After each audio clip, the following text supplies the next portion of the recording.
anyone that teaches coaching is probably going to hate me for this, but I don't give a fuck. I'm going to do it. I literally sat down for the last week and a half, even longer than this actually. I think it took me like 2.5 weeks, 3 weeks-ish to compile literally all the videos in my $8,000 program that I'm giving away for free. So this entire video is literally a compilation of things that people have paid thousands of dollars for, and I'm going to give to you for free. It's going to teach you exactly how you can scale any sort of coaching business, so at least $100,000 a month. I've been able to do that for multiple different companies, and if you utilize this information, there is no reason why you should not make at least bare minimum $20,000 to $30,000 extra profit for your coaching business. I kid you not, even a 5-year-old could do this if you know what you're doing. And I break down literally everything. I go over how to create the right types of offers, create the right types of sales assets, create the right types of funnels. I literally have videos of me going in depth, breaking down entire funnel, doing it live in front of you, like literally sharing my screen, doing it live, and how to set the right appointments, how to build processes where you can build 5-10 calls per bare minimum per day for any sort of offer, and how you can obviously convert those people. Sales stuff, me going over a live sales call, me literally reviewing one live on a call, which is kind of crazy, but I wanted to give this value away because I see a lot of people teaching scaling coaching, and I feel like they just don't know what they're doing. And to me, this information is worth hundreds of thousands of dollars, but I still want to give this away for free because I know if anyone implements it, they will get results. And transparently, I just want people to be able to come back and tell me, hey man, I implemented it and I made some money. I want to work with you and get you to the point with longer term, because the real value in what I do is in the one-on-one and in implementation. So I have a feeling that even if you guys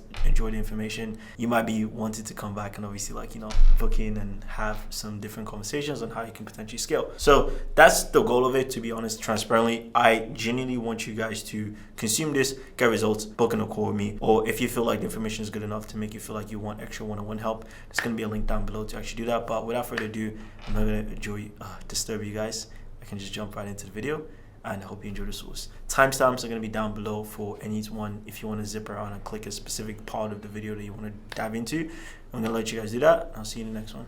Peace. Ladies and gentlemen, boys and girls, hope you're doing well. In this quick one, I want to walk you through exactly how to build 7 to 8 figure a year coaching offers for the info space. And there's typically 3 ingredients. There's 3 ways that, well, not 3 ways, but there's 3 different components that need to work in order for you to build a very successful coaching offer. And every single coaching offer always follows these 3 specific things. The first thing is the market and the ICP. So if you don't know what ICP means, it means ideal client profile. This is the most important because these are the people that are actually going to give you money. So they're the most important. They're the ones that are going to consume your content, watch your videos, and these are the people that's going to typically they will typically determine how much money you're going to make, how scalable your offer is, how much saturation you're going to deal with, what types of content, videos, platforms that you're going to need to make your videos on. They determine pretty much everything. So that's why they're at the start of the whole thing, because these are the people that are going to give you the money in the first place. So you need to really understand this in extreme depth. And I'm obviously going to go over a bunch of different videos and a bunch of different explanations of how you can understand your market.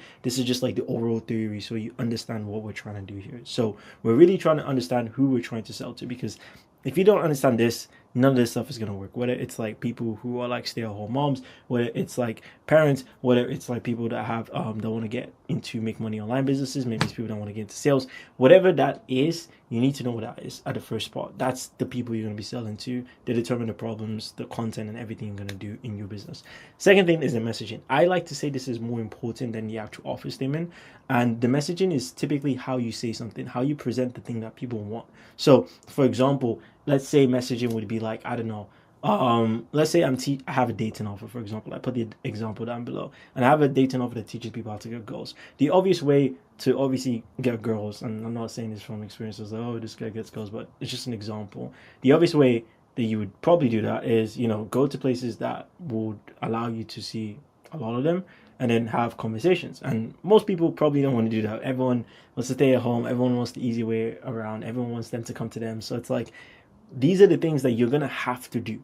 It's the same thing with agency. Let's say, for example, you want to start an agency, you would obviously have to do outreach to get some clients. Let's say you wanted to, learn trading, you would obviously have to sit down, look at the chart to understand the psychology. You're going to have to do all the boring stuff that no one really wants to do. So messaging is pretty much just not necessarily not telling people the things that they have to do, but avoiding it and telling them the things that they want to hear, so it makes your offer more attractive. So you're basically telling these people what they want. So what you would then say, instead of telling them that, oh, you have to do all this stuff that you probably don't want to do, get your dream girl by using the anti-social method that doesn't require you to go on dozens of dates, go to new dates every single week, just by following one simple system that's helped hundreds of men get women coming to them. So that can be like something crazy. They'll be like, oh my God, how does that happen? But then when they actually jump into the program, you can explain the method that can get women coming to them by still going to these events and still doing these things. So basically, messaging is how you present the actual offer, not the actual offer itself. It's presented in a way that people want to hear it in a way. So that's pretty much what marketing is in general. Game is the game. And then the last part is the actual offer statement. So this is the actual problem that you're solving that has a solution. So this is basically what they need. So this is pretty much the I help statement. I help people do this with XYZ. That's typically what it is. And you can go as in-depth as possible if you want to, but the offer statement is just kind of giving people what they need. So this is how I would rank the order of importance. And the way that I rank this is, let's say, for example, if you were to start a business, what are the things that you're going to need to have? And you're going to need to start from the top first, like the actual thing that you're going to be, the actual people you're going to be serving, rather than like what you're going to be doing for them. Because I think it's a bit backwards to think that way. But you think in a way of like, all right, cool, what is the big thing that, you know, I'd want to do? And then obviously work your way towards that. That's how I would do it. So that's the entire theory of like, you know, building 7 to 8 figure coaching offers. Start from the market, start from your messaging, then build out your offer statement, and then everything else is just going to work in tangent. So the next video is going to walk you through exactly how to do market research, because that's the most important part. And if you understand market research, you can pretty much like figure out and scale any sort of offer that you please to do. So yeah, pretty much it. See you in the next one. Peace.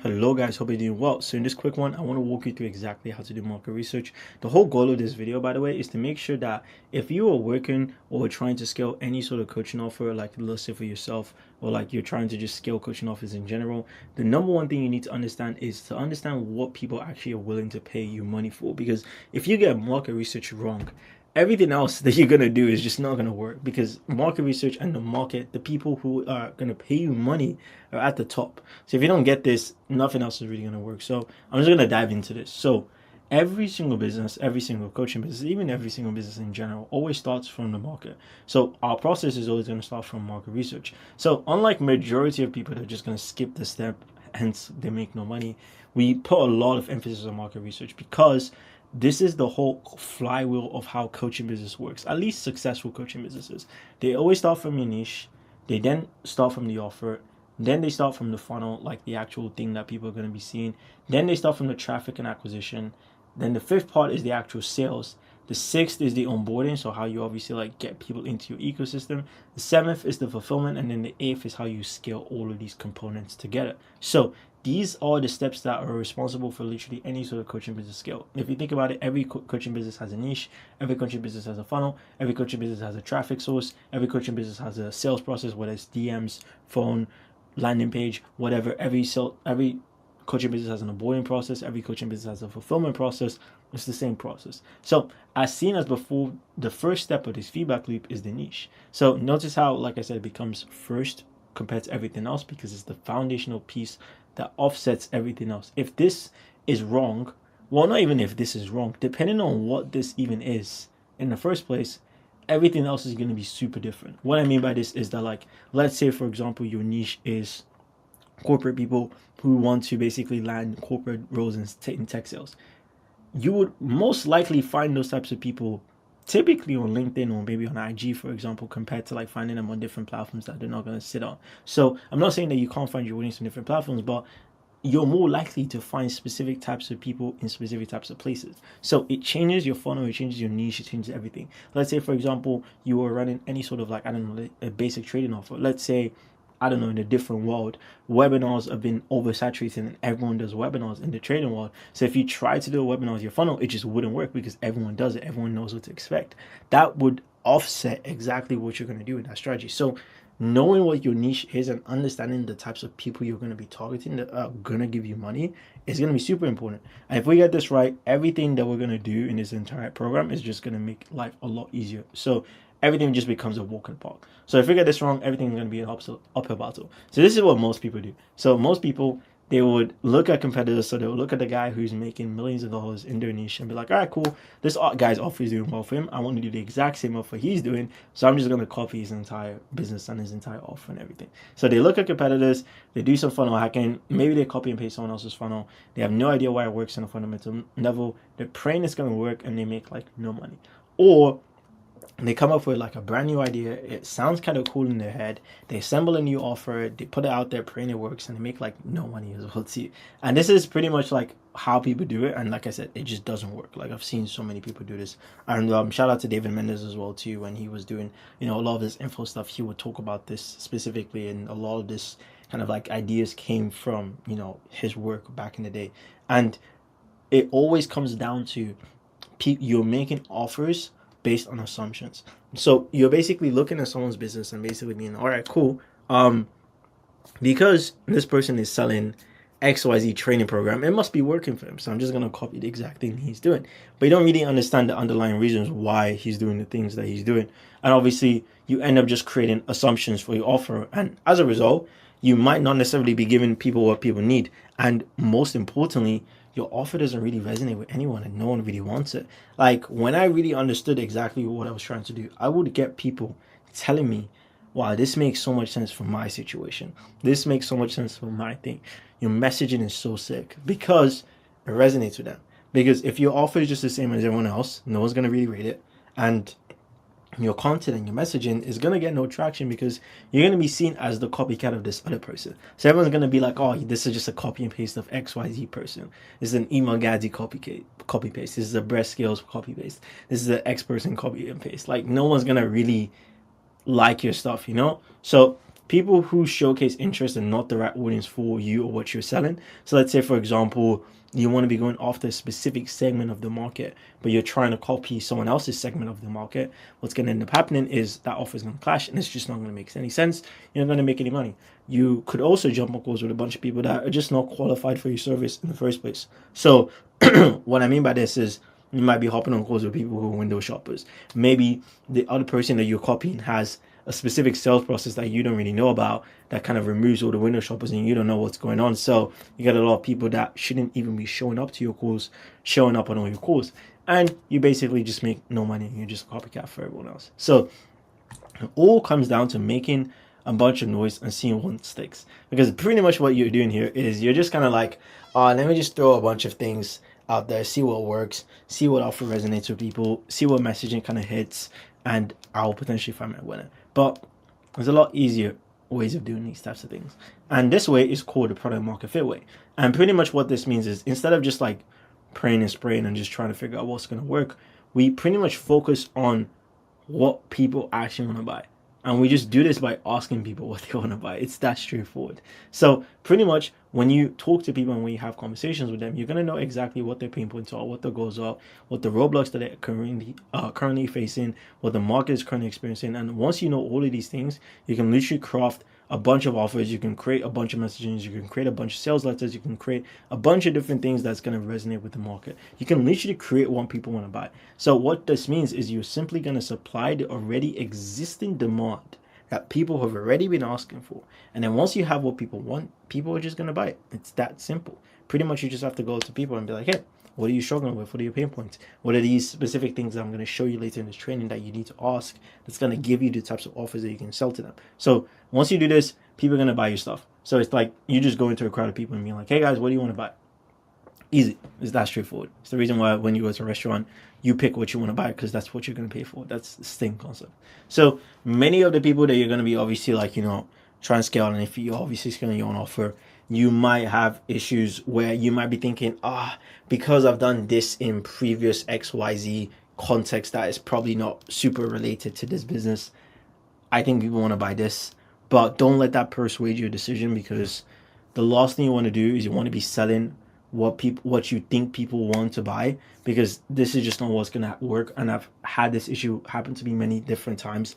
I've tried to sell things that I try to sell things where I think people would buy from me, whatever. Like, all right, cool. Because I'm doing this, people are going to buy because it's me, right? Like, of course, like, I think this is cool.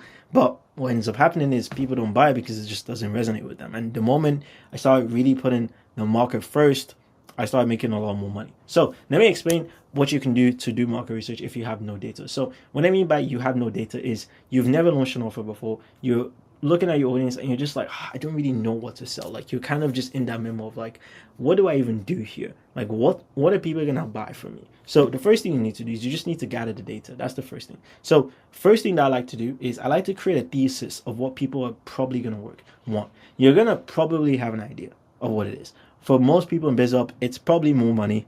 If you're selling any sort of like, I don't know, thing around like relationship or like health or wellness, it's probably going to be the highest version of that. So let's say, for example, if you're selling relationship coaching, people probably want to, be able to like go on dates and get their dream girl or dream man, whatever.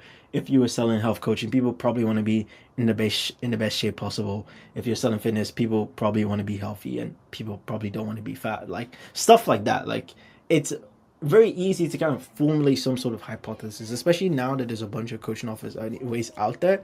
You can probably understand what people genuinely want to buy. So create that little thesis. And when I mean thesis, just have a little notepad and just write an offer statement, something that you think people are going to resonate with.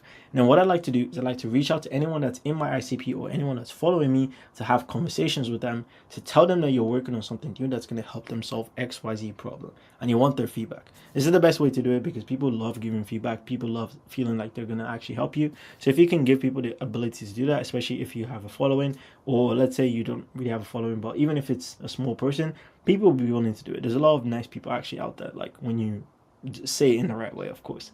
And then obviously ask them questions, treat it like a discovery. It doesn't have to be a call, it can be through text, but just ask them the exact pain points that you have to understand what their pain is and understand what their desires are. And then once you've got all that data, you just build your offer based on that. So what's going to happen is once you've spoken to a lot of people, you're going to start noticing a bunch of different patterns. XYZ person is going to say this, XYZ person is going to say that, and they're going to end up matching in between. So you might have some people saying similar things. So once you get to that point where people start to say the same stuff over and over again, you've kind of got your winner. So then you can kind of confidently say, okay, cool, this is what people are willing to pay for. This is what I need to be selling. So that's how you do it. But what do you actually do? Like, how does it actually work? So this is what to do, but how do you actually do it? Like I said, I'm going to make this practical so you guys can understand it, but it's important that you understand why we're even doing this in the first place. So first thing that you can do is you can reach out with an audience. So if you already have an audience, hope you do, but if you already have an audience, you can pretty much do something simple by making a very simple story sequence. And you do this by asking questions about what you're trying to build and then having conversations based on the interactions that you want. So let's say, for example, you have an ICP, or like you have an hypothesis of the type of offer you want to sell. Once you understand who your ICP potentially could be, you want to make a story calling out that ICP and asking them for help. So for example, what I did over here when I was trying to do market research for myself is I wanted to understand what my audience is so I can make better content for you guys. So like I said, people love helping other people. So you can pretty much frame this in a way where you can be like, hey, I'm trying to understand my audience a little bit better. How many of you guys are XYZ? So let's say, for example, you are running an offer and you want this offer to be a specific type of person, or you want to go after a specific type of niche, or maybe you just want to know who's following you. Because for example, I had a client, he had a content offer and he wanted to help people who were businesses scale their businesses more with content. And because of the content he was making, I had a very high chance and a very high feeling that people didn't really want to do that offer, because he was going after people that were just normal human beings. So for example, he was going after college students, he was going after people that just didn't really want to make content because there was not really any need for them to make content. But the people that were really resonating with the most were the business owners, people who had businesses, online businesses specifically, that wanted to learn how to make more content so they can get more business and make more money. They wanted to master that because they knew if they can understand organic content, they can make a shit ton of money. So those were the types of people that he wanted to go after. But we realized that that was only 20% of his audience when we did the story. So it's not a bad thing, by the way, but this was just for us to understand that the types of offers you sell are always going to be dependent on the types of people that are in your audience and the type of people you have access to reach to. So it's very important you understand this. So I like to make a simple like slide story. Like, this is a poll. You can do this on Instagram. You don't always have to do polls if you already have an idea of who your audience is going to be. Let's say, for example, you're selling like sales coaching to women, for example. You don't necessarily need to make a story like this. You can pretty much just jump into that market research, because your offer is meant for women, so it doesn't really make any sense. But if you're in that limit where you don't really know what type of person you need to go after, pretty much do this strategy. It works extremely well. So what I like to do is, instead of just DMing a bunch of people, I like to just do this because it works, and then you're pretty much going to be reaching out to people that you're actively engaging on IG. So what's cool about this is all the people who you're going to message from this would probably reply because they're active on IG, they see their phones, they're interacting on the story. You're not going to be DMing a bunch of people that just are not going to send any messages back to you. And it's also going to tell you your ratio or if your audience is qualifying for something. So what's really cool about this is, let's say if you're in two minds of what type of offer to make, this will probably tell you which one makes the most sense. Because let's say, for example, I wanted to make an offer for existing agency owners. It would make sense if my audience had a lot of existing agency owners. There's obviously going to be more people that want to start a business model, but let's say my messaging and my offer and everything is very specific to someone that is already running an agency. It would probably make more sense for me to go after those types of people if I see that there's a huge chunk of them in my audience. So if that's not the case, that means I need to change my content because there's something that's not resonating with them. So it's very easy to spark conversations with this as well. You can pretty much follow up with people. So what you can do on Instagram is you can see the people who interact with your posts, and you can send them messages based on what they say. So you can be like, hey, I just saw that you're on my poll. Do you own an agency? So let's say, for example, you have a different offer. You can just be like, hey, I saw you on my poll. Are you XYZ that you put on the poll answer? So start a conversation, and then based on that, you can ask the questions which I'm about to show you later down in this video that will tell you exactly what you need to be sending out to these guys. All right, so you can do a bunch of similar things on platforms like Twitter. YouTube also has this community feature as well. If your clients do big on YouTube, also with an email list as well, you can get a bunch of people in there. So anywhere that has traffic, you can just do this because it works extremely well. It doesn't always have to be IG stories.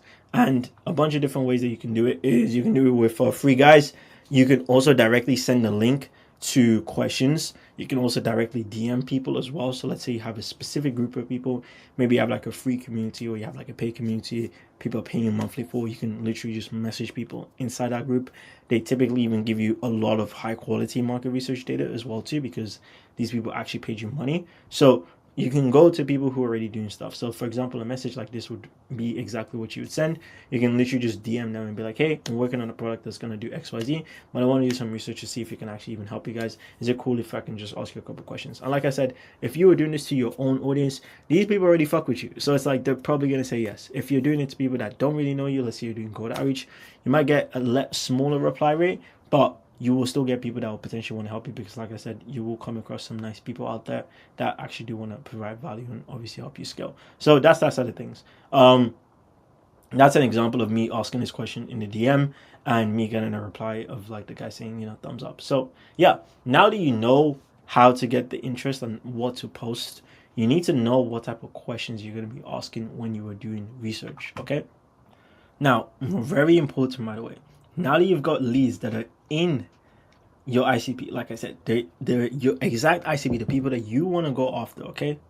You want to start asking specific questions going to make you understand your ICP a lot better, because like I said, these are the people that are going to give you money. You need to understand them to the T and understand their pain points so you can speak exactly to their goals. So these questions are very specific because they're going to understand, they're basically going to allow us to pretty much craft the offer. So they're like Lego blocks, and you might not understand what I mean by this, but when you watch the video going over like how to build an offer statement, this is all going to make so much sense exactly why we're asking this question. So the first thing that we're doing is we need to ask them why did they get started with X, and why do they even want to scale this in the first place? What is the big why? So for example, if it's not a biz up, make it related to the goal that you have. So let's say, for example, what got you interested in fitness and why do you want to get into shape? So why do you want to get into shape in the first place, and what even got you into this place in the first place?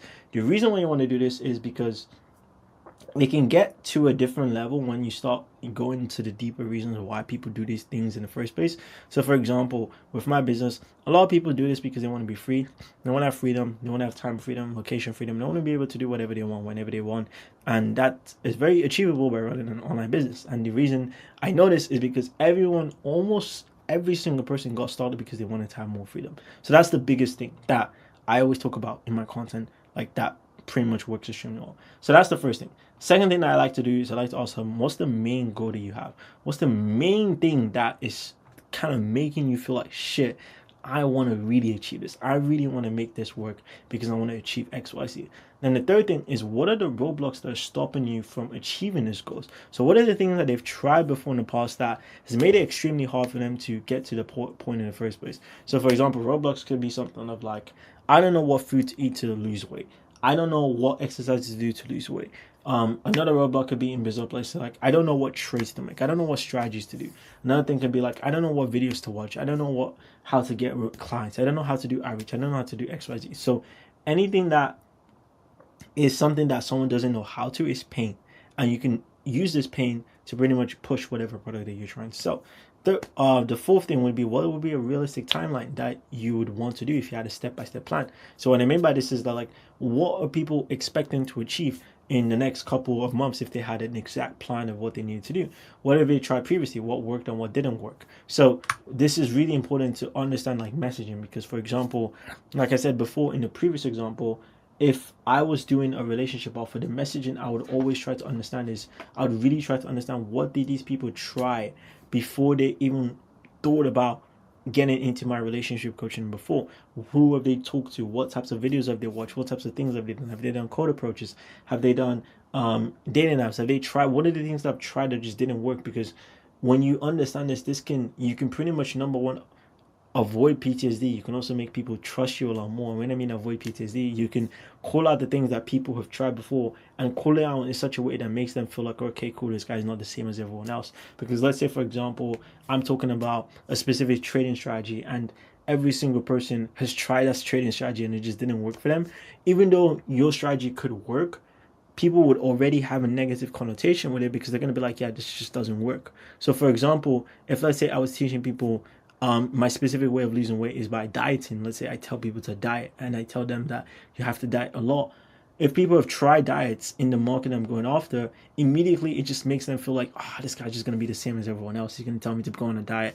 I tried a diet, it didn't work. Even though that they maybe potentially have to do a diet, you can't say that in the messaging, because that's just going to like remove them completely. So this is why I said, guys, the messaging is so important, and you're going to know the messaging if you do the market research correctly, okay? So, and then the last thing I like to ask is, I don't usually ask this, that's why I didn't make this bold. It's an optional question. What's the worst experience you've had? So I can understand like the worst pain that people have had as well too.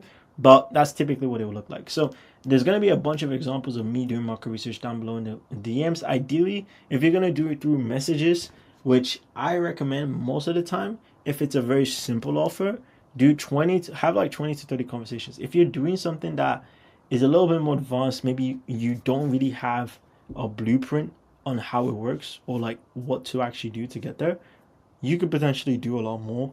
Sorry about that. You could potentially do a lot more, and you could potentially even do calls. I'd recommend calls. If it's a niche you've never even understood in the first place, do calls. For me, for example, I've seen a bunch of different niches. Most of the niches I'm super familiar with. So most of the time I would just do text. If it's a niche where I just don't know, like I've never done it before, I'll probably do a call, because on a call you can get a lot of feedback like very quickly. You can do a lot of bang, bang, bang conversations, ask them a lot of questions, and get a lot of data quite easily. So this is what it will look like when you ask the question. So you literally go in the DMs, literally ask the question like this. They'll give you a bunch of answers. They might explore their whole life around. They might give you a bunch of like crazy stuff. But this is some examples. This was a looks maxing offer that we're teaching to people to help them like looks max better. And as you can see, a lot of people were basically talking about the fact of like they have acne, and they're not very proud of their faces, and they pretty much want to like improve. They want to get rid of the acne, and they don't want to look like this guy said it, my face looked like an active volcano, which is kind of crazy. And pretty much you can understand how to do it. So for example, a lot of people explain the same thing. Like for example, they're like, hey, facial expression, blah blah blah, I've been trying everything. People are just talking about like the fact that they just don't look the way they want to look, etc., etc. So not every single answer you're going to get here is going to give you everything you're looking for, because like I said, you're looking for patterns. The patterns is what's going to tell you what you need to sell. But this is going to allow you to really understand your market and just formulate an offer straight away. So the moment you do this, you're going to be like, all right, cool, this is the issue, I need to do XYZ, and now I'm going to have amazing messaging, and then boom, you're pretty much in the door. So that's how you do it for this type of thing. Just ask questions. Like I said, you can do this many different ways. You can do this through a form. I would recommend doing this if you have a lot of followers. So let's say you have over 100, 200k, 300k followers. I wouldn't recommend doing DMs because that's just going to be a lot of people. I would recommend actually doing a form. So you would still make the story, and then you can tell people like, hey, DM me the word X and I'll send you a market research form. People DM you if you have Manychat set up correctly. People just like go to the Manychat, click a button, and it's going to allow them to like obviously fill out the form that you're going to do. So you can redirect them to fill out the form. They fill out the form and you get a lot of market research that way.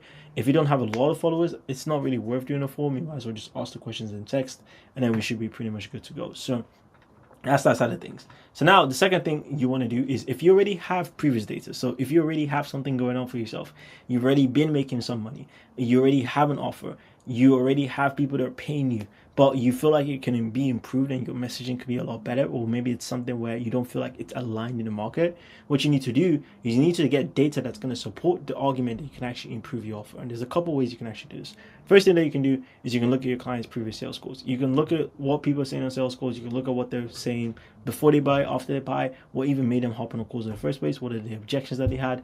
You want to listen to these things and you want to understand the market message itself. You also want to talk to the current clients, so the guys who have already paid you. So let's say, for example, you already have clients for yourself.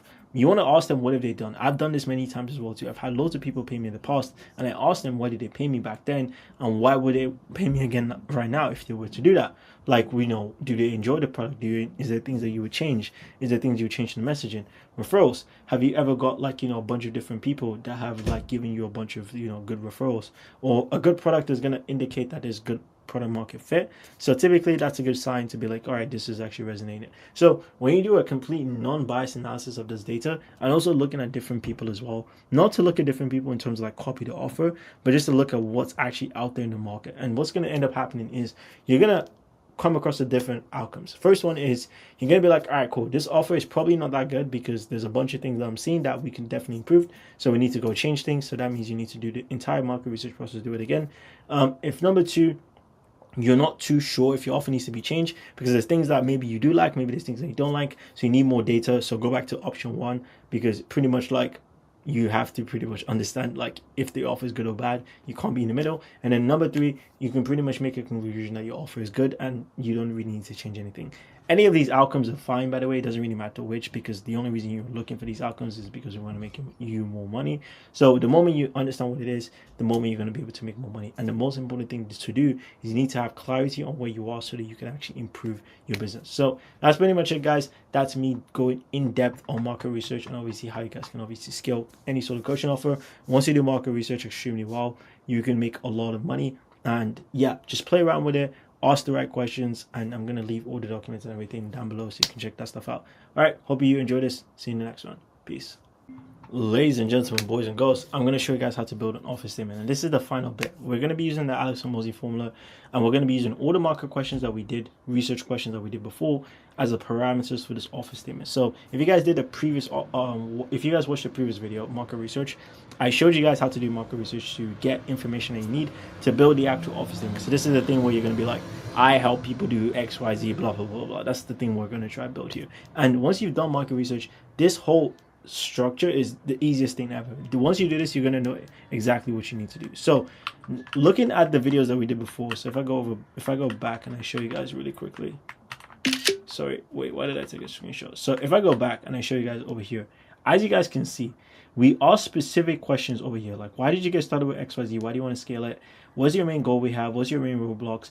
All of these questions, like I said, the most common answer is basically going to be whatever we put in the offer. So going back over here, quantifiable end result or quality end result, depending on what you're selling, is going to be the thing that we're telling people to do. So as you can see over here, people have told you that, hey, I want to get a six-pack. People have told you they want to get a fulfillment relationship. People have told you they want to scale their clothing brand to 10K a month in profit.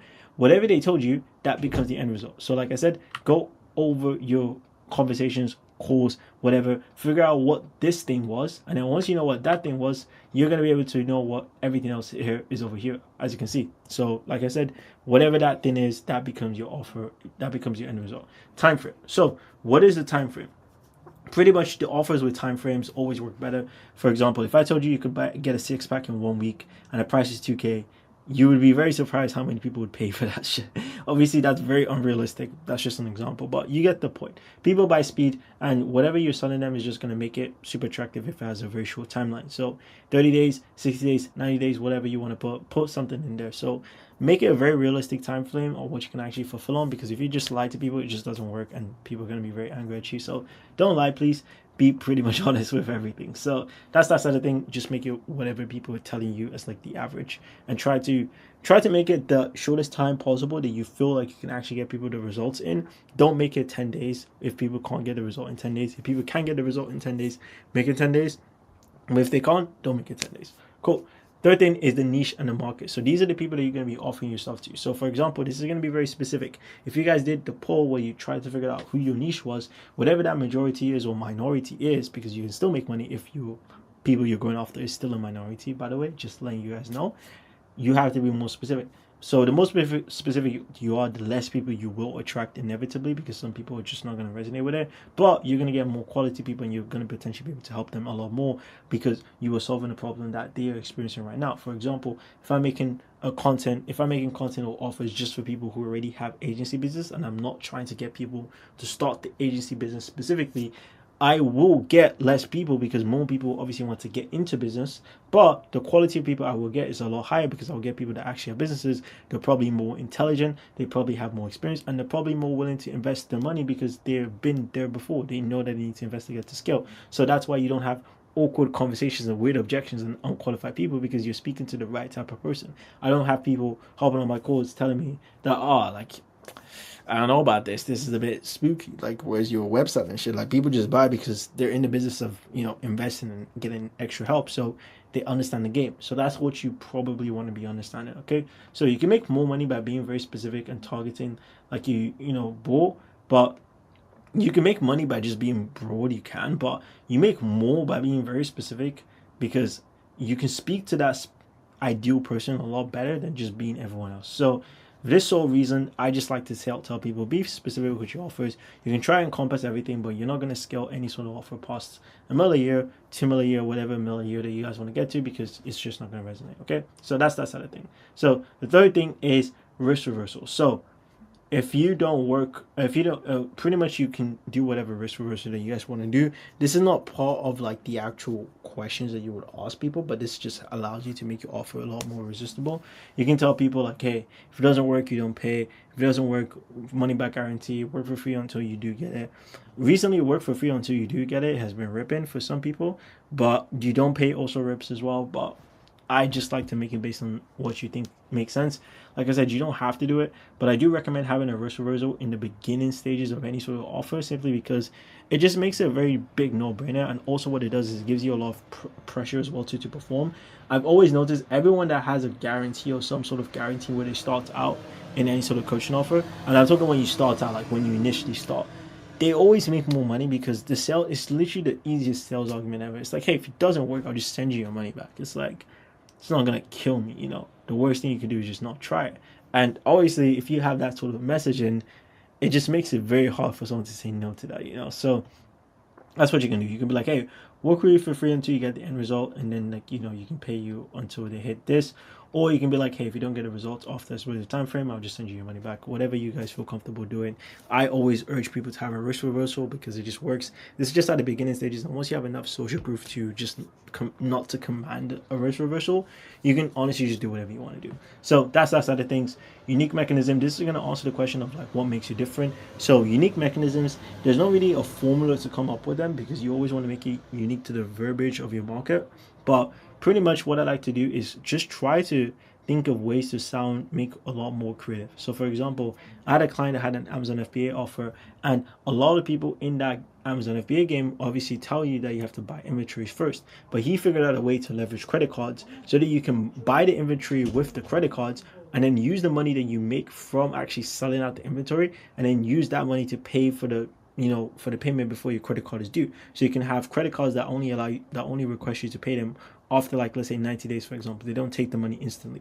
So basically his whole thing was use that to pretty much get the inventory, sell out the inventory, or like at least sell it and like be profitable, and then pay whatever you make from that to pay off the inventory. So essentially it just becomes free in a way. Obviously, it's not free because you're still paying for it, but like you get the point. So then we called it the leverage FBA method. And even though we only have 1K followers, people literally booking in calls every single day because they were like, yo, what is the leverage FBA method? How are you getting inventory without paying for it? And this was just literally we're just leveraging credit cards. It's nothing crazy. So that's like a way of messaging to make something sound different. So what I've done is I've gone through a bunch of different offers that I've scaled, just a couple of these guys. So I've gone through a couple of these.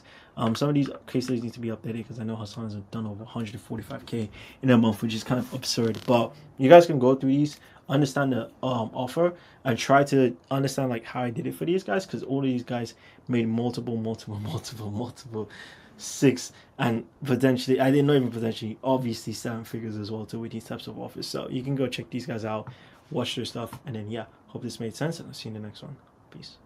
So guys, I just wanted to quickly come here and just obviously tell you that that's everything you need to know when it comes to like market research. And by the way, I do have a consulting program where I obviously come in and help you actually build out the market research for you to be able to obviously create offers like this. So for example, Amar, he scaled to I think he scaled to like $70,000 in a single month with the offer that we made for him, which is crazy. Hassan scaled to 145K with this offer, and then Nero scaled to around 50K with this offer as well too. So if you want to know exactly how we're able to do this for these guys, like I said, I create these things for them. You don't have to do it, but there's going to be a link down below to actually schedule a call with me. That's if you want more information on how we can help you actually craft these types of offers. But aside from that, that's pretty much it. I'll see you in the next one. Peace. Hello there. Hope you're doing good. So this is going to be a fun one. I'm going to explain to you what do sales assets actually do? Like, why do you need to make them? Why am I making this training? Whatever. Again, you're going to be a short one. Let's just jump right into it. So sales assets. If you know me, I kind of go over this ladder. If you don't, I'm going to explain what this ladder is. This is the buying ladder or the decision ladder, whatever you want to call it. Basically, anytime you buy something, anytime you want to like purchase something, or anytime you want to make a decision, or not decision, like buying stuff, like if you want to, let's say, buy this water bottle, for example, you go through this ladder, and the speed of which you go through this ladder varies depending on what you're buying, but everyone goes through this ladder. I'm going to give you an example. So let's say this water bottle. Let's say I go to the supermarket and I'm just walking around. I have an agenda of what I want to get, and then I see this water bottle. I'm like, oh, okay, this is pretty cool. So let's just go through this ladder. I walk into the supermarket. I was unaware of this existence of this water bottle, as you can see over here. I didn't know it existed. Okay, and then I see it, and now I'm aware of its existence. So I'm like, okay, cool. See this water bottle? Makes sense. Exists. Okay, cool. Makes sense. And now I'm looking at the water bottle, I'm reading the stuff. So it says aqua mineral, natural, blah, blah, blah. This one's actually from Spain. I don't know why you still have this. It says blah, blah, blah, Carola, Prosciutto, blah, blah, blah. So now I'm looking at the stuff, I'm trusting the water bottle. So I'm like, okay, cool. I trust this water bottle is probably not going to kill me. Pretty cool. So then I go through everything, I read everything, and I'm like, okay, cool, I like this water bottle. And sometimes you might not even take the time to do this. Is just an example. Sometimes people might just pick this up, they go through the whole trusting, they feel it, they look at it, they smell it, whatever, they look at the labels, and they just pick it, put it in their basket. Now they love it, and then they go to the till and they pay for it. So it's like you noticed how you just went through this whole thing in like the span of like a minute, essentially. Like I just walked into the store, I saw it, picked it up, I was like, okay, cool, let me try it. There you go. And this is basically what people do for anything online. It could be courses, it could be how to get protocols, blah blah blah blah blah. This basically what you did as well too. Like if you purchased this, you didn't know who I was, let's say like, I don't know, like a year ago or something like that. Maybe this training might be super old, but let's say you didn't know who I was. Then maybe you stumbled across one of a video or like a reel or something. You stumbled across something like, who the heck is this guy? Then you're on my YouTube, you watch my stuff, and then you're like, okay, cool, I trust this guy. And then you hop on a call, or maybe you said, you know what, I'm in, I want to join this program. Then you said you love me, and then you just join the program. Now you're here, essentially. So what sales assets do, so the reason why you need sales assets is because they take people from basically here to here very efficiently without much work from you. Okay, so what these guys do is that they're kind of like mini explainers. So you know how this water bottle has like a label that kind of like explains what the heck is actually inside this thing and what it is? That's kind of like a sales asset. The sales asset is basically just breaking down what you do, how you do it, handling objections, doing the things that would basically make people But like, okay, cool, I know exactly what this guy's offering, I'm interested, and I want to actually purchase it. It just does all those things for you. So by the time when people hop on calls with you, they're already educated about what you offer. They're just educators. What your sales assets are doing are just mini educators. They're mini teachers. They just go in there and they're just like guys that just explain what you do, like in detail to these people. So let's say someone hops on a call and they've watched, let's say, 3 or 4 sales assets that you made.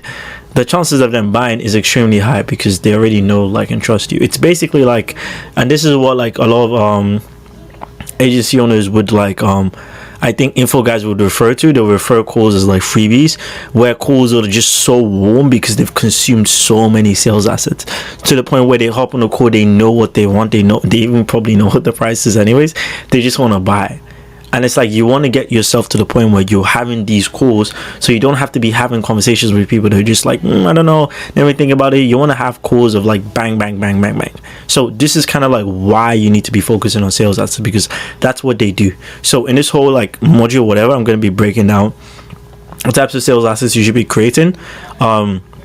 Templates, I'm going to be showing you examples of really good sales assets as well too, that have handled objections, that have brought in a ton of revenue for our clients, so that you can literally just use it, plug and play it into your own business, so that you can have really good sales assets. So when people do hop on calls with you, when you force them to watch it by having a really good pre-call nurturing sequence, or whatever you want to call it, which I'm going to break down in later videos, you're going to have a much easier time closing these guys. Okay, so this is a short one, just under 5 minutes. See you in the next one. Peace out. Alright, just trying to get me in frame. I don't know why it just keeps... Okay, there we go. Alright, let's just jump right into it. So I want to talk about VSLs today, because I actually love... It's kind of funny, but like my favorite part about like my whole like delivery side of things is appointment setting and also VSLs. That's like that's something I want to tell you guys. Okay, anyways, let's just jump right into it. So there's 2 types of VSLs. Okay, there's actually a couple more, but like, to keep it simple, I just make it 2.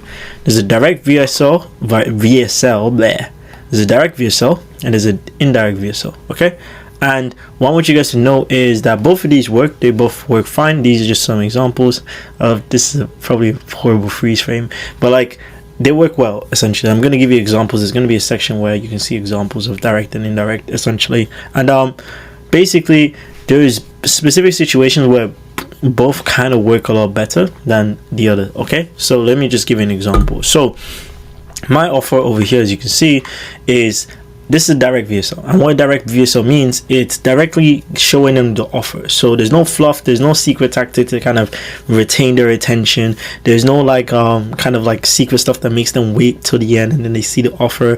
It's just, you're laying it out there, you're telling them, hey, this is what I do, this is how it works.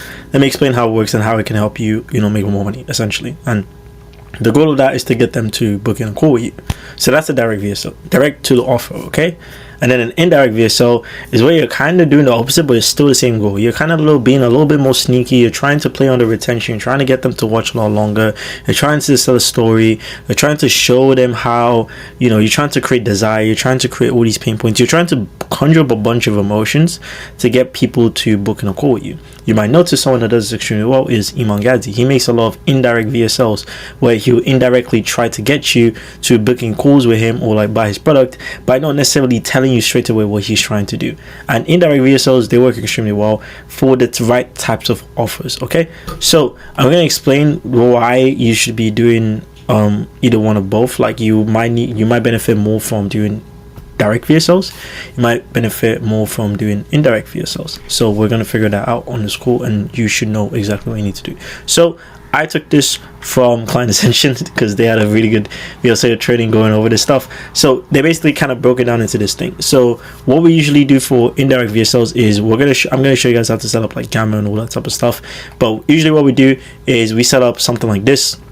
This is Gamma. It shows people how to like you can have like a document. It's like a really nice Google Doc. Okay, and usually what I do is I have Gamma Doc and I break down pretty much like the offer. I'll give you an example of a good Gamma Doc.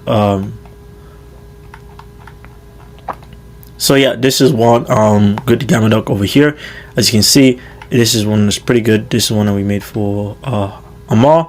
It tells a story, okay, and this is usually what we recommend for people to do, because it tells like a story and it brings people on like a journey, essentially. So if you're good on camera, if you're really good at camera, if you can look at the camera, if you can like not stutter too much, unlike me, and you can like actually say your words like very fluently, and you can speak good English or whatever, you should probably move to this next step. Okay, do you have a good camera setup?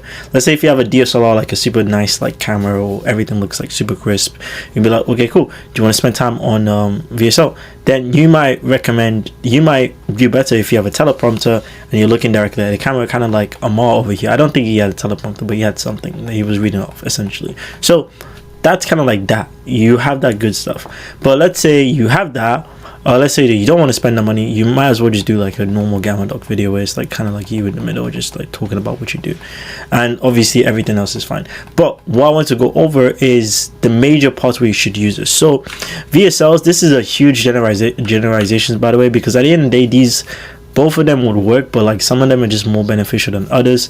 So direct VSLs, you've probably got like an ROI based offer, you've probably got some sort of biz up offer, or any sort of offer that teaches people how to make money online. Maybe you've got an offer where it kind of you need to kind of understand how it works. It's a little bit more technical, it's not kind of like straight up forward, it's quantifiable most of the time, and it might need some sort of visual representation, and you might be speaking to a little bit more sophisticated people. Okay, when you have that, majority of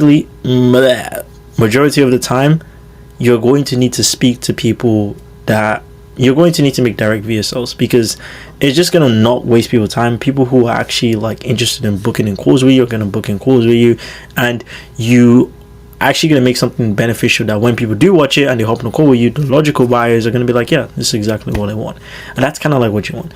And indirect VSL, most of the time you are kind of like the main case study of the product, kind of like when you see Iman talking about his lifestyle, how he's been able to live, and he's selling the idea or like the dream of owning an agency or like making money online. That's kind of like him, and it's kind of like that identity is embodied with him. So when he makes indirect VSLs, he's talking about himself, and that attracts the people that want to kind of be like him essentially. The reason why I told Amar, which is a client, to basically make a indirect VSL where it's kind of like talking face to his camera with him just talking to the camera, is because his offer is teaching people how to build halal businesses and become the Muslim they want to be, and he is basically a living case study with that. So I thought it made more sense for him to do that, because he is going to attract people that want to be like him. So what better way than to break down a video where he's talking like him?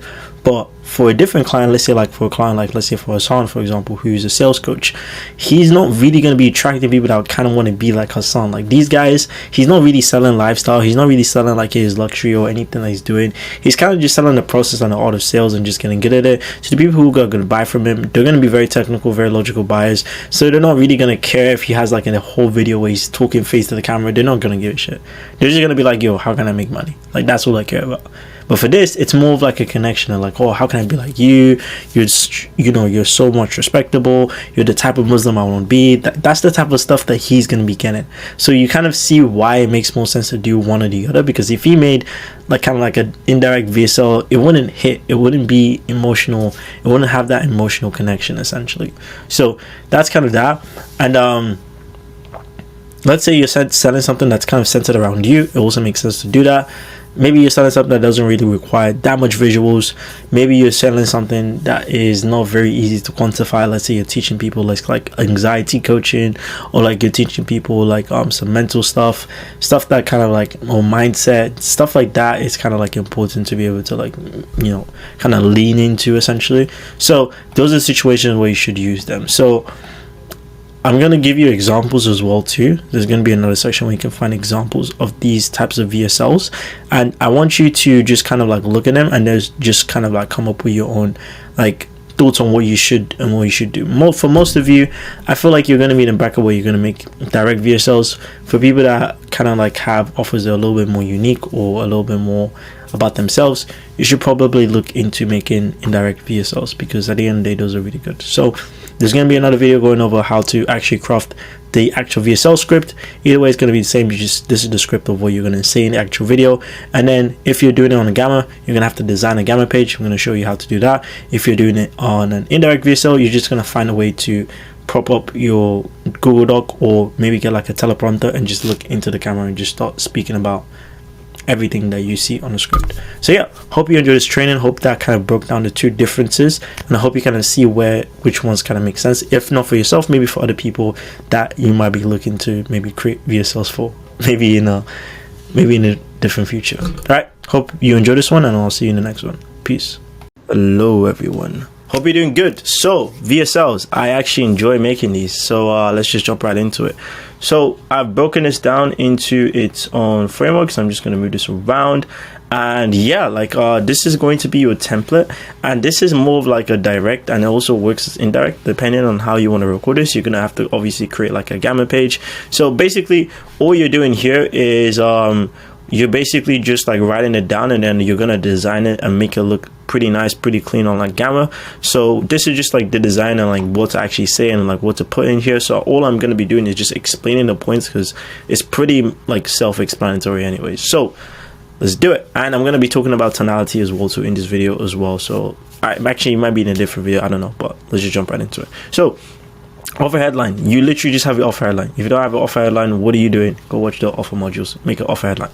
So once you've done that, you now want to do future pace, and future pace is basically trying to get them to see what the other side is going to look like. It basically gets them excited for the call, excited for the whole VSL. And the way you like to structure, you want to structure future paces is you want to basically like structure it like this. So like, let's say if I'm selling an offer where I'm teaching remote sales guys how to make 10K a month, I'll basically start and be like, hey, so imagine what your life would be like, let's say in the next 90 days from now, making 10K a month. You're no longer like, you know, talking about pain points. You always want to relate it around pain points. So you're no longer doing XYZ, you're no longer doing XYZ, you're no longer doing XYZ, and you're finally able to do desired outcome essentially. So when you do it this way, you get people excited, and you basically tell them like, you might think that might be super far from you right now, but in the next 10 minutes, if you give me 10 minutes of your time in this video, I promise you I'm going to be able to show you exactly how you can get to this path. And if you can't give me 10 minutes of your time, it's completely fine. I don't think this is going to, I don't want to waste your time. You can go watch or do something else. But if you give me 10 minutes of your undivided attention for me to show you how you can actually do off a headline, then stick around. And then you get into intro credibility. So that way you've captured their attention immediately. You've basically spoken to the desires, you've spoken to the pain points, and you've showed them and you've built authority, and you've told them watch till the end. So you're actually going to get a lot of people that might watch till the end because they're actually interested in what you're offering. So do it that way. You can just become crafty essentially. That is a template for a reason. And I'll also give you like examples of good VSL scripts that we've written up for other people as well too. So intro and build credibility. So my name is Aiden. So this is like one example. So you can basically just be like, I've taken on blah, blah, blah, blah, blah, blah, blah. So you just talk about yourself here, basically. All you're basically trying to do is just brag as much as possible. So this is kind of like your brag bank. You just come in here and just put as many data and as much stuff as you can possibly can. Okay, perfect. And next, what you want to do is you basically want to add case studies, guys. So if you have case studies, you want to initially kind of just show a few of them, like just basically tell them like, hey, these are who have helped like do these things as well too, just so you know that this is actually possible, blah, blah, blah, blah, blah. So immediately, this might probably take you around 2-3 minutes. In the first 2-3 minutes, you've established so much authority to the point where it's like people are going to be like, okay, kid, this guy's not bullshitting. He's actually about this stuff that he's talking about.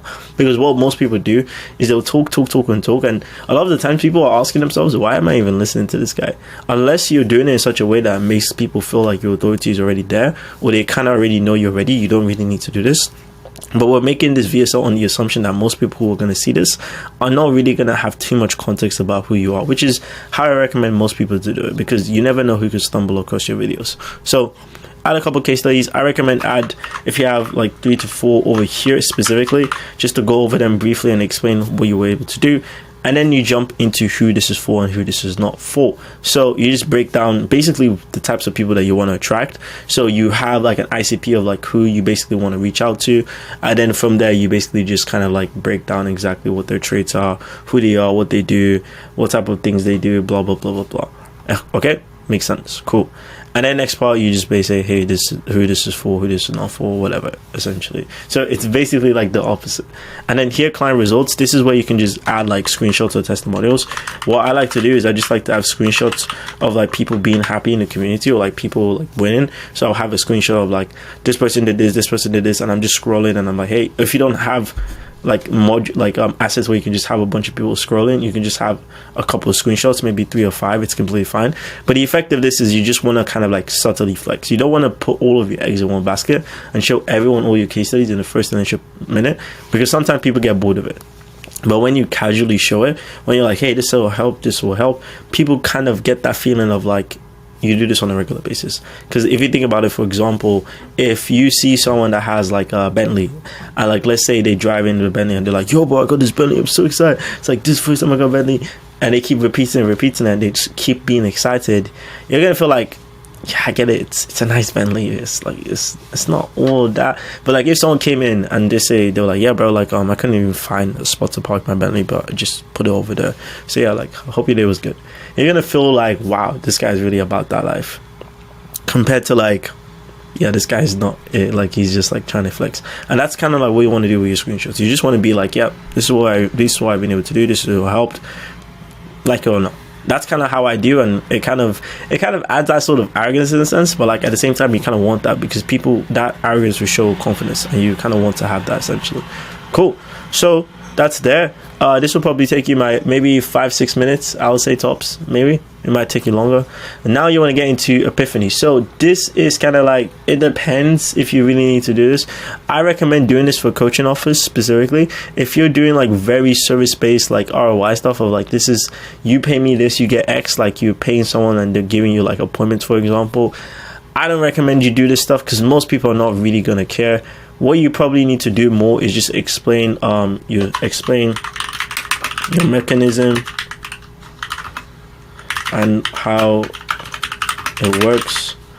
So it's like, I recommend you just do that. You don't really want to talk about your epiphany, but like for people that like, let's say have like really interesting stories, I cut off there, sorry, but I was basically saying for people that kind of have extremely interesting stories, I just recommend that you guys like just talk about the epiphany more rather than your mechanism, because like your mechanism is going to be in the epiphany anyways, because like it breaks down where you were before, how it made you feel, which is important because you want to relate to people that might feel like you before previously, because those are the guys that are pretty much like very more likely to buy from you. Your eureka moment, what you did, and where you are right now. And then this can include like screenshots. And if you see our Gamma docs, you will see how we kind of do this in the actual document. The reason why you're doing this is because you just want to humanize yourself. You want to make people feel, because like, especially if you have a lot of like leverage and a lot of like credibility and authority, most people are gonna not see you as human. They're gonna be like, yeah, this guy's just like, he's just crazy. But if you, because what I've realized is anytime someone brings themselves down and shows them that I was just like them, that's where I really feel that sort of connection. Like when, let's say for example, Iman or like some sort of like big guru out there will bring themselves down and be like, hey, I was just 16 years old, I didn't even know what the fuck I was doing. It makes you feel like, oh wow, it's okay, because the people that might be at that age, they'll be like, oh wow, it's okay to not know what you're doing. He was just like me as well too, and look at where he's right now. And it basically creates that sort of connection, and you kind of want to build that. But like if you're just telling people direct, hey, pay me this, you get that, there's no point of having this epiphany, because most people are not going to care. They're going to care more about your mechanism more than your epiphany side of things. So you talk about that rather than that. Okay, cool. And now this part is really cool. So I've broken down a lot of this essentially, that breaks down exactly why this works. But all you're basically doing here is you want to explain why your process is important, why it's important to do what you are teaching, what your offer is, why it's important to have your offer, and who's to blame for the failure of not them getting to the point they want to be. Because if someone was already, let's say your offer is to help people make 10K a month, if someone's already making 10K a month, why are they watching your video? They're not watching your video. Chances are they haven't made 10K a month, essentially, or maybe they're not doing it consistently. So what you want to do is you want to call out the things that they might be doing that is stopping them from hitting that 10K a month. And if you guys have done your market research properly, you will realize that there are a lot of things that are stopping your clients from doing it. There might be a lot of beliefs that they might have. There may be a lot of actions that they're doing that is not aligning with the things that they need to do. So you need to understand what those things are and then break them down into this part essentially. So let's say for example, I was teaching people remote sales. What I'll basically do here is I'll be like, hey, the reason why it's important to actually like use sales and learn this because it's basically the skill that you will need for everything. You kind of like explain the benefits of like knowing the thing that you're teaching, and then you explain to people why they probably haven't stumbled across it or why they haven't like been good at it. And you can basically say the reason why you haven't been able to do this is you're probably just bunny hopping, jumping from business model to business model, and you don't even understand what the stuff is fundamentally done. Essentially, you don't understand how stuff fundamentally works. You don't understand that these guys who are selling you these courses are using sales specifically, and they're the ones that are making crazy amounts of money, and they're the ones that are keeping you broke. So instead of you selling the courses, instead of you like buying the courses, why don't you be the guy who sells the courses? And you don't need to build up a brand, you don't need to build up an offer, you don't need to run a business. You can just sell it for someone else and just take a commission on anything you sell. If you break stuff like that, it creates that kind of like light bulb moment. They're like, oh wow, it's true. And you can do this for almost anything. And if you are kind of struggling to kind of like piece together what I just did there, all you literally just need to understand is figure out where people want to get to, and to figure out what is kind of holding them back from getting there, and you'll be able to kind of create that thing. So you can just write down what are people doing right now that's stopping them from getting to this desired outcome that I teach or I help people do. And let's say you're an agency owner, you might be like, people are not doing outreach, people are not doing blah blah blah, and you're like, okay, cool, all right, why are they not doing the things? And then that why is going to be what you use inside the section, essentially.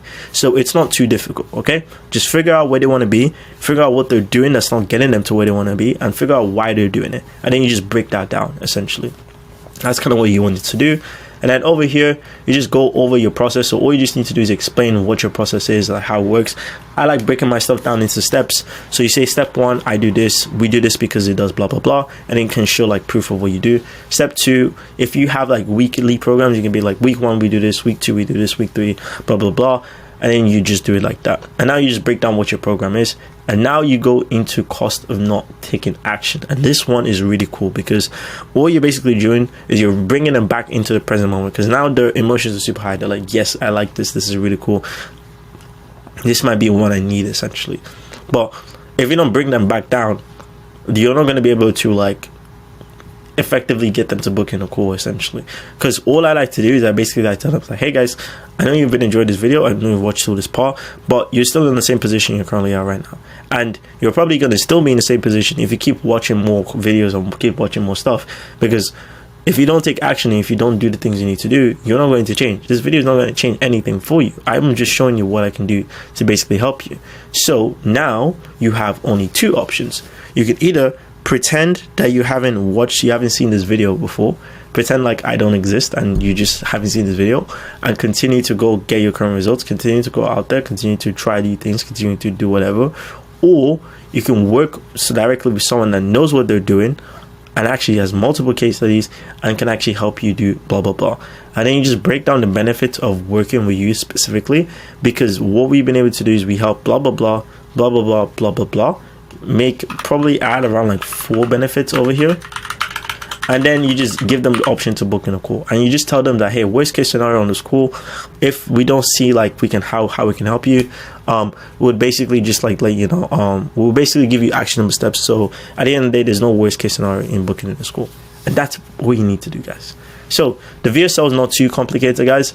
The worst thing people do is they overcomplicate this and they make this feel like it's like it has to be like super crazy, but trust me, it doesn't. Just have something good, have something that's actually like attainable, have something that makes sense, and you should be good from there. So yeah, that's pretty much it. Hope you enjoyed this, and my chest. And the documents for this is going to be below, so you can just duplicate this and you can just write your stuff down, and then the next part you're going to see how we make the gamma pages and all that type of stuff. So yeah, I hope to see you in the next one. Peace out. Yo guys, hope you're doing good. So I'm going to walk you guys through the secret to booking in warm calls, guys.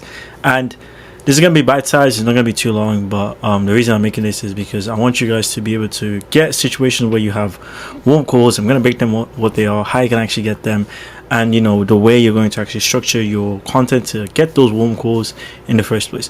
So what are warm calls in the first place? So these happen when people's trust levels are extremely high and their problem awareness is also extremely high.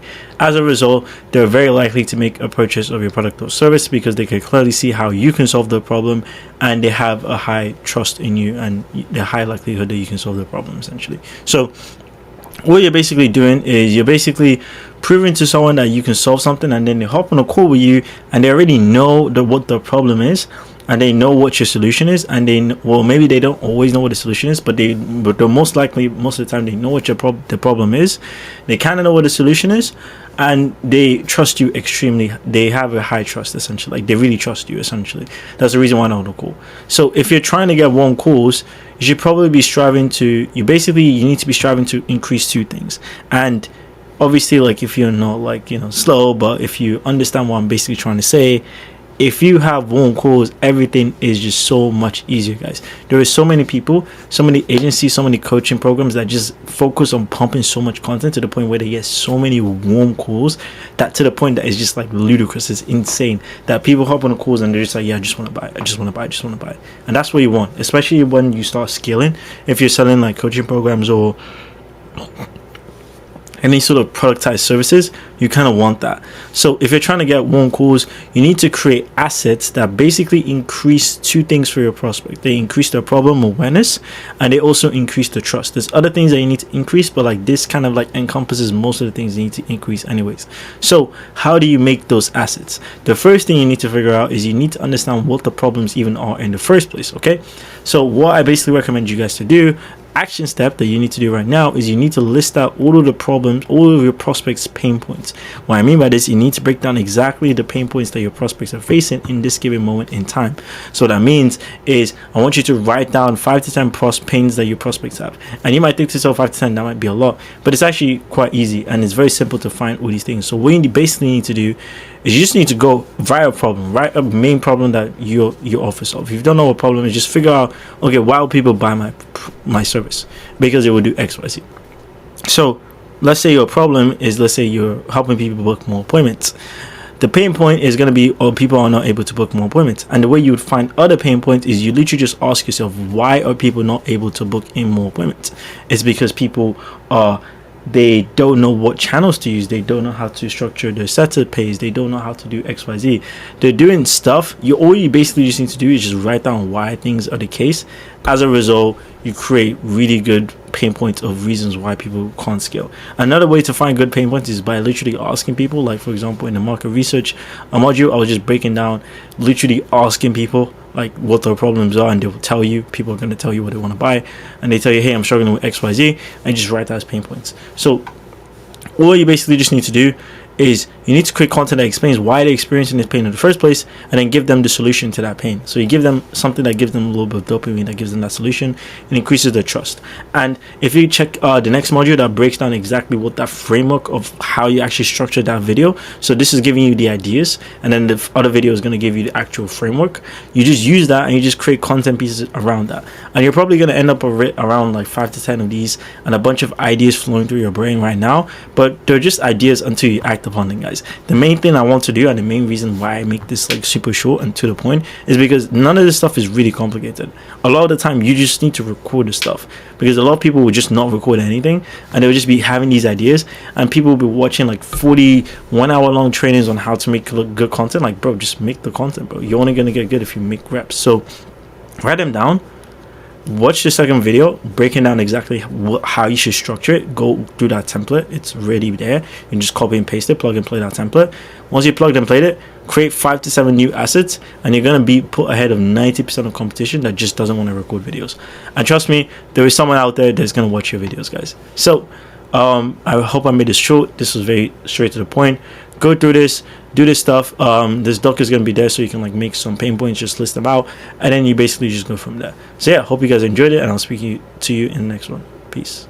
Alright guys, hope you're doing well. So in this quick one, I want to explain what the free Skool funnel actually is and how it works. So I'm just going to do a full like funnel overview. As you like to know, I'd like to break down the funnel itself so you guys understand what we're fundamentally trying to do here. And then in the later videos, I'm going to explain like the intricacies of how you should design the Skool, how you should drive traffic to it, how you should make sure the sales team is actually making the best out of the leads that are coming into the free Skool, how you can make the best out of the free Skool, etc, etc. So this is exactly what I want to break down for you guys. So first thing I want to show you is this is exactly the traffic sources. So you have YouTube, you have IG, you have ads. You pretty much have whatever you're driving traffic to join the Skool. And within the Skool, you're pretty much going to have like a VSL there. And then it's obviously going to have the button to join. I like to make my free schools very simple, very easy to join. I don't like to make it super complicated. So what I recommend people do is they pretty much have a nice VSL, makes it attractive. It should be like maximum not longer than 2 minutes long. Like it's just a free thing. You're just giving something away for free. That should qualify. That should get the right type of person in there. Then you want to have a nice description that obviously breaks down what they're gonna get once they do join the free school. Ideally, just like value spamming, so people think that there's a lot of stuff that goes into this free school, and you're gonna get a lot of people joining extremely quickly. And then once you're within that free school, the best thing that you want to do is you want to ask them for the name, phone number, and emails. So obviously, Skool gives you their name anyway, so you don't really need to ask for their names. But you have the option to have one extra field which you can use for qualifying. Ideally, you want to have the email and you also want to have the phone number though. The reason why I like to have the phone number is because we're gonna do some cool stuff when it comes to like phone calling people and like dialing them up. I just like to do the phone number itself. I've seen people do separate landing pages just for the Skool community itself because they're like, hey, it's very easy to just like, what is it called? Give them access to the Skool community once they fill it through something else. I've seen people do that, but I just like to drive traffic directly to the Skool because the Skool landing page is not really that bad. It converts at like 30% ish, and which is standard to be honest, and it's pretty simple and it just keeps it simple. The only reason that it just sucks is they don't have that phone number field. As of recording this, maybe in later futures they will, but once they have that phone number field that actually verifies phone numbers and allows people to not put fake numbers in there, we're pretty much going to be chilling. But for now, we kind of have to deal with that. That's like the annoying part, but I think that's an issue that they're definitely going to fix that like later down the line. So that's all good. So now these are three of the things that you're going to be able to do to get people interested. First thing they do is they need to be added into an automatic email sequence once they join the Skool, basically telling them they joined, asking them what made them join. There's a whole email sequence that I like to put for that. You're going to obviously see that later down in the emails. We've used this email sequence to literally start conversations and book direct calls from people joining the free Skool. So I ideally like you guys to set it up because you only need to set it up once and it just prints replies of people that are interested in whatever you're selling. So I like to do that. Second thing you're going to do is you're going to send them an automatic SMS message. So now this is obviously going to depend on if they give you a real phone number. So sometimes they might give you the wrong one. Sometimes they might give you the right one. It depends, but just tell them to like give you the right phone number in the actual thing. So I'm going to show you exactly ways that you can do that depending on your audience, because let's say, for example, majority of the people who follow you are from the US, for example. You need to basically give them an example of how you want them to fill out their number, because in the US, people can just put the number in, and if you do it through, messages, it won't go through. So there's a specific way they need to put the number for it to actually go through. So you have to say that in your Skool box. You get what I mean? For now, at least, until they make the phone number field. If you're in the UK, you would have to say, hey, you have to put +44. So there's ways around that. Like I said, not everyone's gonna put it. You will still get like maybe like a 30% of numbers that are just like trash and you can't reach them because it's fake numbers. So that's why you want to ask for the emails, and you also want to ask for, just gonna message them as well too on Skool. So automated SMS, and then what's going to happen is whatever SMS system you're using, we use GHL for it. You're going to be having conversations with people in that messenger, basically asking them, hey, what made you join the free Skool? What made you interested? You will get about like a 30 to 40% reply rate around here ish. That's typically what we average around. And you use the seller to carry the conversation to get a qualified book call. So that's that side of things. Then the third thing that you can also do is the auto DM feature on Skool. So now more and more people are starting to reply to these messages now. At the start when we had this, no one was replying because not everyone was using Skool, but now I think a lot of people are using Skool as their day-to-day platform. People are literally like, I log into Skool almost like every day now, just to check it out. So I do see the messages, but I'm not like super interactive. And I think nowadays the reply rate is only going to go up as more people use it. So for now, our reply rate on the Skool to the DMs was like 20-30% ish, depending on like, where the traffic was. But now it's going up because before it was non-existent. We're getting most of our people through dials and SMS. But have this feature, and like I said, I'm going to show you how to do this. I'm going to show you the type of message that will get people to reply to it and have conversations that you can actually set into book calls. We've literally set people on Skool and made thousands and thousands of dollars messaging on Skool. So you want to have that feature enabled because you can keep up a lot of people coming in. Said is going to carry that conversation to get a book call as well too. So now this is pretty much the third thing, the fourth way, and this is one of my favorite ways, which is phone calling them. And the reason why it works so well is because especially when you're doing warm traffic, so if people who already know you are coming to the Skool funnel, your pickup rates are going to be higher. We've tested it out when we run VSL ads and when we run Skool, not VSL ads, and when VSL ads and when we run Skool, the funnel, because we're still running a Skool funnel, we will get a lot of people jumping into our school and they will pick up more than the people who were coming from the VSL, which is crazy because you would think the VSL that verifies the phone number would have higher pickup rates. It didn't. It was the people that were on Skool, even though there was a slight chance that the numbers could be bogus. So it's like, that just goes to show that people do pick up, especially from the free schools, because the types of person that's going to join the school is someone that has seen your content and wants to learn more about what you're actually selling or what you're actually providing within your school. So they have interest, and these are the easiest people to convert to booking a call. And you guys would be surprised how powerful having a phone 5 to 10 minute phone conversation can be, because you can literally do that and get qualified calls and book people straight away. So it's one of my favorite methods of getting people on the call. It's worked extremely well. We made thousands of dollars doing it as well too. And then we have templates of like people who don't book up, so like how to follow up with them, all that type of stuff. And all of this all funnels back to having an appointment setter. So that's why the appointment setter that is going to be in the school is going to be super important. They're literally going to like make or break the system for you. So that's why when you come into these things, there's a module that explains how to manage this appointment setters and how to make sure they work well. Like they are literally like the make or break. So I highly recommend that you guys check out that video, because it's gonna like make or break the system for you. And then obviously that funnels into a book call. So this is the whole system. So right now you have like 4 different ways to get a book call. They can get it through emails, your email sequences that you're gonna be sending out to these people.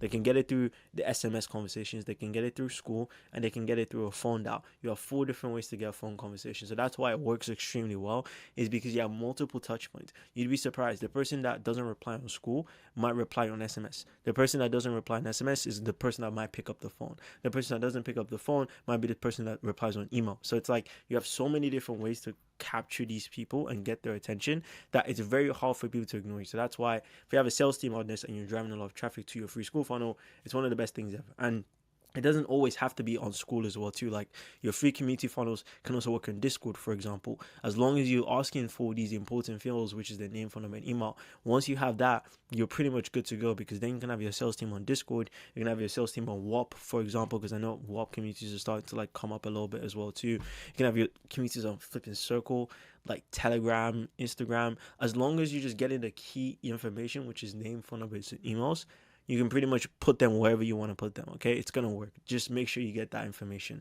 So that's that. And then what I really like as well too, and what can also make this crazy, which is like the 5th way, is by running free classes when you're in free school. And this is what I'm going to teach you guys a little bit later, that's going to allow you to pretty much launch this and get a shit ton of attention as well too.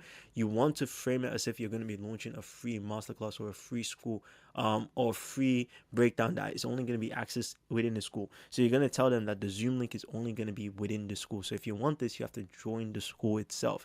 So you can do this on a bi-weekly basis. You can do this on a monthly basis. You can do this on a weekly basis. I've seen people do it, and it just gets a shit ton of attention.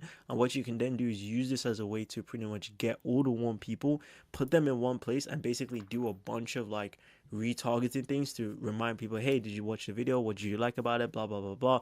You can do a bunch of wacky stuff, okay? But it's okay. I'm trying not to get excited, but because I love this type of stuff, okay? But you can go crazy and do crazy shit with this. So that's why having a community is so powerful. And I think this is genuinely one of the best funnels to start with initially.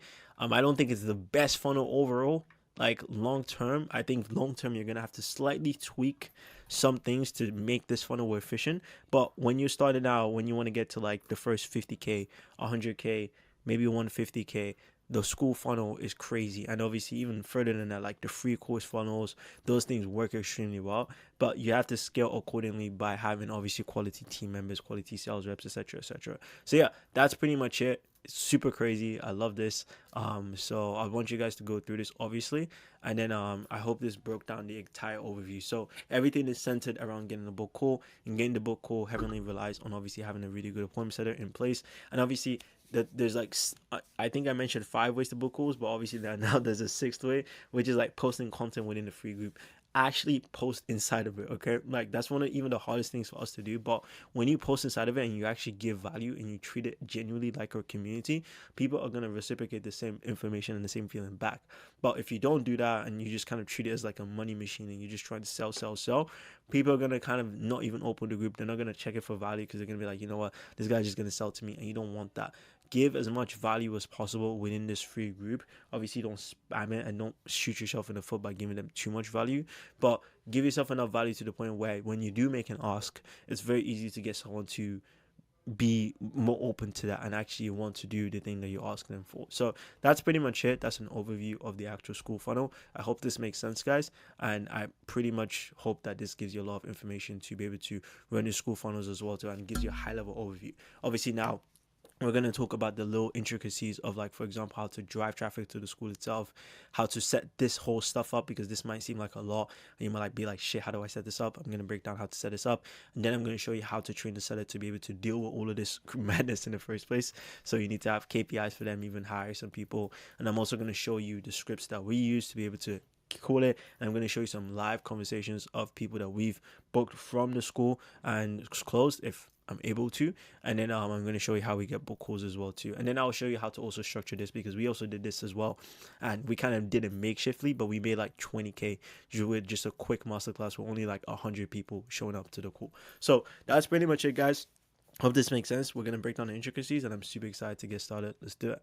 Alright guys, hope you're well. I want to explain how you guys can drive free and paid traffic to your Skool funnel, because there's a couple ways you can do it for free, there's a couple ways you can do it for paid. So what I want to break down is, number one, like the ways you can use these traffic sources, how to say the CTAs to pretty much get people to even join these in the first place, and obviously how to make it as attractive as possible to get people to join, so that you don't have to spend more money to convince people to literally just give you their name, phone numbers, and emails. Okay, so I'm gonna go over, these are the key platforms that we've used, but this is kind of like universal stuff that you can just implement for like other platforms anyways. It's gonna work. So what I want to do is I just want to explain how they all come together, because these are things where if you implement it for, let's say, Instagram, it will work for Facebook. If you implement it for Facebook, it will work for Twitter. If you implement it for Twitter, it would probably work for Instagram as well too. So it's the same principle. So if you don't see the platform that your creator primarily uses over here, it's fine, it's still going to work. Okay, so let me explain. Before you start promoting though, you need to drive traffic to one central asset, because, well, not one central asset, but you at least want to have one to start with, because no one is just going to join a free school for the sake of joining, especially if it's like cold audiences. So for example, if it's your warm audience, maybe they'll join because they just want to chill with you, but it's not as attractive to just be, hey, by the way, I have a free school community, join a free school. It's not as attractive to say, but like, hey, if I said, hey, I have a free school where I broke down exactly how I made 0 to 100k a month in my free school, step by step in extreme detail, I will get more people joining because I'm relating to an outcome that they want. Okay, so the thing I want you to keep in mind is, everyone has these outcomes, and it all comes back to, like I said, the market research that we would have done at the start. Everyone has these outcomes that they want. So the best way to drive traffic to your free school funnel is just to frame the free school funnel as a source for all of the information that they need to get to these outcomes that they're looking for. Okay, so basically what the argument you're trying to make is like, hey, if you give me your name, phone number, email, I will teach you everything that you need to have to be able to achieve outcome, which is what you want, which is what your ideal clients want. So it has to be some sort of like free asset or something exclusive that you're giving away in the school. So these are a couple of reasons that I put together that people are going to give you their name or phone numbers in the first place. So the first reason is, could be for like free breakdowns or guides on how to get to end result or outcome that they want. So a free breakdown on how to go from 0 to hero, free breakdown on how to get your dream relationship, free breakdown on how to, like, start a successful trading business, free breakdown on how to like trade your first coin, free breakdown on how to create your first coin, stuff like that. Like any breakdown or any sort of like knowledge base that you can give access to is gonna get people swarming to join the group, because that's what they want. They want the information. They're just gonna be hoarding it. So if you can put something super attractive in there. I'm going to put some examples of lead magnets that we've used to attract people into our free Skool communities. You guys can just recreate those, and we obviously have a template as well too down below that you can use to create lead magnets. We should have already had those in our other modules as well, but this is really good. Okay. And then the second thing that you want to have as well too is you want to have free or like kind of like either lives are probably the best, or pre-recorded masterclasses that you use to hype up the webinar. So for example, one of the webinar, but to hype up the Skool group. So for example, when we ran a webinar towards the last days, I can't remember exactly, I think it was either April or something like that, we ran a webinar and we told people that the only way you could find the link for the webinar is if you join the free Skool. And we had a swarm of people joining that free Skool because they just wanted to get to the webinar. They wanted exclusive access. So if you're going to be running any sort of like free webinars or like live webinars, which I do recommend if you're trying to launch the Skool initially, you will get a lot of people joining. You're going to get a shit ton of people just requesting every single time because they want access to your free webinars or like your live masterclasses that's going to happen on a certain date. So I like to do that, and I like to keep everything exclusive within the Skool community. Okay. The third thing would be having one-on-one access to you or experts. So depending on what you're selling and depending on like your quality of the audience, this is probably going to be the biggest seller that's going to get people to join in the first place. Basically saying, hey, I want to really help a small section of people that really want to get to where they want to be. But obviously I have X amount of followers and I can't help every single person. But if you join my Skool community, I'm way more active there. I'm going to reply to your DMs. I'm actually going to post way more tools that I do on my main page. I'm going to do more exclusive stuff for people who are interested. If you want to have that, join my free Skool. It's a very attractive thing to say because a lot of people are going to be like, yes, I want to have access to you, my guy, like you're the best, blah blah blah blah, and they'll be joining just because of you. So access to either you or experts as well. So this also works the same way for other key people in your industry. So let's say, for example, I don't know, obviously it's not gonna happen now, but let's say I had a Skool community and I was like, hey, Iman Gadzi is gonna host a live call in my Skool community. I'm gonna get a crazy ton of people that are gonna join because they want access to Iman Gadzi. So he's an expert. So they want access to him. They're gonna be like, yes, I want access to Iman Gadzi. I want to talk to him, blah, blah, blah, blah. So a shit ton of people are gonna join my Skool just because of that. They might not really need to care that much about me, but just the fact that I have someone notable in the industry that they're in, they're gonna swarm to that. So if you guys have experts or if you have people that you can collab with as well within your niches, I guess, that's also a really good way to just get a huge influx of people coming in as well, to leveraging other people's expertise and their networks. And then the fourth thing would be having a big community or having some sort of network. So if you're just starting a Skool community and you're just starting to drive traffic, you might not have this, which is okay because you build this up over time.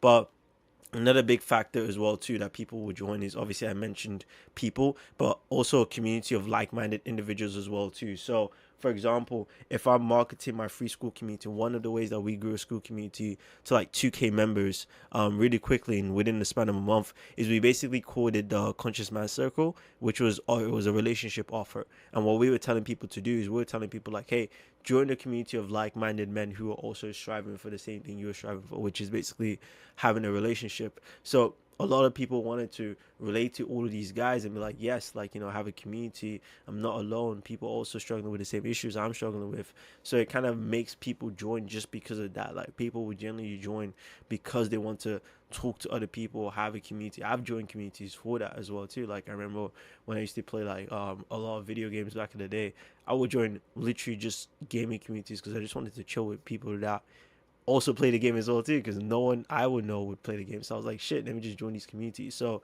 that's also a really big sell. It might be hard to sell that if, let's say, you're just starting out promoting your community, which is why you don't need to have all of these. You just need to have at least one, and have at least one where you double down on that extremely high. Whether that's like a free thing, a free live masterclass that you're going to double down on, have that one thing that's going to just drive traffic. Whether that you're going to leverage other people's expertise or you're really going to double down on one-on-one access and you're going to be replying to people in the DMs, leverage that one thing and go ham to it. And then whether that's like free guides as well, like free trainings on how to go from zero to hero, leverage that one thing extremely high, because you will get a lot of people just doing it. And then the best case scenario would to have all four of these, to have free guides and breakdowns, to have live masterclasses, have experts coming in, or like, one-on-one calls that you might do, well, not one-on-one calls, but one-on-one access, and then have a booming community and network.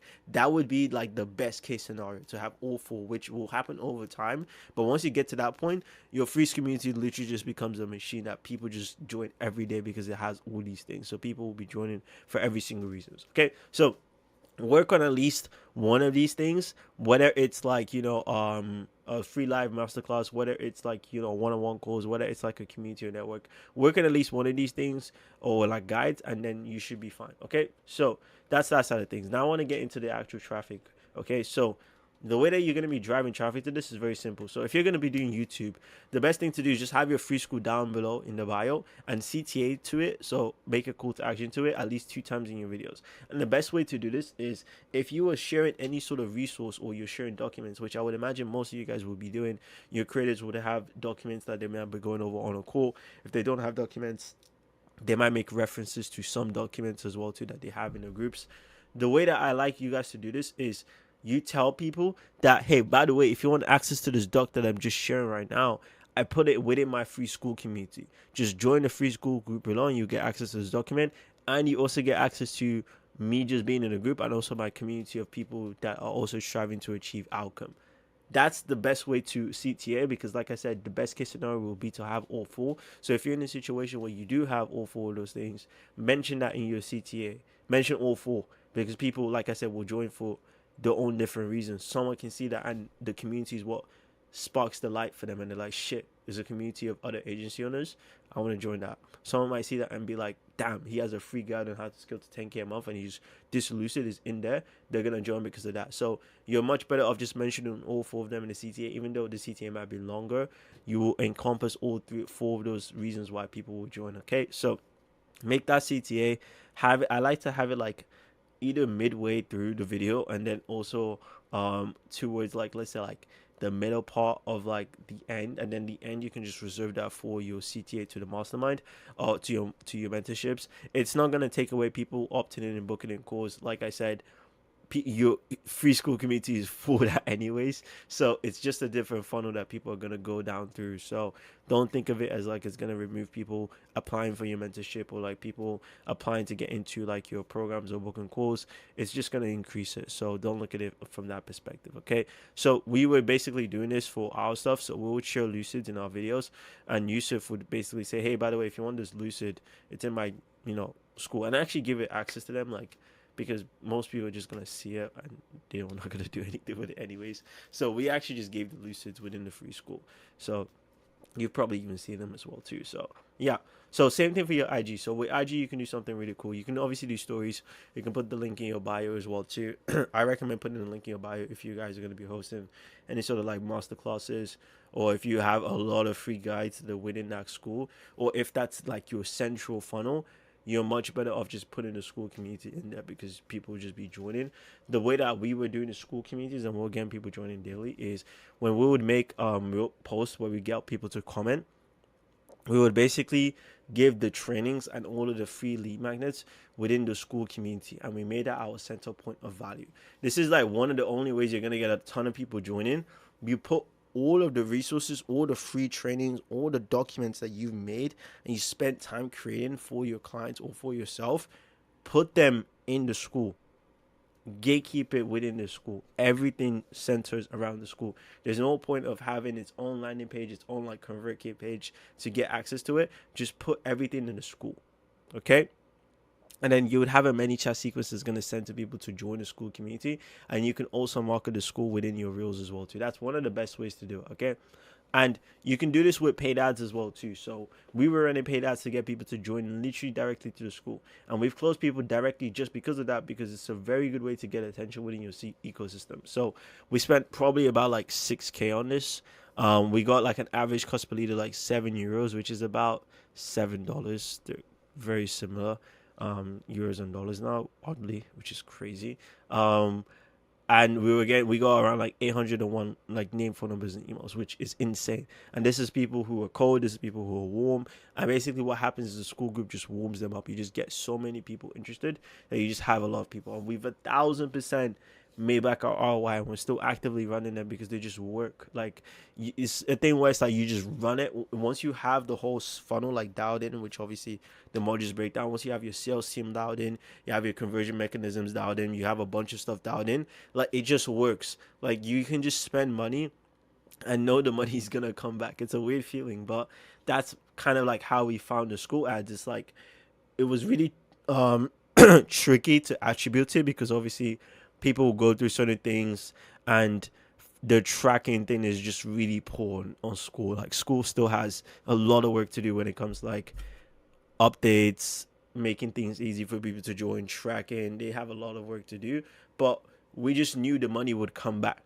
because people would just get nurtured and they would just buy. So if you're going to run Skool ads, I will just run them with the expectation that the money's going to come back, and try not to obsess about like making money straight away. Just know that people are going to come in, because I don't like, unless it's like a direct like VSL ad where you're pretty much controlling the environment. With this, people are just joining everywhere, and as of recording this right now, there's nowhere to attribute where people came from. So that's why school communities, they still need to do a little bit of work. So if you're going to run ads to it, don't run ads with the expectation of like, I need to spend 1,000 and make 5K back straight away. Just spend the money and just get people to join. And trust me, people will convert. People might convert on your free webinar. People might convert on your courses. People might convert on your free trainings. People might convert on the DMs. Just run the ads, okay? And the ads are very extremely simple. So basically, in your ads, you're just giving away something that people want. So you're telling people like, hey, I have this free thing that's been able to do this. All I want is your email, and I will give it to you instantly. Apply now. That's literally what you're saying in your free Skool. So yeah, that's pretty much what I would say. Please reference our ads module if you guys want to like create like really high converting ads as well too for something like this. But yeah, those are like ways I would drive traffic. So that's pretty much it, to be honest. Like, it's not that complicated. So what I've mainly gone over is, these are the 4 reasons that people will join a free Skool community in the first place. These are the ways that you could drive traffic to it. And the main thing is just like centering it around all the reasons why people will join. And if you keep hammering that in your marketing, in your assets, your YouTube videos, your Instagram reels, etc., you will get a lot of people joining. So hopefully I've clarified how you guys can like get traffic to your Skool funnels. Now all you just guys have to do is just go implement some of these things. Like I said, I'm gonna link some examples of guides. I'm gonna link some examples of what else would I link? Some examples of the ads that we've also ran to the Skool ads as well. I'll put those down below, and then you guys can just use that as inspiration to get people to join your free Skool. So yeah, that's pretty much it for me. I will speak in the next one. Peace. All right, guys, hope you're doing good. So in this quick one, I just want to break down exactly how to design the free Skool funnel itself. So if I go to incognito mode, for example, and let's say I just paste this real quick, as you can see, the free Skool works extremely well. We've been using the same VSL for I don't know how long. It was probably like over like 6 months for now, and it's still been working. We have the same template, we have the same join button. Obviously, like, it's not going to show right now, but there's a questions that ask me, like, it asks like specific questions like once I want to join. So we have a bunch of stuff that's within this free Skool itself that allows us to be able to just like do crazy stuff. So what I want to do is I just want to show you how to visually make your free Skool good to the point where sorry about that, where I'm curious to see what our conversion is on just the dashboard itself. A 21% conversion rate, which is all right. This is the last 7 days, so I don't know what the because we haven't really been driving too much traffic to it. I don't know what it is overall, but I know it's above. I know when we checked last time, it was like around 30%. But ideally, you want to be getting like 30%-ish conversions with this. So I'm going to show you exactly how you can pretty much achieve that effect that we have over there with the other page as well too, as you can see right now. So let me explain how it works. So first thing I want you guys to do is, once you're in your Skool, I want you guys to go into your settings. And when it comes to your general, I want you guys to go here. I like to make the name of the group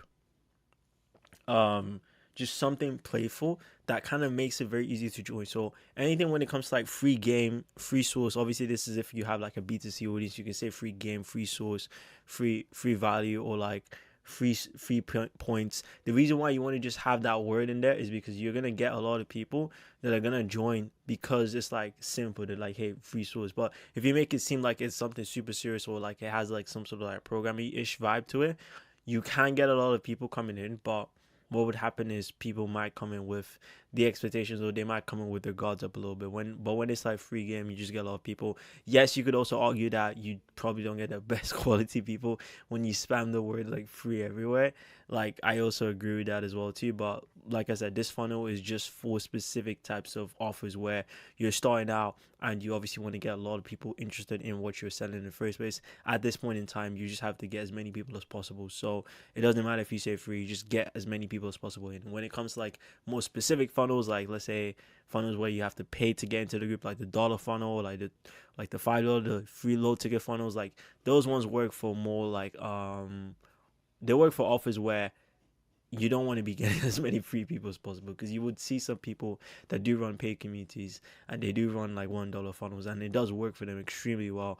But like, there's a time and a place for these types of funnels. This is just for the people running the free school funnel, so don't feel afraid to just say the word free in there. So call it that. If your offer is not necessarily like a super Gen Z B2C offer, you can call it just your program name, but like, you can just call it like a light version. So you can call it like free like let's say if I had like a tattoo academy, I would call it like tattoo academy light university. So LIT, so LITE, because that's gonna basically get people to be like, okay, cool, this is like the baby version of the high ticket stuff, so that they do know that you do have a program in place.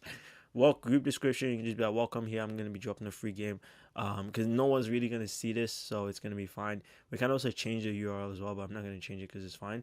Make it a private group, because you don't want people to just be able to like see everything, so make it private. Just be like, hey, in here I'm gonna be dropping a bunch of free games. I'm gonna give you guys templates that you guys can use as well too, to be able to just do it. So in here I'm gonna be giving you guys a free game. I'm gonna be giving you guys a lot of assets that's gonna explain how I basically take people from X to Y. So that's ideally how I want you to frame it. This is like warm traffic, but like I said, no one's really gonna see the group description, so you're gonna be fine. So that's that side of things done. Then when it comes to like the actual design of it, so once you've closed that, when you go to the about page, this is where people are going to be sent to be able to join. So what I want you to do is going to ask you like, hey, do you want to upload a VSL? So ideally you want to create a VSL, and the way that you're going to structure this VSL, I'm going to put it in the chat, but it's very simple. You're just gonna hype the heck out of your of your free school. So for example, this is one that I did for an offer that is not necessarily like that's not necessarily like a beta, like a B2C. It is B2C, but it's not like Gen Z B2B. It's like a relationship offer. So basically what she does is she helps men basically get closer to having their dream relationships, for example. And obviously this is the exact way that we structure it. It's the exact similar way that we teach people how to do it. So she has a very simple 2-minute VSL, just her talking to the camera, as a very simple script of what she needs to do. I'm going to show you guys the scripts that we use that obviously gets people in, but as you can see, lots of activity inside of it, lots of people that are obviously joining as well too, because they're just like, yeah, this is pretty much like what they need. So there's a specific science to do it. I'm going to show you the VSL down below, but just to give you a general rule of thumb, make it exciting to seem like they're going to join, and make it seem like they're going to get something straight away as soon as they join. Make that, and then make it seem like they're going to get it instantly. And then another thing you also want to do is you want to pre-frame that you will be messaging them as well too, because one of the biggest things that we've noticed is reply rates on Skool, they're very low. Okay, like, because not a lot of people use the platform as of right now, as of recording this, not a lot of people use it. So ideally you want to let them know that you will message them and they're gonna get something out of it if they do reply. So that's what we like to frame in the video, and that's what I like to frame in the actual description. So we tell them, hey, you get direct access to me, the DMs, as long as you reply to my first message. You can ask me anything and I'll reply right away, and you get connected to a community of winners. So that's like the part that we have over here. This part is super important because, like I said, guys, you want people to message you back so your appointment setters can literally just jump in and take it away. And this has increased our reply rates, because when we didn't have this, no one was replying. But then when we mentioned that in the VSL, when we had that down below, people were replying because they expected something to get out of it, which they will. They do get free value. We do give them free source, but that's when they do reply to us. Okay. So I like to structure my stuff as if it's like I'm giving away features and benefits. So I don't like to only do features, because a lot of people, when it comes to free schools, they'll be like, you get access to my one-on-one growth partner offers, my copy and paste outreach frameworks, my sales script. These are kind of features. You want to have benefits associated with it. So what does that mean? So a feature would be like, let's say if I have an iPhone, for example, let's say I'm like, you get a 4K screen, for example. You get a 4K 120 hertz screen. Most people might not know what the heck that means. They'll be like, cool, that's amazing. But if you say you get a 4K screen so that you can basically watch whatever video you want to watch in crisp quality, and you can enjoy the smoothness of your iPhone and never feel any sort of lag, that's a benefit, because the benefit is the things that I want, the things that I look for. So when you mention the benefit, it makes the features more attractive. So for example, when we said number one growth partners that are selling right now, these offers are responsible for making for signing beginner, this should say signing beginner coaches with a setup fee and a percentage of profits, which is what they want. They want to be able to sign clients. Outreach frameworks, we've sent over 20,000 DMs, so we know exactly what gets replies to book calls, which is what they want. 10K sales scripts, what to say, how to pitch it, and how to close the deal and get a setup fee plus a percentage. That's what they want. Entire sales process on how to launch offers, 1 hour 30-minute training of how to launch coaching offers from scratch, what posts to make, what videos to make, so you can certainly launch a creator without the guest mode. That's what they want. That's a benefit of that. So feature, benefit, have at least 4 of those, and you're going to get a lot of people being like, yeah, this is what I want. So if you're driving the right traffic to this, you're going to get a lot of people jumping in. And you want to also relay the exact same thing within your VSL as well too. So you will see the templates of the scripts that we do. So far we've covered the title of it, the description, the about page, the VSL, the other description as well too. Now for the final piece to pretty much make this whole funnel like just work well, you want to go into settings over here. You want to go into the actual plugins part. You want to turn on membership questions. They might be off automatically. You want to turn that on. Once you turn it on, these are the questions that we ask. So the first name question, you don't actually have to ask this.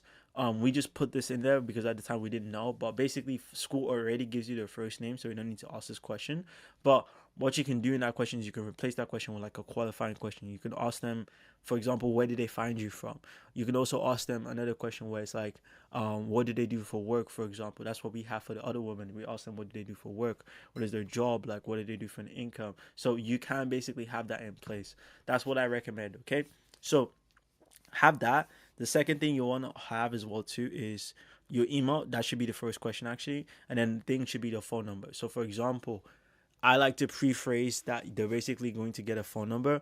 What's your the way that I want you to do it is do it exactly this way. Add your country code, EG. You can do an EG plus 1, blah blah blah blah blah. That's what you want to do, because people will not do it if you don't tell them, because we used to get so many people not put in their country codes and weren't able to call them and weren't able to SMS them. The numbers was basically just useless. So that literally killed like 2 of our touch points just by not having that phone number in place. So have as much information to ensure that people are good, and we also let them know that we will call them.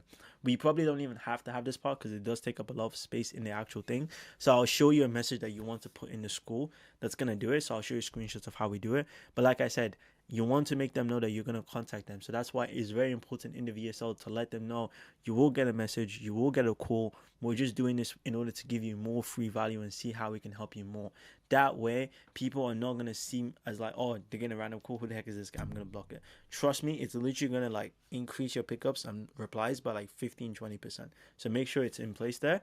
And that's going to be pretty much what you're going to need to do. So that's how you want to structure the membership questions. And then the final thing I would recommend that you guys do is turn on auto DM. So go here and you press it, turn it on. Once it's on, it's basically going to ask you the question mark. So this is the way that we get people to reply. We just tell them, like, we basically use the framework that we have in the appointment setting university. If you haven't watched that video yet, but basically what it is it's a this or that framework. So you basically kind of give them 2 options to answer. Are you a growth operator, or are you just trying to start? This is basically the 2 types of people you can attract. So for example, if you're selling a trading code offer and you're basically working with beginner traders, you can literally ask them, are you already trading right now, or you're just trying to start? If you're working with for example, brick and mortar businesses, you can ask them, do you own a salon right now, or are you just trying to start? If you are working with people in relationships, you're basically be like, are you looking for a relationship right now, or are you just kind of like checking out the content? It kind of gives them a prequel to pretty much like answer, and it also lets you know if they're going to be qualified. So if you only work with people that are looking for relationships, the first message literally tells you if they're qualified for your service. If you only work with businesses that already have a location in the where they're working with, let's say it's tattoo businesses, salons, or hairdressing businesses, you know if they're qualified in the first reply that they get back to you. So I like to do this or that because it's a very chill way to just start the conversation. It's like, hey, do you do this or do you do something else? It's not like very straight to the point, basically asking them, hey, how's it going? Like, it's not like super basic. It actually gets people to reply.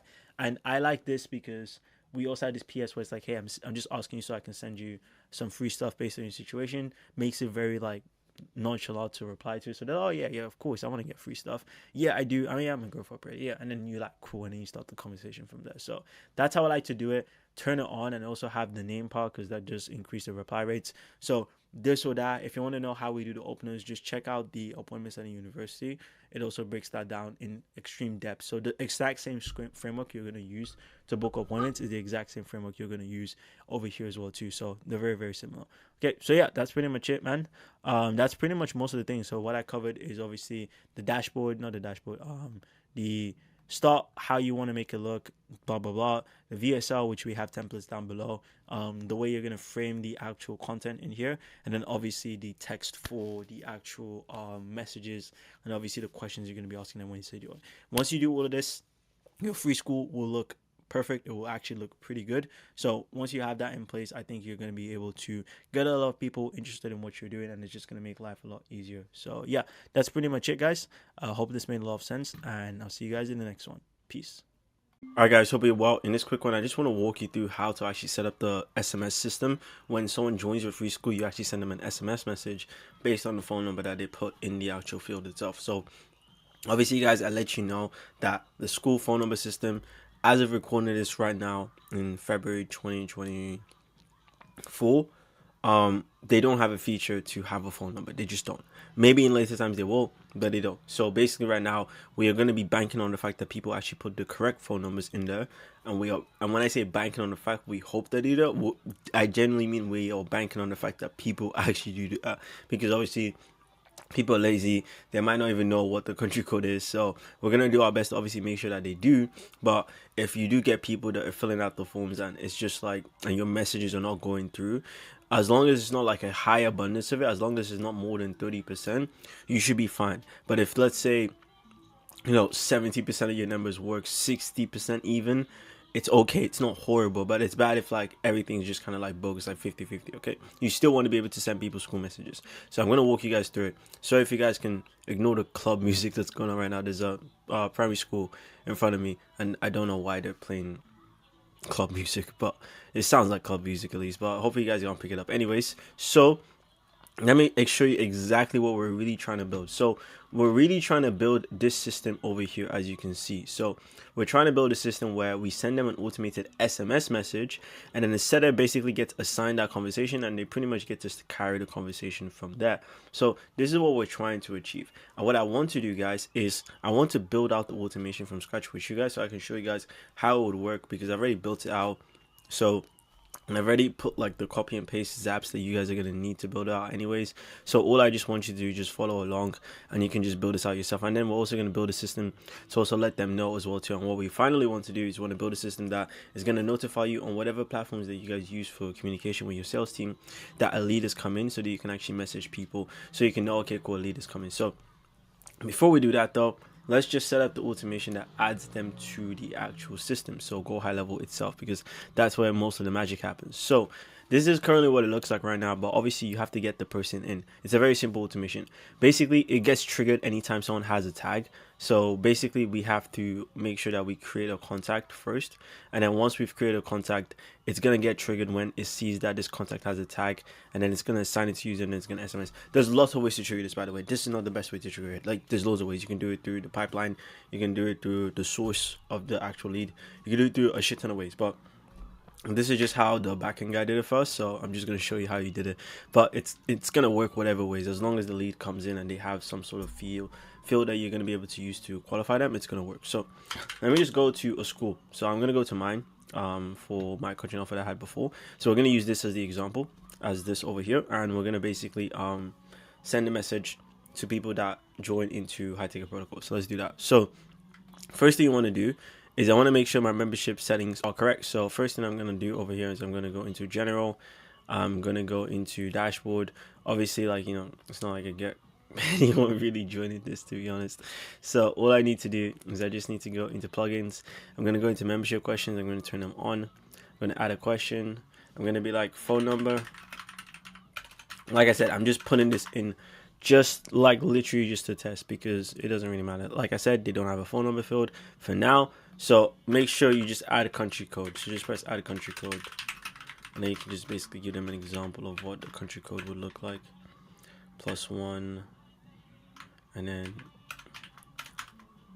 e.g. whatever. So obviously I'm in the UK, so I'm not going to put +1. But yeah, cool. So that's my membership over there. So what I'm going to do is I'm going to go here.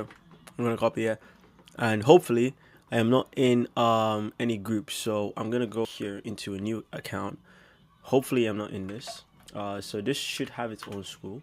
As you can see, it tells me to join a group. So this is a different school account. So when I press join group, basically it's going to ask me for a phone number. So right now, I'm not going to join it.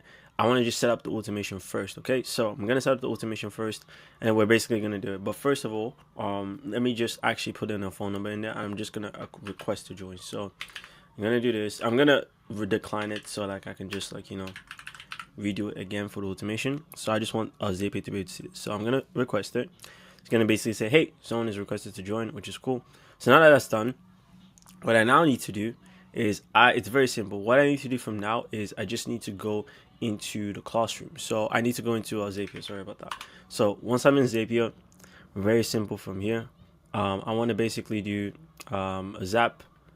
And the zap is basically adding people into Go High Level. So I'm going to go here, and I'm basically going to do Skool, because Skool has automation. And it's obviously going to be the answer membership questions. So my answer membership questions means that they fill out the membership questions, which we just made. I need to sign into a Skool account. So it's going to ask me for my Skool API key. So the way that you're going to be able to get that is very simple. What you need to do is you need to go into settings of the group. And when you go into Zapier integration, it's going to press integrate. And then it's going to basically have the API key. So I'm going to turn this on right now. So I have it. So now I'm able to do it. So now all I need to do is I just need to do copy. And obviously they do have like instructions of how to do this as well too. Like a very, very, very in-depth what is it called, SOP on how to do this. So you can literally just like add this to whatever CRMs use. Obviously they use HubSpot as an example over here, but you can literally use this to anything. This will work for GHL, this will work for anything. So I'm actually going to link this SOP because it's actually really good that you guys can use for yourself. So anyways, all you need to do is press change. I'm going to connect a new account, which is a Skool, which I just made right now. So all I'm going to do is I'm going to put my API key, and I'm going to put the URL of my Skool. So basically it's this part over here. So not the about part. You don't need to include the about, I'm assuming. Yeah, I'm assuming you don't need to include the about. You just need to include this part. So obviously this one is high ticket protocol. So I'm going to include that, and I'm going to let you guys know once I have done that. So I don't know why I opened it 3 times. So I'm just going to close this over here, and then let's connect it. So I'll be back. Cool. So that is all connected now. So it's connected to my Skool. I'm just going to rename this because I just like to rename it so I know next time. High ticket protocol Skool, so that I know, and it's just like very easy to access. Now once that's done, I'm going to press continue. Now it's going to look for the recent joins, which is going to be my phone number, as you'll be able to see. So it basically said no answer found, but I did put my answer in there because if I go into the members part, membership request, I basically have myself over there. So I do see that in there. So maybe it's because I just recently did it, but I'm going to test it again, see if I can find one. If not, it's all good. Yep, it's all good. It's fine. We just skip the test. Cool. So it's just going to give us a John Doe field. So that's fine. So anyways, all I need to do now is I just need to go to continue. Now all I need to do is I need to go into the CRM. So right now it's called Lead Connector. So Lead Connector is basically Go High Level, basically. So it's like Lead Connector.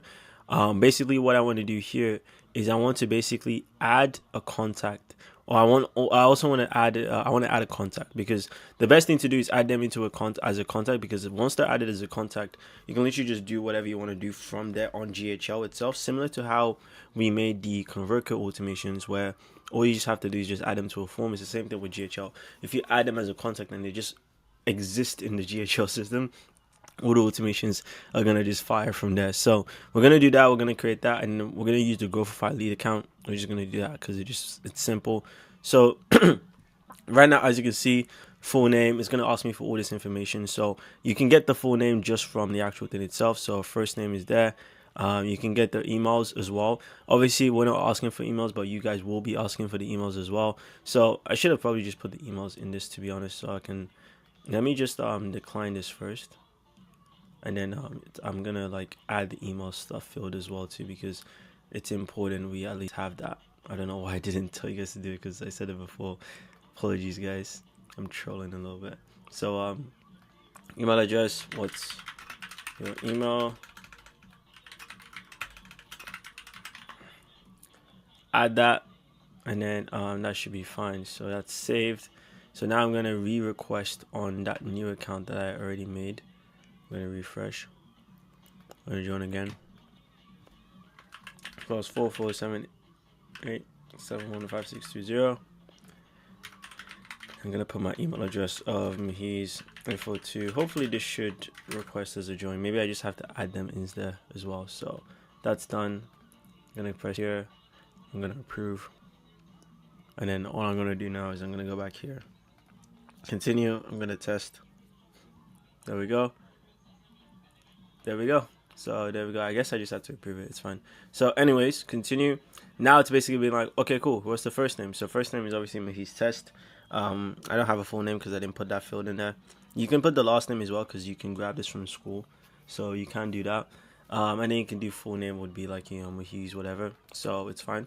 Phone number. So what you now want to do is you want to put the phone number. So that's answer 1, because I put it as that. So that's the phone number. Like I said, there's no validation on this, so that's just how it is. Second thing would be the email, which I already put the email in there, and then it's going to ask me for a bunch of other stuff, but it's fine.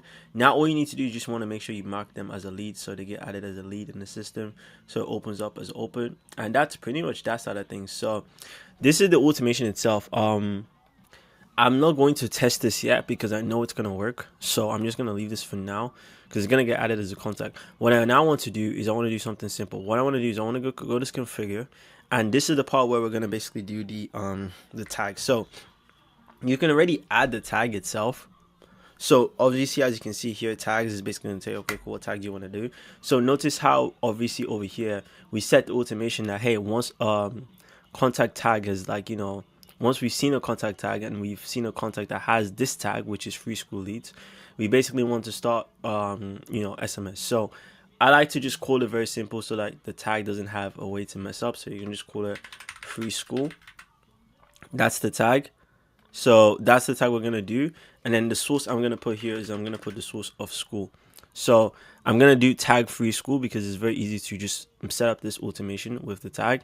And then I'm basically going to do thing. The reason why I'm making it different is because I want to recreate the automation to just show you how you'd create it, and then how we'll do it from there. So that's that side of things. Now all I need to do is I just need to press continue. And then obviously once I press test, it's going to send the person to my GHL. So I'm gonna go to, it didn't go through because I've already used this email multiple times, I noticed. So I'm just gonna basically try to add a completely new one. So I'll be back and then I'll try it again. So because I've already used the same email like a bunch of times for testing, it has my number in there, and then I basically made this random email literally, and as you can see, I basically pulled this right now. It's johnnysamitest@gmail.com.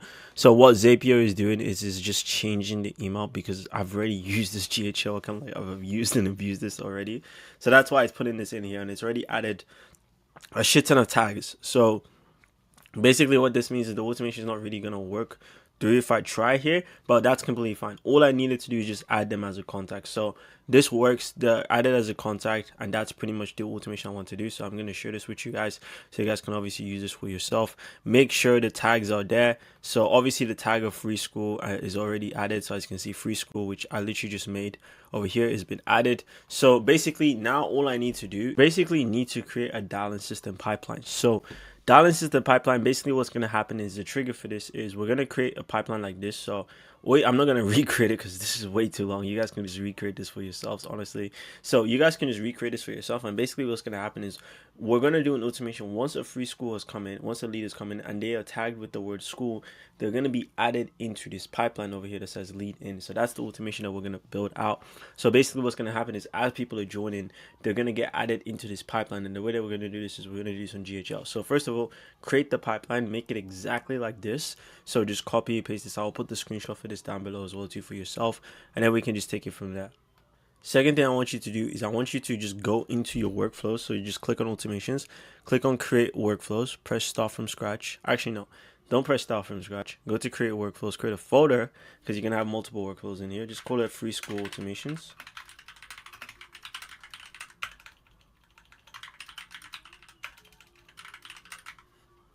Press create. And then let's go to free school, press on create workflow. We're going to basically either pick or start a template from scratch. So what we're going to do is we're going to start from scratch, completely fresh. So now what we need to do is we need to create a trigger. So we want to basically add a trigger, and the trigger is going to be contact created. So when a new contact has been created, and basically we want to have the contact, we have a filter, and we want to do tags. Okay, so we want to do tag, and that tag is basically going to be free school, which is the one that we just made. So free school, I'm not going to like make a new one, but this is the one that we just made. So we want to make sure they have this tag of free school. We're going to press save trigger. Then what we want to do is we want to add them as an opportunity. So we want to click on create opportunity. Then it's going to be like, okay, cool, let's make an opportunity. What pipeline do you want to make this opportunity in? I want to make this pipeline within the lead pipeline as well. So I want to basically go into the dialing pipeline, which is what we made. So whatever you call the pipeline that you just made, do that, and then add them into the first stage. Make sure the opportunity name is going to be the contact name. So I like to just make it the contact first name, and then I like to make the opportunity source what the source actually was. So I think there should be a custom value for source. Yeah, contact and then source. So it's going to say school, and then lead value would be your ticket price. So however much you were selling your programs for. If you're selling the program for 5K, each lead can be worth 5K because they can pay 5K if they actually do it. And then you just want to make sure it's just like leave it. You can select open or whatever, but it doesn't really matter. So put open. Once you press save action, now what's going to happen is anytime someone has been created, it's going to add them to the pipeline. So what I like to do is contact created. And we're going to do add to pipeline, to dialing pipeline. And then I'm going to press save. Then obviously you can just publish this to make sure the workflow is live. So you can publish that there. And then once you've done that, you can add the automation in here to actually message them as well too. So you can add that in here. So what you can also do is you can go here, or you can just make it in a separate thing. I like to make it into a separate thing just so things don't break. So you can go here and then just create this simple automation, which would be the same thing. Is like once you've created a contact, once a contact has been created, it's basically going to tag them, and then it's going to wait for a couple minutes, and then it's going to assign to a user. So you have to assign it to a user first before it will be able to send the SMS itself. So you can do that right below here as well too. So you can like click on it.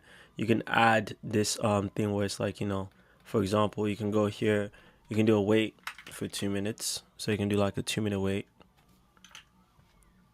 You know, press save, and then you can assign it to a user. So you would assign your tags to people that are gonna like, you know, call these guys anyways.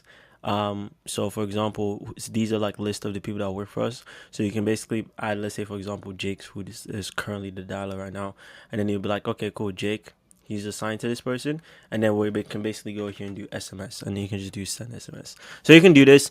I just don't like doing it this way because it could have like a couple fallbacks. But trust me, it works. It works. It works well. So, and then you would just copy and paste the message. So, the message that we're using over here that's working really well is telling them, "Hey, we do this. I don't message people here, but are you blah blah blah?" So it's basically kind of like the this or that. So obviously, if you watch your appointment setting modules, you know what the this or that is. So you can just implement a this or that message for yourself.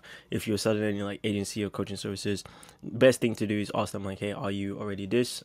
Which would be like your ICP or you're not. So for example, if I was selling a course teaching people how to be, let's say agency owners, let's say content agency owners, for example, I would say, are you already a content agency right now, or are you just trying to get into it? And most people say, hey, I'm a content agency. That means, boom, this person is qualified. If you're only selling to content agency owners, if you're selling an Amazon FBA offer, you could be like, hey, are you in Amazon? Are you already in Amazon right now? Are you trying to get into it? Trying to get into it? Whatever you're selling, it can work for them based on, you know, the ICP you're looking for. Then you just press save, and then you're pretty much like good to go. That's your automation. Obviously, as long as you have a phone number connected, this will go through, and then you're pretty much good to go. And then yeah, that's it. Obviously, it depends on the phone numbers being correct, but that's pretty much the whole process itself. So hope this makes sense, guys, and I hope we can see you guys in the next one. Take care of yourself, and peace. Alright guys, hope you're doing well. So in this quick one, I just want to walk you through how the VSL funnel works. It's probably like the simplest funnel to scale, to be honest, when you're starting out. And most offers are going to work on this VSL funnel. Even if you have like 10K followers, 15K followers, 20K followers, it's probably like the easiest funnel to just run and just scale, honestly. I think most people can get to 6 figures a month using this funnel. So let me explain how it works. Okay, so there's two types. Okay, there's the VSL funnel that has an opt-in, and there's the VSL funnel that doesn't have an opt-in. They're basically similar. The only difference is literally the name. Okay, so the first one is an opt-in. Basically means they have to opt in to get the information. So you can pretty much say, hey, you know, give me your name and your email, and I'll show you exactly how to go from 0 to X amount. So ideally, your VSL or the thing you're selling them for the exchange of the email should be the thing that's super attractive. So whether that's like a free training to scale from 0 to X, a free training that showed you how you went from this to this, a free training showing them a new opportunity, ideally something that allows them to know that if they give their phone number and email, they're going to get closer to whatever outcome they want. Okay, so you guys have done the market research, you know what your clients or whoever you are, you know what they want, you know what your audience wants. Okay, so all you just have to do is, to get as many opt-ins as possible, is frame the VSL as the thing that they want the most. Okay, so that's how you're gonna get a lot of opt-ins. So obviously I'm gonna show you guys how to design it, setting up the automations and obviously the sequences. This is just like an overview of how the funnel works. Okay, so first things first is they're gonna say name, phone number, email. Then they're gonna get sent to this VSL page, and this VSL page is literally just a video breaking down exactly what I just told you about. And then here you can pretty much have a couple things. You can have an application to book a call, or you can just have your calendar link directly. There's a time and a place to do application. Just to give you a general idea, if you're getting a lot of traffic to your VSL funnel, ideally do an application, because you want to just like reduce the amount of shit leads or the amount of bad quality leads that you could get if you have not really a huge amount of people coming to your page. Maybe around, I'd say like anywhere between like less than like 500 people a month. No, yeah, like I would say like 500 people, 500 to 700 people ish. I would probably just do a calendar link, because I've just seen that's when you typically get booked out. But if let's say you're getting over 1,000 plus people go into this VSL page consistently, 100% do an application page, because they're just gonna be, your calendars are basically gonna be filled. If your VSL is really good, your calendars are literally gonna be filled out anyways. So that's when I would probably say, do an application versus a book a call. Obviously it's super general, but that's when I'll probably switch it. Obviously, we'll show you how to do this applications, the book calls, etc. Then you send them to, either if they're gonna just book a call, there's not gonna be this step. They're just gonna book the call down below, and then it's gonna send them to the calendar thank you page. If they're doing an application, ideally you're gonna redirect them to a calendar page where it's basically gonna ask them to book a call, and then once they book the call, they get sent to a thank you confirmation page. So it's pretty much very simple. And in the background, this is where majority of the money is going to be made, to be honest. Is where your sales team is going to be pretty much ramming the people. So every single person that opts in, they're going to get an SMS telling them, hey, what made you interested in whatever free training you got? Them try to start a conversation. Then you're going to have a conversation for qualification. Okay, so your sales team is pretty much just trying to qualify and trying to find the dimes in the, how do you say that saying? Is it like dimes in the dust or something like that?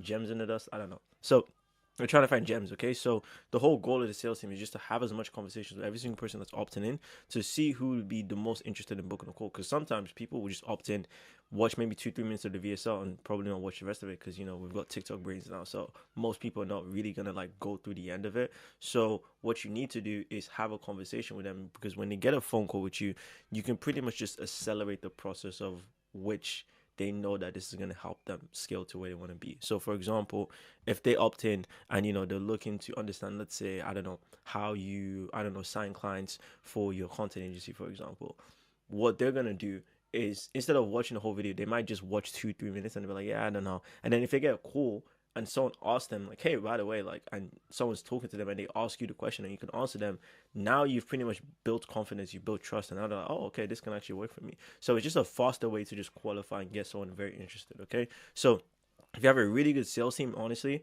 a lot of the sales team stuff for the VSL thing is honestly like half of the work. So if you have a really good sales team that can just dial it, honestly, it does majority of the actual bookings. Literally, like majority of the money is gonna come from these people. Okay, then you're gonna have a phone set up within 5 to 10 minutes. Call them ideally, and then you're gonna send them an auto email sequence. So this is a sequence that's basically just gonna like allow them to book calls. So it's just an infinite sequence that just goes on.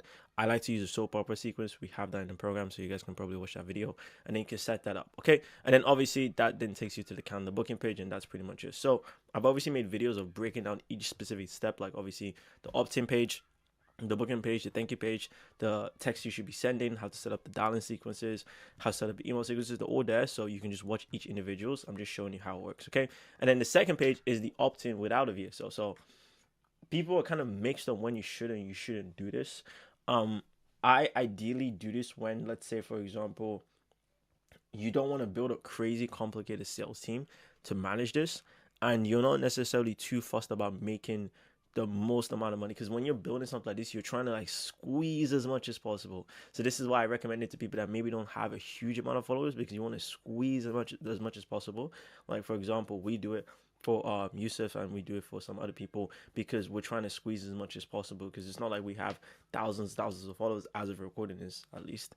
So the people that we do get, we want to make sure that they can convert. So but let's say for example you're in a good position where you don't really need to convert every single person that comes in. You just need to passively make it. Maybe you have like 300k followers, 200k followers, 500k followers, etc. You don't necessarily need an opt-in page. It will help, and you would definitely make more money, but it's just significantly more management, and you would probably still make a decent amount of money if you just ran people to a VSL where they can just book a call by themselves. So that's where I recommend people to do this side of things, where you just send them to the VSL page, people watch it, and then they book a call by themselves if they're very interested, because the people that will book a call from watching the VSL are usually the most likely to close, because they're the most interested. Because someone that's going to watch a whole 15, 20, 30-minute video, whatever how long your VSL is, and end up booking a call after or submitting an application, these are the people that are probably most likely to buy your stuff anyway. So you want more of those people and you want less of those people. It's like, for example, with Iman Gadzi, let me use him as an example. Obviously, he's an extreme example, but he's not going to run an opt-in funnel and call every single lead that's going to book in. He could do that, and he would make a shit ton of money, but he doesn't have to, because he has so many people anyways that are going to end up booking a call. So imagine the amount of people that are just going to buy anyways. So he can just focus on that and still make a shit ton of money by having a really good VSL and by having a very good pre-call process, etc. So that's my point, and that's why I like to tell people that you don't always have to do the super complicated thing or versus the easy thing. It just depends on your situation. Okay, so they book the call, they get sent to the calendar page, and then they get sent to the thank you page once they've actually booked the call or submitted the application. So that's as simple. And obviously, in good fashion, we're going to break down each and every step of these funnels, and obviously how to set those up, and how to just make sure everything's clean. But this is just an overview of how the VSL funnel works. Very simple funnel. You can make a lot of money using this. It's actually very simple. It still works. Still probably one of the best OG funnels till this day. Yeah, hope that makes a lot of sense, guys. And yeah, we'll speak very soon. Peace. Hello guys, hope you're doing well. So in this video, I just want to break down exactly how you guys can create opt-in pages for your clients. So the best part about this is, if you guys are already using the snapshots that we provide to you, you would already see a book or call page. I just deleted it right now, but just to show you what it would look like if I go to like a random one, for example, a random GHL. It says there's no site, so I'll probably have to find one. Let me see. change this. Let me just pick a random one that use the snapshot or something like that. You will see, as you can see, all of these things have book a call pages already made. So when you click into it, you'd be able to see, the page where you can book a call. You can also see like the VSL and funnel page, so you can actually see like a very simple opt-in page that's already made. You can see a very simple VSL page. You don't have to use these templates; they're already just pre-made for you, but you don't really have to. So, but they're just there. I just want to show you how you would do it if, let's say, you are going to do it from complete scratch. Okay, so the first thing that you would need to make is I would just like to make the funnel straight away. So you can call this whatever you want. So this is for a client. I'll just say TG. Let's call this Optin funnel. Let's call it that. Let's press create. You can use the templates as well too. I just don't like to use them because unless you're building a website, then I think it makes sense. But if you're just going to build a simple opt-in page, you don't really need to use them. So I like to name this page, what is it called? Opt-in. And I like to give it the path of opt-in because it's just very simple. And then I just create this funnel step. So the funnel step is basically the first page that they might see. And then you can add another one, which would then be the VSL page. So I like to call this VSL. And then you can call this VSL page. VSL page. And then you could just have the path of VSL. Okay, cool. Very, very simple stuff, nothing too crazy. And this is how basic I want you guys to leave it. So right now we can obviously go in and just put a bunch of stuff in there, but the first thing, before you even do any like designs or anything like that, the first thing you want to do is you want to create a form. So you want to go over to the top, in the top middle, you want to go into builder. Once you're here, you're gonna see obviously some pre-made forms already. You don't have to use these. Very simple what I want you to use. Click on start from scratch. They also have templates as well too, so you can also like check out some of the templates. To be honest, I haven't seen them, but yeah, they do have templates, but they're just kind of honestly basic. To be honest, I don't really use them, but you can use them if you really want to. Like they actually have some pretty decent ones if you scroll down, but I just like to build my stuff from scratch. Okay, so I want to build a very simple, nice looking page for you guys, so you guys can probably just like replicate it for yourself. So I'm gonna go click on start from scratch. I'm gonna let it load. Go high level takes a bit to load as well, so if it loads a little bit slow for you guys, it's okay. Name it whatever. So obviously I'm gonna name this up that I can remember. Startup ICP opt-in form. That's what I'm gonna do. And now it's very simple. So the first thing I like to do, I like to keep the first name tab. I don't like to have the last name because I feel like most people don't really use it. You can move people around, so I like to put the email above. The phone number is usually default. I consent to receive blah blah blah blah blah. So I remove the message frequency part, and then I just press you can stop at any time, because this is important that they accept this. Otherwise, if they don't accept this, it's just going to be like illegal. So this just tells them like, yes, I've given you consent to obviously like, send me messages and you can stop at any time. So obviously right now the design kind of looks basic, to be honest. So let's kind of like clean it up. So the first thing I like to do is I like to go into styles. And by the way, this thing's a little bit finicky. So sometimes it's weird to like navigate it, but you can just follow the way I'm doing it. So if I make a mistake, it's because I'm trying to navigate it as well. So first thing I like to do, I like to reduce the padding. I feel like sometimes it's a little bit too much, so I change this to 10. You could also change this to 10 as well too, because your page is gonna have padding itself. You can actually make this like maybe 15. I'll just say 15 over here as well. That's fine. Top, I'm gonna reduce this as well. You don't really need that much padding at the top. So that's that side of things fine. Keep the box and the stuff the same. It's all good. And then you want to go into advanced settings. So for example, if you want to change the way the boxes look like, because right now they kind of look a little bit dead, it's pretty simple how you can do it. So first thing I'll do is I'll go into input field, which is basically the box that I just talked about. As you can see, all the stuff is in the input field itself. So first thing I'll do is I'll just increase the padding a little bit, so it looks a little bit nicer. I'll make it like 12, so it's just a little bit more full. And what I would do for the corner radius to make it nicer, I'll change this to maybe like 10. Or I might change this to, I don't know, 15 maybe. I'll just do 10 because I think 10 is alright. This is just my personal style. You guys can have the ways that you obviously want to design this. Label, which is basically the thing that's inside of it. I like to use the Optin font because it just looks a little bit more modern. So I like to use Optins for literally all of it. So for everything that you're going to do, placeholders is the text that's inside it. I like to do Optins as well too for the placeholders. Gray is also a decent color. You can also do a little bit darker, a little bit lighter, just to like make it stand out a little bit. I'll change the font to be maybe 14, so it just looks a little bit nicer as well too. As you can see, it's already starting to come together. And in terms of like the actual form itself, so as you can see, it has its own corner radius. So I'm just gonna change it to like 15 as well. So obviously, as you can see, it's a little bit smoother. Change the border width. You can make it like 2 or 3 if you want it to like really stand out. That's fine. You can change it to dotted. You can change it to whatever. I'm just gonna leave it the way it is right now. Color is already there. It has like a little bit of a background, so it kind of like pops out from the floor a little bit. So I'm gonna leave that the way it is. Input fields. I could change the borders. Maybe I can make them black, so it just pops a little bit more. So black is over there. Font color, it's fine. As you can see, there's not really much into it.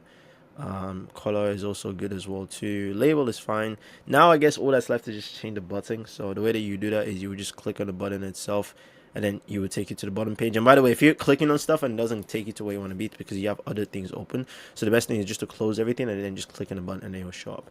So it's like get free access now. And I'll just keep it that way. Color, obviously you want to make it based on the theme of whatever sites you guys are going to be using. I'm going to make this like super basic. I'll just do 2D 2D 2D 2D, and I'll just like increase this. So I'm going to make this like super basic right now.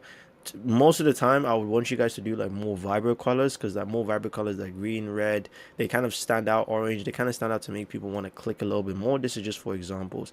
And I would also remove this privacy policy thing because it's going to be on your website anyways. So just to make this button look a little bit more nicer, number one, I'll make this bold so it stands out a little bit.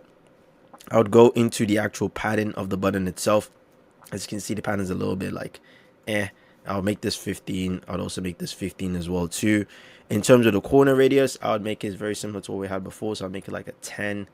So it kind of like stands out a little bit. As you can see, the button started to come together. It's starting to look pretty nice compared to what it was before. I'll just save it over here so it doesn't like, die when I try to, reload it. But as you can see, the button's starting to come together a little bit. I'm going to change the font to Poppins as well. So Poppins, so we can keep it consistent. Maybe I'll make it 16, 17, maybe. Actually, just do 18 just so it's like it pops out a little bit. Font is also fine. I'm gonna change this to Poppins as well, just in case add anything else. But yeah, like that's a very simple, like nice looking form that looks a little bit like modern. I'm obviously gonna change the company part. I'm gonna say TG Ventures, and then I'm gonna press save. So yeah, now we have our form. Obviously it doesn't do anything right now, but we have the form. It's right there, and now this is going to be saving user information once they enter it. And then the last final thing I'll do, I'll just have like a country picker. You don't have to have the SMS OTP verification because sometimes it doesn't really work, so I wouldn't really put that in there unless you have like a really good phone number system that was just like foolproof. But I'll just keep like enable country picker, so when they do go on it, the country picker will show up. So if I press on preview right now, as you can see, my country picker is there. I can see first name, last name. It looks very clean. It doesn't look like boring, you get what I mean? I wish you could add animations to the buttons to obviously make them a little bit more like cooler, but GHL is a little bit behind, so it doesn't let you actually add animations to the buttons itself. I'm looking at it right now. Yeah, it doesn't really let you do any of that type of stuff, so it's completely fine. Like, it's not a bad thing, but as you can see, we have a pretty decent theme. So I'm just gonna press save. So I'm gonna let you guys obviously like recreate this. You can just watch it back. But now we have the form. Beautiful. The form is already there. Now all you have to do is you just need to go into the actual funnel. So go back to the funnel, click on Optin page, and as you can see, I'm just gonna click on create from blank. So I just start from complete scratch. So I'm just going to walk you guys through it. So the funnels, the systems I like to use are very simple. I like to always do wide, so it just keeps everything a little bit compact. One column, and then the first thing I like to do is maybe you can have the image of the actual logo, so you can have a logo of the actual thing itself. Right now I don't have a logo, so I'm just not going to do it, but I'll just do headline right now. So I'll do the headline, and then underneath that I like to have a sub headline, and then underneath that I like to have another column, and then in this column I like to have like a sub headline on top of it, which would basically be like the actual link to it.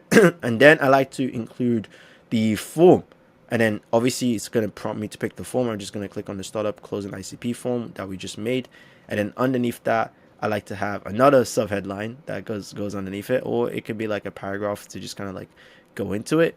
And then underneath that, I create a new column. I create a new section actually. I make it wide, and then underneath here, I like to have one columns first, and then this would basically be like results. And then underneath this, I would have another column. I make it 2 columns, so I click on the blue thing, and then as you can see over here, I can add 2 things. So I can add a video, and then I can also add another video over here, and then underneath that video or on top of that video, I can go in here and add a sub headline. And then I can also duplicate this over here, copy this all the way to the side, and as you can see, I have a pretty basic page. And then underneath that, I like to have another wide, which would then be for like the terms and conditions. So I'll come in here, add a new template, and I'll do a paragraph, and then this would be like the footer section where, you know, we have to have like all the legal stuff, and maybe if we have privacy policies, we can include that there as well too. So very, very simple. Obviously this is not like big optimized, this is like simple. This is the same thing that we use for our stuff that we run ads to. So we have a very basic page just like this. Obviously it's branded a little bit differently, but as you can see, results, and then it has all the legal stuff underneath there. So all I'm going to do is I'm just going to copy this because this is important to have, especially if you're going to be running cold traffic too. I put that down there.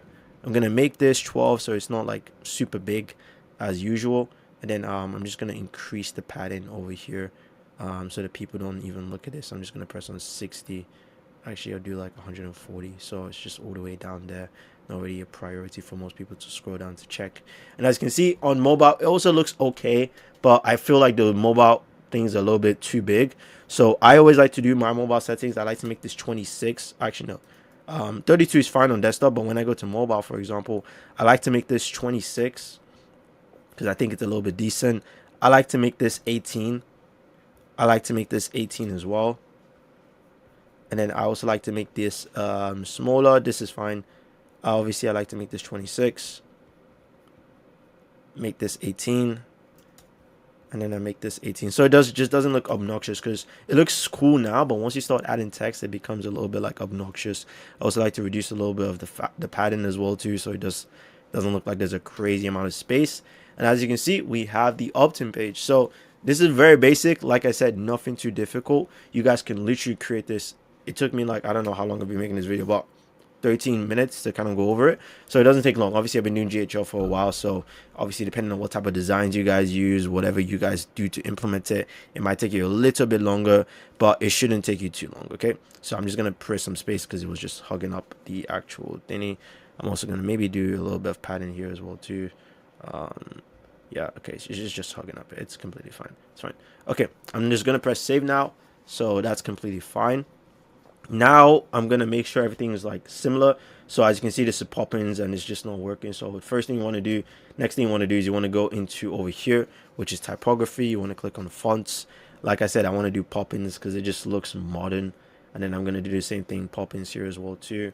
And yeah, as you can see, everything is now changed to pop-ins, so it just looks a little bit more cleaner. Because I know people say, you know, GHL pages can't really look that nice, but you can make them look pretty decent if you know what you're doing. So yeah, this is a very simple page. It's nothing too difficult. So now all I have to do is I just need to go back here, and now I need to build a second page. So the second page now would then be the actual VSL page itself. So I'm gonna go over here. It's gonna be a very similar format. I'm just gonna press create from blank.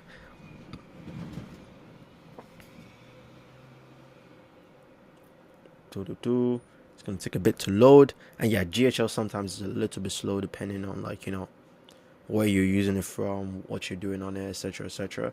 So don't be alarmed if your stuff takes a while to load. That's just how GHL is, especially at a big scale. So I think my GHL's crashed, so I'm glad I just saved everything before I dipped. So I'm just gonna wait for it to load back in, and then we'll get back into it. All right, so it just crashed. So anyways, I'm back in here. As you can see, the funnel that we just worked on is already done. So this is just that. So now I'm going back to the VSL page. When I press load, if I click on create from blank, it's going to open up the VSL page for me. So now as you can see, it's very basic, nothing too crazy. Like I said, let's just do what we usually do. First of all, I'm going to change the fonts to pop-ins so it just looks nicer. Pop-ins over here. I'm going to change this to pop-ins over here. That's just my personal preference, guys, so you don't have to follow it. I'm going to go into column. I'm going to go into headline, and then I would have a sub headline. and then I would have a new section. Actually, I like to make a new section for the VSL. Then I'll have a column in here.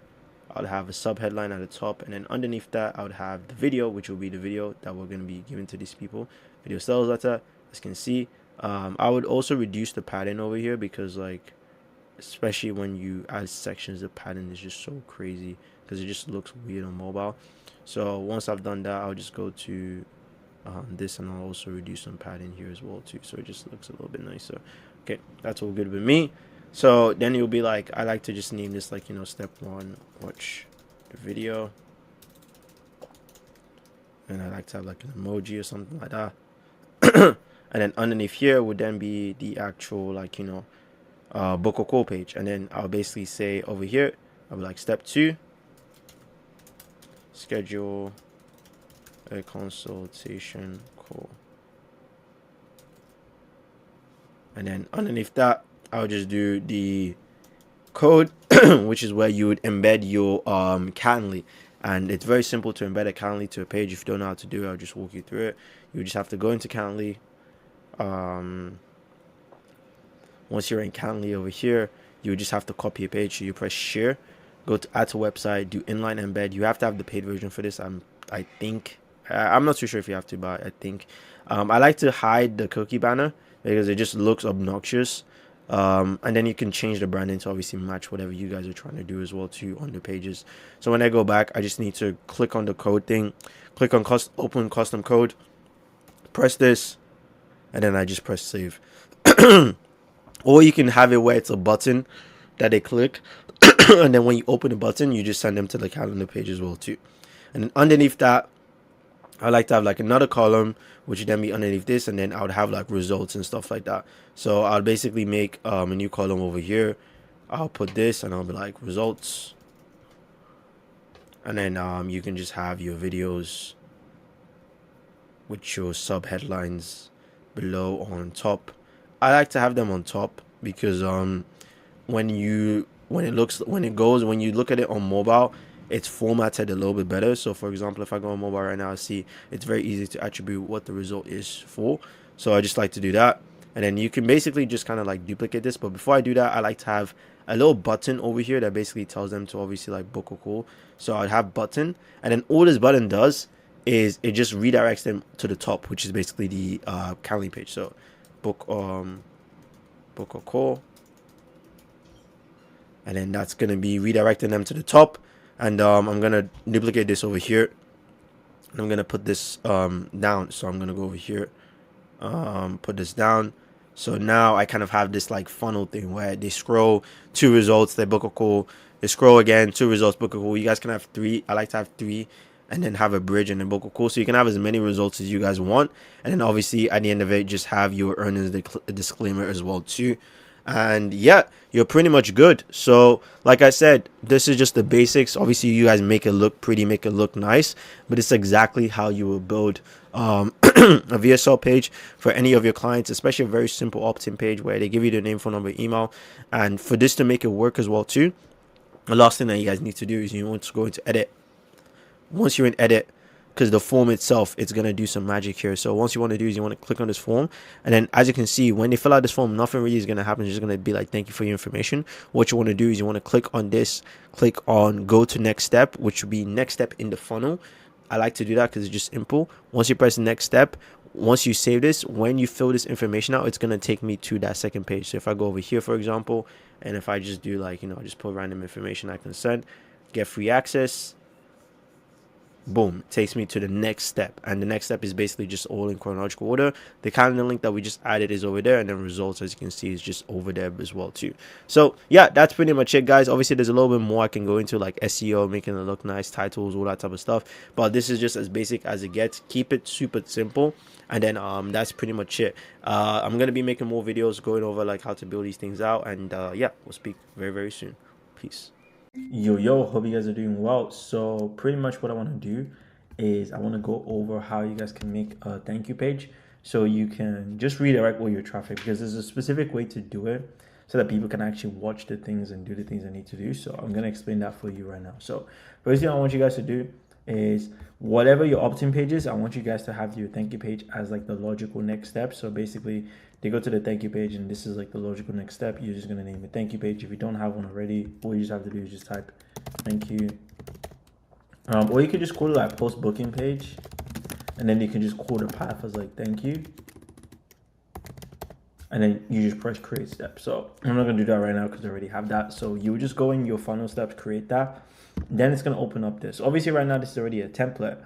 So what I want to do is I want to explain how you would build this out from scratch.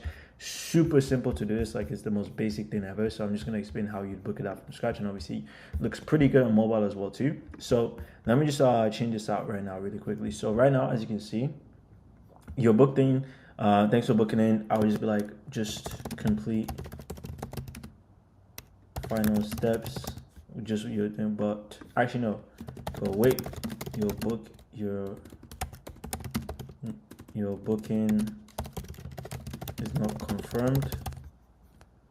This is the reason. This is what I want people to see first. You can have this in whatever fonts you want to have, and then you just have like your booked in, just do a few things, and then you're just gonna tell them to number one, accept the calendar invite we've just sent you via your email. The best thing you guys can do is you can have a picture of what the calendar invite would look like. So for example, when someone books a call, they get a calendar invite. You want to basically have a picture of what that would look like and tell them to accept it. And you tell them like, hey, make the commitment to showing up to our call by sending reminders for yourself. We will text you and call you 3 hours prior to the call just to make sure we have everything prepared for you and make sure that you're all good. And then you tell them like, watch this mandatory video. Make sure you watch this mandatory video in full before our call, and then you can have frequently asked questions and all that type of stuff. So I want to change the frequently asked questions because on mobile, what we found is a lot of people are just not even reading it because the text is just like too small on mobile. So what we're thinking of doing is we're just thinking of just like making the stuff a little bit bigger. Like for example, the mobile font size is just tiny, so we're thinking of making it like 18, for example, on mobile. Actually no, on desktop is fine. But on mobile, for example, like no one's looking at this shit. So we're thinking of making it like maybe like 14 or maybe like 16. And then people can just obviously like read through it. Title font size, we can make 18. And then as you can see, it just makes it more like clickable. Like when you make buttons just bigger, it just works. So that's going to be fine. As you can see, we've pretty much got like a couple of things that we're working with right now. So it's super simple. Yeah, so let me explain how you would build this out for yourself. So all you would have to do is, this is not connected to any automations and stuff as well, so it's literally just a page. I'm just gonna press create. I'm gonna press create from blank because I want to show you how you would do it. So it's gonna load real quick. It's gonna take me a thing. So you would create from blank, and I'm just gonna model off what I've just showed you over there. So just to show you what it looks like, I'm gonna copy this. Obviously it's a full page, so I'm just gonna do thank you page. Yeah, there you go. As you can see, so this is the page. So I'm going to model off this and I'm going to explain how you can actually achieve this kind of like effect. So first thing you want to do is you want to make a full width. You want to add a column, and then you want to have like sub headline, and you're just going to copy like what I already have here. So thank you for booking in. Obviously this says excited to see you on the call, but like, did I save this? Give me a second. 1 second, guys. I want to see if I saved the other one because I shouldn't say thank you. Oh, maybe I didn't publish it. That's probably why. So I'm just gonna do this. Yeah, I don't think I published it. There you go. Your booking is not confirmed. Just do a few things. Perfect. Okay. Now this should be published. Okay, cool. So now I'm just gonna go back to go for 5. I'm gonna edit this. So I'm just gonna use this as a base. So as you can see, your booked in, but what your booking not confirmed. I'm literally just gonna copy that, paste that over here. As you can see, it says it's in bold. So now the way you're going to achieve that effect is very simple. You're just going to go here. You're going to remove all the padding on the section level. You're going to go to the column level. You're going to remove some of it as well. So you're going to remove it. And then you're going to go back to the section level and you're going to change the background to whatever color you want to do. So if you want to do like a blue color, so that as you can see, so now it's at the top. You can change the font to also be like white. This is obviously bold, so I need to change the bold text color. So as you can see, it's basically the exact same. Obviously the text is a little bit smaller, so I can change this to like maybe like 18. And then yeah, we're basically kind of like, we're getting a similar effect. So I think the padding is just a little bit bigger on the other one, but yeah, like I just like to have this. And then on mobile, You can keep this the way it is on mobile. It's completely fine. You don't have to copy it. Now, once you've done that, you want to go back to the section level, and then you also want to like add a new section. So if it's bugging out like this, because there's obviously like the things in between that's stopping me from doing it, you can just press add elements. You can just go sections, and then I'm just gonna add a wide section. And all I'm gonna do here is I'm just gonna copy everything. So I'm just gonna be like, hey, you're booked in. So I click on add a row, click on headline, and it'll be like, hey, you're booked in. Now just do, or you can just now just do a few things, or like, but you're not confirmed until you do this. And then the reason why you say you're not confirmed is because you want them to make them feel, because once they book the call, they've already made a commitment to themselves that they want what you're selling. So you have to make sure that, like, you know, they're committed by actually doing these extra steps. So you can literally just copy these word for word, bar for bar, and then you tell them, make sure you watch this mandatory video. So now you can make this video your pre-call video, because right now what I want to do is I actually want to make a pre-call video that's going to make people watch videos before the actual call. So I'm going to tell them to watch a pre-call video, and in that pre-call video I'm going to basically say, hey, by the way guys, appreciate you guys for booking in. It's just going to set the expectations to make them excited for the call. And then that video is literally super basic. Like, I don't know if you guys are in the course, you'll be able to see there's a video going over like your pre-call script.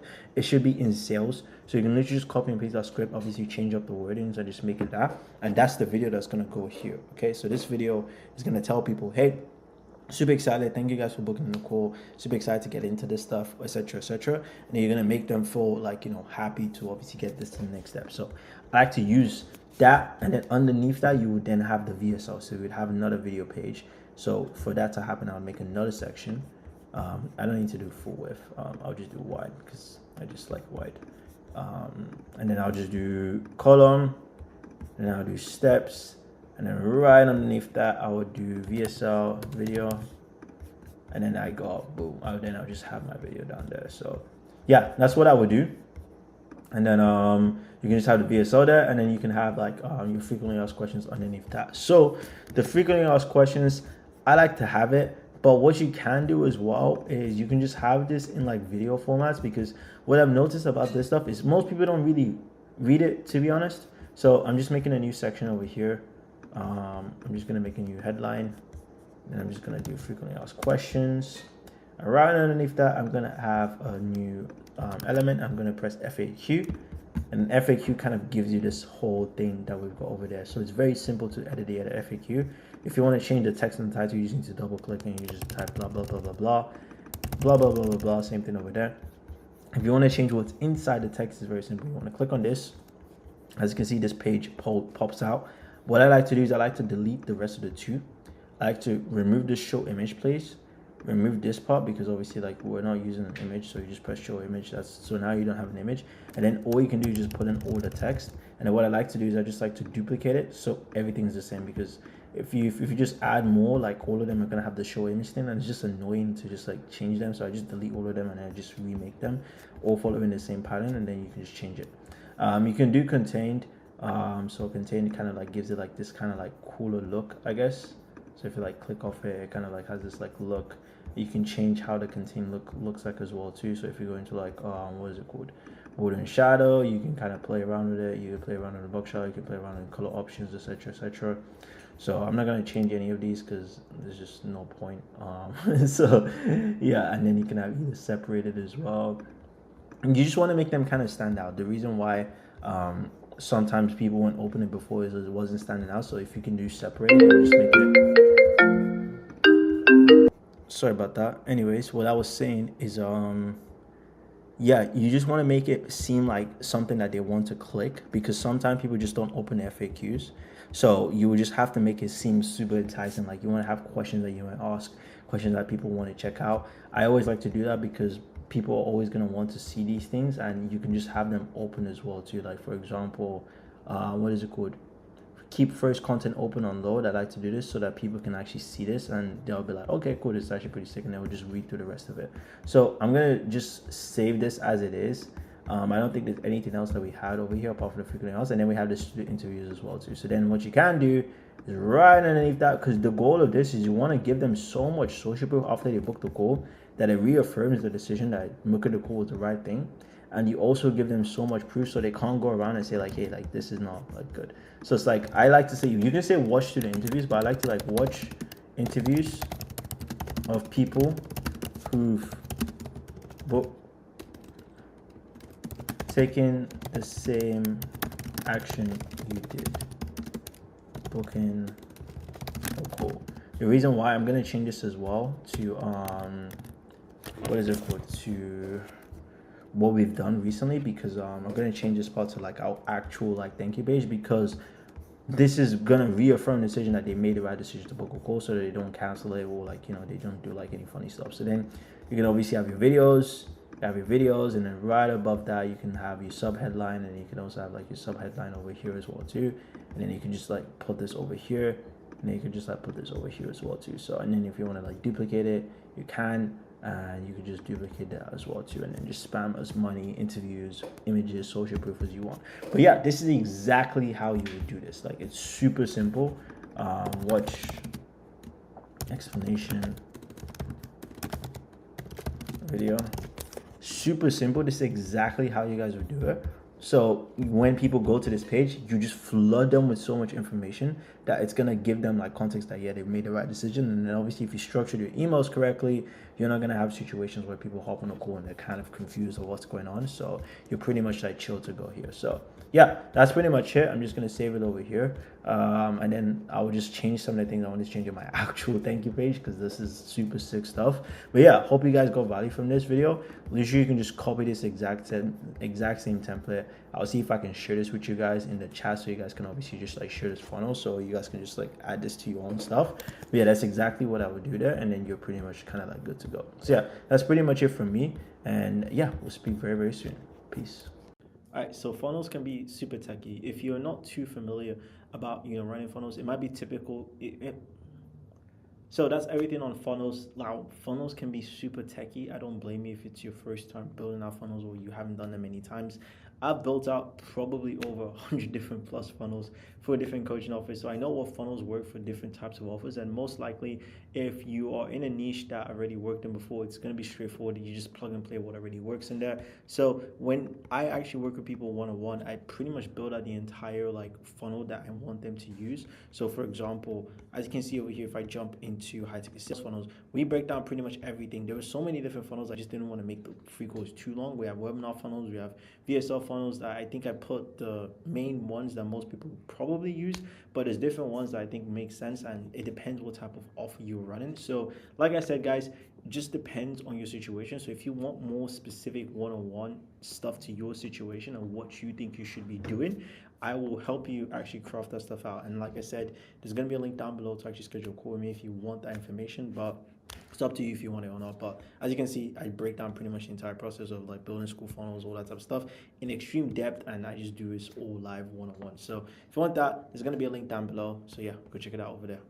Hello guys, hope you guys are doing good. So I'm actually excited to talk about this because this is one of my like favorite topics, like content.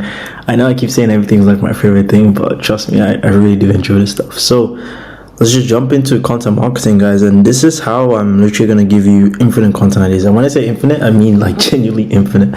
So I'm literally going to break down exactly what you need to do in order to just have a bunch of content ideas. And some of you guys might not recognize this might not mean anything to you, but basically I just kind of want to explain the whole process by using this character from an anime that I usually watch. And yeah, basically, let me just zoom in here so you guys can kind of like see what I've put over here. So this guy has a superpower that allows him to control, you know, time and space, basically. So anything that kind of comes close to him ends up slowing down and kind of doesn't hit him. So he's basically just kind of like immune. He's kind of like got like a huge force field around him, and those numbers are basically infinity, and I'm going to explain to you how this stuff works. I'm not going to dive into a character because that's not what this is about, but I want to use this to kind of explain it. So in mathematics, there's something called divergent and convergent numbers, but basically in simple terms, no matter how many times someone divides a number, it will never be reduced to zero. Instead, they'll be left with fractional units so infinitesimal, I don't know how to say that, it will become immeasurable for the eye. So basically, if you try to divide 5 divided by 2, it will give you like, I don't know, 2.5, and if you divide 2.5 by 2, it'll give you something else, and then it just becomes so tiny and insignificant. But that number would never hit 0, basically. So what I'm basically going to show you is a method to have so much content ideas that when you keep dividing, it would never hit 0, essentially. I'm going to explain to you how this stuff works. So let's just dive right into it. So there's a couple things I want you guys to understand. So if you want to do this extremely well, you need to know your ideal customer extremely well. And if you don't know these things, like, you can just refer back to the market research module. I kind of break down how to figure out all of these things over here, essentially. So let's just jump right into it. So who is your ideal dream customer? Ideally, you need to understand who this person is, because who this person is gonna make everything a lot easier. So ideal customer being like, what types of people do you want to work with? If you have a coaching program that helps people get into sales, you can say like, hey, I work with people that are decent at speaking, but like they don't know how to get into sales. Maybe they have a 9 to 5, but they want to like break out of it so they can earn more money. All those types of things. You kind of want to like have where the current before state is. And the next part is you want to kind of talk about the before state. And I'm going to explain to you why we're doing these things, but just keep with me. I want you to write down the before state of joining your program or service. I'm going to do this for coaches right now, so I will give you an example. So obviously my offer is helping coaches, build acquisition systems into the business. So usually when coaches come to me, they have a couple of things. They have they're not booking calls, so very inconsistent calls. They don't know how to make good content. They barely get any sales every week for their offers, etc. Okay, so what you want to do here, you want to kind of like figure out the before state, and this is the state that people are before they buy your program. So obviously if you're here, I would assume your offer has some sort of transformation. So when someone pays you, they pay for a transformation, or they pay to get into a different state than they are right now. So now what you want to talk about is you want to talk about what is the after state of joining your program, and then again I'm going to reference why this stuff is important. So I'm just gonna like put some number stuff, like obviously calls become consistent, they know how to make content that attracts leads, and they get sales every week. And I want you guys to write maybe like at least like 5 to 10 of these things, because you can figure out a bunch of before states. The more you can have, the better this infinity content idea thing is going to work extremely well. And now you want to talk about your limiting beliefs. So limiting beliefs is basically the stuff that stops people from moving with your desired service. So when I say limiting beliefs, something that kind of the belief that they hold that limits them from scaling. So for example, a belief could be IG can't generate leads, or like they need to spend thousands on ads to get a return, or they need a crazy setup to book calls, they need to spend money on a bunch of coaching people telling them what to do. So a lot of these stuff I'm writing here are just limiting beliefs that people have. If you have like any sort of like, let's say, program that teaches people a specific skill, what are the things that stop people from getting the transformation that you offer? If you have mindset coaching, what are the limiting beliefs that you break for these people? If you have like a service-based offer, what is the limiting beliefs that stop you from these guys getting to the desired state that your service offers? You need to know where these things are, because it's going to be able to allow you to break those objections and create really good content that's going to break these beliefs, essentially. Because essentially what you're trying to do is break people's beliefs and convince them to take actions that they wouldn't have taken without seeing your content. And what powerful beliefs does your dream customer need to have that's going to make them more likely to join your program and become a good client? So what this means is, how can you get them from what beliefs do they need to have, and it's basically just going to be the opposite of what you have. So you need to know that they don't need to spend thousands on ads to get a return. They need to know that spending a bunch of money on coaching, or like a bunch of money on like just people telling you what to do, spending like 10-15k on stuff when people are just talking, a lot of the times just puts you in a rut. And yeah, these are the things, and they need to know that building systems and building processes that are repeatable is the way to scale, instead of relying on people talking to you instead of like doing anything. And that's kind of like why I built the high ticket protocol, because I want to give you guys repeatable processes that you can use instead of me just talking to you all the time, because that doesn't do anything. But systems and protocols do stuff. So that's kind of like what I would have over there. And then now there's like 3 types of content, and the way now that we've got all of these stuff here's where everything becomes infinite. Okay, so remember how I mentioned earlier that obviously when you keep dividing and dividing, you never reach 0. So here's how we keep dividing and dividing and never reach 0. So the best way to get infinite content is ask, why is this happening? So why and how and what. So let me explain what these things are. This is where you're going to be dividing your content. That's going to give you a bunch of ideas. So inconsistent calls. Why are people's calls consistent? How do you fix inconsistent calls? What do you do to fix inconsistent calls? And now here's where everything gets really cool. So let's say people have inconsistent goals. Why? Well, a lot of the times people are not DMing their followers. So now there's a content idea that I can create that is talking about DMing your followers. But now, okay, cool, let's divide even more. Let's go even deeper to this why.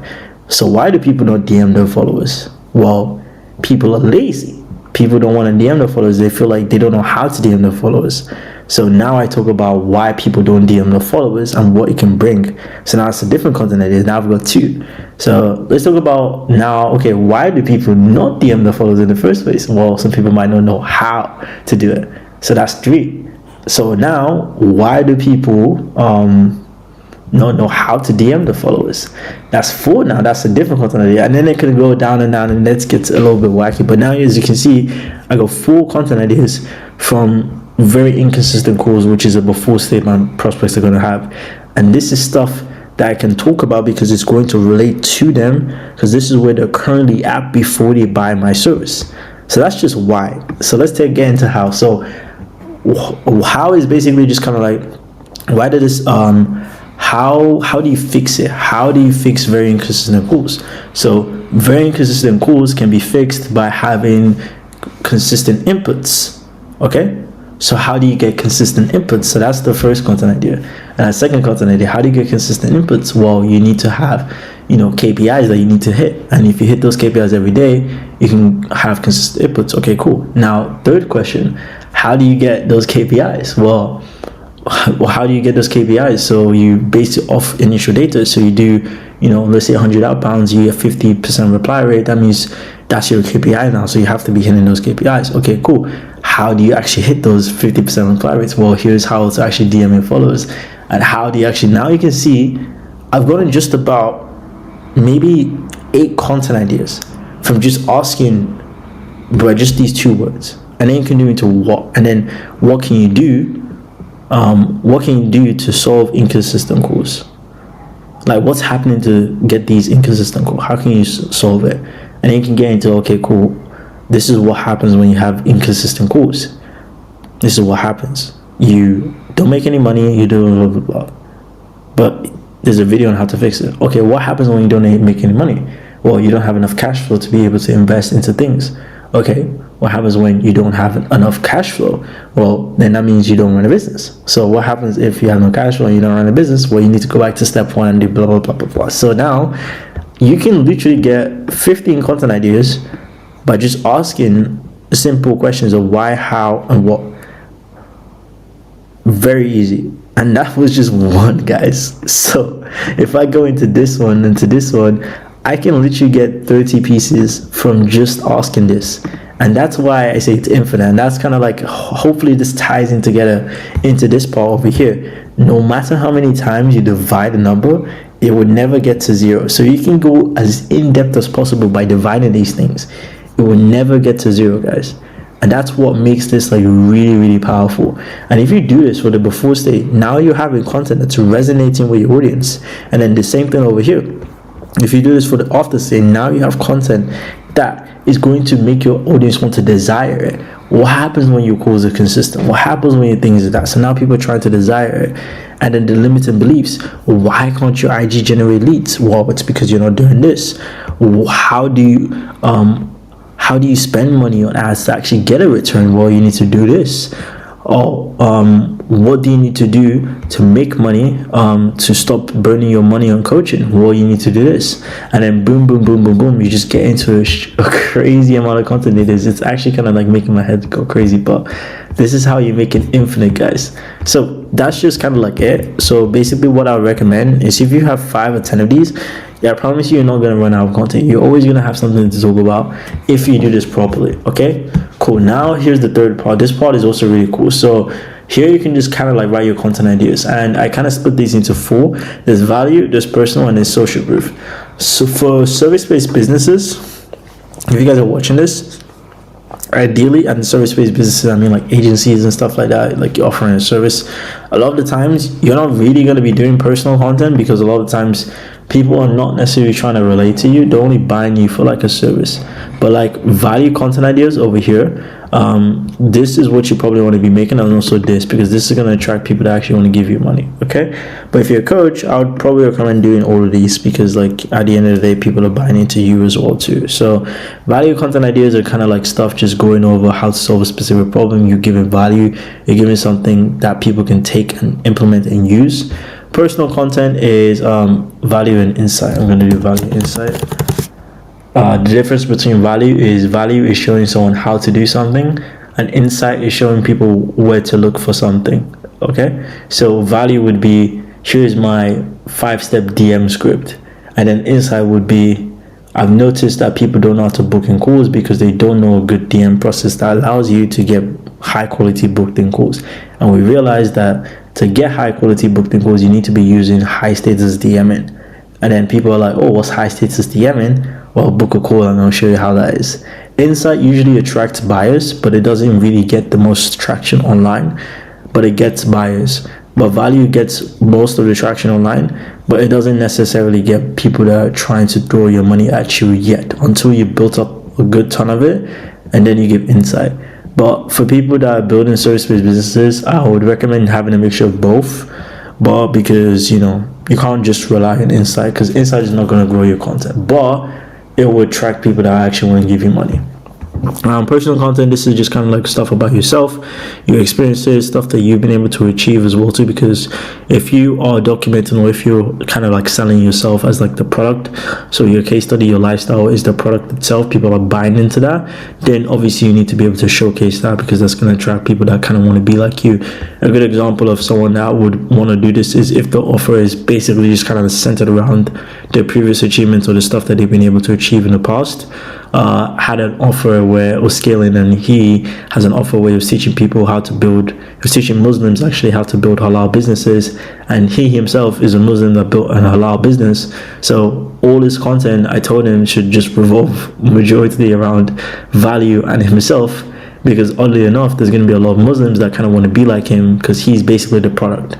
And that type of content attracted a bunch of people in his DMs that were just like, how can I be like you? How do I get to you? Even when people bought from his program and they watched his VSL, we kind of made the VSL about him, and people were just like, yeah, I was relatable, it was authentic, I want to be like you, essentially.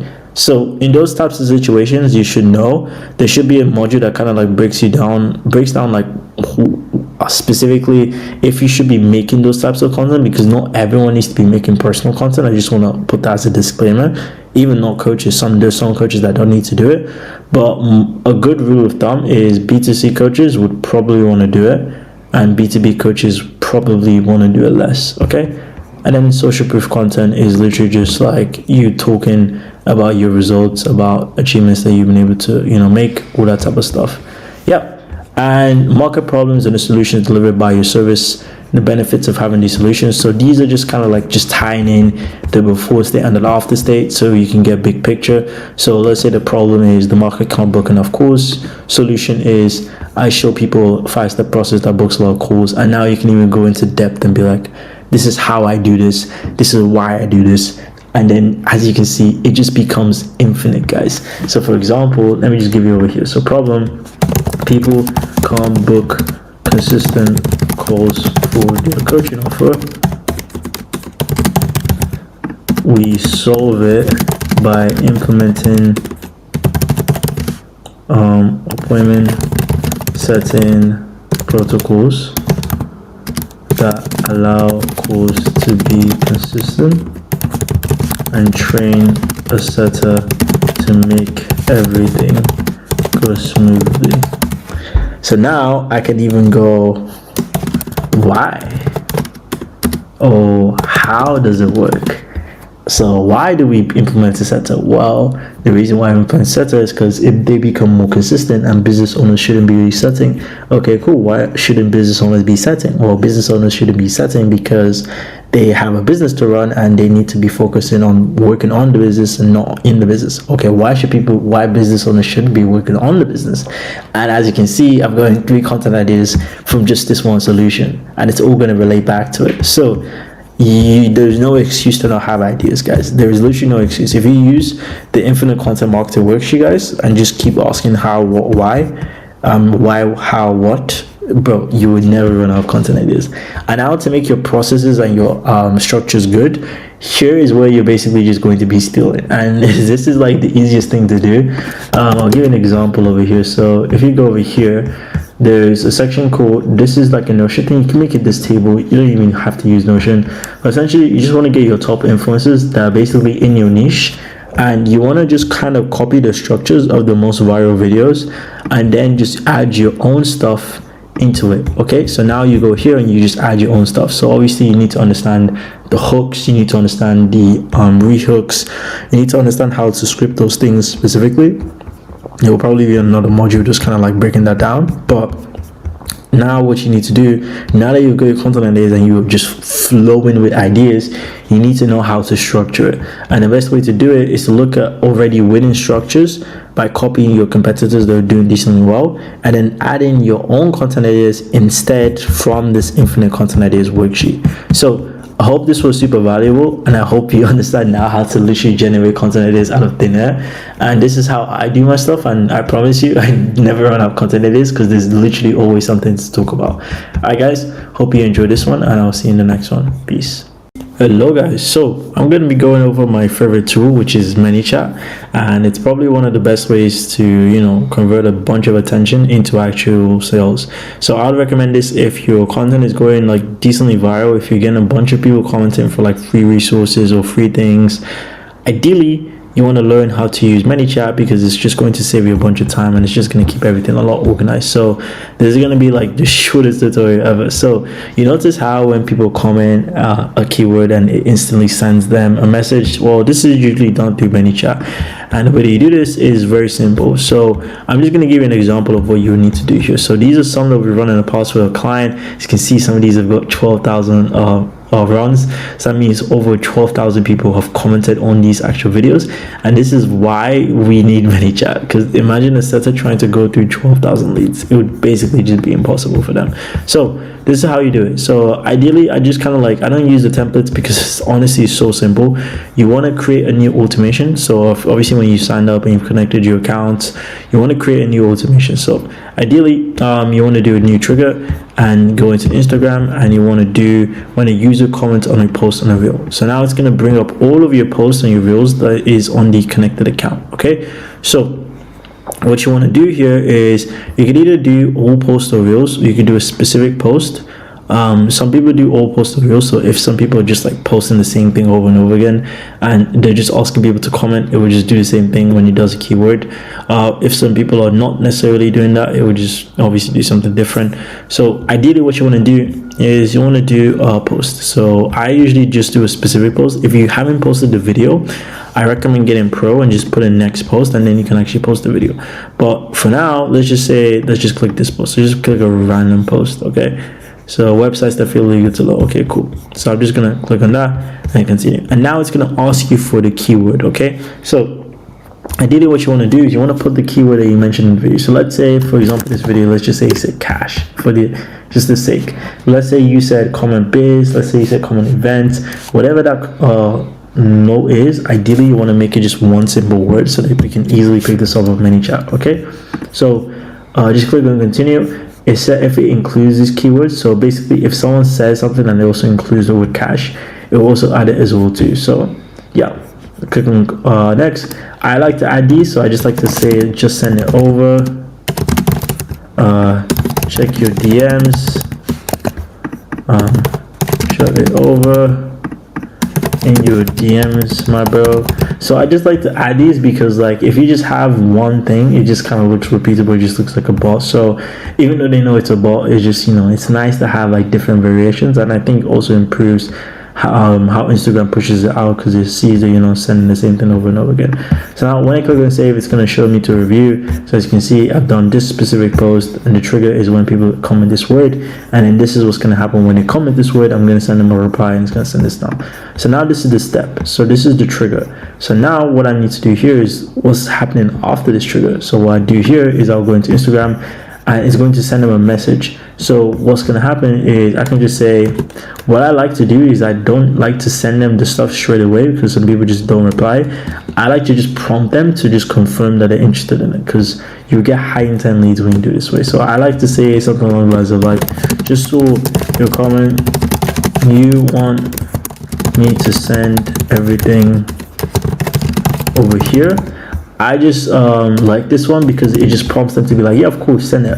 And then all I do is I just set it live. Literally, that's it. Like, this is honestly as far as you're probably gonna get in terms of like making crazy automations. And you can make like crazy stuff. Honestly, I'm just gonna delete this because it's just for the purpose of the video. You can make like crazy stuff. Like for example, we have a crazy sequence like this where it's like it just does a bunch of stuff where it sends, if someone sends them a message on their profile, it will send them a message, you send them this, it asks them like some specific questions, a bunch of stuff that you can do in Manychat. So I was just kind of like showing you most of the time the basic thing that you're going to be using it for, but you can honestly just use it for like crazy stuff on yourself. Like you can build like wacky, insane automations, like crazy stuff, guys. So don't just let this video just be the limit. This is just showing you how to do the automation that you're probably going to be using the most, which is going to be for 90% of your stuff. However, still be aware of the capabilities of Manychat because it is insane. You can do crazy stuff with stories, you can do crazy stuff with comments and stuff, but like I said, keep it simple and then learn these things because they have a really good training program as well too. So I'm not gonna like try to get credit from that. You can literally just go watch a place if you want to be like a whiz in Manychat and just understand the whole program. But for now, this is the basic stuff. This is what's going to allow you to convert those high intent leads into actual conversations, and then you can use the appointment setting systems to, you know, convert them and book in a ton of calls. So yeah, that's pretty much it. Hope you enjoyed this one, and I'll see you in the next one. Ciao. Hello there, hope you guys are doing good. So I'm gonna walk you guys through IG story sequences, and the way I want you guys to kind of like see this is these are kind of like money buttons. Like you can literally just like print money out of thin air if you know how to use this effectively and if you know how to use this in the right way. The most important thing to know about IG story sequences is you should not abuse them because they work really well, but only once you've built up a ton of decent amount of goodwill and like you are not kind of like just trying to spam these. They hold their weight, because the reason why these work well is they hold their weight, and depending on how much value you provide and how much like insights you give to people are going to gravitate towards this regardless. So I recommend doing story sequences probably like every like 3 times a month is fine, 2 times a month is fine, but don't go crazy and spam them, because like they stick in people's mind and you will make money from them if you know how to do them well. So yeah, I'm gonna walk you guys through 4 types of these story sequences, and there's a template below underneath this video. So I'm just gonna walk you guys through the 4 ones. I just made these names up, but I'm just gonna walk you through them and how they work and give you some real life examples of stories that have, you know, performed extremely well. So yeah, let's just jump right into it. So the first one is the law story sequence, and the reason why I say law is because it kind of it's like you're creating like a story, or like you're trying to show something, you're trying to tell something that people have in some sort of interest in. So for example, the description I put here is making a sequence about a question, story, or an experience that you've had, and then finally tying it back to your offer or CTA. So this is one that, you know, one of our clients did at the time of recording this, and he, you know, did decently well. Like he got a lot of inbounds from this, and the way he did this is he basically said, he just started off with like a story where it's like, hey, if there's something you want to set this month, I need you to do something. If you're a Muslim who's stuck in 9 to 5, blah blah blah, watch my next story. And he breaks down, he replied to the story, and he basically said, how do you make money? I'm in 7-figure business. So he basically went back to law of like, hey, Ramadan is ending in like 10 days or something like that. Law is basically anything that you're going back to, like history or like a process or like something that you want to just show. It can be an experience, it could be, you know, something that you've done. That's something I would call law. So law always kind of like, it's always talking about like previous experiences or like past experiences. It's always talking about stuff in the past, like stuff also that could be coming in the future as well too. So that's kind of like what I would bucket as law. And he breaks down, I'm not showing you the Muslims, I'm not trying to show you these screenshots to just brag. Probably a Muslim that, you know, wants to be like me, blah blah blah, tried so many ways until I figured out one thing, everything changed, blah blah blah. And then he talks about the benefits, and then he asks, and then there's a question of, says, how can I get into the program? And then he tells people, reply if you're serious, if you're actually trying to get into this. Really good story sequence, did extremely well. He incorporated a lot of screenshots and a lot of lifestyle to make this work extremely well. So lower sequence, like I said, you're always just relating it back to a story or an experience, and this will work extremely well if you have like really notable experiences, or if you have clients that have like, you know, really good experiences that you can use to just kind of like talk about laws. So these are one of my favorite ones, and they could be the ones where you can be extremely creative, because you can make a lot of money if you do this really properly. So stuff like this, like I said, don't abuse it, because they work really well. Cool. Case study sequence, these are the ones that I do the most. You might have seen on my page if you follow me on IG, and basically I just make these sequences about a specific result I have achieved. Basically what I like to do in this is I talk about where they were before, where they are right now, what I did to get them there, and how the reader can get there too. So those are kind of like the main points that I kind of try to do in my story sequences, and I do them in a number of different ways. So what I would say here is that these are more beneficial for people that are running service-based businesses, because me doing law stuff, most of the time people are not really gonna care. Like for example, as of recording this, I'm in a service-based business where I work with coaches and I basically build acquisition systems for them. If I started talking about my life and how I make money doing the stuff that I do for clients, my clients are not really gonna give a shit. But if I talk about the case study of how I've been able to do crazy stuff for my clients, the people that want that effect are also going to want to, you know, join essentially. So they're going to be like, okay, cool, this is amazing, I want to join this guy because he's doing crazy good stuff. And that's what gets people in. I ran this story sequence and I got a client for the high ticket protocol at this price, when I was running it at this price, and they paid me 200 a week, 800 a month for like, you know, just like 4 posts that I put on my story, which is pretty good. And I only, at the time of recording this, I was getting like 250 to 300 story views. So if I was able to get a client from that, you can probably get a client if you do the story sequence extremely well. And that's with 90% of, well, not 90%, but a lot of my audience not even being my exact ICP.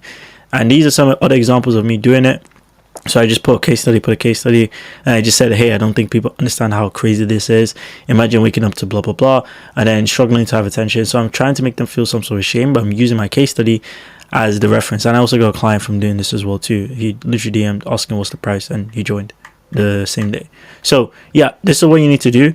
If you have case studies, if you have results, please leverage them in this specific fashion. Talk about where they are, where they're at, where they were before, where they're at right now, what you did and how the reader can get there too. Most of the time you don't always have to incorporate so much detail, but having the more of it would kind of like benefit you. So these are the case story sequence. The only thing about this is you can only do these when you have case studies, but if you have an abundance of them, you can do these multiple times, and they also build up a ton of goodwill as well too. So yeah, I use these more than I would use this. So if you have law and you also have case studies, I would use case studies more than I would use laws, because laws work really, really well. Cool. So shame story sequence. So this is either about talking about competitors, results, or an experience that invokes the most powerful emotion in marketing, which is shame. And shame gets people to take action the way you want them to. There's a reason why I could get into crazy depth about shame. Maybe I'll do that in a video, but there's a good video that kind of like breaks it down. I'll probably link it, and he breaks down like what shame is and how it kind of like affects marketing. But basically, whenever people make you feel like shit, people don't like it, essentially. And as a result, people want to take action to get out of that state.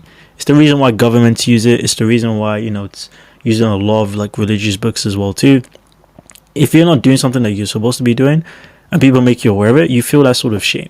So basically what I do in these story sequences is I make people feel like, hey, you're not doing something that you're supposed to be doing, and there's other people that are doing it better than you, even though they're not necessarily smarter than you.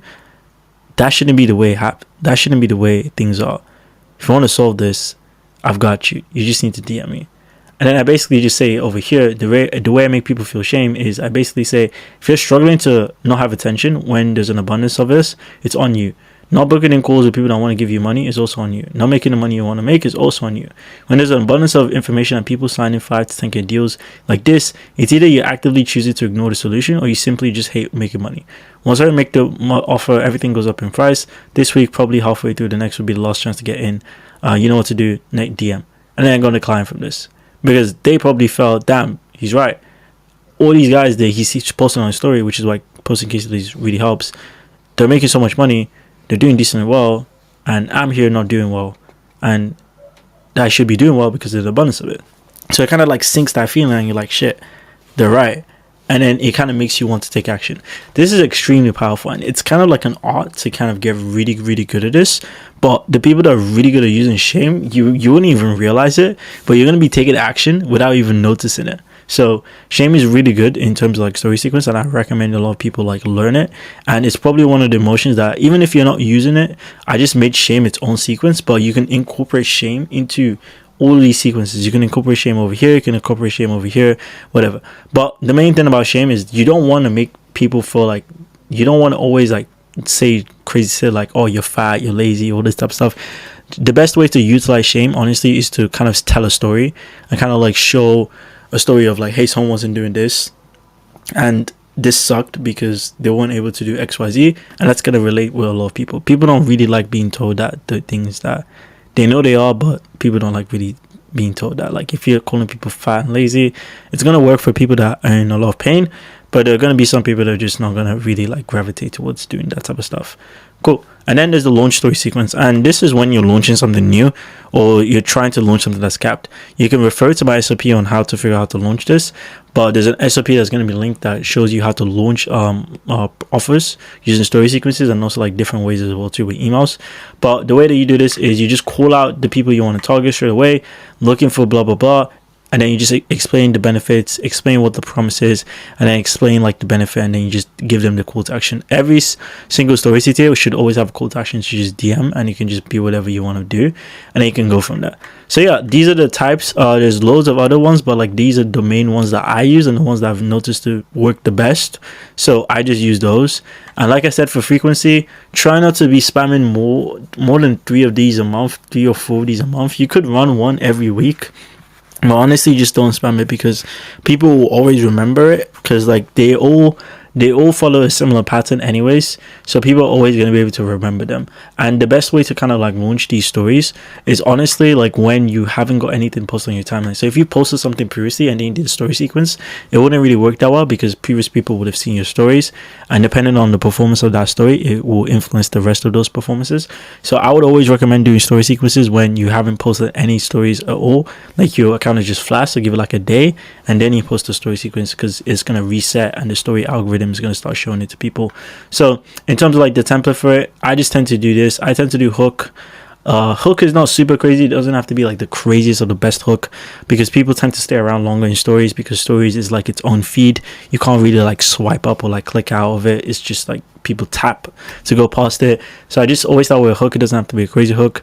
I move to story, then I move to like proof. I CTA with the proof. So basically, I just remind people like, hey, this is what we're able to achieve. If you want something like this, just DM me, and this would work. And if you want to recreate any of these, like you can see over here, you can also do this as well. There's going to be the link to this actual document, so you can see all the individual text in the bottom of this.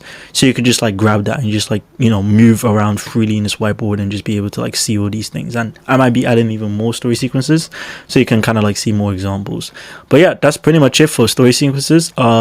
These are really profitable. I mean, really powerful. So use them at your will. But like I said, do not spam or abuse them, and they're going to work extremely well.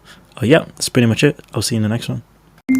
Hello guys, hope you're doing good. So in this quick one, I just want to explain to you why you don't have a lead problem. So this whole module is just this whole like, I think like course on its own is going to go over specifically just like lead gen and good leads with content, how to come up with the ideas, how to actually record them, how to write them out, how to like post them, how to, you know, get actual good leads from it, all that type of stuff. It's going to be bite-sized, straight to the point. What I want to talk about in this video though is I want to explain why you don't have a lead problem.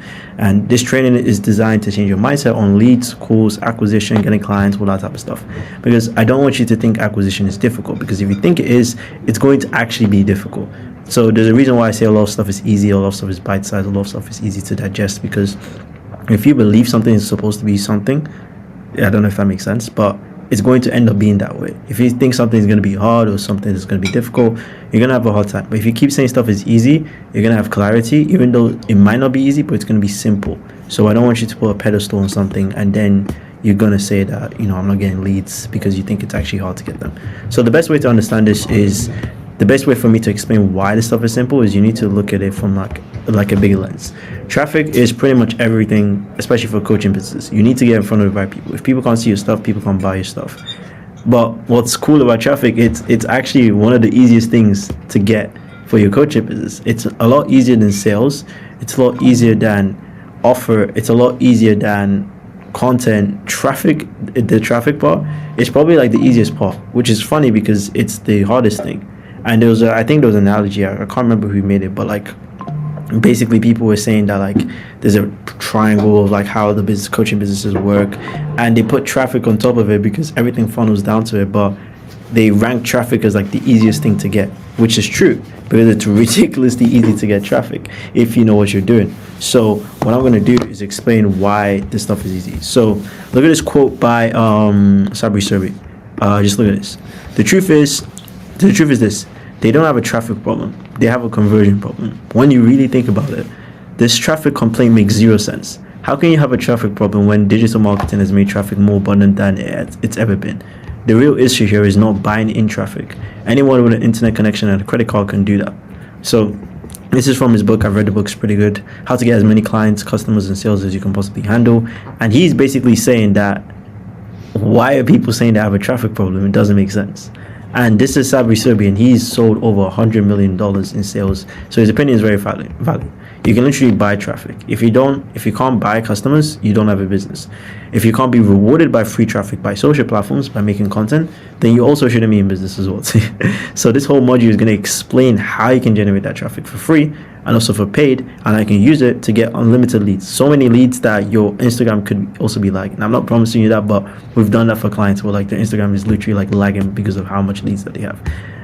Anyways, let's explain why you don't have a lead problem. So I've explained why you don't have a traffic problem, because you can literally buy it if you really wanted to. If you really wanted traffic, if you really wanted to grow your business, you're gonna have to put money into it if you're not getting rewarded by the algorithm to create free traffic. And even if you don't have crazy money, you can create good content and get rewarded anyways.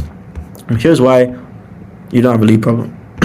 Anytime someone engages with your content, anytime someone likes, follows, comments, engages with anything that you post, they are basically requesting to know more information about you. So what that means is, if I say I like something, that basically means I'm implicitly saying I want to be shown more of this thing. Because I don't know the last time you liked something on Instagram, you didn't actually enjoy what you liked, you didn't want to see more of it. So look at this post, for example. It only has 83 likes right now, but those are 83 potential leads that you have, because a lead at the end of the day is literally just someone's contact information. If you can contact someone, they're a lead. But obviously you're going to need engaged leads and high intent leads, which I'm going to explain in a different module which ones you want the most. But if one post can generate 83 new likes, if your content is good, more people are going to see it. So that means you've generated 83 new leads. If your content gets 100 likes, you have 100 new leads. If your content gets 1,000 likes, you have 1,000 leads. So as a result, this problem of like, oh, I don't have leads, it's reducing, because look at how many people are engaging with your content. Have you started conversations with them? Probably not. Have you started any sort of like sales process with them? Probably not. Have you tried to funnel them into something? Probably not. So you have all these leads and you're not doing anything with it. That's why you don't have leads. And that's why Sabri Sobri says they don't have a traffic problem. You have a conversion problem. And he wrote this book ages ago, well, not ages ago, but like a while ago. And if he's saying stuff right now that's valid today, and he's sold over $100 million in online sales, probably even more, I think it's like $1 billion or something like that, I think his opinion is very, very, very, very, very valid. So if the majority of people that are liking your stuff right now, maybe they're friends, people that are unqualified, if you have the money, you should just buy more eyeballs and get more qualified people to see it by making more good content. Like I said, I'm going to break down how to create those good content. But like I said, if the content is good, people interact with it, and they're going to be likely to book in calls and close deals with you, essentially. So you don't have a lead problem, you have a conversion problem. This is going to be designed to make sure that you don't have the traffic problem at all, in the simplest way possible. And then the next modules are going to break down how you should actually convert that traffic. So hope you enjoy it, and I'll see you in the next one. Hello guys, hope you're doing good. So this is going to be a quick masterclass on just content specifically. This is not going to take you too long at all, but yeah, let's just jump right into it. Before you start recording, there's a few things you kind of need to have in place. You can honestly just go out there and just wing it, but if you want really good content, there's some important things you kind of want to like focus on. So the first thing you need to have is you need to have a script or just a list of talking points to look at when you're recording, because the last thing you want to be doing is spending like 20 minutes to just figure out what to actually say. Because I've seen a lot of people do that. They'll spend like 20 minutes just trying to like fiddle and figure out, okay, what do I say here, and then it just wastes a bunch of time. So write something out and then actually record. And if you want to like have a day where you can literally just record, like just script out a bunch of stuff, like you can just bang out everything, I would highly recommend that, because it's way better. So that's what I would recommend. Second one is have a high quality camera.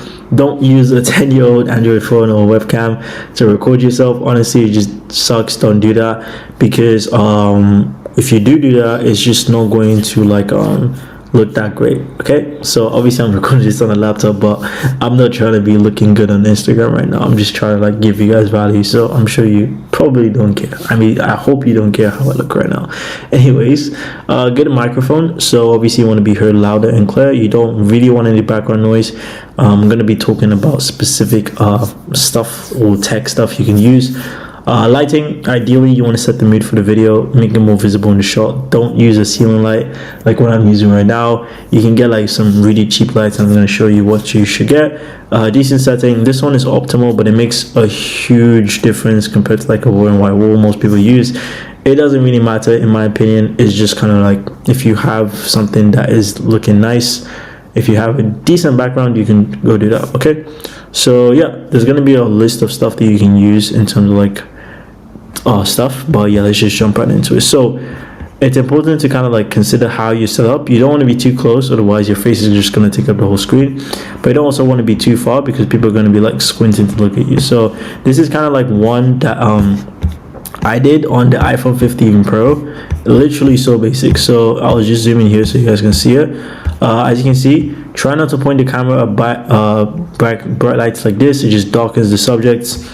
Secondary light source kind of creates some depth. Primary light source is faced at a 45-degree angle, so if you have like a decent key light, you can just put a 45-degree angle. Eyes are horizontal. This basically kind of like aligns the stuff so on the grid you can see it. And if you're using an external microphone, attach it to your shirt facing upward so it can actually pick up the microphone. So this is kind of like an example of a good shot that, you know, works extremely well when you're trying to do this. I actually recorded this today. So yeah, obviously at the time we're recording. Camera recommendations, I just put low tier, but like it's fine if it's like high tier. A modern day phone works. Honestly, this was done on a phone as well too. This was done on a 15 Pro. That's the one I have. And it can do 4K. So just do whatever, like the nicest quality, but a phone works. Ideally you don't want to use the selfie Like, you know how you have the iPhone and then it has like the selfie thing. Ideally you want to use the back camera over here, but if you can't use that, it's fine. iSelfie also works as well. I've done some selfie videos, but it's just back one is just higher quality. Mid-tier, if you want to get mid-tier, I would highly recommend the DSLR. A good choice is the Sony ZV-E10. It's a good one. It's like $500 or something like that, but that's kind of like what you're gonna decently get at the time of obviously recording this. And then this is like, if you have like a bunch of money to splash on, you can do this. It will cost you an arm and a leg, but like it's a pretty good camera. But for most people, you're gonna be probably hovering around this, honestly. Lighting recommendations, I would ideally recommend a LED desk, LED light desks. So these are just like the small set desks that you can just put around. You can find them for like $40, $40. If you have a little bit more time and a little bit more space as well to spend on lighting, I would honestly recommend a softbox. Softboxes really do a lot of good work in terms of like how you can position it. But yeah, I would recommend getting one of those. Like if I had more space in like the area I was in, I'd actually have one, because like it's just such a really, it does really good lighting. It's probably one of the best things you can buy. They can go for as low as $80, but or even 500. But like you should honestly be able to find a really good softbox for like $100. And if you do it properly, the depth it creates on your face is like insane. So I usually recommend people getting softboxes if they really want to go crazy with the content. But for most people, the LED lights are gonna do the job. And then microphones, honestly, you can use your phone's built-in microphone. Ideally, don't have a bunch of echo. I think this place has quite a bit of echo, so you might pick it up in the actual video. Sorry if it's bad, but like you don't want to be doing that when you're recording like an actual show, because it just becomes annoying. And sometimes if your audio is really bad, sometimes the algorithm doesn't even push the video because the audio just sucks. So if you are using your phone, just make sure that you minimize background noise and be in a low echo environment. So if you want to be low echo environments are usually places that are not super big. The space I'm in right now kind of has like a bunch of open space. Maybe if I close the door, it might not be too bad. But ideally, if you want a low echo room, just go in like a room that's kind of small, not really too big, but or maybe has a bunch of like sound dampening stuff, so it doesn't have a bunch of bouncing walls. So sound dampening just means just have some foam or just have some stuff around that just makes everything a lot more quieter. Mid-tier, get a lavender mic or get like a Rode mic. I have one in my bag, but it's just one of those like clip-on mics. They're about $150 to $200. However, they are really, really good. Honestly, like they work extremely well, and they give you like really good crisp audio quality. So I recommend them. And then high end, you can get like a Shure mic here. So those are kind of like the podcast mics that a lot of people do, but a lot of the times they need to be set up in a different way. So look at guides if you want to purchase them. Ideally, though, what I would recommend is just record what is low friction to you guys. Like don't buy a bunch of stuff and then make recording super high friction. Just record stuff. Like that's the main thing, guys. This for me wasn't high friction and I got the job done. I just literally just put a tripod, I put the angle right, I got in a decent spot and I just hit play. And a lot of people, you need to be able to do that. If you can't do that and you're setting up stuff for like 20 minutes before you record, it just creates so much friction and you don't end up doing the thing which is just recording. So please make it easy for yourself. Don't go too crazy. Get what you need. And yeah, that's pretty much it. Hope you enjoyed this video and I'll see you in the next one. Peace. I think one of the things that people find super hard when it comes to scaling up any offer is just like how to get consistent traffic. And traffic, in my opinion, is the easiest thing to crack if you know what you're doing, if you have a process. So that's why I dedicated an entire department in the actual program just for content, which is crazy. So we have an entire team that goes in, researches your entire offer, and what they do is they try to find the ideas that are winning in your niche. So they sit down, they go through the explore page, and they create something like this where you have an entire content dashboard that tells you what types of videos are going to perform extremely well in your niche. So what we do is we script out the entire hook, and then obviously the rest of the video we let you obviously make the best of it because you probably know what's best in your niche, and we do that for each person. So every single person gets a specific content plan that's going to help them get views, because we know if you can master the content, if you can get really good at it, you will get so much money. So there's no guesswork involved in content because content is so vast. There's so many different people have entire programs just made for content, but it's within here, and we have experts experts that have been in those types of programs and even have their own programs that have made videos in those modules. But obviously I couldn't share those because those are things that, you know, these guys wouldn't want out there because they have them in their programs. But when it comes to the videos that we have in depth, they're way more in depth than what I showed you right now. Even though the ones I showed you a little bit in depth, those ones are extremely in depth, and you have someone hands-on helping you out do these things. So they come in and literally sit down with you, create the entire plan, and all you have to do is just follow what they tell you to do, and you're gonna get more views. So if you want that, there's gonna be a link down below to actually schedule a call with me, because that's a part of the actual program itself of becoming a hybrid consultant. Link's gonna be down below, so if you want to check that out, you can check that out. And yeah, I'll see you on the other side. Alright guys, hope you guys are doing good. So in this one, I'm gonna break down exactly how you should pretty much like onboard your sellers, and not just necessarily onboarding your sellers, but more of like just keeping everything organized for yourself as well too. So pretty much what you guys are looking at is something called the seller guide, and I pretty much use this to pretty much put all of the information that my sellers will need in one place, so that they can always, like, you know, reference them, so that they can look at everything. Because typically when you have a bunch of different sheets here and there, you might not notice it, but once you start having more and more clients, it becomes messy. So you want one place where pretty much everything is going to be housed. So this is what I like to call the seller guide. And when you've onboarded your client, your seller, so once you've found them, you've interviewed them, you think they're good, you're just going to send them to this document, and pretty much everything they need is going to be there to get started. So what I like to do is I pretty much like to start off like this. So this is a guide, and the whole purpose of this is to organize everything so that they have all the information that they need in one place, so that it's just easy for them to just get the ball rolling and just start to help you guys make more money. So I started off by having the Loom on pretty much like the DM script itself. So I created the DM script obviously using the trainings that we have in this module, breaking down like how to create the DM script. We create the DM script, and then what I like to do is I like to make a Loom on the DM script itself. I tell people exactly how you should send the messages itself. So it gives them an example, and it gives them like kind of like a framework of what they need to basically, like, you know, make sure that they're sending Looms and they're actually like booking in the right things. Okay, that's what I would say. So you want to start with that. And what else? So you obviously you make the DM script, you just put that in there. And if you guys are wondering how you can get this kind of like effect, when you, let's say, let me just open a random doc, for example. So if I just go into my Google Docs, let me just open the go to rules of appointment setting for a sec. What you can do is when you copy this, if you go back into here, when you press it, it's gonna come up with this part where it says tab, and when you press tab, it will just make it look like that. So it just kind of looks cool. It doesn't look like, you know, ugly links and stuff, so that's fine. And then what I like to do is I like to have a Loom on how to actually use the tracking sheet itself. By the way, that only works for like Google products, so like it only works for like Google Docs, Google Sheets, Google Slides. If you use like a Loom link, it's not going to do that. So just to keep you guys in mind, at least for now, as of recording this. So you're not going to then put the Loom on how to use the DM tracking sheet. You can just use my Loom, so you can just leave this as it is. And then you're just going to duplicate that tracking sheet that we made for you guys to obviously track the videos. So you can make sure that they are going to be tracking pretty much all of the outbounds that they do, all of the messages, all that type of stuff. Okay. So duplicate your tracking sheet, come in here, copy and paste that link, give your seller access to that tracking sheet, and tell them to watch the Loom on how to actually use the tracking sheet. Okay, that's that. Then third one is fill out the end of day report. So you're gonna put the link to the end of day reports that you have. So obviously you guys have seen the setters playbook. If you guys go into that, you should see a link where it has set at end of day. All you just need to do is duplicate that, change the name of the end of day to your client's name or your company's name, whatever, change the name, and then just come in here and just paste that link in here, and it should be fine.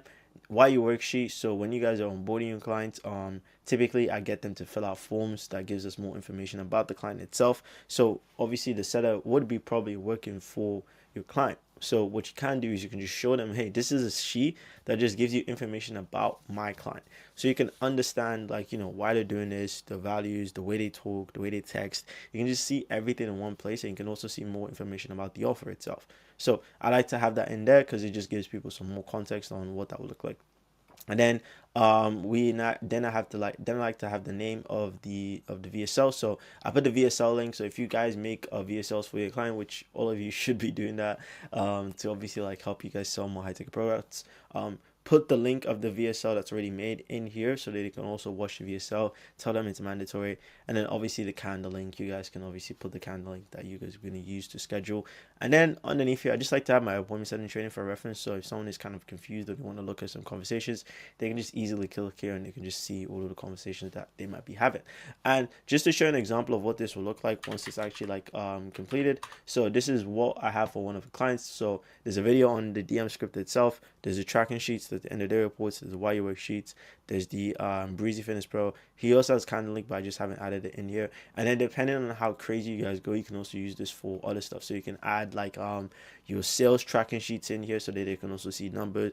You can add like your closers, end of days. You can just add a bunch of stuff in here. So this is malleable. This is just a template. I want you guys to obviously like, you know, really make good stuff with this, honestly, to be fair. So that's pretty much it. Hopefully this is going to help you guys organize your data, organize your client stuff, so that you guys can start getting better and better results. All right, that's pretty much it for me. If you have any questions on how this works or anything, you can just ask me, and I'll see you guys in the next one. Ciao, ciao.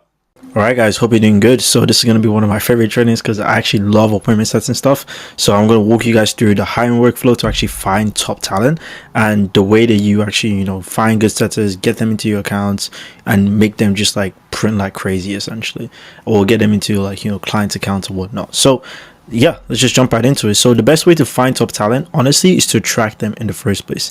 And top setters are usually only attracted to a few things. Okay, I'm going to go over a lot of stuff super in depth. I'm going to go over like how to create the, you know, your actual offer and job post so you can bring them in, how to find the good setters, you know, where to post your stuff, how to, you know, interview them as well too. I have an interview script I'm going to walk you guys through, and also how to just like make everything like condensed. So I don't know how long the training is going to be. It might be like 15-20 minutes, but you know, just pay attention and just make sure that you take everything in, because I'm going to break down literally everything that's going to allow you to find really top talent. So let's just do it. So before I get into it and just kind of break down everything, the belief I want you guys to have is that finding top talent is actually not that difficult, especially when it's a DM setting role.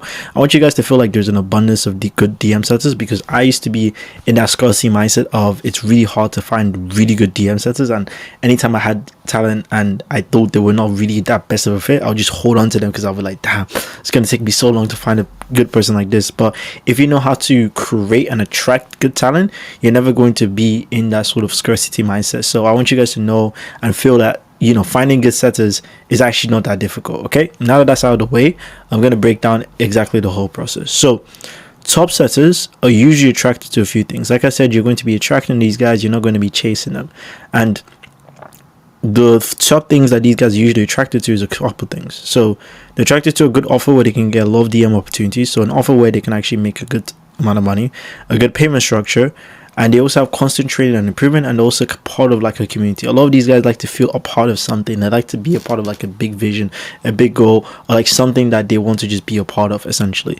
You can find a lot of these setters that might be not super experienced, but they have a lot of these stuff in them, and that they usually have like, you know, a lot of hunger, they have a lot of drive. Like the setters that have that are usually one of the best guys, and they're willing to do whatever it takes to just be like extremely good. And these people are always consistent, they always show up, they always do it at the end of their reports, they always do all the things that you want them to do. Okay, so in order to get these types of people, and the best part is like they don't always need to have the best amount of experience, they just need to be decent. Okay, and the best way to find these types of people is by using this workflow that I'm about to break down. So the first thing you need is obviously your job post. You need a place that you're going to be directing all the traffic to. So this is the template that I use. It's nothing too crazy, but basically what I do is I basically just say so I put offer, I just put like setting opportunity. So when I say X, I put setting opportunity. And then I basically say the offer. So let's say the company name is, I don't know, let's say Muslimpreneur, for example. I'll just say Muslimpreneur is looking for a DM setter. So it might be a triage setter, or it might be closer. You can use whatever. Okay, and you break down what your offer is. So this is just a template or whatever, and then you have offer variations. So if you have like multiple different offer stacks, so if you have like another offer, you can put that in there. Ticket price per offer, so like whatever offers you have. If you just have one offer, you just put one ticket price. If you just have multiple offers, you put multiple ticket prices. Time zone, ideal time zone, you can just say any time zone is preferred if you don't have a specific time zone. Some people prefer people to be in US time zones or Europe or European time zones. It doesn't really matter. But like, if you have a specific one, just put it in there. Ideal clients are the types of people you're going to be targeting. So if you're targeting coaches, just put coaches. If you're targeting 9-to-5ers, just put 9-to-5ers. If you're targeting everyday normal people, just put that in there. Put the compensation as well too, so be very clear about what you're willing to pay them, and also the earning potential as well too, so what they could earn if they actually do the stuff that they need to do, could earn you. So just if they could make around 2 to 3k, just put that in there and be like expected earnings 2 to 3k. Okay. Don't try to, a lot of people would kind of like overstep this. They'll put earning potential of like 5 to 10, and don't usually do that, because you will get a lot of people that will be attracted to that.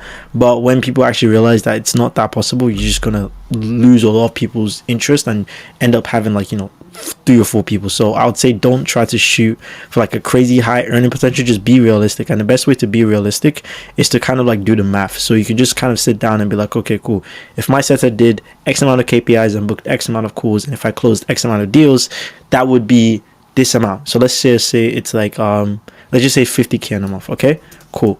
And let's say you were paying your setters 5% of that 50k. So if you do 5%, so times 0.05, that's 2,500 essentially. So if, let's say, your setters does everything, these calls come in and you close, let's say 50k worth of deals, the setter can expect to make 2,500.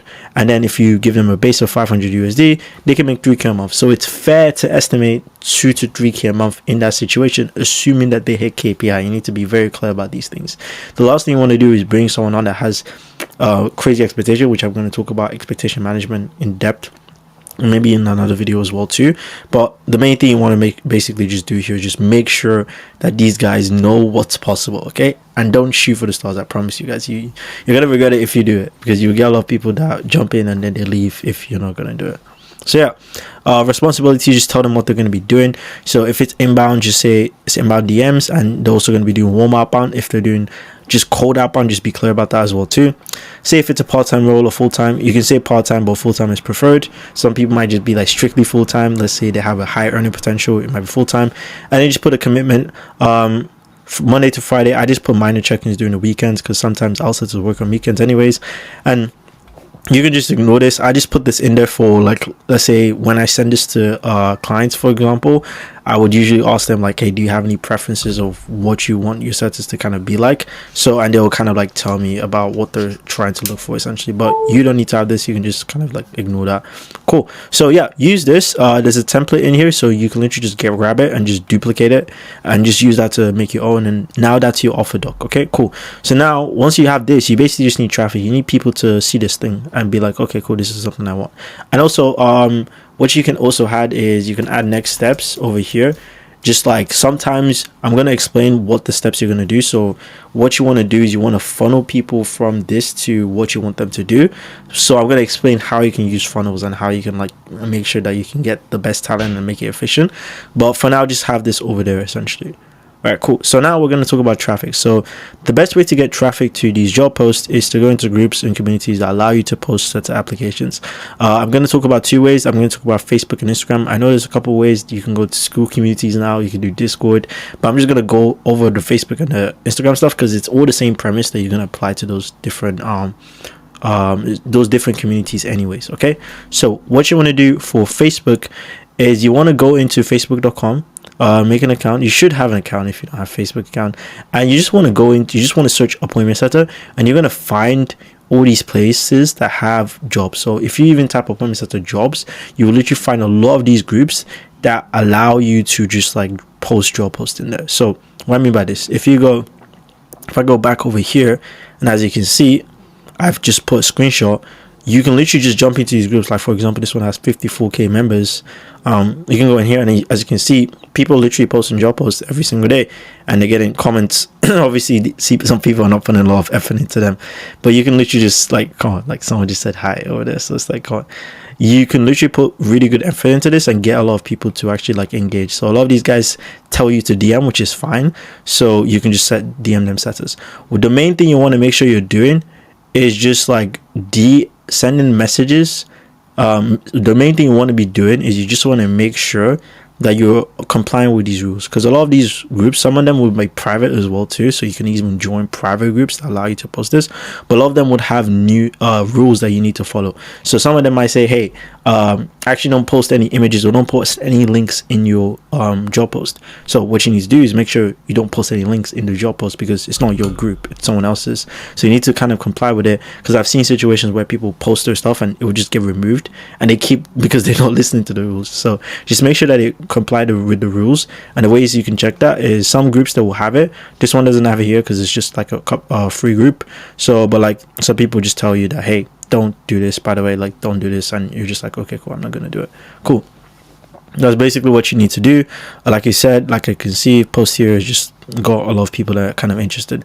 I would recommend telling people to DM you, because managing and going back and forth with the comments is just not fun. So anytime you make a job post, just get people to DM you, and your job post is basically just going to be like your offer doc, but just kind of like condensed. So what I usually have is I just say offer, I just have ticket price, I have compensation, I have earning potential, I have responsibilities, and then I just tell them what to do after that when I'm posted into a group that doesn't allow me to post a link.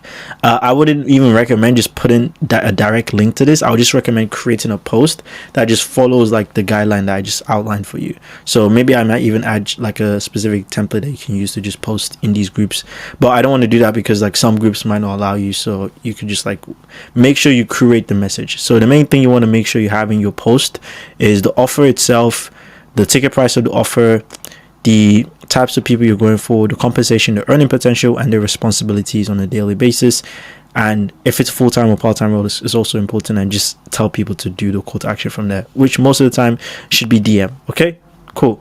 Now that you've got that, there's also another way to do this. I recommend posting into 4 or 5 different groups and using one of the funnels I'm going to mention later to just filter through the best ones, so you can get a lot of people that are the best fits for this, and we just go from there. So now the second part is Instagram traffic. So this usually works best when you have an audience, because there's 2 ways you can kind of utilize Instagram, because Instagram doesn't really have, I mean, as of right now, as we're recording this, it doesn't really have like a group feature that you can use to just go into groups and just like spam messages. It has like the broadcasting, but those aren't really groups, they're just kind of like Telegram channels or something. But what you can do is you can go into your stories, and you can just create a story post and get a ton of traffic and a ton of DMs if you do it. Like if I was to do it right now with my core audience, I will get probably like 30 to 40 DMs of people saying that they're interested in set roles, which is kind of like crazy essentially. So what I like to do is I like to do that because I built up an audience. Previously I used to do the Facebook method because I didn't have the audience, but you can just literally do that. So you literally just create a story post of basically what you would post in a group, but you just put it in your story, and then you just get all of the inbound DMs from that. This one works, but it's like you can obviously tell, a lot of the times it's kind of limited to your audience. But sometimes if you are in a specific circle, people will kind of like send your stories to other people that might be interested in it, and then it just kind of like creates this like flywheel of a bunch of new people that they're not even in your audience kind of seeing it. Okay, you can do this on also Twitter as well too. You can get your stuff reposted and get people DMing you from there, but I would just mainly recommend this if you have an audience. And if you don't have an audience, the best thing you can do on Instagram is message people that have appointment setting communities or programs or appointment setting audiences, and ask them to promote your job post. And a lot of these guys will do it for free, because the reason they would do that is if they have a program that's teaching people how to get jobs, and you have a job that could help the clients get jobs, they're very incentivized to post it. Unless they have an agency where they place setters into people's businesses, a lot of the times they're going to charge you. But a lot of these people will kind of like do it for free anyways, because it's like very low leverage for them. So if the offer is actually good, and if you built a decent relationship with these guys, they're going to be more than happy to post your stuff in their groups essentially. So like I said, it works well if you know people in the industry, and it's a tactic that I've done to actually get high quality setters. I've done that to get my best setters. Actually, one of my best setters, I won't say like the best, but one of my best setters came from using the strategy. And I would give you guys accounts that I've like people that I know, but I don't want to like put that in here because if, let's say for example, a couple months from now they don't do those offers, I wouldn't want people DMing them saying, hey, do you do this? Because it's just going to be super annoying, and it's just going to make me look pretty dumb. So like what I would recommend you guys to do is just go on IG and just search up appointment setting coach, sales coach, setter coach, anything that has to do with setters, and you're going to have a list of these people. And I'll just send a message of just saying something super basic, and I'll just be like, hey, do you place setters into people's companies? Do you place setters in people's companies for free? Question mark. And I'll just send that, and then if they do, they'll be like yes or no, and then whatever, you can go from there. And like I said, you will gonna find people that have programs teaching people sales and are very willing to post your offers if they're actually good.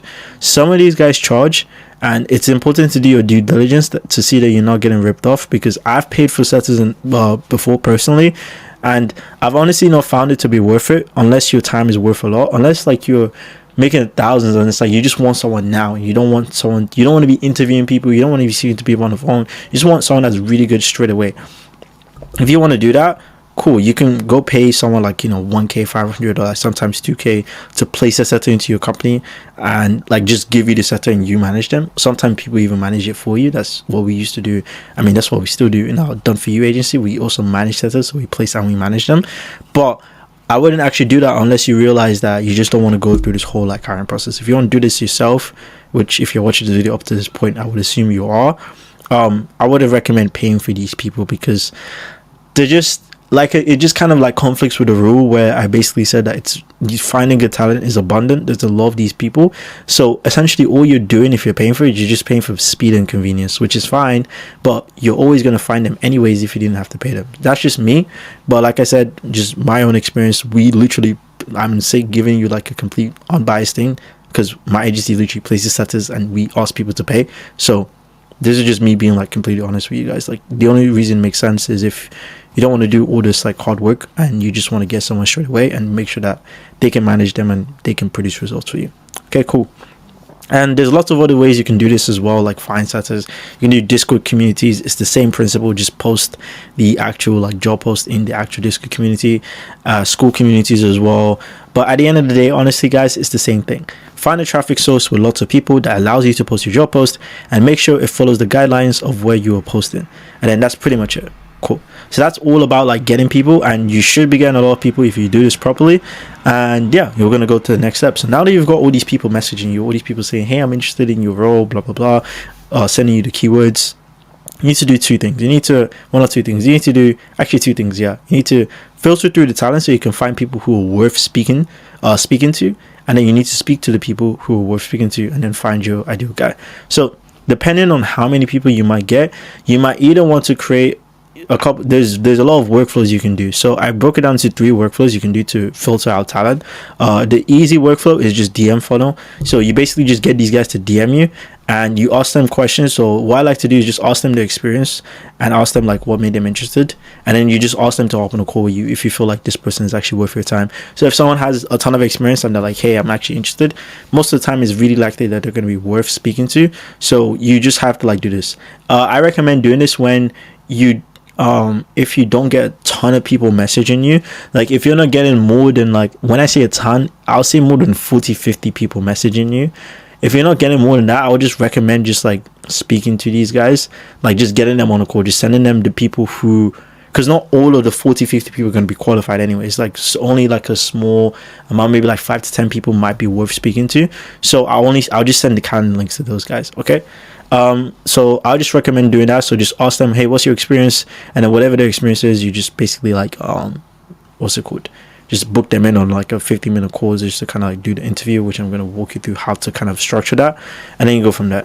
And then the moderate workflow, this is like Typhon Google Forms. So basically what I do is, because usually when I do this, I get a lot of people messaging me. So what you can do is you can funnel people into a form and you can just look at all of the responses at a glance and just figure out who's worth speaking to enough. I use Google Forms because it just allows me to see everyone very quickly. Here's a template for the Google form that I used for an offer I was hiring for, and it worked pretty well. So this is basically what we did. Name, email, where you from, what's your experience doing DM setting, how many hours a day can you commit to this role, please send a short loom. So I always told people to send looms because looms was a very good way to just filter out the bogus people, because I knew this got us probably like I think 80 to 90 applicants. So, and I went through the looms of all of them, and the looms would just trigger the things that the things that I'm looking for straight away, because I can visually like see their faces. So I can be like, okay, cool, this. I can also be like, you know, judgy as well too, but like at the same time it's a really good filter. But like sometimes people are just gonna be like, why are you gonna make me make a loom? So I only recommend doing this when the traffic is extremely high. Like you're getting a lot of people like trying to get into this role, and this is usually for like super big coaches, super big creators. So if you're one of those, or like if you are trying to place setup for one of these types of people, I just recommend that you use this funnel because it just works well. So just literally make a Google Doc. You can duplicate this exact one and Google form, and then just like if you want to add a field of like their Instagram username, you can do that. We're getting all these people from email, so we didn't really need to do that, and then we basically just go from there. So yeah, like I said, use this if the volume is high. It's a very good way to pre-qualify people, and then the people who are worth speaking to, you just reach out to them. Cool. And this is the advanced workflow. Create a mini setter community. So basically what you're doing is you funnel all your traffic into a specific community, and for 90% of you guys it's not going to be worth it, but I just wanted to kind of add this in here because this is what I do personally. And what I basically did is I invested into creating this, and it's probably one of the best things I've done because I now have access to a pool of talent. That's why I can kind of like run the offer where I place setters into people's businesses, because I can literally just filter the good from the bad. So essentially what it looks like is I created a page that literally has a video, and I basically just say, hey, I'm placing people completely for free, and then I explain how it works, what the expectations are, and I just tell people to fill this out. And then when they fill this out, it sends me a notification that someone has tried to join, and then it adds them to an Airtable. So this is kind of like a database, and then on that database I can just see pretty much everything that they've put over there, and then I can look if they're actually worth it or not. And then from there, all I do is I just send them a link to join the community. The reason why I make a loom is because I don't want a bunch of bogus people to be joining this. I just kind of created a little bit of friction, and also because like in my industry I'm actually pretty good, so these people kind of like see me as kind of like they respect it, so they're also open to, you know, filling these stuff out. They don't see it and they're not like, oh, why do I need to fill this? They actually just do it. Okay, so that's good. And in the community I just provide free value, and I just get people to say, so like the setter training, my actual SOP that just breaks down how to be a really good setter, I give away for free. I just tell people to join. I couldn't monetize it, but I just give it for free because like I just incentivize a lot of good people. Maybe down the line I might monetize it, but for now, as of recording this, it's actually free. And if you're not going to be working with a large amount of clients, I don't really recommend doing this, but it's a really good way to ensure that you're not going to be always scouring for new talent. If you're just a one-time coach, like, or you're watching this and you're just trying to find talent, you should probably not even do this. Like your max should probably just be the moderate workflow. But like if you have, let's say like an agency, or like you're placing these people into people's businesses, then if your agency is going to get to that scale where you're just going to be doing this and you SOP this super well and it's repeatable, I would highly recommend doing this, because all the people at the top of their game do this anyways. Like the people like Bastian Slaw, you know, all these people at the highest level that do this stuff, they do this anyways. So yeah, now I've talked about finding these guys. I've talked about how you can create the offer. I've talked about how to find them. I've talked about how to like funnel them. So now you're having a conversation. So let's say you've got these people, you found some really good talent, and now you're having conversations. You're like, okay, cool, this person might be interested. This is how you can interview setters. This on its own is like it's its own art. And because the reason why I say this is you can filter through a lot of bullshit over here, and you can end up saving yourself a ton of time if you know how to interview setters, because a lot of this stuff is just looking for key things and trying to spot red flags. So my workflow for interviewing setters goes as follows. So this is an exact script that you can literally just copy and just use this, and I'm going to break it down each of these questions and why we're even asking them in the first place. So first question, what made you interested in this job in the first place? The reason why we're asking this is we want to just get a clear understanding about why they're even here in the first place. If you don't know why, because people can hop on calls with the wrong intentions. So people can hop on calls with the intentions of they're just trying to get information about your operations. Like I've had that stuff happen before. So you just ask them, be upfront and be like, okay, cool, why are you even here in the first place? Now that you know why, just ask them what got them into setting. So why are they even here? Like how did they even get into this stuff in the first place? The reason we're asking this is we want to get an understanding about the situation, what they're like, and like, you know, why they're doing this in the first place. How long have you been? One, just general questions, just to ask if they have experience. Do you have any experience? If people don't have experience, it shouldn't alarm you straight away unless it's like a very serious role. So you can disqualify people here. You can be like, look bro, like, you know, You seem like a great guy, but it's like we're only bringing people that actually have experience, so it's just not going to work out with you, whatever. If they have experience, ask them some details about their experience. What was the last offer they worked on?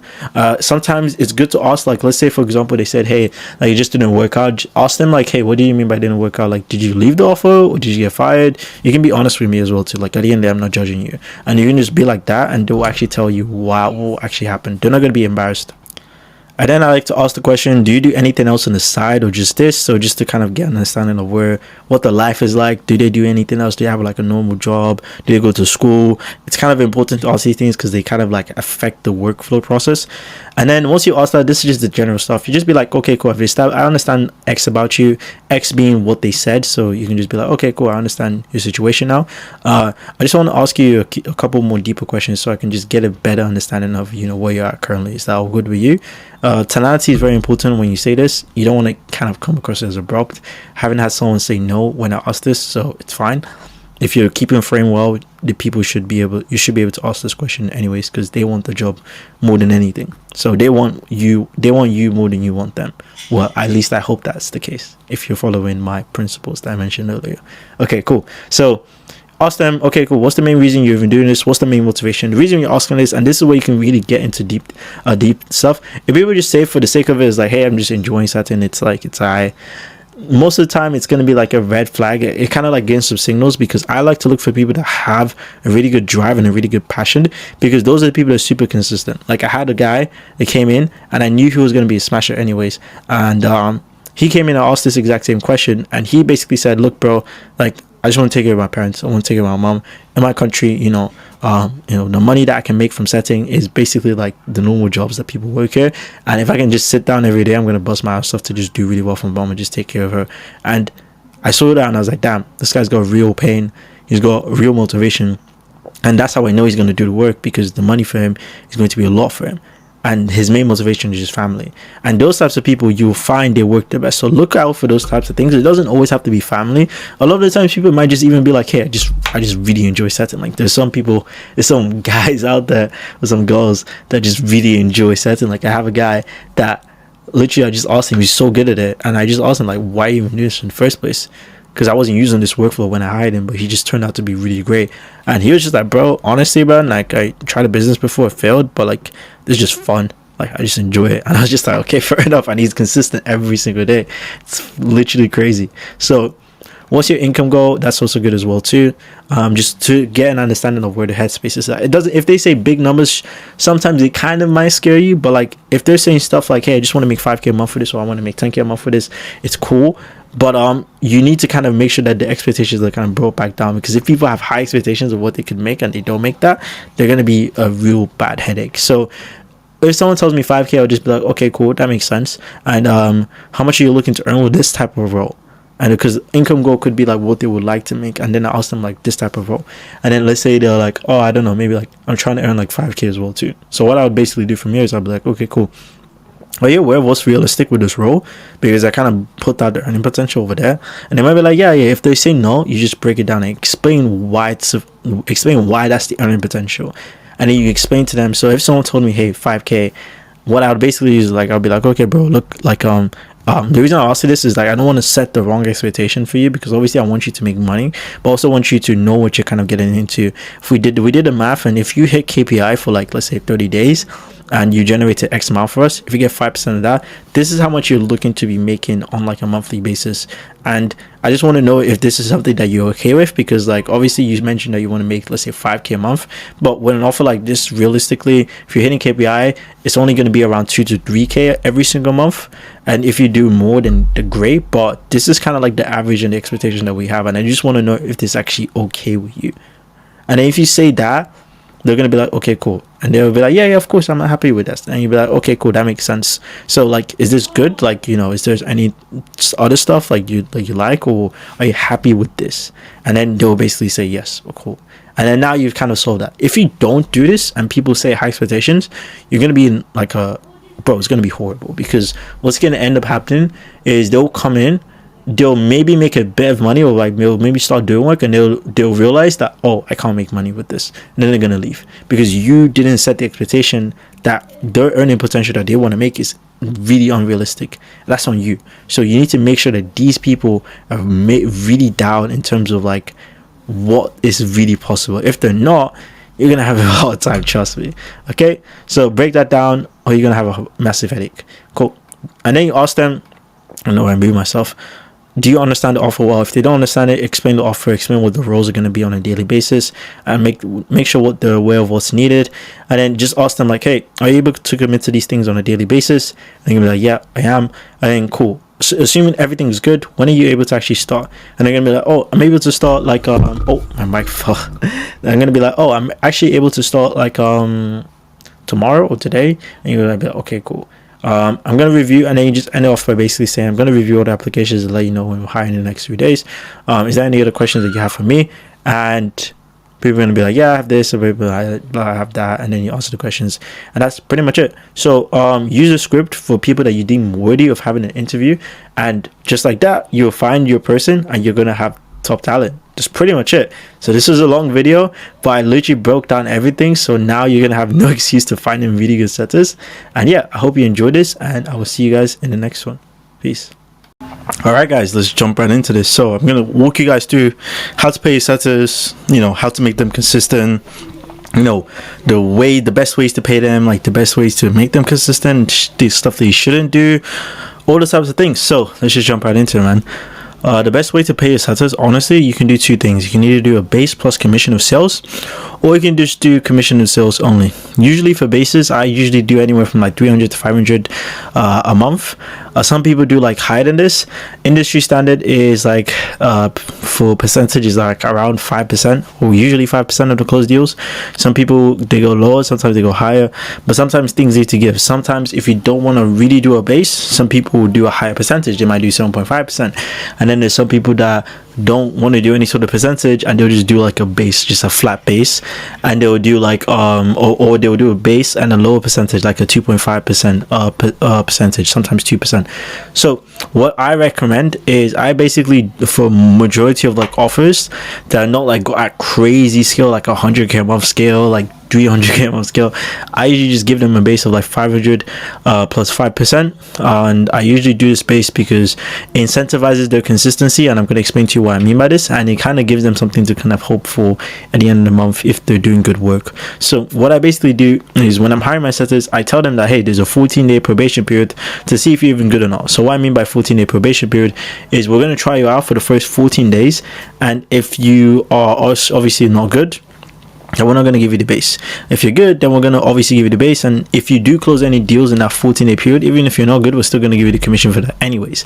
And I tell them this is because obviously we want to protect the person's account that we're placing setters for, and we want to make sure that they're also aware that their job is not set in stone yet. Just because we pick them doesn't mean that we're going to go with them straight away. We just want to make sure that these guys are actually like, pretty like good, essentially. So I usually do that, and only once they do good work in the 14-day period, I bring them on as an actual setter, and then from there I just proceed to pay them a base of I usually just proceed to pay them the base of 500, like bi-weekly or just monthly, essentially. So once I know that, they're going to be like super consistent, because now they're going to be like, okay, cool, the expectation is I do really well in this first 14 days and I smash it, and I get paid this base, and I also get the actual role itself. Cool. And what I do to make them consistent is I consistently track their KPIs. I tell them to use the tracking sheet, and I check the tracking sheet, because a lot of people tell people, hey, you track their stuff, and they don't even check if they're tracking it, because like there's so many situations where I tell people track, they'll say yeah, and then next day I hop on a call, they haven't tracked it, and I just tell them to track it, and then they track it there. But if I didn't do that, I'll just have, let's say, like 4 or 5 days, and there will be no tracking, and then it's just going to be a hassle to go back and just go through everything. So you might as well just do it every day, like just have a reminder. It's literally going to take you less than a minute to go into the tracking sheet and see if they filled it out, and just send a message and be like, hey, fill it out. Cool. Okay, that's what I do.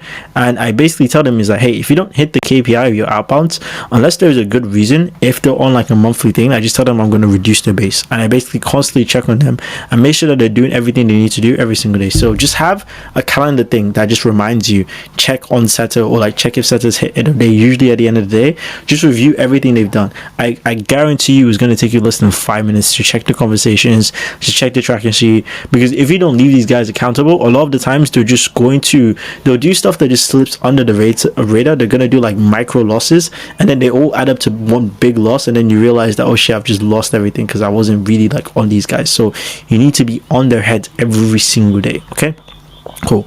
I usually have KPIs of mine to be like 68 outbounds per day. For bigger people, I'll say, hey, do 100 outbounds, because that's the input that they can most of the time control. A lot of people would do like KPIs of book calls, but sometimes they don't like doing that because on days they're not good, some people might just be booking calls for the sake of booking calls. But if they get into the habit of hitting the KPIs, the result of the calls is going to fall through anyways. So I just make sure that they hit the actual KPIs, because a lot of the times people will just like, they'll just book calls for the sake of booking calls if you're incentivizing them to book calls.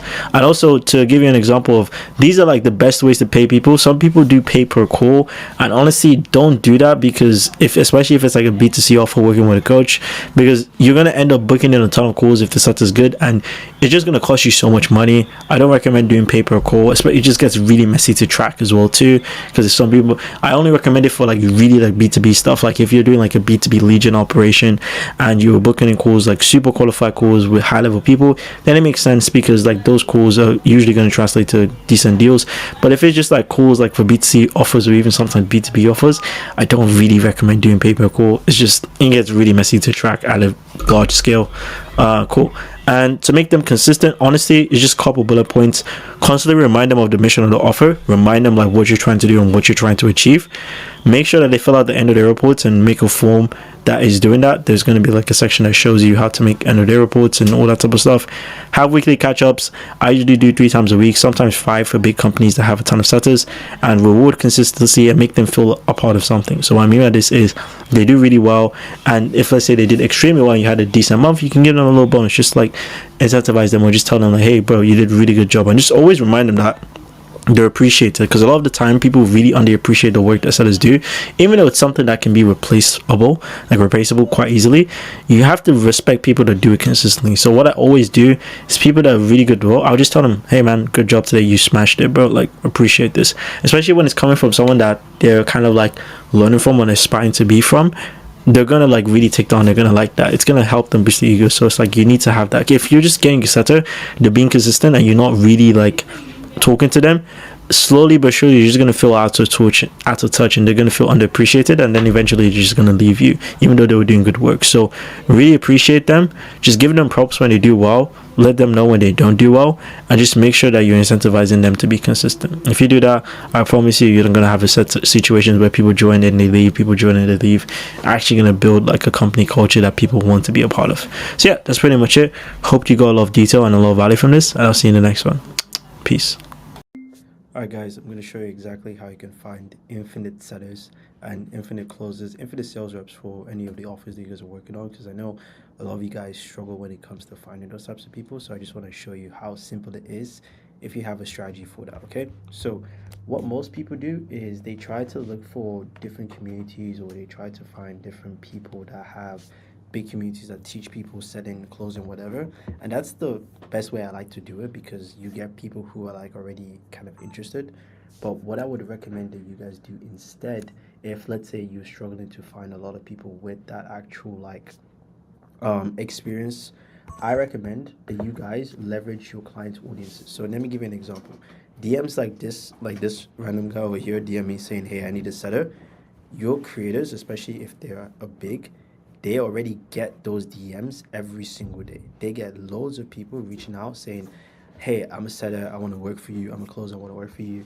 Your creators get so many of them. You guys would be surprised. So for example, one creator I worked with in the past, his name was Amar, he would get so many people literally DMing him, I would love to set for you, I'd love to be a closer, I'd love to do this, blah, blah, blah, blah, blah. He would get so many people doing that stuff. Okay, so what we did, instead of us having to go to like different external things, which worked in the past, like we got a lot of people, but what would happen is like after a couple months they might churn, because maybe they're looking for better offers, because they're in communities where they're sharing a bunch of different offers. So what would happen is they would just leave. So what I would want you guys to do instead is you can leverage the audiences, because what we did is when we posted that we were looking for a setup on his story with the funnel system I'm about to show you, we got people that were super bought into him because they were already messaging him, asking him, hey, can I be a setter? And then they see an opportunity and they take it. So I recommend that you guys do this. before you guys do any sort of like launch, anything like that, maybe like a couple weeks or a couple days out, because you're going to get the right people. And if, let's say, your creator might be like, oh, well, you're going to post on my page, you have to explain it like this. You already have people in your DMs asking to be your setter, and these people are already bought in because they took the time out of the day to message you. These people are going to be super bought in. They probably already have training. They probably have come from a program anyways, and they're just doing outreach to you. What we're doing is we're just going to get all that information, put them into a CRM, so we never have to worry about having to have a setter or closer problem ever again. And what's going to happen is after 24 hours, you can delete the story. Or if, let's say, we get so many people, you can just delete the story anyways. And the next day, everyone's going to forget. So I always recommend this, and you tell them that the best quality is always going to come from the audience anyways, because they're already bought in. So if you explain it that way, it's very hard for them to go around and be like, it doesn't make sense, I don't want to post it, whatever. You're not going to really have much issues. Explain it that way. So let me explain the actual funnel that you're going to use, okay? So this is Airtable. I like to use Airtable because it's simple. Basically, you're just going to post a form. Like, you're going to post something where it's like, looking to hire a closer for X offer. I'll probably give you like an example of a post that you guys can put. I have lots of them on my Instagram, so I'll probably put like an example underneath this video, so you guys can just copy that, and then you will just put a link, and that link is going to basically take you to this page. And this page is very simple. You guys can change the information. This is what we did for like a phone setter. The information I recommend that you guys do is I recommend that you guys put the OTE. So the OTE is I forgot what the abbreviation means. I think it's like expected earnings or something like that. Earning potential or something like that. I don't know. But how much they're expected to make. So we put 2 to 4K because that was the offer. Time zone. Ideally, you put the time zone that you guys are looking for. If it's a must that someone is like on EST or an American time zone, say that. If it's a must that they're in the EU time zone, say that as well. Just make sure it's clear. Lead flow, say how much lead flow you guys are going to be getting or what the expectation is. This is just to give people an idea of what they're looking for. Compensation, I like to have that there because people are going to ask you. So you might as well just say commission only, base or whatever. And then you just say how much the offer price point is. So how much the thing that you guys are selling is for. Okay? You don't have to include that, but you can just say, if you don't want to include it for people to see, you can just say 4 figures or something like that. So then underneath that is you would just say full name, Instagram. I like to have that so you can reach out to them. What's their phone number? What's their email? What's their experience? What's their time zone? You can also ask their age as well. You guys can add stuff. So it's very easy to add with Airtable. So you can just go here, add single line, and just be like, how old are you or something like that. I think that would be a good question to have, to be fair. And then this one is important. A brief 3 to 5 minute Loom video going over who you are, why you want to do phone setting, whatever. Your camera must be on. So we know what Loom is. If, let's say, like, people don't know what it is, you can just be like, get Loom for free here. You can probably just send them to a page where it basically just allows them to actually get Loom. So I don't think it's gonna let me put like a go to loom.com. I say go to loom.com to get it for free. There, record and just paste the link in the box. So that way they know, because I have had some people say they don't know. And then if we accept you, how soon can you get started? All these questions are mandatory. And then what's going to happen is that all that information is then now going to be put into the database, which you can just check over here. So you can just go into the database and you'll be able to see everything. It would have the ID, their name, what's their Instagram, email, blah, blah, blah. So it's going to be populated with a bunch of people, and you can just watch all the Looms. And then this part qualification over here, you can then come in and be like, okay, cool, this guy's a good option, this guy's a great option. So I'll show an example of what this would look like. So let's say I fill out this form, I share the form. Let's say anyone on their web, I can just copy it. Let's just go into incognito, fill this out. Gonna take me to the form, make sure it works. Perfect. I'll just be like, Mihiz, my Instagram handle is Mihiz Webful. My phone number is whatever, it's fine. My email is, let's just say this, blah, blah, blah, blah, blah, blah, blah, blah, blah, blah. It's going to ask me to put a URL, so I'm just going to put Google Maps. Yes. And then I can just press submit. And then thank you for submitting your response. That's it. So now when I close this and go back to Airtable over here, if I go to data, as you can see, the information I just put is already there. So it says all the information I just put. So then I can just be like, okay, cool. Let me look at the Loom video. I like this guy's Loom. I'm going to say this person's a good option. then you can just set an interview with them, and then you can just have an interview conversation, and you just take it from there. So you can just message them on their phone number or message them on like WhatsApp or whatever, and then you can just have like a thing over here. I'm gonna add this for you guys, which will basically say contacted, and then it's gonna say reached out, not reached out. You don't even have to say no reached out. You can just have like reached out over there, and then you can have like notes in here and stuff. So this is how you would do it. If you have a big creator that gets a lot of story views, if you have a big creator that has a lot of people, you will get a shit ton of people, honestly. And if, let's say, your creator doesn't have a lot of people following them, what you can do is you can just probably check their DMs, because I guarantee you they have people DMing them, because the same way you guys DM these coaches, the same way setters DM the coaches as well too, because they want to work with people that have info products. So you can even just go through their DMs and just message the people who are already messaging them, because those guys are already interested in the offer as well too. That's a really good way to get a lot of people. So you might ask yourself, how do I even build this form? I'm going to leave the link for you guys, so at least you just duplicate this for yourself. You can just duplicate it, and then all you can do is you can just change the information. Just go in there. Airtable is very simple to use. It's like Notion. Just change it around, and then once you change it around, publish it and just share the form. Tell your creator to post it using the post that I have down below for you guys, and then you guys are good to go. That's pretty much it. We'll speak soon. All right, boys. So and girls, if you're watching this, I don't forget you guys. Anyways, let's jump right into this. So quick bang tutorial. What I basically want to show you is the difference between high intent and engaged leads, because these are the two types of leads you're going to come across if you're doing warm outbound specifically. So I just want to make sure that you guys know what the difference is and exactly who you should be messaging, because they're two different types of people. So high intent leads are basically leads that are showing you high intent to learn more about your offer. So what this basically means is that they're DMing you, let's say, some sort of keyword. Maybe they're saying, hey, I'm interested to get started. These are people that have high intent, high intention to start. Okay, and these people, they DM with keywords, they interact with your posts, they comment in the comment section, or for like free resources, maybe to join something. They do actions that show that they have high intent. Okay, and then there's the flip side, which is engaged leads. And engaged leads are basically just people who are liking, following your content, basically just people that are in your ecosystem. They're not necessarily showing you intent of starting, but they're showing you that they're engaged, that they like your content, and they would like to learn more about you specifically. Okay, so when you have an account that's doing warm outbound, you're gonna have a mixture of these, and depending on where your account is, what type of stage it is, different types of variables, you're gonna have an abundance of each of these.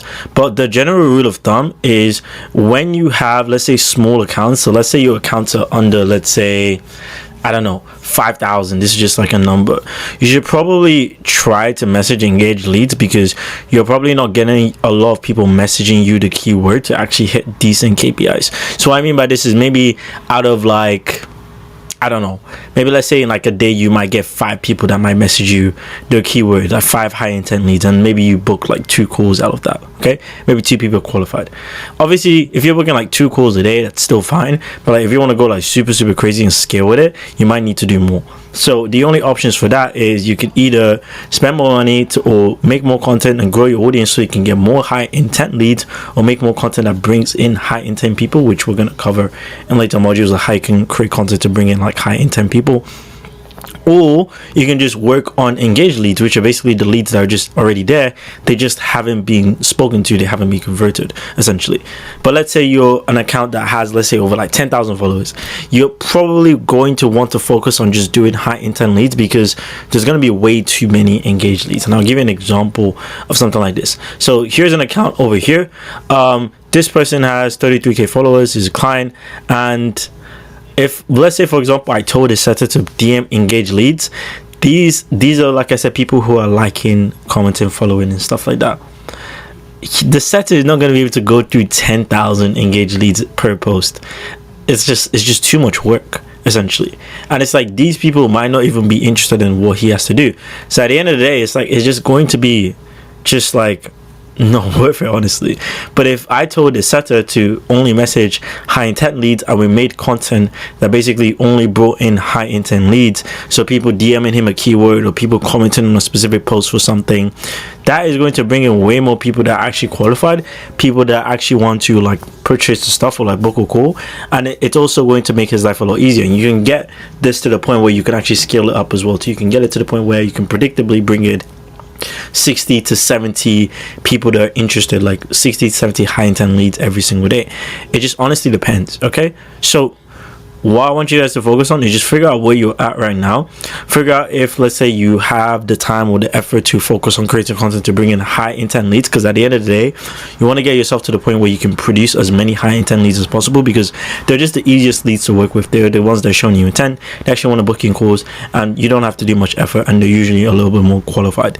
But if you're not at that point where you can like afford to put, tons of time, tons of effort, and also tons of money to bring in high intent leads, focus on engaged leads, because there's just an abundance of them. Like, your content should be reaching out to 60 or 70 new people every single day that you can reach out to and have a conversation with. So you might as well just do that anyways, because they're just sitting there. And who knows, you can sign a client from engaged leads. It's happened before. It's a little bit more on the, I won't say harder, because there are still people in your ecosystem.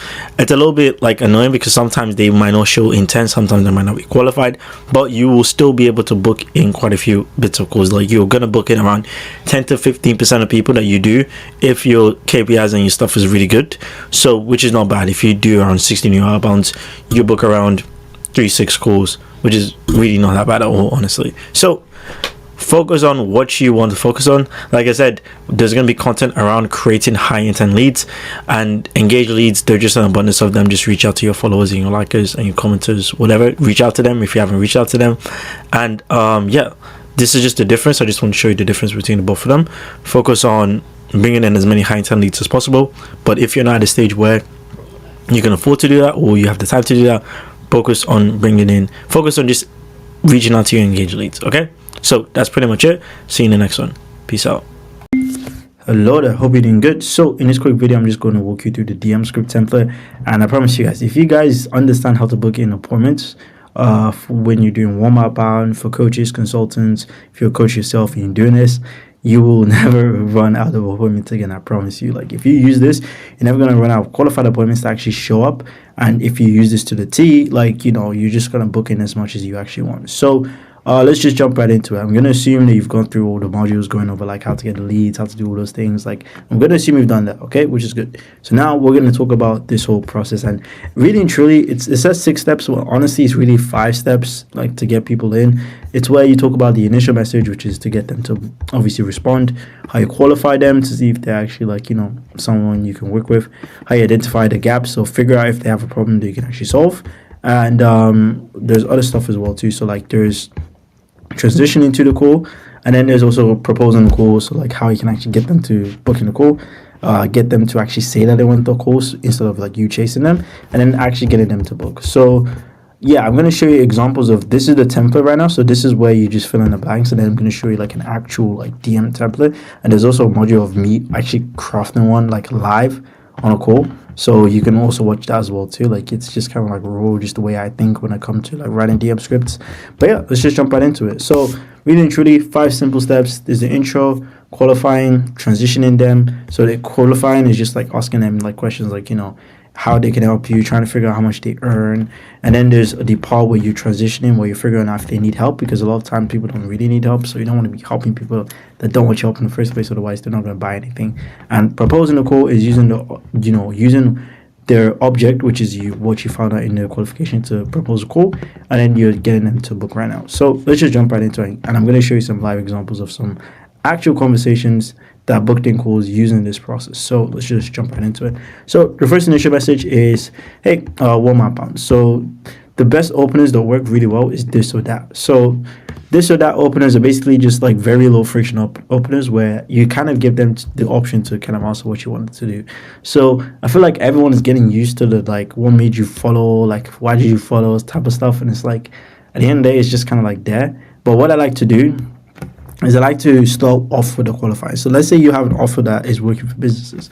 A this or that question would be something along the lines of like, hey, name, thanks for following. Like, do you run an agency, or do you just like do you run an agency, or like are you just like starting like a solopreneur business, or like, do you run a coaching business? It's a very straightforward this or that is a question. Sometimes it's going to be obvious, and it doesn't really make sense to ask that. But like if you ask the question of like, hey, I just saw that thanks for following, just curious, like did you follow me because you're trying to learn more insights about X or blah blah blah? So I'm going to give you some examples. So the just curious opener also works as well. Another opener that works well is like, hey name. Obviously the basic stuff of like, thanks for follow, blah blah blah. I'm just gonna copy this over here. The basic stuff works well, and then you basically ask the question of like, are you following because of X or Y? So this is a really good question when it's like, hey, thanks for following. And let's say it's obvious you know what they are. So let's say you have an offer where you work with, I don't know, let's say you work with not musicians. Let's say you work with high career professionals. Let's say you work with like executives. So obviously you'll be able to tell if they're executive from your profile or whatnot. Maybe you're not able to, but if you can, you just be like, hey, are you following because you're trying to learn how to be a better executive, or just something else, or you're just checking out the content? Why could be like example of why could be just checking out the content. And then this is used to gauge intent. So basically what this means is that you can gauge intent in the first like initial message. There's a couple of openers, there's so many of them, but the main openers that you want to use is openers that are very low friction and they don't really ask too much straight away. Like don't ask the question like, hey, are you interested in my offer? It's like, no, it doesn't make sense. Like you want to ask like very low friction question like, hey, are you this or that? And I'll give you some examples of this or that questions. Like if you're running a fitness offer, you could say something along the lines of like, are you following because you're trying to lose weight or gain weight? That's a really good question you can ask. Or are you following because you're trying to learn how to build muscle or lose muscle? Like that's a really good question. Or it's like, are you following because like you're trying to like build like compete professionally, or are you just following to check out the content? Like very simple stuff. So a good way to figure out like what your this or that question is, figure out what your offer is, what problem it solves, and then just try to reverse engineer it to see if there's anyone, to see if you can ask the question of like what your offer solves in the actual message. So what I mean by this is, let's say you have an offer, let's say you have like a wellness offer, like you're helping people like treat their like gut health, for example. Obviously the goal is to like have them get better gut health. So what we want to ask them is like, hey, are you following because you're trying to improve your gut health, or are you just trying to like, you know, or are you just following for the content? Like it's very simple basic stuff, and it gets people to answer. They're like, oh yeah, like I'm trying to like learn how to do gut health, and then boom, you can go from there. This usually gets around like KPIs you're aiming for with this or that openers. You're trying to aim for like 40 to 50% reply rates, honestly. Anything lower than that, probably you want to like so look at your offer, or like look at the way you're messaging or who you're messaging to. It could also be a big thing. Let me take this off because it's like super hot here, honestly. It's crazy. You want to look into that specifically, but like you're trying to aim for like 40 to 50% reply rate, and I'm going to show you how to like how to actually track that using the track sheets a lot later. Cool. So qualifying them. So the way you qualify is very simple. Like all you're looking for is you're just looking for a criteria of what people need to hit in order to book in a call. You don't want to like over qualify. You want to qualify to basically see, is this person worth me having a conversation with them? That's the type of qualifying you're trying to do here. And this one is like, it's not too difficult, honestly. So all you want to do is you want to list out. So I'll put over here.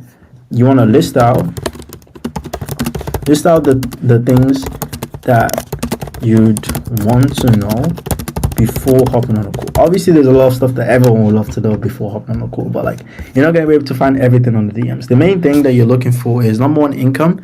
Number two, are they the right ICP? So if you're working with like executives, obviously you can't work with someone that's not an executive. So it's like if they have money, it doesn't make sense for them to hop on a call. If you're working with athletes, it doesn't really make sense for them to hop on a call. If you're working with coaches, it doesn't really make sense for them to hop on a call if they're not a coach.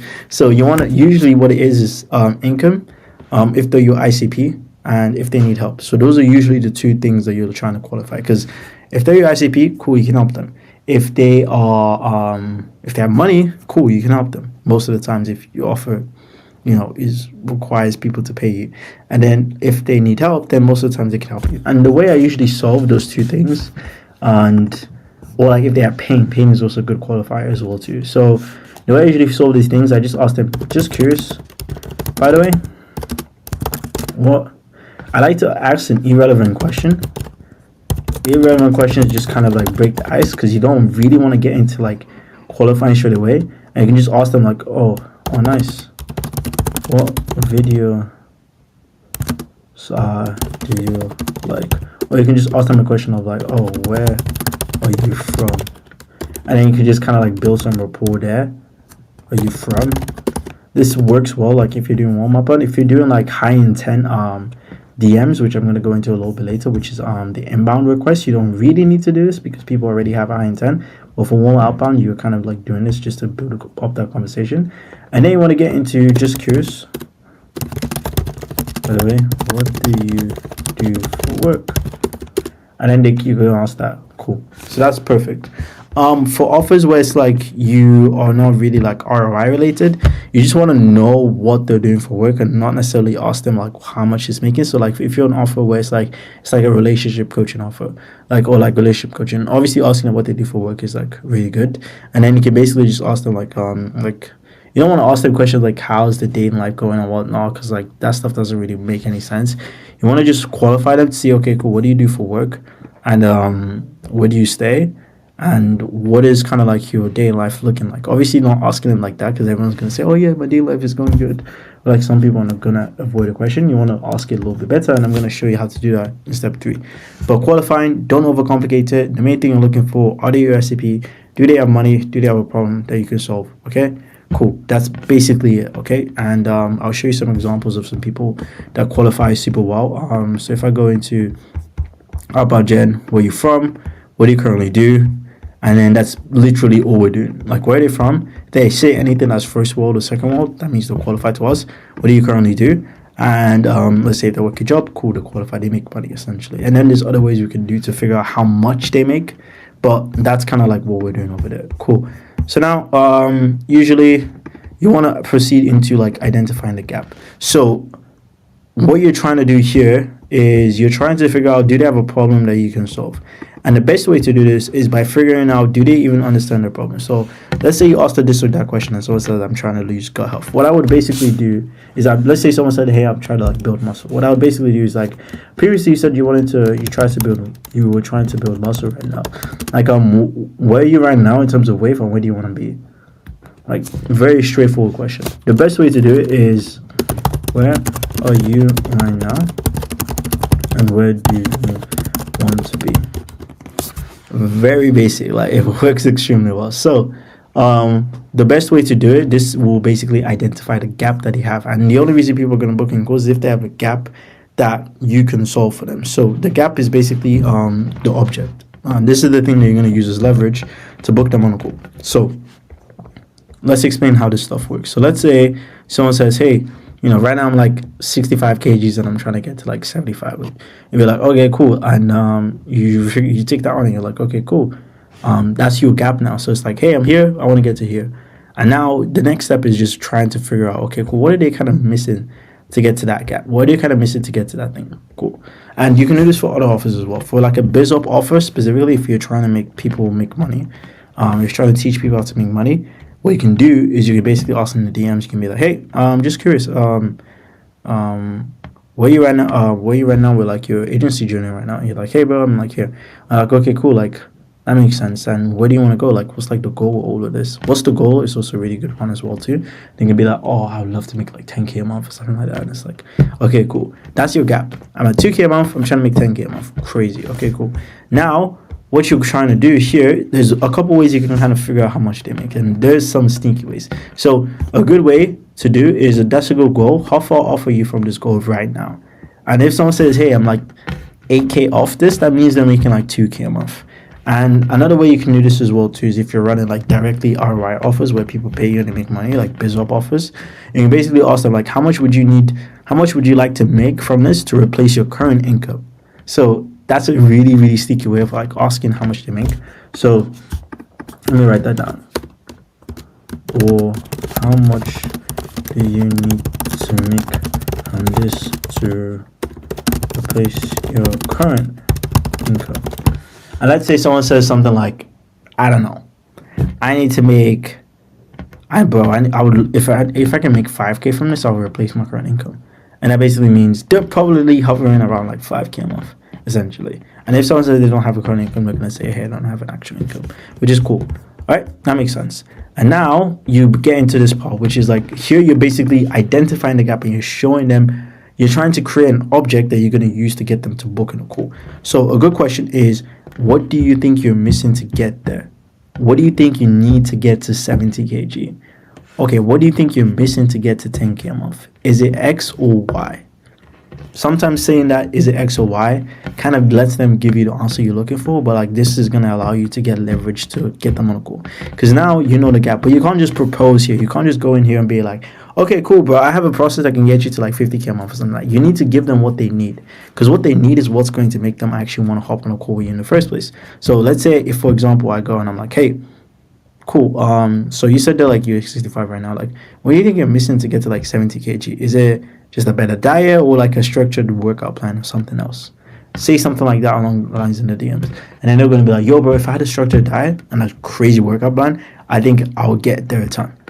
Boom, you've literally just got them to tell you what they need, and what they need is what you're going to use as leverage to book them on the call. Okay, it's always what they need. It's never what you think they need. It's always what they think they need. What they think they need is what's going to allow them to open a call in the first place. Okay? Sometimes people might not even know what they think they need. Sometimes you might ask this question, you might be like, someone might be like, to be honest, bro, I don't even know. Like, I've tried everything. And then you can be like, hey, I've got a process for you. I think it will work. And then you can get them on a call anyways, because they're going to do anything. But most of the time, people are going to feel like they know what this problem is. And you showing them, telling them, hey, I can actually help you get there, is what's going to allow you to book in a call. Cool. Perfect. And you basically just be like, okay, cool, I've helped a few people achieve that goal. I could give you a process. This is like for an agency. This is an example that would help you get to go faster if you're down, and give you blah, blah, blah. So let's say, for example, the fitness example, you'd be like, okay, cool, I've helped a few people achieve that goal actually. I could actually give you a process that could use to help you get to your 70 kg faster, that has a very structured workout plan and also like a very structured diet routine. Let's talk this week. I can show you what could be done. You down? Very basic stuff. And you noticed how I used the context of basically what they said in the gap part, where they were like, hey, I think I'm missing this. I used that in my transition because it makes it more personal and it gets them to book in a call a lot more likely. So it's more likely for them to book in a call. So if someone says, hey, I think I'm missing guidance and help, then I'll basically try to position a call and be like, okay, cool. Like I can, okay, cool, man. Like what I could do, bro, is I can give you some guidance on what you could do to basically help you get closer to that goal of making 10K a month. Are you free this week to talk about it? Because I think it can help you. If I send a message like that, someone that has that problem is going to be like, bro, of course, I would love to open a call. And of course, you're solving my exact problem because I'm referencing them. But a lot of the times people have like a very horrible like pitch. It's like the same thing where it's like, I show you how to make this 10K a month agency, let me know we can open. And it's like, it doesn't work. But if you reference what they say, you're always going to book in a call.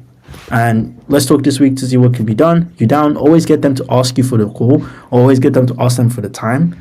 Or you can just tell them like, hey, like, are you free this week? We can talk about it. Or like, hey, like, what times are you free on Wednesday to talk about this?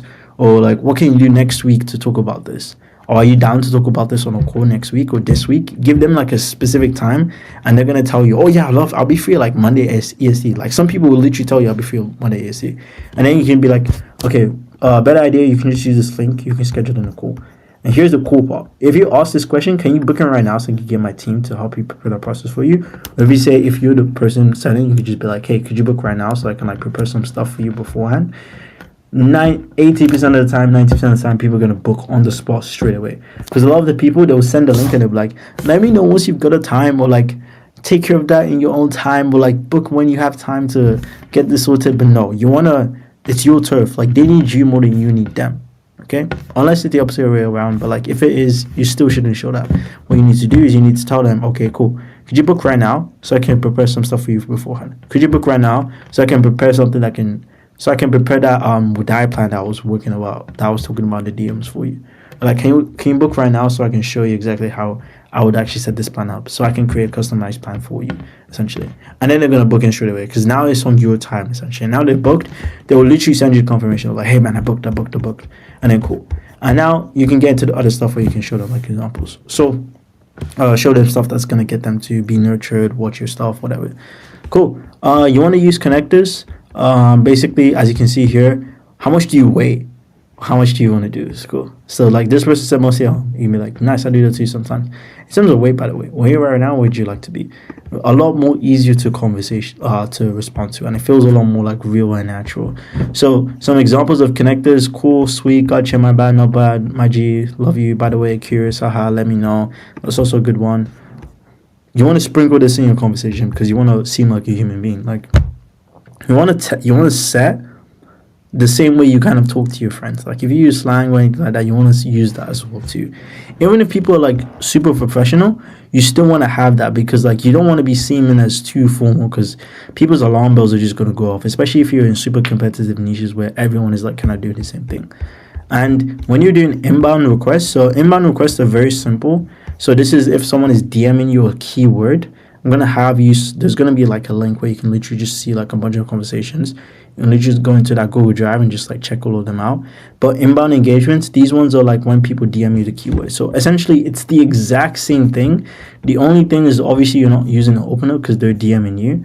And all you're basically doing is you're just acknowledging the fact that they sent you a message. And you're just asking them, why did they send a message? That's basically what it is.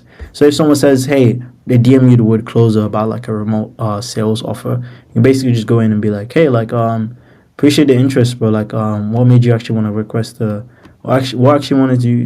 you want to learn more about like remote closing? Like, hey, appreciate the request, bro. To keep it simple, like, where are you from, by the way? Just like basic questions, and then you just literally get into the exact same script. Like it's the exact same thing. The only difference is this is gone.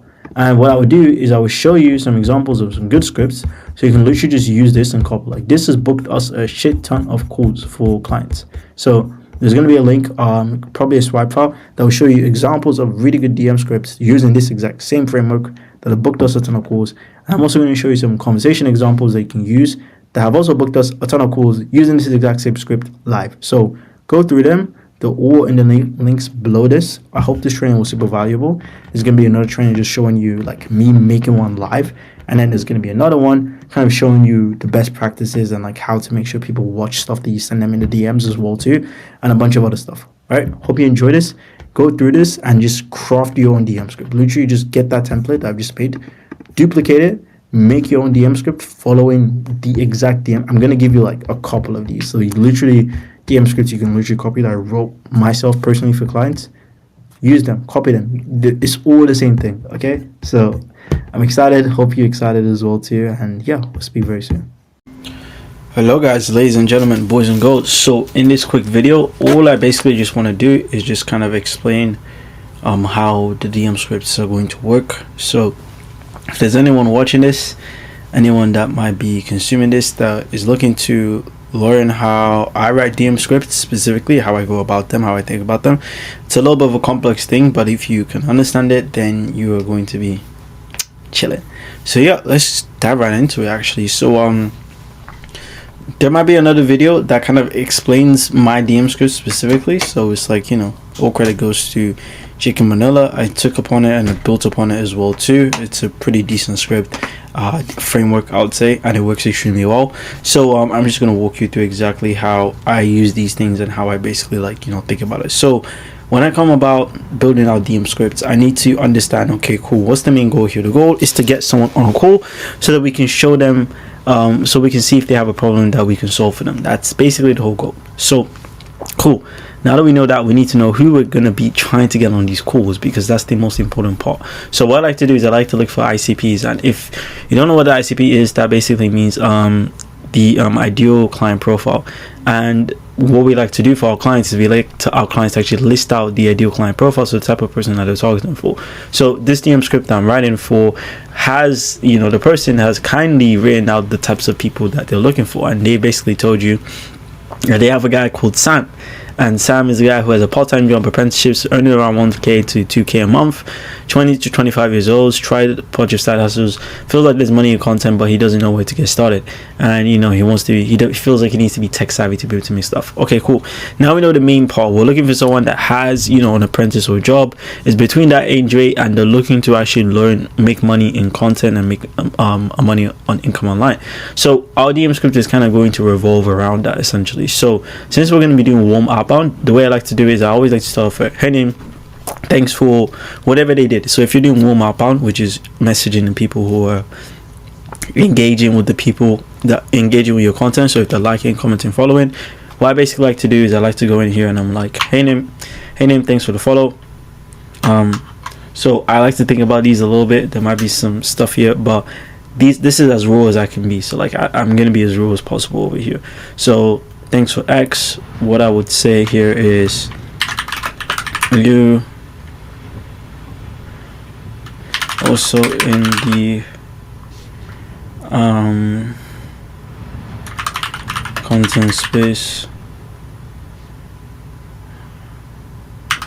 or are you trying to get into it? As you can see, the reason why I'm saying this is because I'm basically saying that, hey, these people, they want to kind of get into content, but they don't know how they can actually use that. So basically what I'm trying to say, I'm just asking them, hey, are you in a content space or are you trying to get into it? Like, I don't want to say anything fancy like creator economy or like, you know, anything like that. I'm just trying to say like, okay, are you in a content space or are you trying to just get into it? Or like, are you using my content to get into it?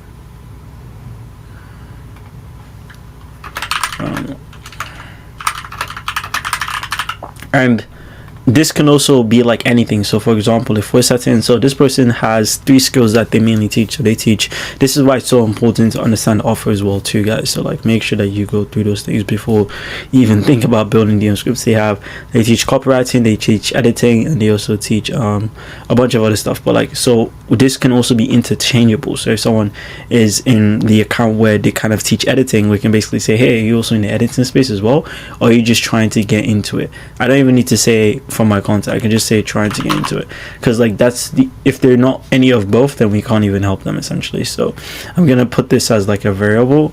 So I'm just gonna put these columns over here, make this available. I don't know why I've not duplicated this, so I'm gonna make a copy and call it contentpreneur, because that's the DM script that we're using. And let's just make that over here. So contentpreneur, and we remove that hash DM script. Cool. All right, so that's done. That place is down. So now we want to qualify them. So now we basically just want to jump into it. So basically what I'll do here is I'll be like, sick man, just curious, by the way, do you work a job or are you a student? Because they're either going to be one of both. So like they could be working a job, which is basically kind of like an apprenticeship. They'll tell you if it's an apprenticeship. If they say they're a student, then you know, sometimes we just have to see if we can actually help them. But basically they are someone that has like a job / apprenticeship. So what we could even say is they work a job or you I don't know if I should say apprentice, because they're kind of the same thing, working a job and being an apprentice, because like you can go to school as well too. So it's like, I'm banking on the fact that, and also DM scripts as well too, these are like theories in a sense, because DM scripts get improved over time based off the data that we get. So as we start doing conversations, we're going to feel like, hey, this might be a little bit better to say. I'm just going to go with this because I'm just banking on the fact that people that have apprenticeships are going to say it's a job either way. So if I ask someone like, hey, do you work a job or you're a student, I would, if I had an apprenticeship, I'll probably tell them like, hey, I'm working for Facebook as an apprentice. It's still technically a student, but I'll say as an apprentice because that's kind of like the role that stands out here. So I think they're the same thing, so I'm probably not going to mention that, but we could change it up later on. It might be different if you're DMing this person and they say apprentice, it might be different. This is just my hunch, so I'm just going to keep it this way. And asking them, do you work a job or are you a student? They're going to say something like, when I do these, that basically means a response. I work whatever, and then sick, and then you can also build some rapport. So for example, one thing that's super important to know is depending on what they say, one thing that's super important to know is sometimes prospects will basically, the person that you're sending for will have like background stories that kind of relate to them. So you might be able to like mention that as well too. So for example, if someone says that, hey, I used to work at McDonald's, and coincidentally the guy that you're working with also used to work at McDonald's, they can also mention it and be like, hey, that's kind of funny, I used to work there as well too. So it's like, you don't always have to do that, but like it just depends. If you want to do it, you can. So it's like sick. I'm just going to remove that. Cool. And then the next qualification thing that we're looking for, so they watch content. Cool. So what I like to do here is I'll be like, okay, cool, that makes sense. I'll just reduce this.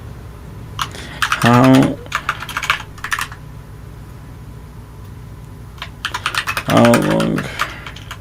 Actually, I don't even know if I say that. So it's like you always want to start with this. And by the way, like where I'm getting all this info from is from this master document as well too. Like it's also helping me to kind of like understand these types of things as well too. So basically now we're getting into the qualifying part. So this is where we're basically going to like figure out, okay, cool, does it make sense for them to actually like hop on a call? Do they have a problem that we can solve? And now we're going to get into like the specifics. So over here we want someone is they watch content and they try to pretty much like they tried a bunch of side hustles but they don't know how to do anything. So what I'm gonna do here is I'm gonna go here and be like, okay, cool, so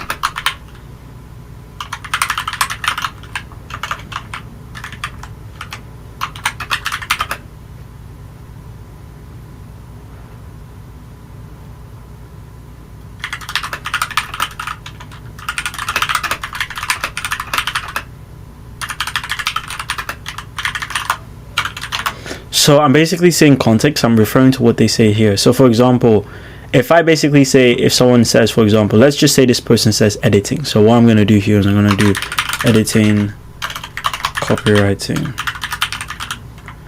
So let's just say someone says, are you also in editing space? What I'll basically say if someone says, yeah, I'm in the editing space, I'll be like, since you said you're in the editing space, like what I would basically say is, what are you trying to, if someone says that they're in the what are you currently doing in it?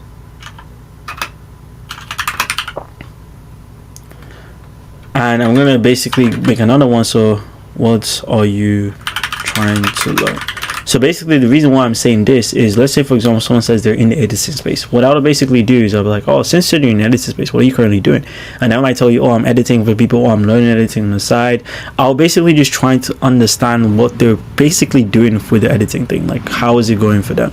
This is where I'm trying to figure out if there's a gap that we can solve for them. But if someone says, hey, I'm trying to get into it, I'll basically be like, hey, what are you trying to learn? Since you say you're trying to get into it.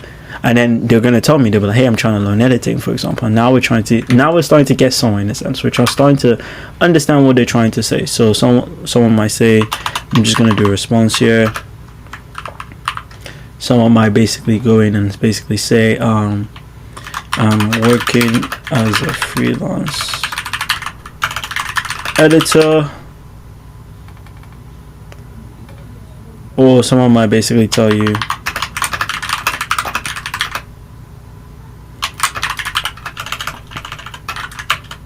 want to get to editing. So these are potential responses that you might be able to have from people that might be interested. So now we're starting to get somewhere. So what I would basically tell them here is, now I want to figure out where there's a gap in a sense. So I need to know where they're currently at and where they want to basically be. So for example, what I would basically want to do here, so as you can see over here, this person says, in terms of weight right now, where are you right now and where would you like to be? So what I would basically do here is, I figured out where they are right now. What I would basically just ask them is like, okay, that makes sense. And what's the goal with learning context? Where are you?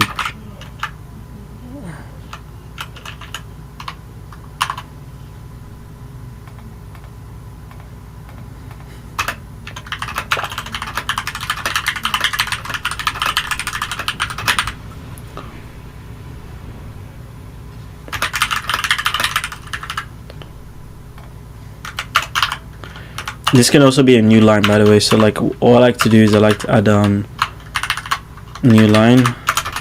So this basically means new line basically. So like anytime there's a space, it basically means hey, new line. And I just like to put it in red as well too. So I basically asking them, okay man, that's the and what's the goal with learning editing actually?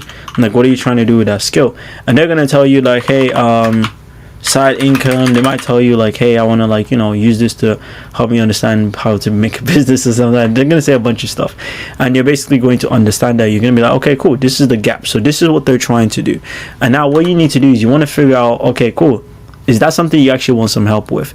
Because as odd as it sounds, people are not going to you can't force someone help down your throat. Like you have to basically get them to admit that I want you to help them, in a sense. It's so weird, but like you have to do it in a sense. So when now you need to ask them, okay, cool, do they need help in the first place? Well, first you need to figure out, okay, are they willing to accept it? So what I like to do here is I like to ask them, okay,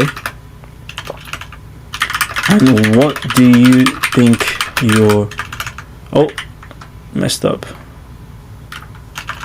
you're missing to help you get to goal? And goal is depending on what they basically say. So someone might go in and basically say, hey man, I just need more training, I don't know where to start. They might say, I don't know where to start. They might say like, hey, I'm just watching too many videos, I don't have a clear path, like I don't know how to get placed.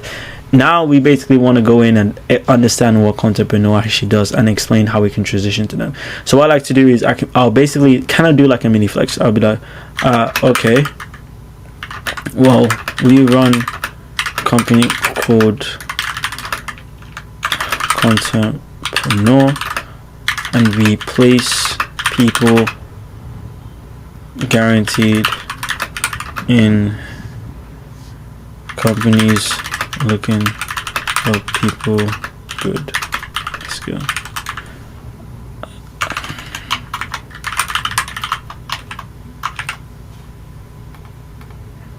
Contrepreneur, we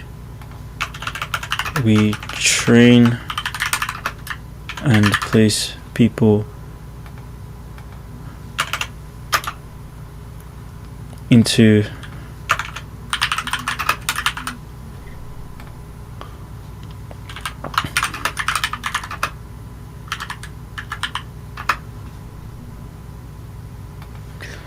cool. I just want to make sure that this makes sense.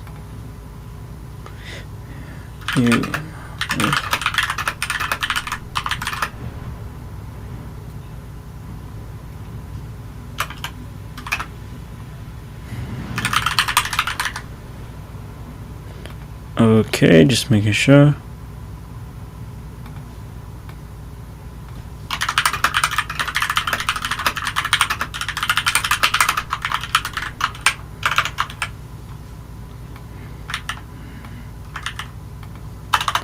I'm just going to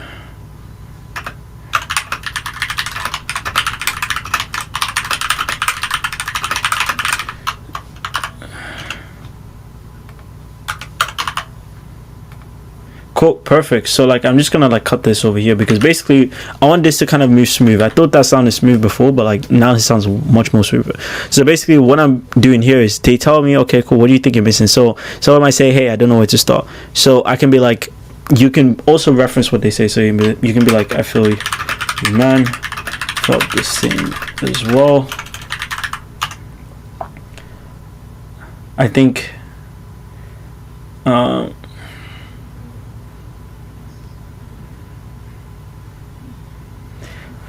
yeah, I think what we could basically say, this makes sense. So it's like, I felt you, man, I felt the same as well. So if someone says, hey, I don't know what to start with, editing could be like, hey man, I feel you as well too. And then you can ask them like, do you want some help getting into Go, because I think I've got something for you. And then they're gonna be like, oh yeah, what have you got? So they're gonna be like, sure, what do you have?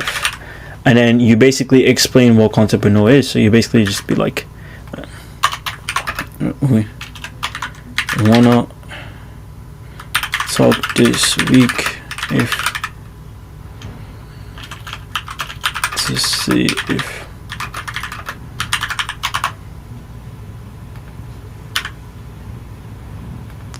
and they're gonna say something like, yes, sure. Let's see. And then, yeah, you can basically say like, want to talk this week.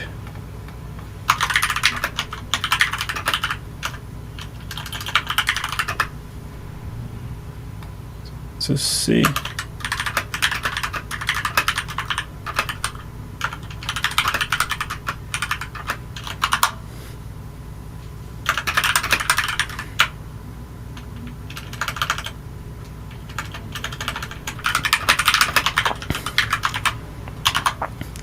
So goal is obviously going to reference what they basically said in the DMs or whatnot. And then here's the link. So this is a template, obviously. So I'm just going to use the Contrepreneur Calendly template. And then can you book now so you can prepare some stuff beforehand? Perfect. So this is going to work. Obviously, as the DMs are going, the script might change, but as a base, this is something that someone can go into and just pretty much like use to crush it and book appointments. And then I have all these connectors and stuff like that. And then this is the other side. So if someone are doing, so a lot of the times we like to do stuff where we give away stuff. So for example, you would actually get people DMing you, which is a little bit different. So obviously with that script, it's not warm up on. You're gonna need something a little bit more on the different side.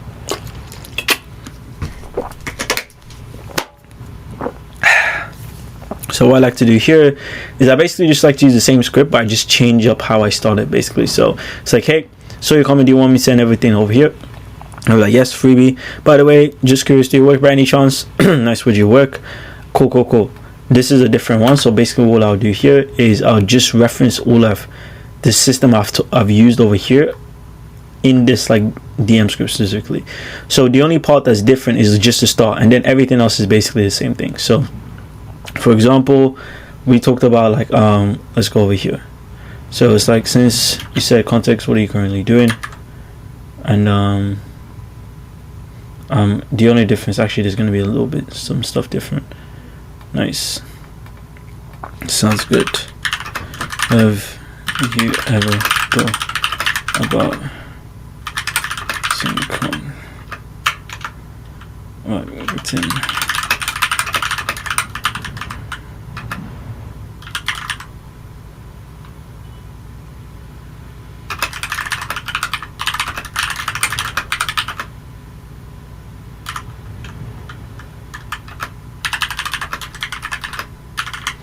I'm referencing this because you're basically going to be giving them free source anyways, so you're basically just referencing that. And then like now I'm gonna go here and I'm be like, so asking them, since you said makes sense, what are you currently doing right now in the creative space?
Perfect. So yeah, honestly that's pretty much it. Like and then underneath here we'll have conversation examples, but it's nothing too crazy. All I'm just using is using a theory formula that works extremely well. I'm just plugging and playing my own things. Obviously, it requires a little bit of brain power to understand, and also some assumptions to be made, because like I said, no script is perfect. Sometimes it might be changed. Sometimes someone might look at this, I might send it to the team and they'll be like, hey, this is awful, like I don't see how this is going to work.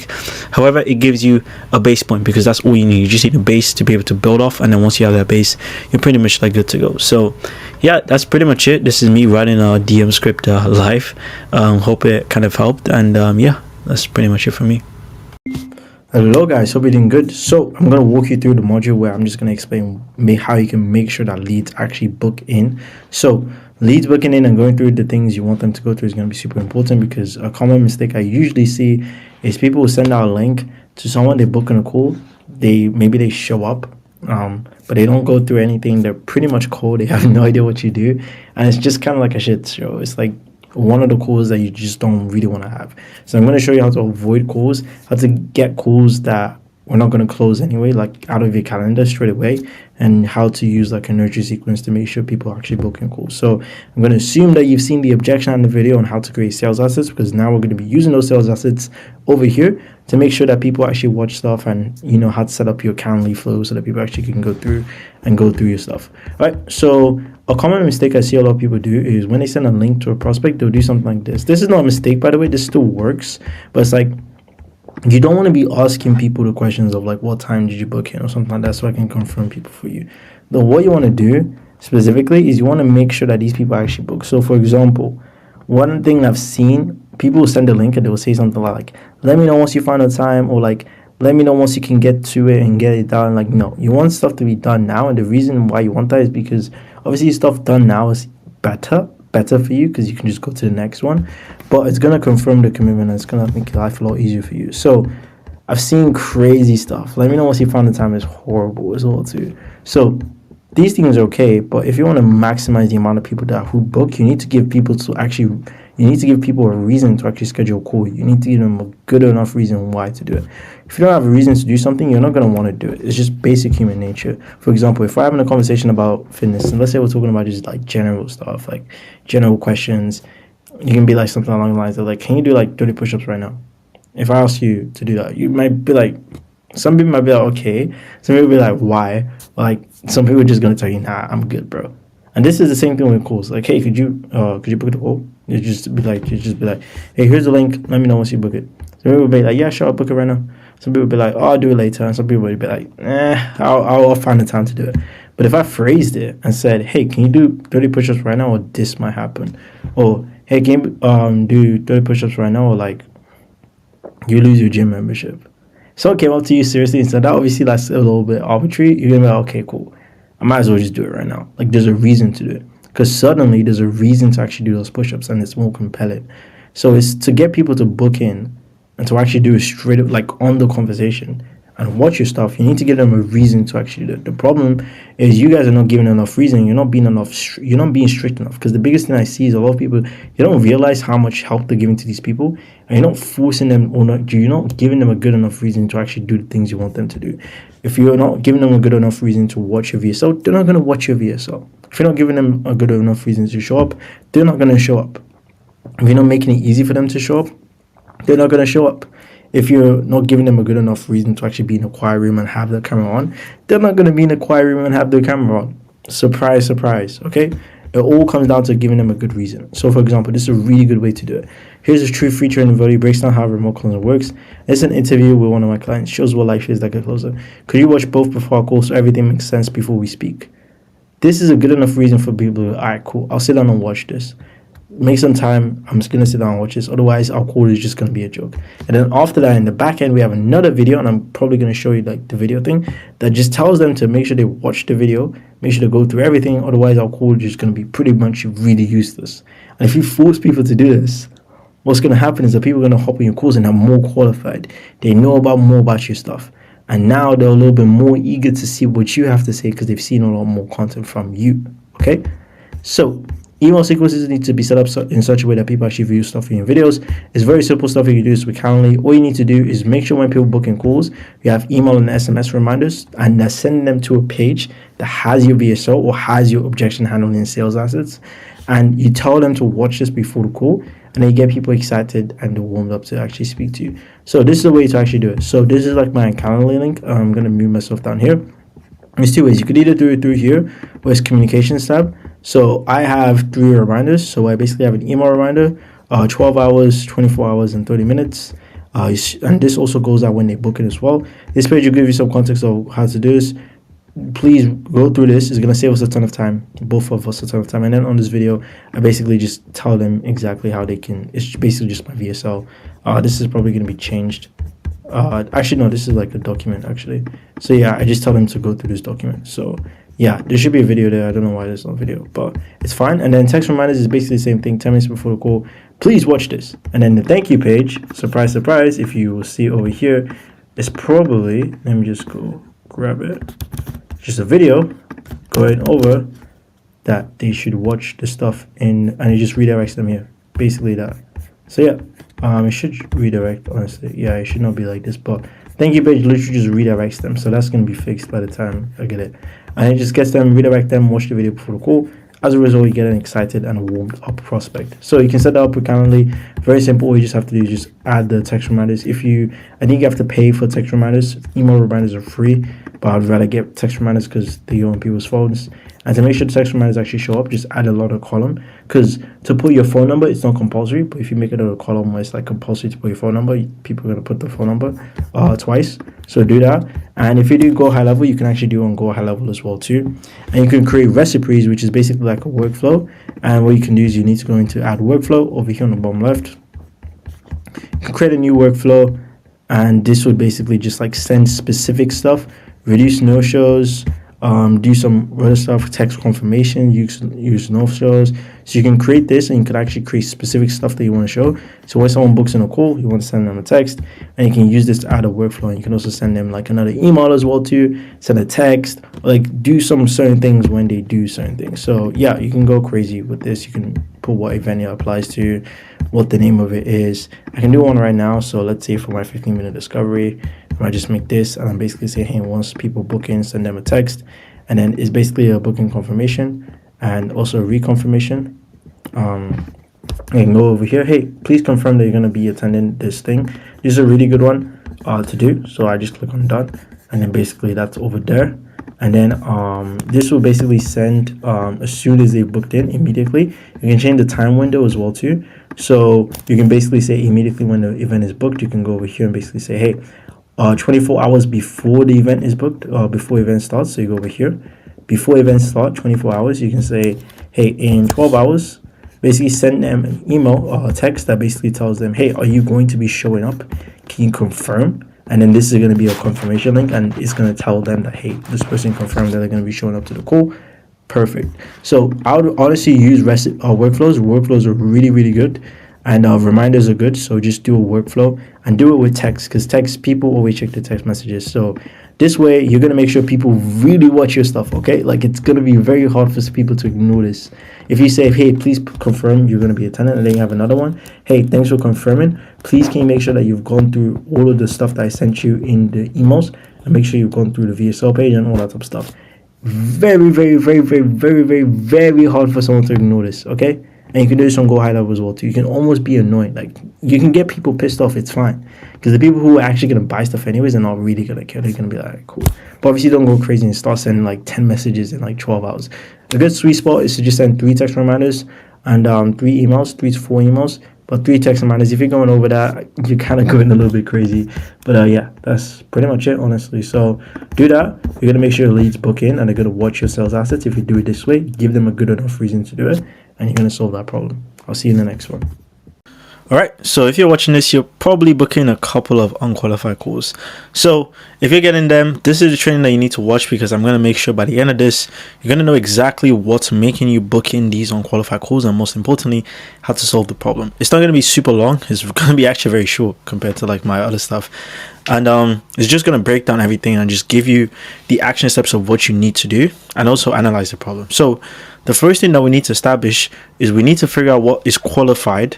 What is a qualified call to your offer in the first place? You need to have a very clear criteria, and you're probably going to have this already, but I just want to make sure that you do. It's just going to make everything a lot easier. You need to have a clear criteria of ICP so that we can do this properly. ICP meaning ideal client profile. is it profile? Yeah, ideal client profile. Yeah. So let's use an example of like a mindset offer. Let me give you an example. So let's say I run a B2B mindset offer. So let's say I'm a business, which is I'm a coach. So technically I'm a coach. If I'm a business, I'm technically, so if I'm a coach, I'm technically a business. And if I'm selling to other businesses, that means it's a B2B offer. So I run a B2B offer, mindset offer, where I'm working with other businesses and I'm helping them improve the mindset or whatnot. And let's say I'm booking in calls with people that are unqualified. Maybe people are hopping on calls with me, they don't even have a business. Maybe they're working like normal and everyday jobs. Maybe the people who do booking calls with me that have a business are basically broke. They don't have any money. So let's establish what is a qualified call to me. So a qualified call is a business that is making over, let's say, for example, I want to be working with 6-figure people. Let's say I want to be working with high level. I say, okay, cool. If you're making over 6K a month with your business, or 8K a month, whatever, you're qualified. If you're open to solve your mindset problems, you're qualified. If you have money to spend to solve this problem, you're also qualified as well too. So let's just say that the qualification is just have money, okay? Just to make it as simple as possible. Cool. So let's just use this as a basis so that we know what we're looking for. And I want you guys to do the exact same thing. I want you to have a list of what the things that you want to be classified as qualified. Just write a list of everything, okay? It could be like maybe like 5 lines, 6 lines. Hopefully it's not too much, but this is going to be your basis that you're going to like go back to. Okay, cool. Now that we know what we're looking for, we need to be aware of other couple things too, because there's only really 2 ways that people who aren't qualified are going to be booking in. So the first way is your DM process is allowing these people to book in and you're not qualifying them in the DMs. That's the first one. And then the second one is your content is attracting these people. So even if you're doing your KPIs, 90% of the people you're DMing using your process aren't even qualified anyways. So number one is quite easy to solve. You can solve it like literally like in the same day and see results straight away, or like by the next day. But number 2 is very annoying to solve, because this is like a whole market problem, and you need to kind of like almost remove the people that are not qualified by making new content to attract more people that will be qualified. And number 2 is kind of it's just annoying. I won't say hard, because I don't want to instill the belief that something's going to be hard. I'll just say it's just more annoying to fix, because it doesn't get solved instantly. So it's not like a thing where you can change the content stuff straight away and it's just going to solve straight away. It takes a while, but the number one can just be fixed by solving your qualification process. So if you have number 1, and the way that you figure out if you have number 1 is, let's say you're getting some qualified calls, but majority of the people who are booking in are just not qualified. And the way you realize that number 1 is a problem is, let's say you have conversation, you're having a lot of conversations with people, but you're not booking a ton of calls.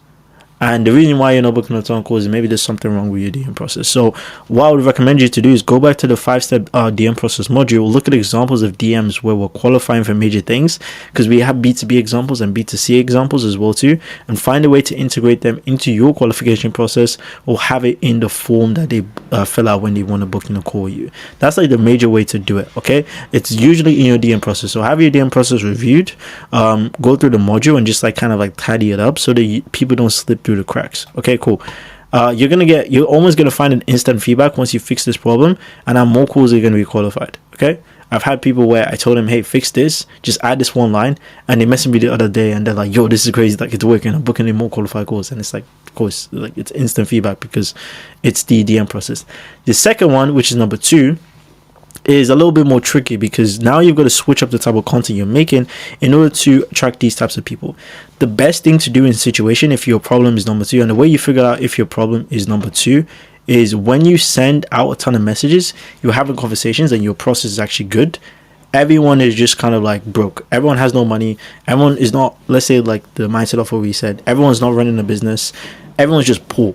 Like then you're like, okay, cool, I have a number 2 problem. And the way you track this is if you're having a ton of conversations, but you're only booking like 1 to 2 calls, because everyone is just not qualified, because you're using a really good DM process. Okay, so the way you figure it out is, number 1, you make sure your DM process is good, and then you see if you have a content problem. And a good ratio is to have 10 to 20% of people booking calls with you. So from the conversations you have, 10 to 20% of the conversations will book in calls and they will be qualified. And that's like a healthy amount, because there's going to be times where like you will send out, a couple of messages. Like let's say you send 100, you book like 10 calls. Really decent. It's still decent. But if you send 100 messages, but you book in one call, or sometimes no calls at all because people are unqualified, then you have a content problem. So the best thing to do in this situation is to attract high intent leads rather than more engaged leads. So if you don't know the difference, you should have watched the module of the difference between high intent leads and engaged leads. But just to give you a brief on this wrap down, it's basically high intent leads are people who are showing you intent for your offer. They're showing interest, so they're actually doing an active effort to show you some sort of interest. So they're commenting on reels, they're interacting with your posts, they're sending you messages as well, to the DMing you. Those are high intent leads. And then engaged leads are just kind of like people who are just like in your community. Like they're just liking your stuff, they're following you, they're watching your stories, but they're not really doing anything, but they're just in your circle. That's like an engaged lead.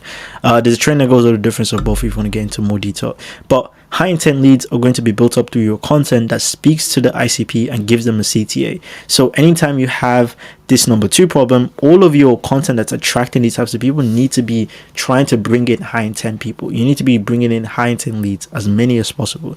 You can do this with ads, you can do this with boosted content, and you can also do this with organic content. So you can make an ad that speaks to your ICP, a business owner that's making over 6K a month, and then you boost that, pay Facebook to show that to businesses that are making that type of money, and then surprise those businesses are going to DM you regardless if your content is talking to them.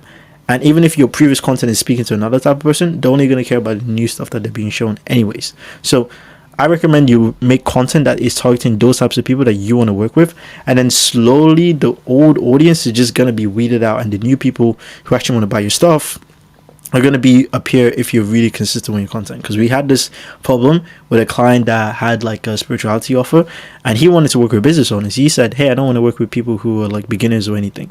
But he built his whole audience based off just giving beginners values and giving them like low ticket items.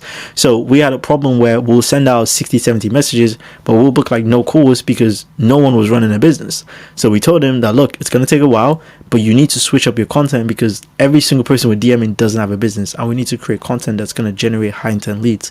So we started running ads, and we started booking in those types of people. And surprise, he started booking calls with people that were making millions every single month, thousands every single month, and these are the types of people that he wanted to work with because that was his ICP. But we couldn't do that initially because his previous content was just built upon just giving free value and cheap stuff, attracting low quality customers.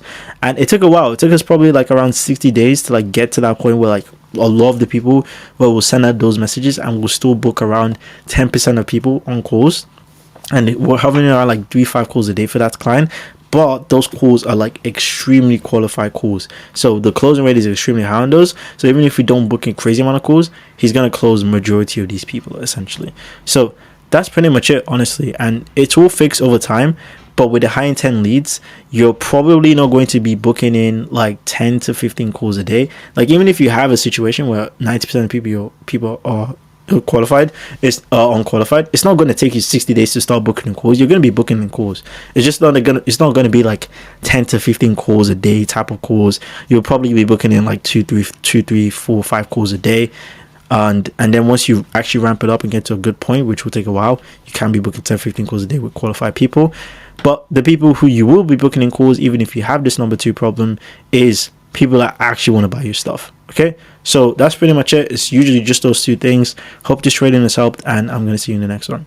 I love appointment setting. Like my agency first started, well not first, but they first started to move into appointment setting. That's something I really mastered before I could get into the point where I can do all of this stuff. So when it comes to appointment setting, I genuinely believe we're one of the best at it because we've been able to crack it for a very long time and it still works till this day. I can even show you live about accounts that we are still running ads for that are booking calls every single day with the system. And for myself, we book around anywhere between 3 to 4 calls per day with qualified people, by the way, just from IG, with an audience less than 10,000 people. So if you know what you're doing when it comes to appointment setting, getting people onto booking a calendar should be the easiest thing ever if you know what you're doing. And we make that extremely clear in the entire thing. Like it's the most, I would say not the most in-depth in the program, but it's the most value-packed in my opinion because it's a science. And once you can master it, you will literally be able to just generate money whenever you want. If you know how to set appointments, if you know how to book calls, if you have a process that you can use to train other people to book calls on your behalf, then that's when you don't have to really worry about a lot of things. So there's an entire process. We script out the entire process for you. We even hire the seller for you. So what we do is we hire the seller, we find them, we bring them into your business, we build out the process that they need to follow that's going to allow you to book at least a bare minimum of 3 qualified calls on your calendar per day. And then all you have to do is just manage the seller, show up to the calls that they book in, and then pretty much just close and collect deals. So that's the entire process for that. If you want that a part of everything and alongside all the things that we've checked out before, you obviously want to see how this can work with a one-on-one implementation, there's going to be a link down below to schedule a call with me. Do that, because I feel like if appointment setting is your issue and you just can't book enough calls to scale, I will solve that within weeks. So there's going to be a link down below, and go check that out. And then yeah, see you on the other side. Peace. Hello guys, hope you're doing good. So in this quick one, I just want to show you how to use the sales tracking sheet. This is the newer version. It's a little bit simpler, makes things a lot easier when you're just kind of starting out tracking your info, sales, all that type of stuff. So let me just walk you guys through it. So the first thing, as you guys can see here, is you can see your revenue, you can see your cash collected, you can see your cash collected of your fees, you can see how many calls you booked, etc, etc. So I'm going to walk you through how to input this information and obviously how to see it.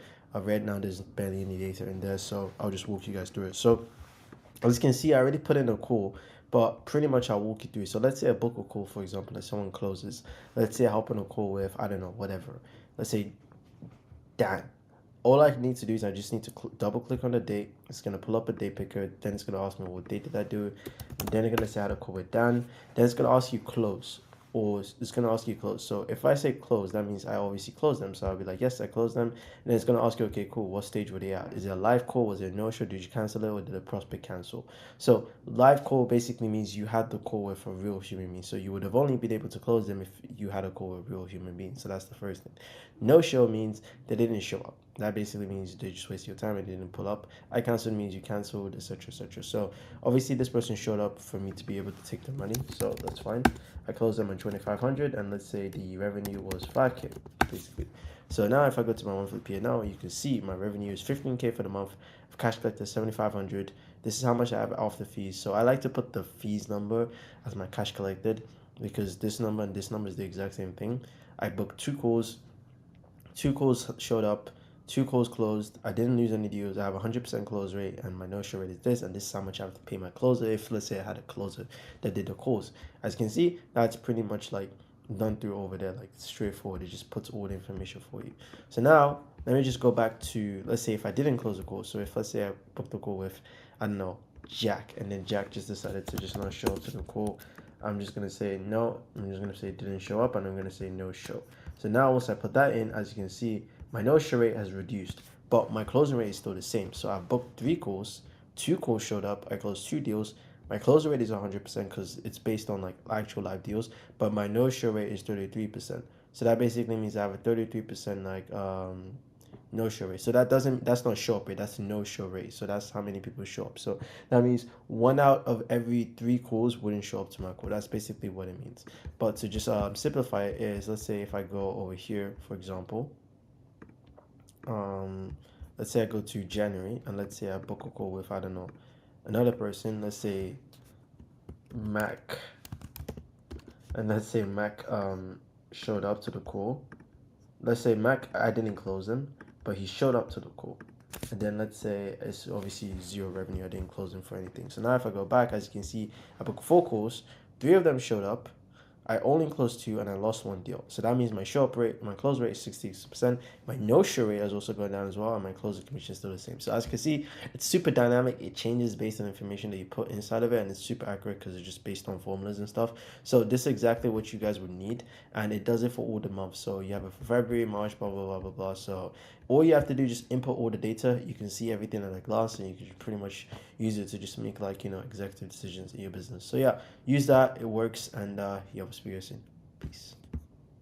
Hello guys, hope you're doing good. So what I'm going to walk you guys through is called pre-call assets, guys, and these are super important because if you use pre-call assets, they're gonna get more qualified calls, they're gonna get more show up rates, and they're gonna make your life a lot easier to close these prospects because they're more educated and they know what you do. So It's going to be exciting, and it's also a very easy place to just dump a bunch of information for people to just understand. So basically, what's the problem and why do they even exist in the first place? So basically what this is, simply put, is literally just a page that just has a bunch of information about what you do and how you actually operate, that gives prospects who have booked in a call with you more context on how you work, so that they can be more warmed up to your call, so that they can be more curious for the call and more excited for the call, and also so that they're more educated on the call as well too. So they hop on the call and they actually understand what you do on a fundamental level, because I'm sure you've had situations where people hop on calls with you and they don't necessarily know what you do in detail. They were just kind of curious, and then now you spending like an hour and a half educating this guy on the business model,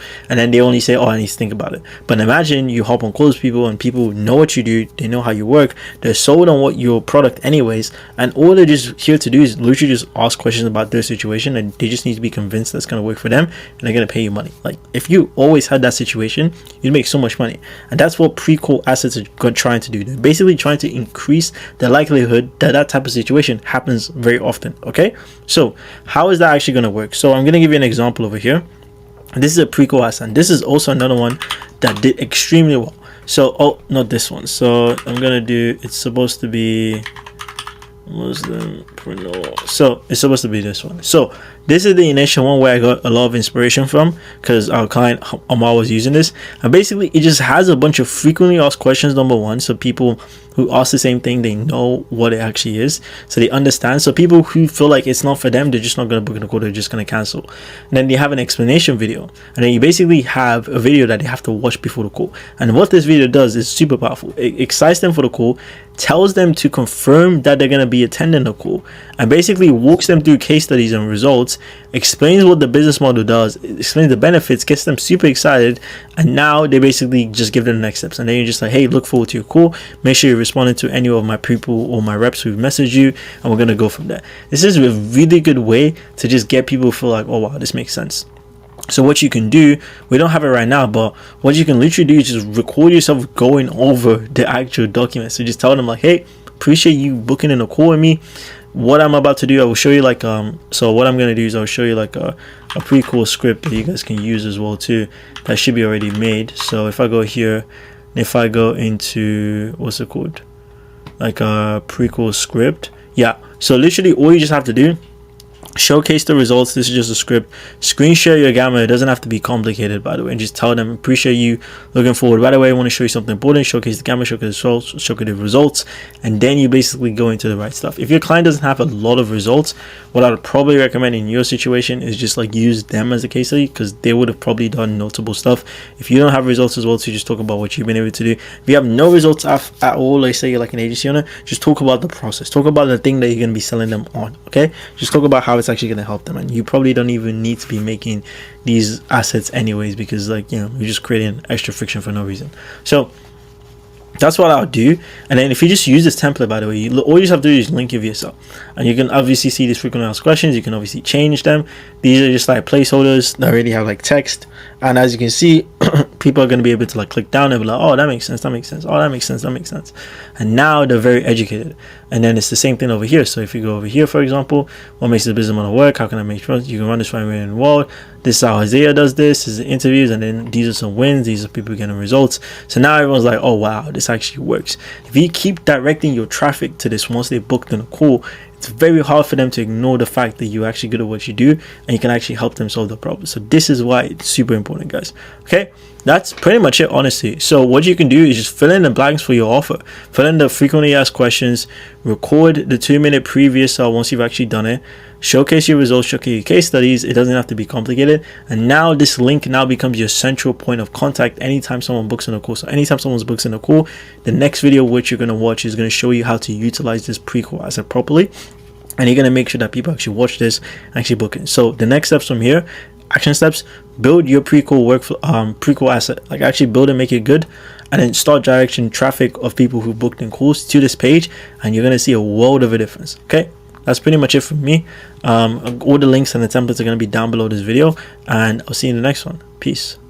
Alright guys, this call is actually gonna slap, because what I'm gonna do is pretty much break down the most, like, I would say like craziest, like what's it called, pre-call sales process that I've probably ever seen in a while, because it's actually just like super good. If you follow this to a T, you're never gonna really worry about no-shows. Also, if you use the no-shows sequence, that's also pretty cool.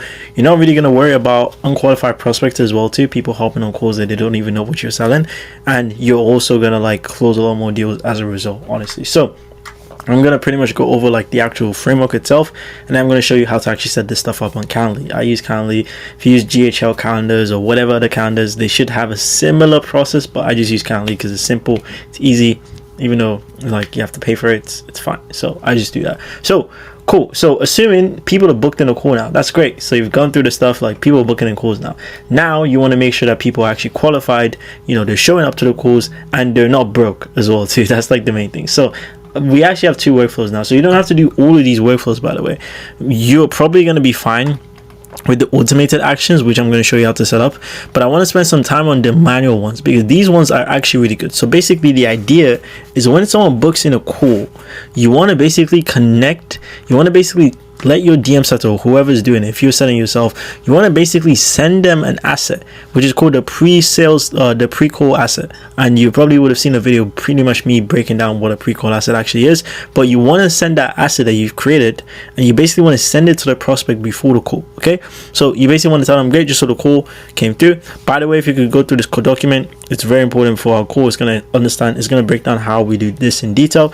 I've given you guys a template. You guys can also take this like file as well. You can use this, whatever. So I want this, once they've booked in a call, you've got the confirmation, you built the zaps, and you see the confirmation, you want to send this message to them, okay? Because this is going to get them primed, and also it's going to let them know what to expect. Ideally as well too, if you have a closer, if you're not taking the calls as well too, if let's say you're giving it to a closer, ideally make a WhatsApp group chat, because this is very hard for people to ignore. Sometimes people genuinely just forget that they have calls booked in, but when you do it on WhatsApp, so for example, someone books in and they put their name, the email, the phone number as well, so you have to have the phone number field enabled. So once they have the phone number, what you can do is you can literally just get that phone number, add it to a WhatsApp group with the person and the seller, and then have the conversation with the closer and tell them like, hey, appreciate you booking on the call. You're going to be speaking with me at this time. By the way, have you been through all the assets that the seller has sent to you? They're going to be like, yeah, I have. And you're like, great, looking forward to a call. By the way, here's some more case studies. And now it's very, very hard for people to ignore you. This is a little bit manual, but guys, it literally will get your show up rate to go from like 15 to jump up by like 15 to like 20%. I'm not even joking, guys. Like, it's actually really, really good. So I'll do that, and then that's like the manual action. By the way, it's not compulsory, but like if you can do that for your clients, it's gonna make a world of a difference, especially if they're struggling from no show up rates. So now let's look at the automated action. I'm gonna show you how you can also automate this as well too. So when they book in a call, ideally you want to immediately redirect them to a pre-call asset. So your pre-call asset could either be the document which I showed you guys how to create in the previous module, or that could be like a page, like a VSL, like a 2-minute VSL, or like your main VSL. You can either redirect them to that, whatever you guys have created. You just want to redirect them to something. I'm going to show you how to set this up. It's not difficult at all. It's very simple. So once you do that, you want to basically send them another immediate email. This is automatic as well, reminding them, hey, this is your booking time. We just saw your confirmation. That's amazing. Please accept the meeting, and you then send them your VSL. You can also send them back to the pre-application document, the pre-call VSL, the pre-call asset. You can send them back to that, because that's where all of your information is anyways. So you can either do that, or you can basically just like have like specific emails that go over specific things. Like I've seen some people have emails where the first one is confirmation, the second one is like emails of like case studies, third one is like results, the fourth one is just hyping them up, reaffirming the decisions. You can have wacky email sequences, but I like to just keep it simple, just send people back to the doc, because it's like a central spot, and the document pretty much like has everything anyway. So I like to do it that way. And then 12 hours before the call, final text and reminders, and then like 5 minutes before the call you can do. So you can have as many. I don't recommend having more than like 3 text reminders, because they just get annoying, honestly, especially if you have WhatsApp as well too, because they're gonna know they have the call. Like if they don't show up, that means they made an active effort to not show up, basically. So that's kind of like how I see it. So if you guys implement this, honestly, you're gonna get people to show up, and you're gonna get way more qualified calls, especially if you make the pre-call asset really good and robust. You're not gonna really worry about this. Really worry about it. So how do you actually set it up yourself? So like I said, I'm using Calendly I don't know what the process would be like if you're using like a GHL calendar or whatever other software, but I'm going to assume it's going to be simple. So I'm going to show you one that already has these assets. So when you make your event, Calendly has this UI. Sometimes the UI changes, but right now it's looking like this. So I'm going to put myself over here. As you can see, you have these sections. So what you want to do is you want to ideally go, first of all, you want to start here. And what I want you guys to do is I want you to add an extra slot for phone number. So right now I don't have it here, but in another event I actually have it. So if I go here, in another event I actually have it where it's like I tell people to confirm their phone number twice. Let me go over here and let me go over here. Yeah, enter twice to confirm, because the reason why I say you need to enter it twice is because by default the phone number field is not actually mandatory. So as you can see here, it doesn't actually have the star, so people can book in the call without actually having the star. So what I tell them is like you have to enter it twice to confirm. So people give me the phone number twice and it's not going to book without the phone number. So that's what I would recommend for you guys. First of all, add the phone number field. It's very easy. You just click on add new question, click on type, click on phone number, and then just basically just copy what I put here. You can literally just copy and paste it, and then you just add that in there. So I have that right next to the phone number thing so people can confirm it. So once you've done that, what I would ideally want you to do is go into communications, which is left hand side. I don't have it for this one, so I'm going to go back here. So not Descript. So I'm going to go back here and I want you to go into the communications. Before you go into communications, I want you to scroll down to the, so you want to click on the booking options. So you see where it says redirect after booking. So this is what you want to do. So you want to now redirect them to your sales, your pre-call asset. That could be, like I said, it could be a VSL, it could be the pre-call asset that I tell you guys to make, whatever you guys have that just gives them more information about what you do ideally. So this is what I had. I'm probably going to change this, but like it's probably changed by the time you're watching this anyway, but if it's not, whatever, this is what I have right now. So I just explain what I do, my service, my team, my results, what I can do for people, blah blah blah blah blah. So that's what I redirect people to. So when they book in, it just sends them to this page, and that's ideally what you want them to do because they will spend some time there. So that's fine. And then what I would do is, obviously I would probably want to like revamp the stuff. I'll just be like, hey, please watch this before our call, and then just like kind of like telling them they're in the right place. Now that you've done those two things, what you want to go to do is you want to go into communications. And now here's where you want to like do the reminders. So like I said, for my case specifically, some people can have wacky emails. Some people can have like crazy sequences where they send like 5 emails and they all have to watch the 5 minutes. I just like to keep my stuff simple. So what I do is I just send a reminder and I tell them like, hey, this is our event. By the way, please check out this page, and I put a link to the VSL. And like I said, you guys can also put links to your VSLs, your pre-call assets, and you can just copy what I have written over here. So you can literally just like copy this. Like honestly, you can literally just copy that, and it's going to work. So you can just copy what I have in the text essentially, and then I tell people, please go through this, watch this video to the end of the call. It saves us a bunch of time. I tell them the location, the questions and answers, and I have these. I have 24 hours, I have 12 hours, and I have 30 hours. I've just found these to work decently well for me. It's pretty cool. That's pretty much it. And then that's that. And then for text messages, what I have is I have something similar where it's like reminder. I tell them the event, I tell them the time, and I said, please watch this. So what I had here was a thank you page that was basically telling them to watch that was basically just redirecting them to my VSL. So it's bugged right now, but basically this is just my VSL. Like I just put it as a thank you. Simply because it took some time it didn't allow me to put the whole URL. So like if you have like your stuff on Notion, which I would recommend, I put it on Gamma, but if you have it on Notion, it will be like a long link and then it doesn't necessarily allow it to go in like a text message. So I just have mine simple. I just have 24 hours and I have 10 minutes. Like I don't have anything crazy. If you can have 5 minutes, I would ideally recommend 5.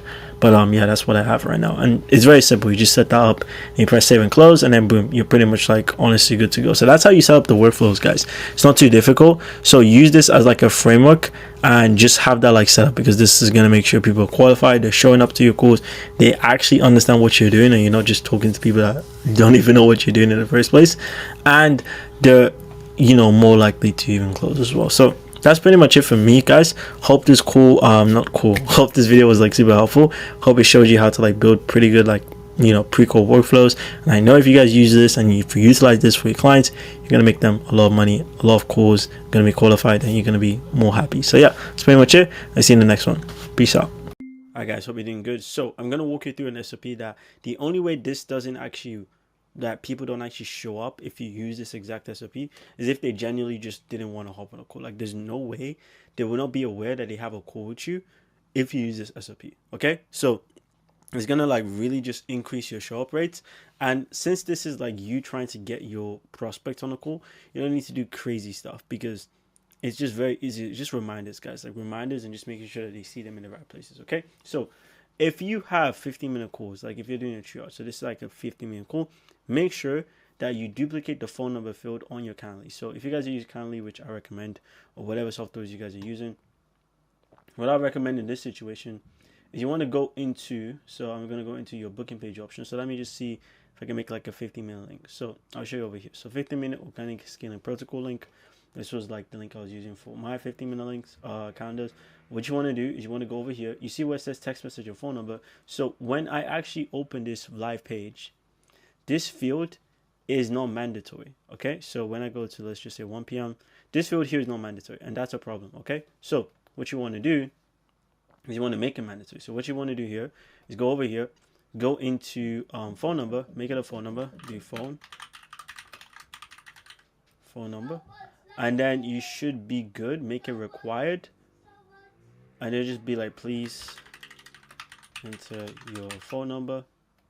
Make that required so they can't book the call without doing it. So once you click save and close, now once I go back to live page, the phone number field is now going to be required. As you can see over here, please enter your phone number, and it puts it there. So they're not going to be able to book in the call if they don't have this, because like as you can see, they can book in the call without having that.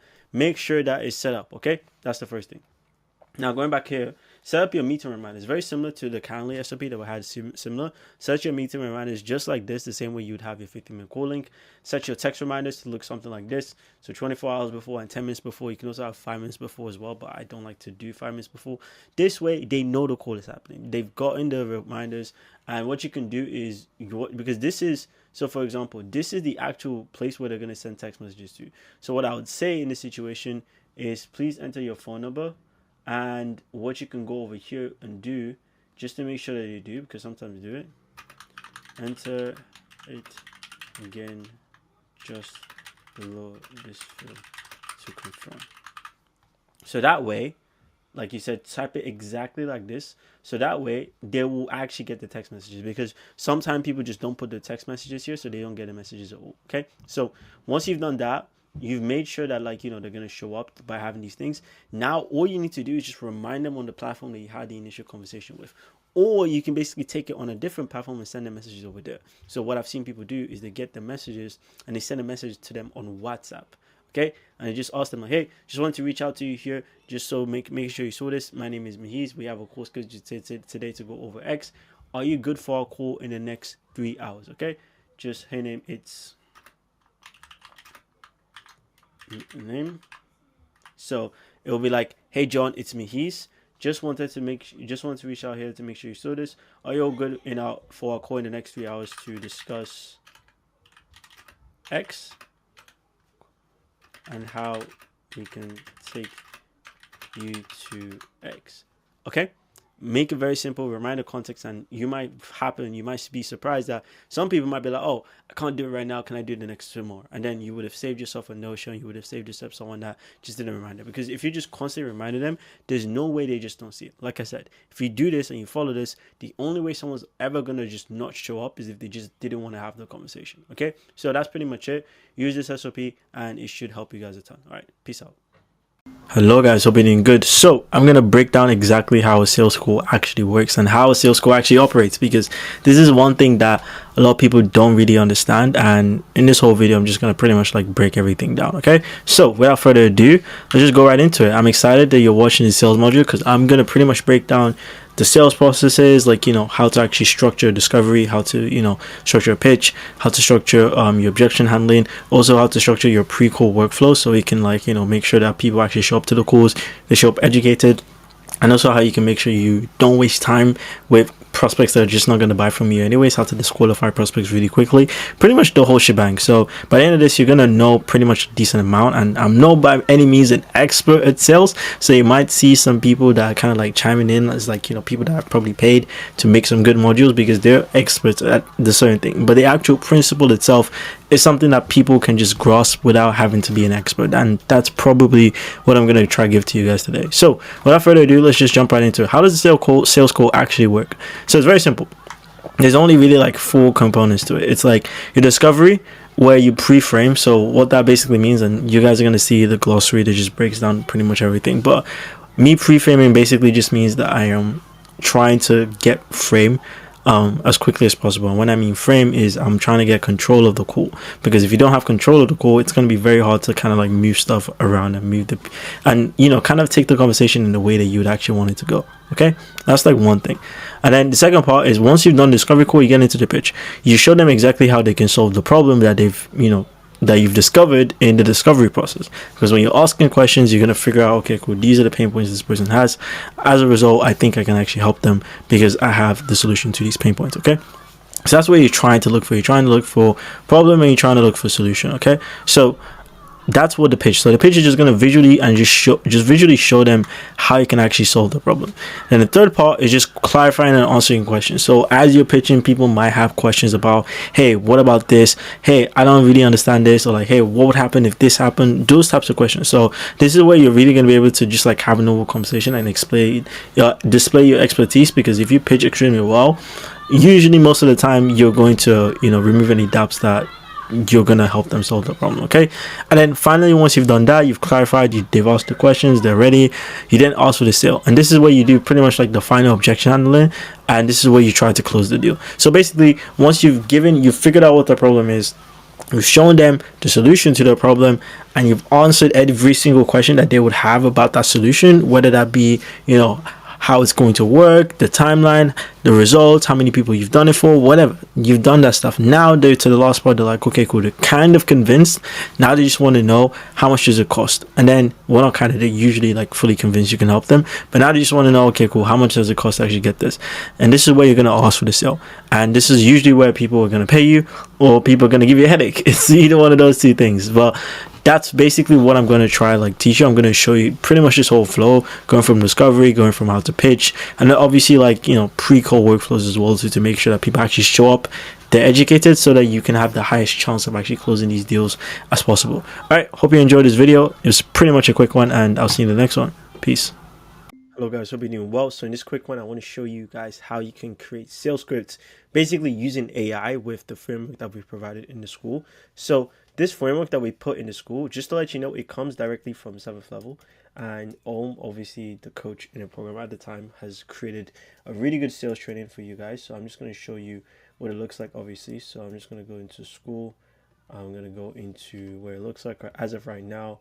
When I go into sales process for clients, we have a sales framework over here. So obviously this kind of looks a little bit vague and it might not be as straightforward as it is. So I want to give you a super cool prompt that you guys can put into AI that's going to basically make a script custom to your specific offer, and it's basically going to handle the objections for you, and it's just going to make everything easy. Obviously this is a very B2C focused script, so only uses for B2C, but you can use the same framework for B2B as well. So first thing I like to do, I just like to copy this, and you can do this for any script as well. So all the scripts that we have, like for example the dial-in scripts as well that we use, you can use this exact same framework to create super cool scripts. So I'm using this right now for the sales script, but you can use this for the dial-in scripts. You guys can use this for the other stuff, whatever. And you can literally just do this with ChatGPT. So all you need to do is just press Control A on your keyboard or whatever and copy the whole thing, or you have to scroll down and just copy it. Once it's copied in your clipboard, all you have to do is you need to go into ChatGPT, and you're basically going to put this prompt in the actual script itself. So I'm just going to close this because it needs to update. But as you can see, the prompt is very simple. So I did this for an offer that's basically for tattoo artists. I'm selling to a tattoo artist. So you basically do, I'm selling to X and my offer is X. So put the offer guarantee of what you're selling. This is a sales script that we wrote. This is a sales framework that we wrote. Can you make a script to match the offer that we're selling so we can train the sales team to close at least this unqualified deal? So for example, this is how I'll do it. So let's say I'm selling like a copywriting course. So the way I'll frame it is, let me just copy this exact prompt. I'm going to make it a little bit better so you guys can actually use this so you can copy it out. So I'm going to make the exact prompt. I'm going to go here. And I'm going to basically say I'm selling to people that want to start copywriting and make at least 10K a month as a copywriter. And my offer is going to help them to scale to 6 figure months, which is 6 figure a year, by doing performance based copywriting work for brands. Let's just say that. This is a sales framework that we work. Can you make a script to match the offer we are selling so we can train the sales team to close at least 50% on qualified leads? A qualified lead is someone that, and then just put the criteria that you have for qualified lead, that is interested in copywriting and works a normal job but wants to make extra income on the side. If you guys have multiple ICPs, you don't really need to bother too much about this. On the side, and fully transition into this as the full thing. So then that's what you do as your prompt. So now go back here and copy the actual thing and then just paste it, and then ChatGPT will literally give you the whole script itself. So it's going to go through what I've just said in the message. It might take a little bit to scramble it through. Your stuff might be faster because I've made so many calls today, so it's going to take a little bit. And now it's opening up. So as you can see, sales script for copywriting offers. So hey, can you hear me? See me? Okay, cool. Looks like you booked about the kind of about copywriting, how you can make 10K a month as a copywriter. Is that correct? Which is basically the offer. Perfect. Okay, so, and do you know what you're looking for when it comes to help with copywriting, blah, blah, blah, starting income? This obviously like pre-frames it, make more money. What do you do right now to make extra income out of your job? How long you be doing that? Is it working for you? What do you like about it? What's working? And then other things, okay, but I think there's a change about the results you're getting. If you could, what don't you like, what you don't like it? Basically, it's basically telling them to like get the problem and figure out what the desired outcome is.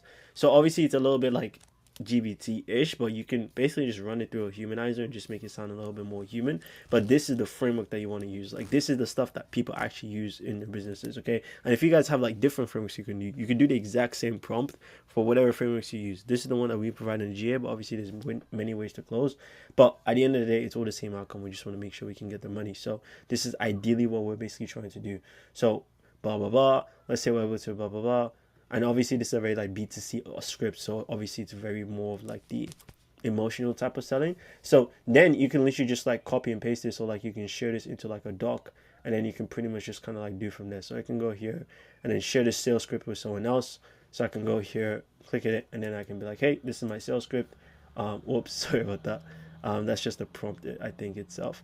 So I can just go here and basically just copy this out, and then it says fail to copy to clipboard, but it's fine. You can just copy it out and just put it on whatever doc you've done. So that's how you would do it, guys. That's pretty much what you do. So I'm going to leave the prompt down below. You can use this for your dialing scripts. You can use this for your setting scripts. You can use this for literally every single thing. As long as it's a very simple framework to follow, you're pretty much like good to go. So yeah, that's pretty much it, guys. Hope that makes sense. And that's how you guys can make your sales scripts for your offers using AI without having to, spend too much time doing it yourself. Well, guys, hope you're doing well. So in this quick one, I want to break down my entire B2B sales process that allows me to close over like multiple six figures in B2B deals. At this point in time, I think it's over 750 or 800K that I've kind of like been able to collect in online space, and it's all because I understand this B2B process, and obviously for my clients, I've been able to make them millions and millions of dollars. It's actually insane. So this works well in B2B, but if you have a B2C program, or if you're selling anything B2C, this still does the same thing. It still gets you to the same point. The only difference is the way that you kind of like make them know this, the way that you do this framework, like what you say is different. That's the only difference with B2B and B2C. Like what you say here is different, but the actual like concept of like the structure is the same. So this is what works well for me, and I'm not claiming to be a sales expert or anything like that. I'm just going to show you like what's been able to work well for me. So if you want similar results to what I've been able to achieve, you should definitely watch this video. So I'm going to walk you through this call. I'm going to be going through the points to kind of like get you to understand like what's going on and like how this even happened in the first place. But without further ado, let me just like dive right in and like explain like how this call even like happened in the first, like how this even works. So I'm going to play this video. You're going to watch it and you're going to understand like, how stuff is going on. You have hit, but then it's like how to actually get to that next level. And yeah, because I think what do you call it, I don't know. I totally understood the point of, cool, every single day you do feel like you have to prove yourself. Yeah. Yeah. So yeah, and obviously there's a knowledge gap, 100%. Like you'll kill out what you do as well. So yeah, that's kind of main motivation, bro. And then as a kind of overview, like of course I want to scale like ridiculously as well. Okay. So So just to give you guys some context, I usually ask at the start of my calls. I think the start of the calls was super important. I start the calls. I always try to get frames straight away and just kind of let them know on the ball. So what that means is I barely do any small talk. Like I might mention one thing that I noticed. Like if it's cool, like if it makes sense and if it's relevant, I might mention it. Like for example, if someone has a really cool, I don't know, let's say they have a cool camera behind the screen. I'll ask them what camera is that, and maybe that's the only thing I might do. But most of the time, I'll say 90% of the time, I'll just jump straight into the stuff, like, because I don't really care. Like, and they also don't really care as well, too. Like, no where to talk. No talk about, like, where you currently at. You can say where you're currently at. Like, usually what I say is I just start, like, hey, by the way, like, when they jump on, I'm like, hey, how's it going? I'll be like, cool. Where are you currently at right now? They'll be like, oh, yeah, I'm in this. Cool, man, I'm in London. That's sick. Yeah, so we got about, like, 45 minutes. Should we just, like, jump right in? Cool. Just out of curiosity, man, like, what even made you book in a call here in the first place? Because I know we went back and forth on IG to kind of talk about some stuff, but what made you, like, very interested in even, like, hopping on and showing up in the first place? Straight to the point, understands the situation, cool, you already collected frame, and they're not going to bullshit. They're just going to get to the point. You might get some people to be a little bit like, all right, cool, there's going to be a little bit of resistance because, like, all right, cool, we're getting into it. But it just makes them respect you a lot more. So I would rather have more people respect me than to not even respect me in the first place. So that's the first part. So once that's done, he obviously told me some context about the YouTube video because he said, "Oh, I saw a YouTube video." I was like, "What YouTube video?" And then he told me the YouTube video, so that's why the part is a little bit like longer. But then after this, I kind of get into the point of like, okay, cool, like where are you currently at with your business? So like this is how I asked the question, so you can kind of understand it. You can't just keep doing this because like it's just too saturated. This was like Let me see. well, okay. so yeah. Okay. Let's start off with kind of like even like what you're currently doing right now. So you said that you were doing the clipping stuff before. It's kind of similar to when I was doing the short form content. I had that realization that you can't just keep doing this because like it must be nuts, bro, honestly. So talk to me, like what are you doing like currently like right now with like pretty much like your business? Also, So pretty much like I asked him like, hey, like what are you currently doing right now with your business? Like how's it working? Like what are you doing right now to pretty much make sure? And I always like to start off like that. Like I always like to ask them like, okay, cool, like let's do a little rewind here. So now that I know why you're here, like talk to me like where you currently at like right now with everything. Like what does business look like right now for you? And it's like a surface level question. I make it open ended most of the time so I can kind of like find a point where I can kind of latch onto. So I don't like I would just ask them like like how's the things been going with your business like or what do you currently do with your business right now if I don't really have too much context. If you guys have phone questions before your call, because for this guy I just booked them in manually. If you guys have phone questions, you can also reference what you asked on the form. So if someone puts information on the form, you can get some information about them on that call itself. So you can be like, okay, cool. Like I saw in the form that you currently run like clipping agency, right? Like how's that been going for you? And then you kind of like get into the conversation from there. So that's how I would do it. Like make it very simple, very casual, very like normal. The main thing is just your energy. If your energy just feels relaxed and you feel like cool on the call, they're gonna sense that as well too, and they're not gonna feel awkward about giving you the right answers. So that's kind of like what I did over there. It's like I just tried to make it cool.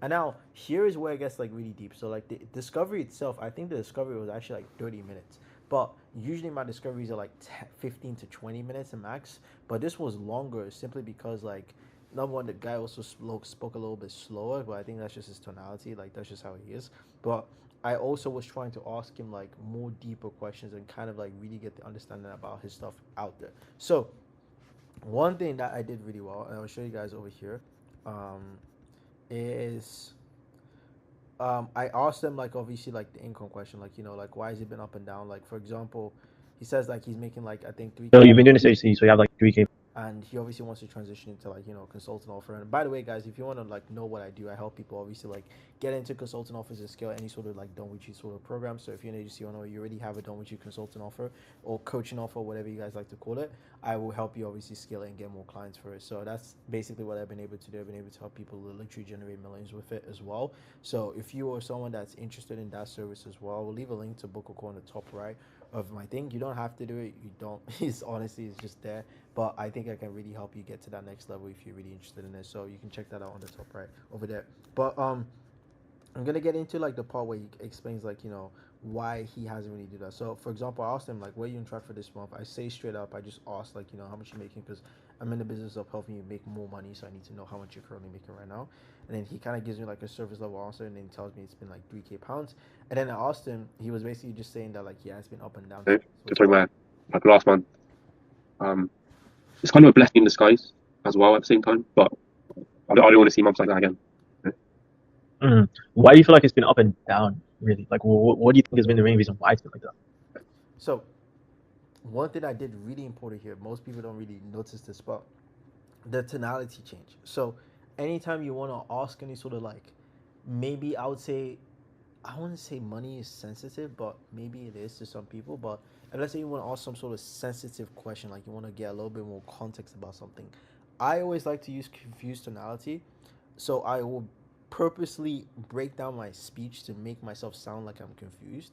So then what ends up happening is they feel like they have to justify themselves for them to understand. So like you would have noticed I was like, what do you think? What do you mean by that? Why do you feel like it's been like up and down? Versus, oh, why do you think it's been up and down, man? Like, why has it been up and down? It's like straight to the point and like, oh, shit's like an attack. But if you sound confusing, like, but wait, like Ryan, wait, why exactly has it been up and down though? Like, what are you even doing? Like, if when you say it that way, it invites them to pretty much tell you and be honest about their stuff, because you can ask the right questions, but if the tonality is awful or if it's off the point, then bro, like you're gonna be cooking yourself. You know what I mean? It's like, because the tonality is what actually invokes the emotion. It invokes the emotional response, and then the emotional response is what's gonna give you the actual answer that you're looking for. But if you don't trigger any sort of emotional like response, you're just gonna get surface level answers. So then he pretty much explained like, how it's been client acquisition, and it's also the fact that I'm also working on rev share, and because I'm working on rev share, I'm dependent on my clients to obviously make a lot of money from the closes. So I've been getting them leads, but they're not closing the calls. And then I basically say, okay, cool. So I repeat what he said. So I mirror him, and basically mirror exactly what he says. And he's like, oh, is it because you have a rev share with these guys? Is your income kind of dependent on the way they perform? And he's like, yes. He's like, that's pretty much like exactly what it is right now. And I was like, okay. And then I asked him like, how long has it been like this for then? And then he basically says it's been fluctuating for a year. So then I asked him, okay, cool, when did you start the business? And he was like, okay, cool, ages. And I was like, how long has that been? And then it's 12 to 14 months. And then I was like, okay, cool. So you've had income fluctuating for 12 to 14 months, 18 months. When did you realize that this was a problem? Like, when did this become, okay, cool, like, I actually need to kind of fix this. Like, I shouldn't really have this as my main thing. And the guy was basically just like, yeah, definitely this year I've had strong realizations. And I also did a confused tonality here as well too. So notice how I answer this question. Oh, so that's been like 12 to 18 months, I would say. Yeah. Okay, 12 to 18 months. So when did you kind of like realize it was like a problem in a way? Where did you kind of realize that, okay, cool, my income shouldn't really be fluctuating like this? Like, when did it kind of click to you, like, okay, cool, I kind of need something right now?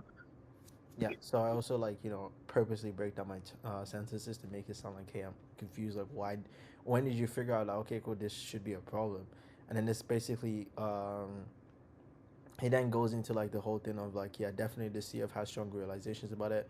I've definitely known that I need more leverage, I need more systems, I need more things in place to make the money that I need to make. So he kind of like tells me like, yeah, I've had this realization this year. And that's super important, guys, because you pretty much like need to understand that these guys are only gonna buy where when they feel like your solution is literally every single thing. And I know everyone says that people are gonna buy like when they figure out your solution is everything. Everyone says this all the time, but I promise you, if you understand what I mean by this, you're gonna close literally everyone.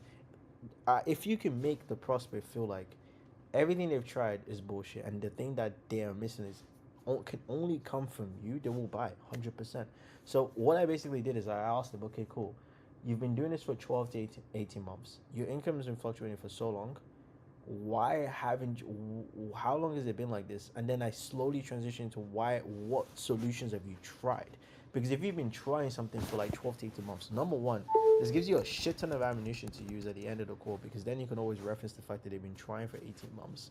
But it also makes them realize how bigger the problem is as well too, because then they're realizing, oh shit, like I should have fixed this like ages ago. Like I'm here on this call. It doesn't make them feel embarrassed, but it just pulls the problem out. Like they can see everyone. It's like wide open. So then they can't hide from that reality. You know, it's like if I'm talking to someone and I'm saying that like, how long have you been trying to lose weight for? And they say it's been like 12 months. And I look at them and I'm like, so what did you try in the entire 12 months? And they tell me like, you tried this. So then you can then also call them out as well too on their stuff, because you'll also see in later in the school, I call them out. I'm like, you've been trying for 6 months. Like someone with your skill set shouldn't be at that point for 6 months. Like why has that been happening? And then it just makes them feel like shit. Like you're right. Same thing with if I was doing like a fitness school. Like if someone's told me like, hey, I've been doing this for like, I've been trying to lose weight for 12 months, nothing's been working. Why hasn't anything been working? Oh, it's because I just didn't put enough effort. Why do you feel like you didn't put enough effort into it? Because to be honest, I just didn't have anyone holding me accountable. And I was like, okay, did you try to get anyone to hold you accountable for the last like 12 months? Like, why didn't you do that? Then they're like, yeah, bro, I just didn't find any sort of solution. I was looking for people, but I didn't try. So it's like, okay, let me just get this straight, man. Like you've been trying to find someone to keep you accountable because you know that the reason why you haven't lost weight in the last 12 months is because you haven't held accountable. So how long are you gonna like keep going at this then? Because like if you don't find someone that's gonna hold you accountable, I mean, like you tell me, but like what's gonna keep happening to your weight? Because it looks like, because if to me it seems like you're probably just gonna be in the same spot that you've been for the last 12 months. And then it's like, then you've got them. Then they'll be like, yeah, bro, I need someone that's gonna hold me accountable. It's gonna get me to the right step. Boom, they're done. They can't say bullshit at the end of the call. Like, bro, they're done. They're basically gonna be like, yeah, like you're right. So that's how you would do it for any sort of like, if it's like B2C or anything like that. And you can obviously dive into like stuff about like, how it would make you feel and whatnot. But that's how I did it for this situation. I basically told the person, okay, cool. You've been trying to figure this out for XYZ, how long, XYZ amount, and you haven't. Why haven't you done that? Like, why? Like, I want to understand. Like, have you tried? Have you spoken to anyone? Have you paid any mentors? Have you bought any programs before? Why have you just not done it? And then they'll tell you, and then you can use that why to then figure out, okay, cool. Like, that's the reason why you've been stuck for this whole time. What do you need to change now to kind of get to that next step? You just need that solution, right? Cool. And then you can kind of like get into the rest of the stuff. But that's how I did it over here, as you can see.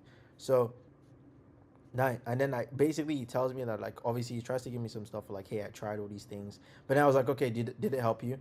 He was like, yeah, it did help you. And then I was like, okay, cool. But like, and then I was like, so you tried all these things, but you still ran into the same problem. It's like, cool. I was like, why do you feel like you didn't convert? So I'm trying to probe, because something that you also might want to notice as well, some people might want to make themselves feel like they've been trying stuff to not make themselves look dumb. So like some people might not tell you the entire truth. So for example, let's say you're doing a fitness offer, let's say you're doing any sort of offer. Some people might try to make you feel like, yeah, I've been doing things, I've been reading books, I've been like, I've been going to the gym, I've been like, over watching YouTube videos. They'll try to make themselves feel like they're being productive. Don't be afraid to call these people out.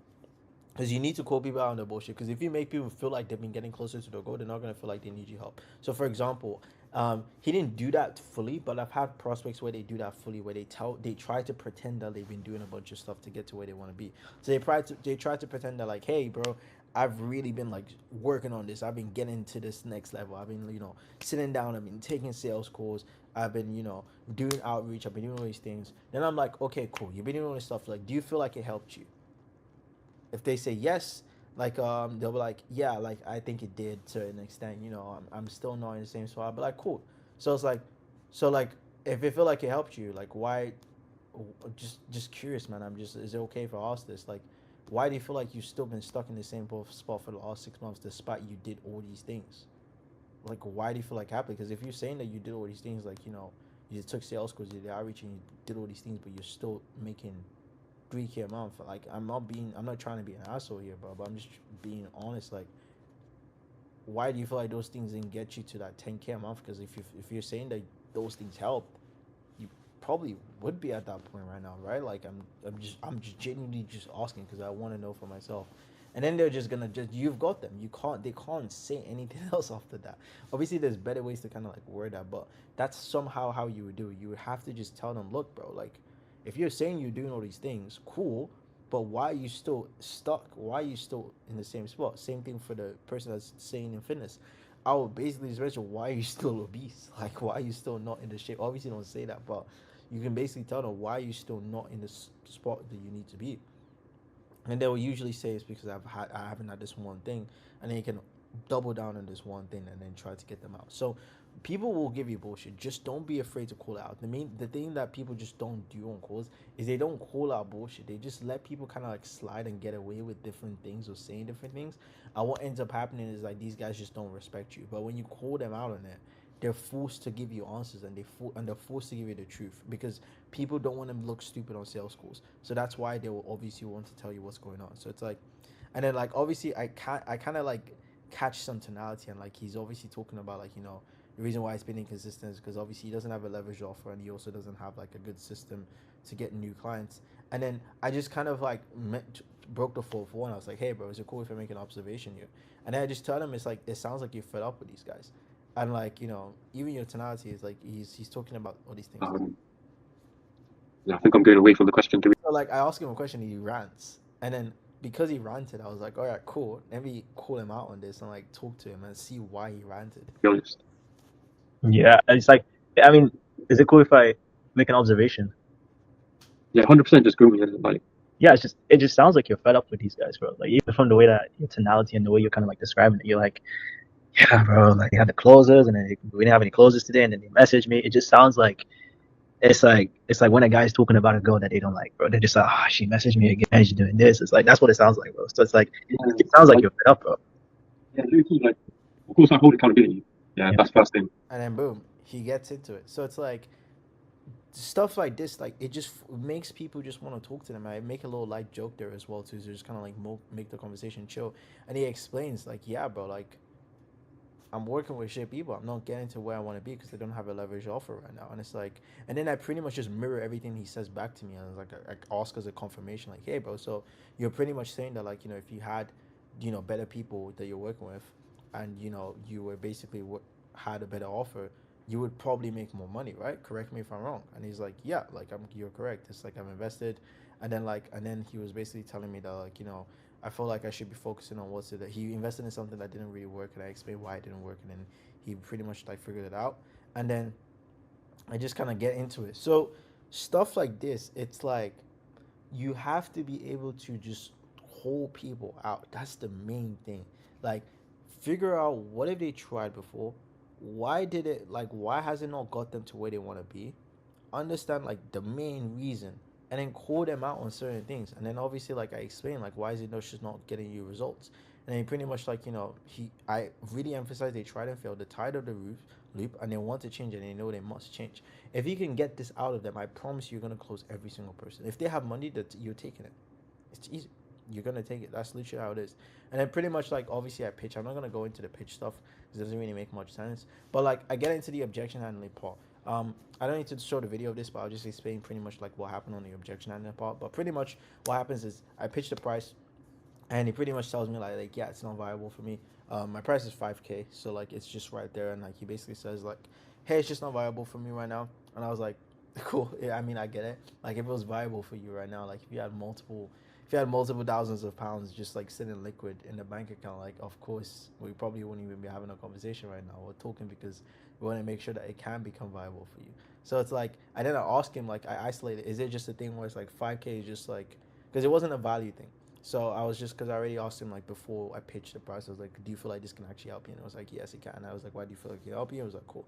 And I was like, cool, where do you want to go from here? That's how I, you know, asked for the sale. And then he basically says like, yeah, I just want to see what the investment looks like. And I explain. And then I pretty much tell him, okay, cool. Is it that 5K is like, bro, I just can't see myself spending 5K. Like that's just not happening. Like I don't have the money for it. Or is it a thing where it's like, I want to do this, but finding 5K is just going to be like super tight? Or is it a thing where we're going to have to go rob the bank and just figure out a way to get 5K? Just as like a light conversation to take his mind off the price.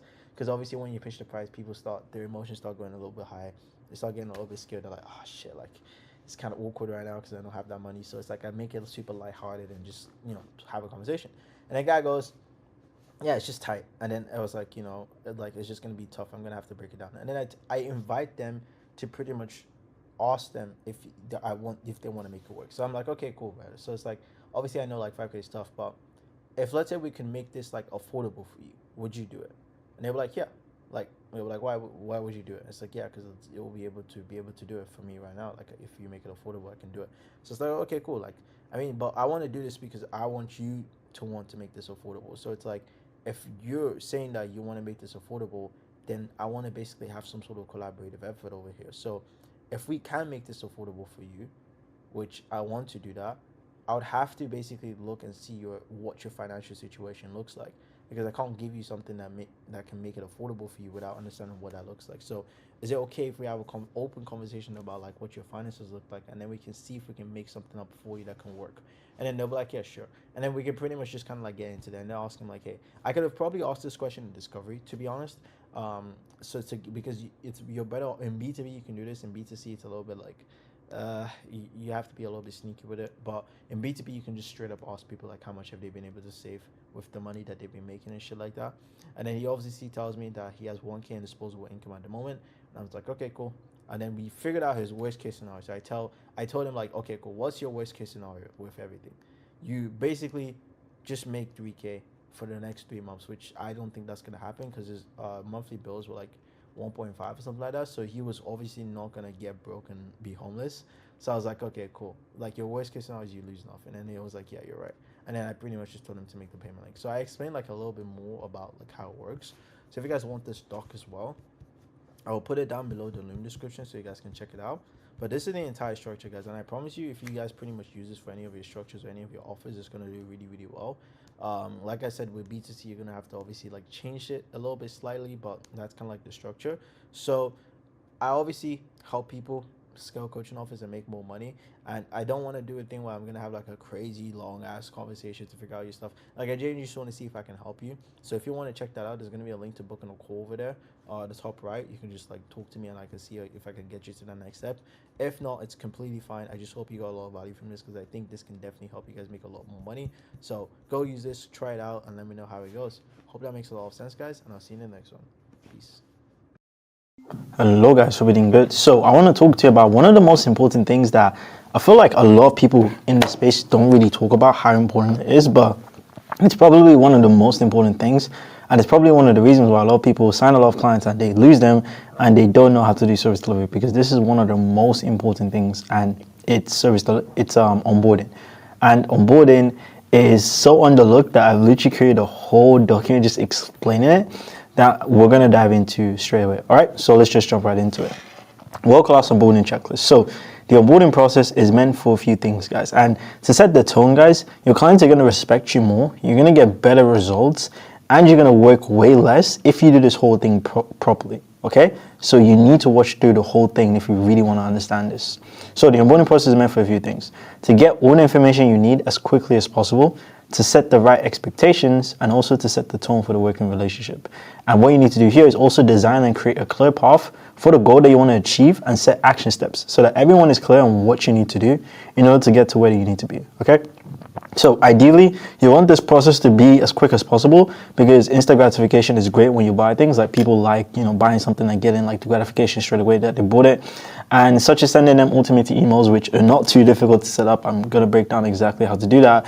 And it's really important to have that, because when they sign, it's just really nice, and it's literally super fast to get them onboarded as quickly as possible. If you're not working with too many clients, you don't need to do this. But if you're going to be signing a lot of people, maybe for like a coaching program, or maybe for like a service-based business, ideally you want to have this, because it just doesn't take too long to set up. So what you need to do, I'm going to break down each of these steps, and I'm also going to talk about the automation a little bit later. Okay, so what do I mean by all of these things? How do you get all this stuff sorted out and done to the highest ability?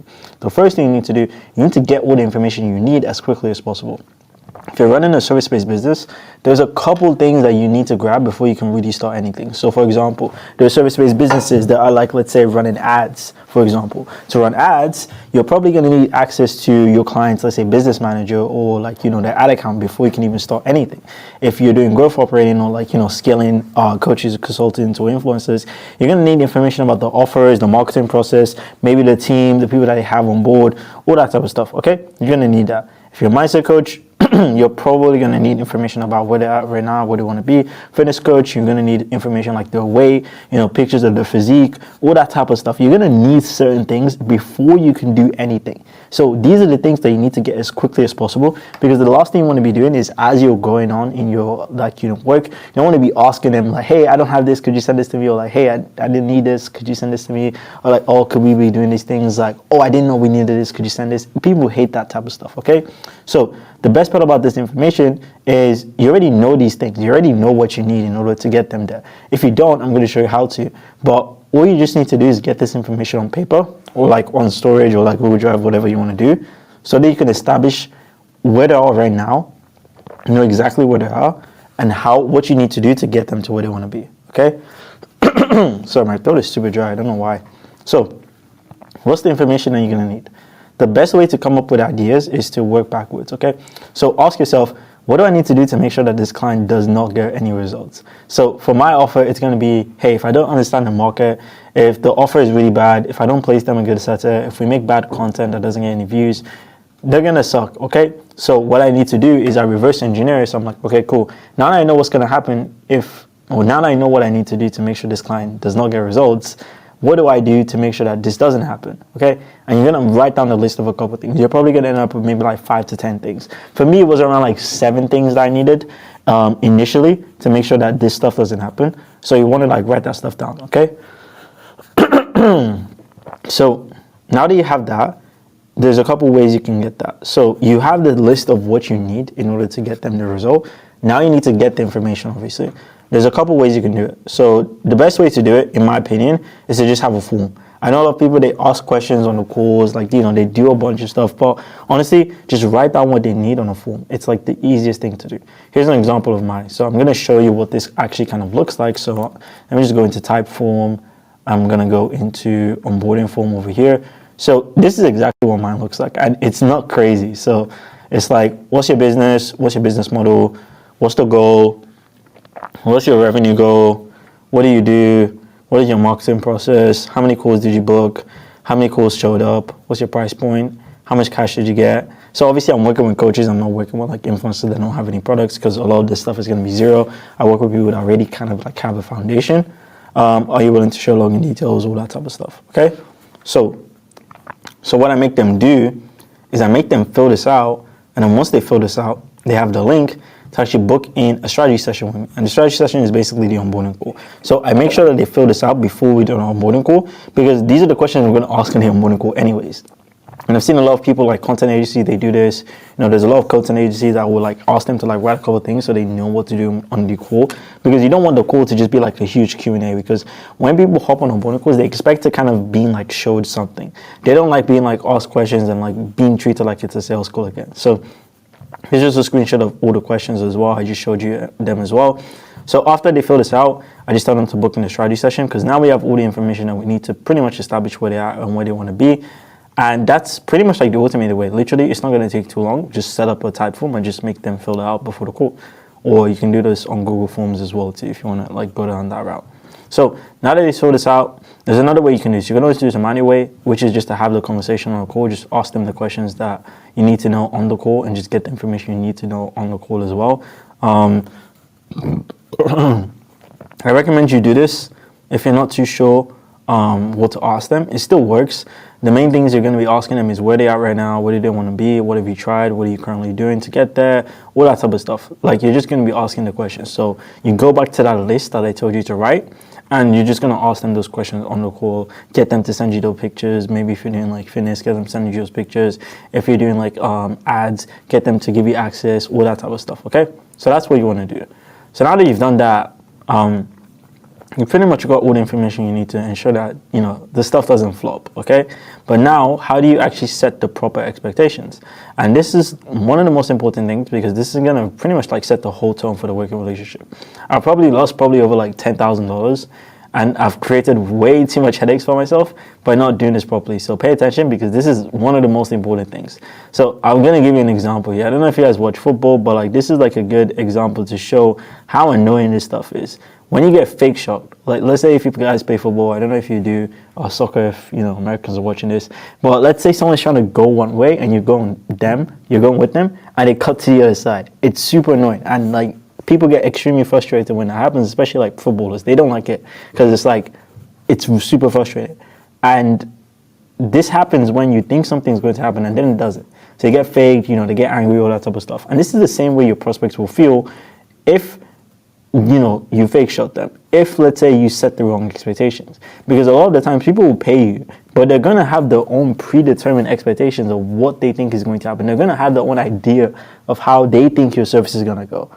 Like their own thing, like their own la-la land. They're going to be thinking about that, I think it's going to go this way. And if you don't address this straight away, it's going to cause you so many headaches in the later on that you need to be sure that you get this stuff out of the way. So what do you want to do? You need to tell them how exactly it's going to go down despite the predetermined expectations. So tell them how you expect things are going to go down from month 1, heck, even from week 1. You want to break that down to them. And even if, let's say, for example, it's not like super pretty to explain these things, maybe it takes like a month to set up some things because of the situation, you have to be honest with them. It's better to underestimate than to overpromise and overestimate, essentially.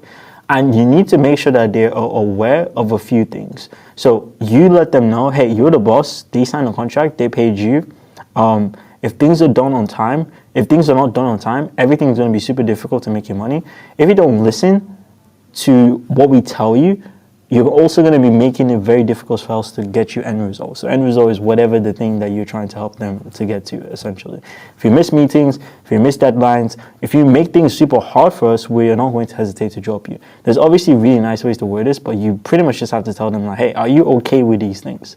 Because if you don't tell them this, bro, it's going to be a headache. Like they're going to think, let's say someone jumps in and they think with your process, with your systems, with your outreach, you're going to get them to 50K in 3 months. And that's the expectation they have in their head. Maybe that's what you used to sell them or something like that. But then if you don't tell them that, hey, it might not take 3 months, and let's say they get to like month 2, and let's say you made them 20K, but they didn't get 50K, they're going to be like, oh, fuck this, like I'm not super happy. But however, if you just told them, hey, it might take us a while to get to this goal. I know you don't have 50K in your goal, but based on what we're currently at, and you use logic to justify this, by the way, based on where we're currently at, I estimate that we can get to this. It might not be 50, but I know we can get to this. Is this something that you are okay with? Because this is what we've realized after looking through all the information you provided.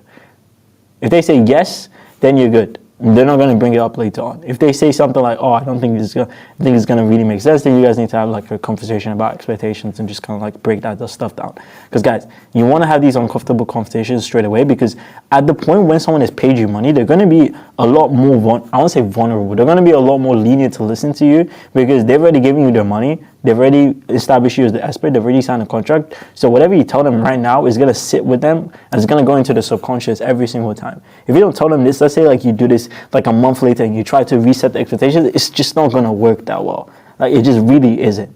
But if you set it straight up, it's like if you're like with a girl, like let's say from day one she doesn't respect you so much. If you tell her that, like, hey, I don't like this is not cool, they're going to remember this. They're going to be like, okay, cool, I can't do this. But let's say they've got used to it, and then like, let's say month 2, you're telling them, hey, I'm not good with this. They're going to be like, well, what the fuck? You didn't say anything before. Like, I thought it's fine or something like that. So you need to make sure these things are important, okay? Obviously, there's nice ways to word this, but you need to just make sure that they're okay with this. And once you've done that, I promise you, you've saved yourself a headache of a client not listening to you, not respecting you, and just doing a bunch of random stuff, okay? So once that's done, you just pretty much need to walk them through the process of what's going to happen to get them results. I like to do week to week and month to month. You can do month to month, you can do week to week. Ideally, make it a shorter thing so that you can visualize it easier. But yeah, I like to do week to week. So this is exactly how to design and create a clear path for the goal that you want them to achieve, and also set action steps as well. So at this point in time, people are usually very curious on how they can get to end goal. What I usually recommend from this point out is to lay out exactly what will happen on a week-to-week or month-to-month basis based on their situation. You don't have to share all of this on the call. If you're gathering information, you don't have to share all of this stuff on the call. Like if you don't know if you're not super aware, or if you haven't prepped everything straight away, you don't always have to share everything on the call. Ideally, it's best to do that, but you don't have to. So if you don't know what you need to do, what you can do is you can leave it for later. Make sure you know what the next steps are as soon as possible. No one likes buying something and not being aware of what's going to happen next. Everyone hates that. So here's an example of what I use. Here's a roadmap that I used to use when I was just offering like the services that, my done for you services. As you can see, day 1, they get welcome email. There's a sheet that I make them fill out. There's a go high level setup that we do. They join a Slack group. We make a copy of the tracking sheet and we schedule the strategy call. So day one, they have to do the stuff. And then week one, we book in our offer call. We do the offer things. We make it irresistible, blah, blah, blah. We do a review. We build a product. Then week two, we do the backend systems. We set up the calendars, the automations, the Stripe, the PandaDocs, the Calendly, all that type of stuff, okay? And then we do like VSL, we make a rate list, all that type of stuff. So you can see everything is like very laid out. So they can see in which stage we are at in the roadmap. So it's very hard for them to be like, oh, like stuff's not moving well. You can just show them the roadmap, be like, hey, this is where we're at currently right now. And it's also going to help you as well too with your service delivery because you're going to know what you need to be doing every single week, okay? So here's a screenshot. As you can see, clear structure on everything you need to do to get the end result. And it's also going to help you with service delivery as well too. Just make sure that it's going to be a standardized path because sometimes you might get clients that you might need to do more compared to someone else. Like someone might come in with like, let's say if you do my offer, a VSL, like, you know, they might come in with their own setter, they might come in with their own offer. The stuff is just not working correctly and they just want you to help them. Then obviously you don't need to redo this whole sequence. But let's say someone comes in and they have nothing, then obviously you need to start this sequence. So build it based upon what you're going to be doing for that specific line. You don't have to be going through things that you don't need to go through, okay? You're just wasting your time. And then once you've pretty much done that, now you literally just need to get to work. You've got all the information you need. You've set your expectations. Now they're going to respect you throughout the whole working relationships, and you're clear on what needs to be done from day one.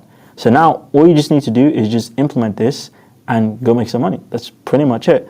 And I promise you're not going to run into issues. You're not going to have clients disrespecting you because you've done this thing properly. Okay? You have to follow all these steps that I just broke down.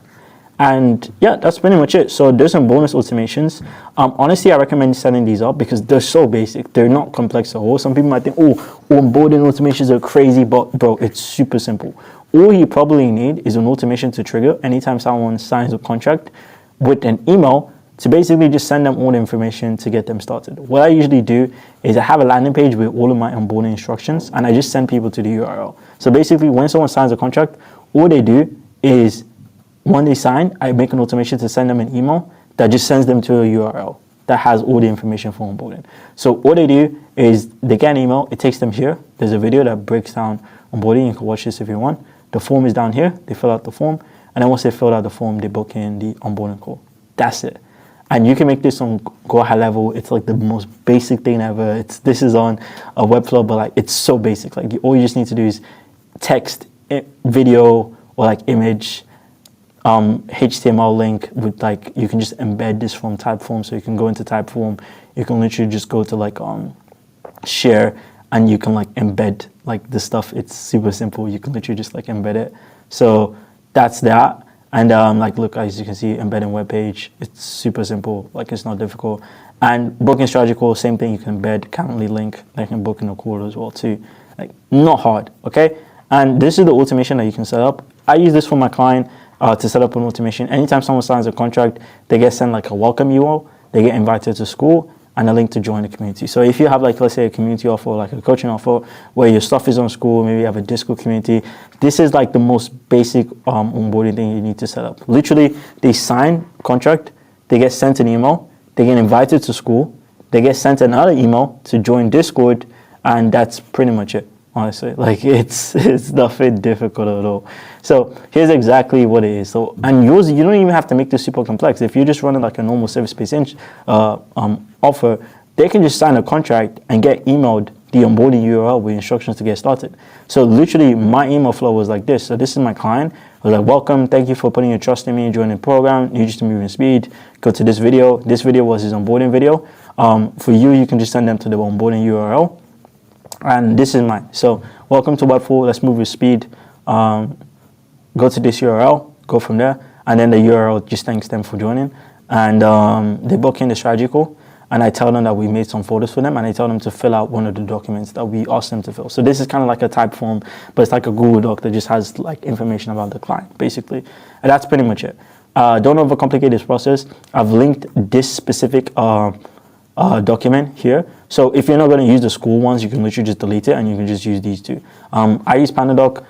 My clients use PandaDoc. I use Bonsai, so it's like the same process as well. On PandaDoc, I think you can do specific templates because you might maybe like you have a contract for like your setters or like other people, what you can do is you can make specific templates. So if they make a template of this type of contract, it would only trigger for that specific template. So Pandadoc is pretty cool for that. I use Bonsai, so it's a little bit different. So yeah, that's honestly pretty much it, guys. Like, I hope this video was super helpful. Hope it gave you an understanding on how to create a really good onboarding and world-class onboarding stuff, so that your clients don't complain, you get better results, and you make more money. So yeah, hope you enjoy this, and we'll speak very soon. Peace.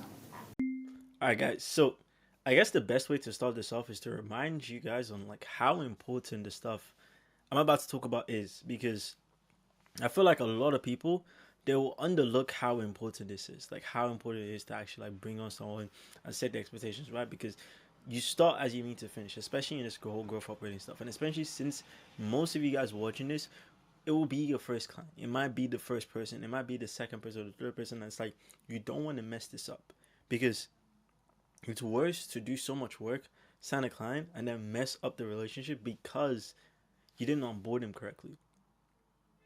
And I've done that like multiple times.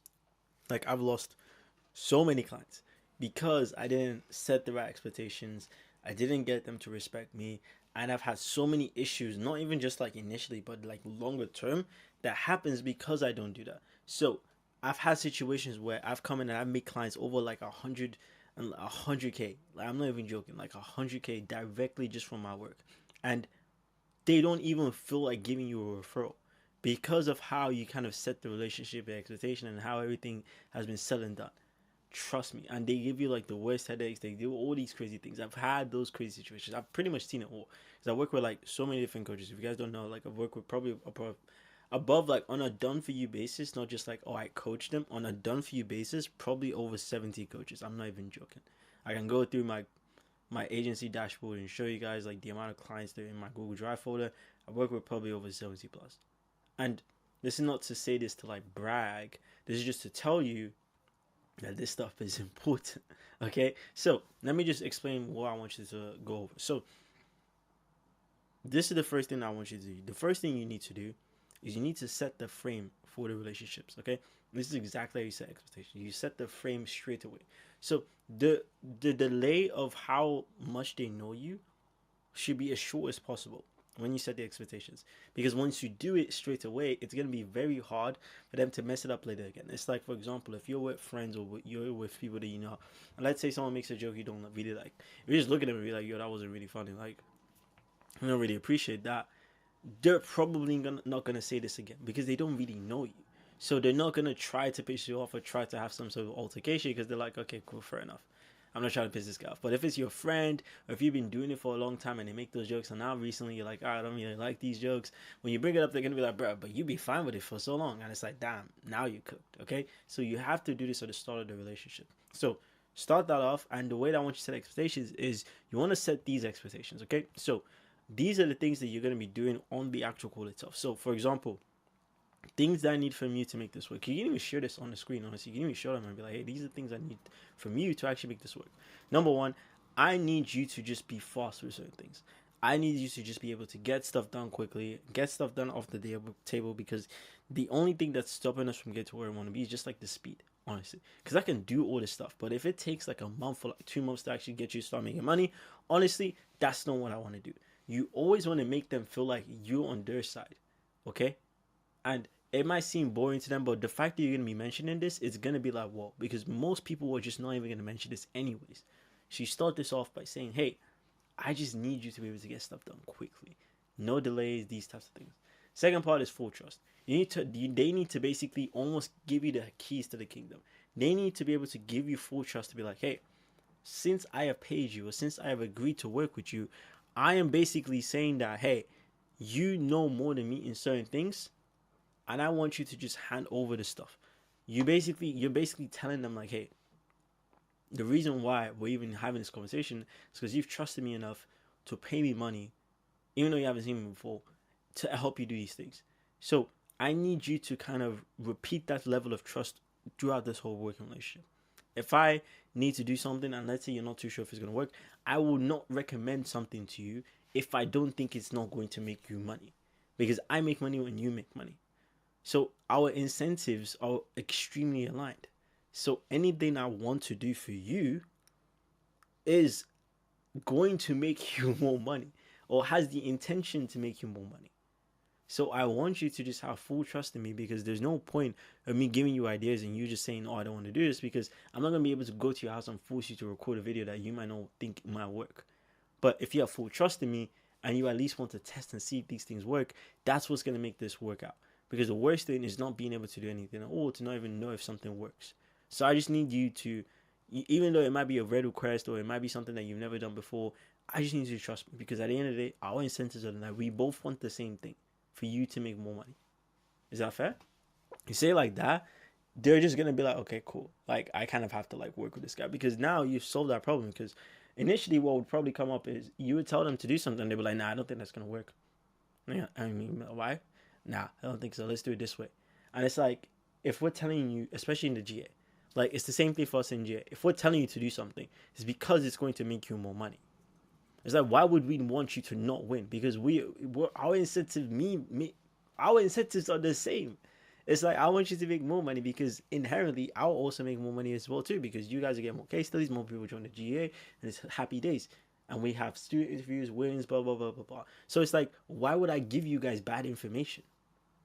That's the same. It's the same thing for you and your clients. Why would you give your client something that is just not going to work? Everything you do has the intention of working, so you need them to understand that. Okay. Third thing is transparency. Okay. They need to be transparent with numbers, blah, blah, blah, sales goals, blah, blah, blah. Most people will be like transparent anyways. Most people are going to be like this. So you don't need to really worry about this too much, but it's also good to set this out. And then the willingness and also the action that needs to be done on tasks that need to be complete. It's okay to be willing, but not so many people are also willing to take action as well. So if you're willing to take action on the things that I tell you to do, so if I need something to be recorded, you have full trust in me that you're just going to let me do my thing. And then you also have the willingness and the action that you're going to take to do the thing that I told you to do. So you told me to record a video. I'm going to record that video, do it with you very quickly. I'm going to tell you what I think about it, and I'm going to let you just dictate what I need to do. If you have this type of client and you set this type of expectation, it's very, very, very, very hard for you to mess up this relationship. Otherwise, the only way you mess this up is if you're just not good. If you just didn't make them money, like genuinely. And then once you make them aware of the things that you don't want to happen. So if I send stuff and it takes weeks to get done, this is not going to work. If you don't let me lead, this is the important part. If you don't let me lead and give my opinions on things that I need to do, I'm not going to be able to scale you properly. Because if you don't trust me, how am I supposed to even help you make money? If I tell you to make a video and you, let's say you might not think you don't think it might work, but you still do it anyways, how am I supposed to make you money? You need to just give me complete trust. If I say, hey, this is going to work, do it. You say this with supreme confidence, because obviously I'm not going to be able to, like, obviously the way I'm saying it because like I've done this like a couple of times, and with my case studies and, you know, the respect I have, like, it's very hard for someone to kind of like do this stuff, because if they're paying me, they probably just want me to tell them what to do anyway. So that's like gonna be the case. But if you're a beginner and you're starting out, you just need to, the only way you can get this is by having it straight away from the get-go. So by just having that confidence in yourself, like, hey, if I tell you to do something, it's going to work, because you've paid to be in this program as well too. So if we're telling you to do something, we know it's going to work. So you should have that level of confidence in yourself, because we've just done this so many times. Okay, the confidence I have right now, I want to imbue that into you. Okay, and you need to tell them they need to be transparent about what's going on and the problems that they're facing, and then you just tell them, hey, are you willing to make sure you do these things? You can even share this on the screen and have like a flipping checklist and just be like, are you sure you're willing to do this? They say yes, and they agree to this.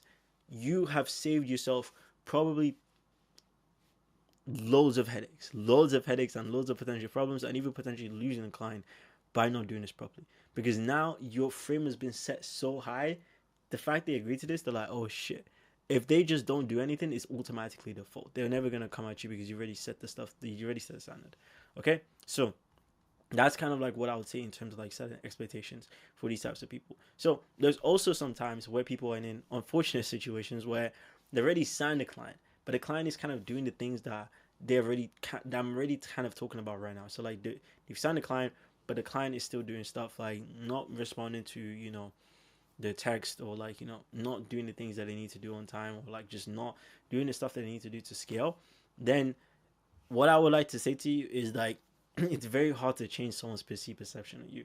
It's like, for example, if you're trying to, so let's say you have this girl, and let's say, you know, you had her where like you didn't have like, you know, your crazy glow up stages, and then let's say she just like leaves you. It's like, even though like, you know, you've changed, you've done certain things, sometimes the perceived expectation of you, the way they perceive you, is not really going to change no matter what you do.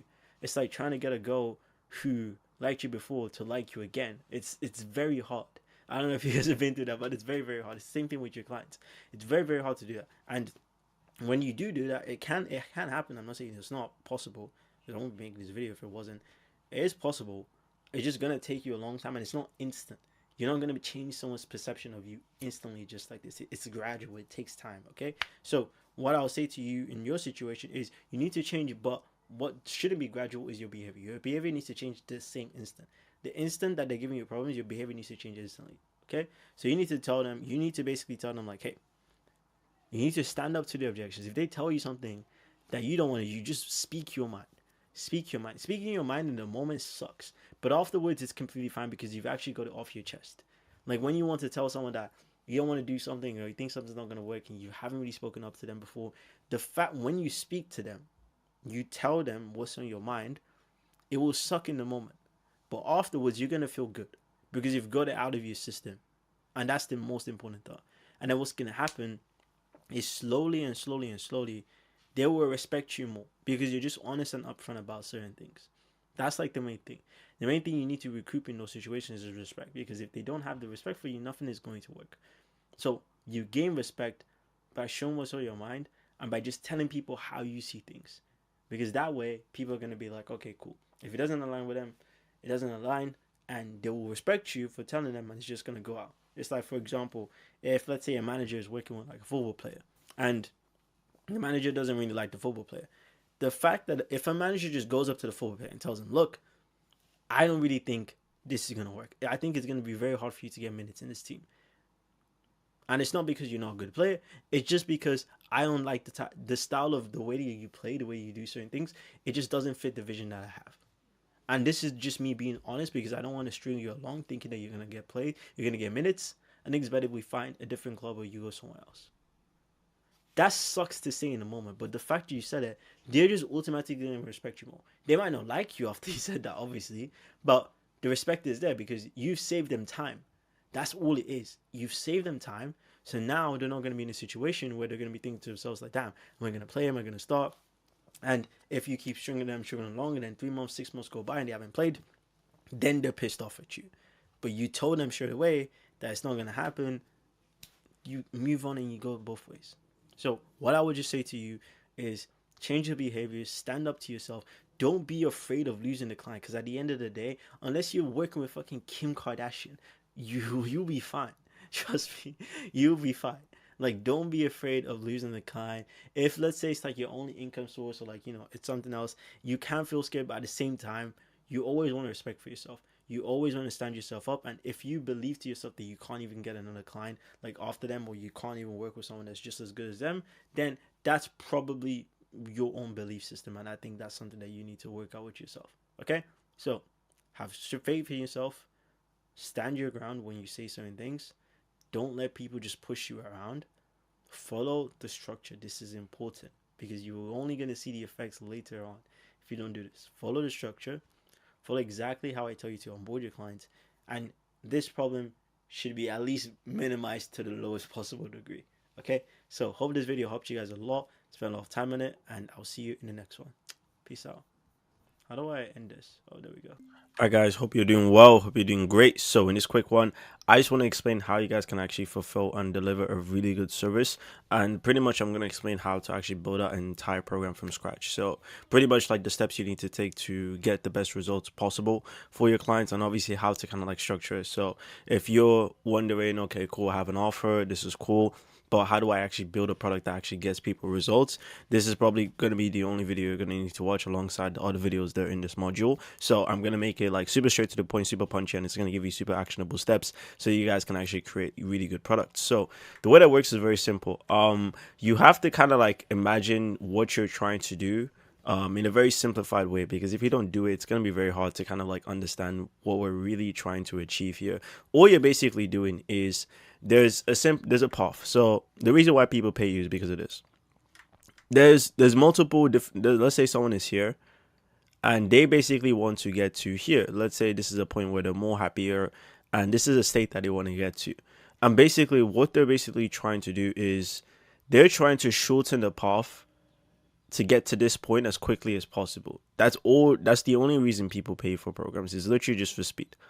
Like, I want you guys to understand, everyone pays you for speed.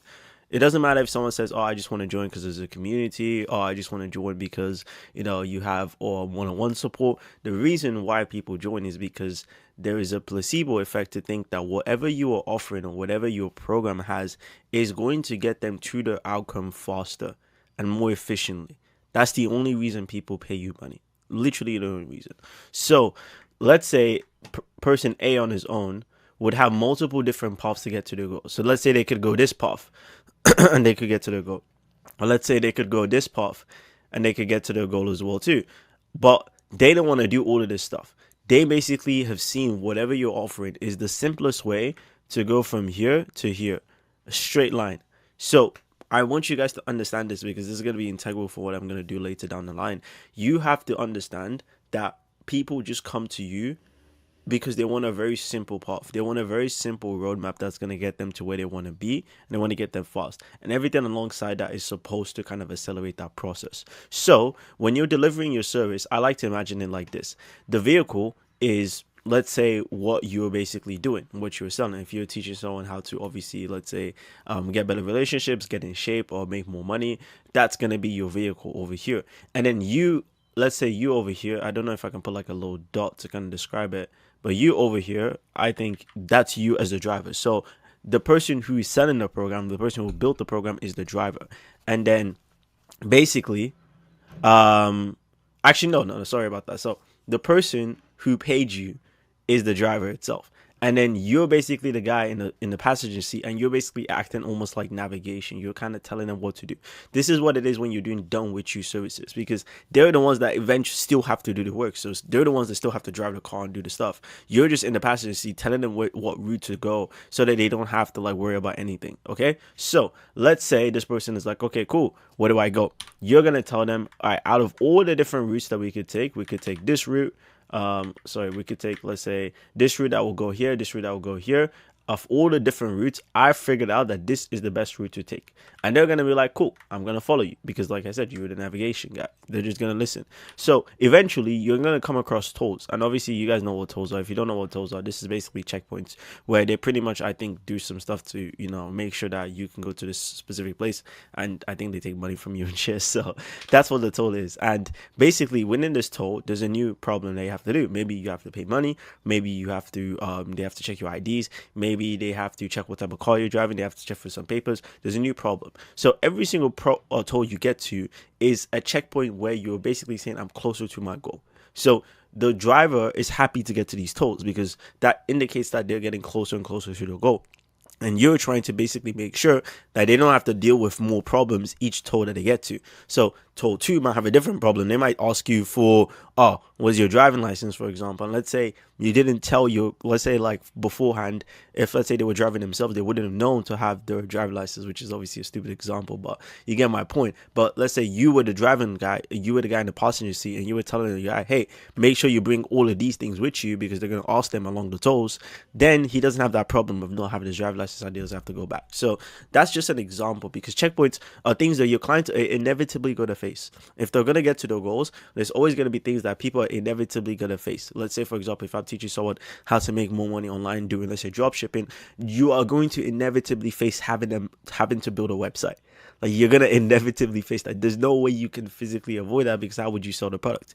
And you're going to inevitably face having to make relationships to get supplies. You might inevitably face having to look on, let's say, AliExpress, Alibaba, to find good products that you can put. You're going to inevitably have to do these things. So what you're doing is you're pretty much telling them, hey, these are the things you're inevitably going to face. This is the best way to kind of get out of them so that you can get past the tools, if that makes any sense. And then the destination is obviously what they pay for. So obviously they pay to get to here. So whatever you say as your outcome is what you're basically driving towards. So each toe is a step closer to whatever they paid you for. So now that we understand the concept behind it, now how do you actually like put this into like action? So the first thing that you guys need to really figure out is, number one, you need to establish what you're basically going to be doing, what you're going to be doing as these tools, because these are the things that people are going to face. So you basically need to establish what these things are going to be. So the first thing I like to do is I like to understand, okay, cool, if let's say everything is a checkpoint, how can we figure out what these checkpoints are going to be if you've never built a coaching program before? So the first thing you have to do is you just have to narrow it down. So let's say if you're a relationship coach, let's say you have an offer for men, this is an example of how you, let's say, brainstorm a product, for example. So let's say I help people, let's say, get more matches on dating apps in 4 weeks using my app hook method. And if it doesn't work, you don't pay. So now using this tool example over here, I'm going to basically just copy and paste this, because I like to have 5 steps in my programs because I think it's a decent amount. So I'm just going to create 5 different tools over here. So I'm going to call this tool 1. Obviously, we have tool 2 over here. I'm going to do tool 3, and then I'm going to do tool 4. And then finally, I'm going to do tool 5. So there's 5 different steps to get more, let's say, matches on dating apps, for example. So the first thing that we need to do, let's say, if I want to get to my goal, you have to break everything down to a granular level. So the person who is obviously delivering the service might understand this better. So maybe this could be an exercise you guys do on a call, for example. Or if it's you that's obviously building a product yourself, then it's like you just have to sit down and really just think about what are the steps that people need to take. And the best way to do it is you just have to like write down what your offer is and just do it as if like you're going to be a complete beginner. What's the first thing you would do if you lost all your skill sets, whatever, to get to this outcome? So let's say, I don't know anything about these dating apps, but let's say, for example, you guys have to get like, I don't know, maybe like professional pictures or some shit like that. So let's say tool 1 would be like, cool, we need to get professional pictures. So professional pics, let's say that's tool 1. And that's the first thing that we need to do. We need to get professional pics. We need to clean up the camera or something, for example. So let's say that's going to be the first thing. So first step is going to be like, let's say like a profile makeover. And then step 2 would be like the actual profile makeover. So step 1 would be like getting everything sorted in terms of like, your pictures, how you're going to do it. And then step 2 would be the profile makeover. So you can actually start getting good replies. And then let's say step 3, I know on these apps you can like, I think boost. Is it boost or like push out your profile more? Like I think it's like ads, so you can boost it. So I think you can call it like boost method. So you can do like boost method, and then like let's say now that you're, I guess, getting like traction, as you could say, you're getting traction, you could probably do like, I don't know, like how to talk to them, how to convert the likes into dates, and then like I think step 5 could be like the date 101, how to next one. So this could be like the program itself. I don't know, like this could probably be the program. Maybe if someone has an offer like this, they could think of something a little bit better, I guess. But let's say this is the program itself. So now that we have the tools, let's say now that we have the tools, you're not done. Now you have to get even more granular to the like specifics of what you're gonna do, and then these are gonna end up being the course modules itself. So let's say, for example, tool 1 is like you have to get clear on what you want and get the professional pictures. How are you gonna do that? Step 1, the first thing you would need to do, I don't know, like find a studio, find a photographer. Let's say then second step after that would be like, I don't know,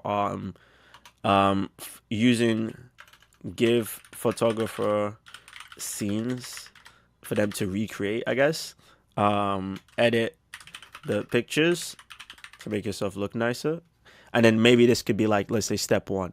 And then let's say profile makeover could be, I don't know, let me say, for example, profile makeover could be something else, which is like, edit your profile.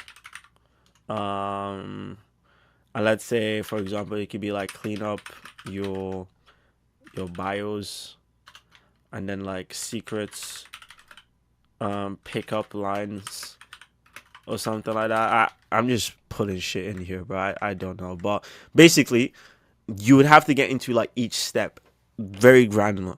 And then the further step would be like then getting into the video itself and then explaining how each steps would work. Because think of the tolls as like things, checkpoints of what they're going to check for as well too. I don't know if you guys have ever been through a toll, but obviously now tolls are more advanced. But back in the day before, like they would go through a series of checks. A guy would come up to you, be like, okay, cool, what's your driving license, where you going, blah blah blah blah blah, and then they'll let you go through. Sometimes each tolls would have different things that they ask you for. So toll 1 might not ask you for your license, but toll 2 might ask you for your license. So the whole point of the tolls, the whole point of you in the passenger seat, is to guide them so that they can get through the tolls as quickly as possible. Because if, let's say, someone wanted to get to this goal, they wouldn't necessarily know that they have to do all of these things to get there. Some person might just drive and take a different path and end up at toll 3, and they've never done anything in toll 1 or 2. So then it's just horrible, and they don't obviously get all the information that they need. So that's why I want you guys to understand that these steps, they have to be almost followed in chronological order as well too. And the more granular you can get into, the better your program will be, because you clear out all the variables that they need to kind of like make sure is there. So this is why I always tell people to obviously get as detailed as possible with your creators. And the moment you do this, you're gonna be super clear on like every single thing that you need to do. And nowadays you can even probably use AI. So for example, you can even just go to AI and be like, hey, I'm working on a course. This is my offer, and obviously I want to figure out the 5 steps that people have to take in order to get there. Give me some ideas and just brainstorm over that if you don't really know exactly how to break it up. Because I know some people are really good at what they do, but when it comes to like breaking it up into like simple steps, they might struggle. So that's the thing that honestly you're gonna have to get good at if you want to make a good program, because if you can't make it super simple for someone to understand, then you're just not gonna go anywhere. So that's pretty much it from me. Hope this makes sense. And like I said, it's not too difficult to create a good program. All you just have to do is just make sure that you outline every single thing into simple variables. Input, you could call them tools, and then once you're in simple tools, you just break them down even further, and then you just create really good videos and really good assets on how to solve it, and you're pretty much good to go. So yeah, that's pretty much it for me, guys. That's exactly how to deliver a service and how to create the course modules and understand how to do it. Hope this makes sense, and I'll see you in the next one. Peace. So this is going to be an interesting video because I want to break down exactly how you guys should actually coach people. Okay? Like, it might sound something different, but people don't actually know how to actually coach. And what I mean by coach is someone pays you, they have a problem, and you basically need to be really good at teaching them how to solve the problems, ideally. Because when you're coaching, you're pretty much trying to give them as much information as possible for them to be able to solve problems by themselves, and obviously solve problems with the least amount of input from you. That's ideally what you're doing when you're coaching. So for example, let's say if you're teaching someone how to play football, you don't want to basically create a reliance where let's say for example you're playing football and the person is thinking, fuck, I need to think what my coach told me. What should I do in this situation? I need to talk to my coach. The coach is probably going to be like, no, fuck no, I want you to figure out how to do this shit yourself so you can stop bothering me and you can fucking get to the stars, and you don't have to worry about me. You're basically trying to teach someone how to think.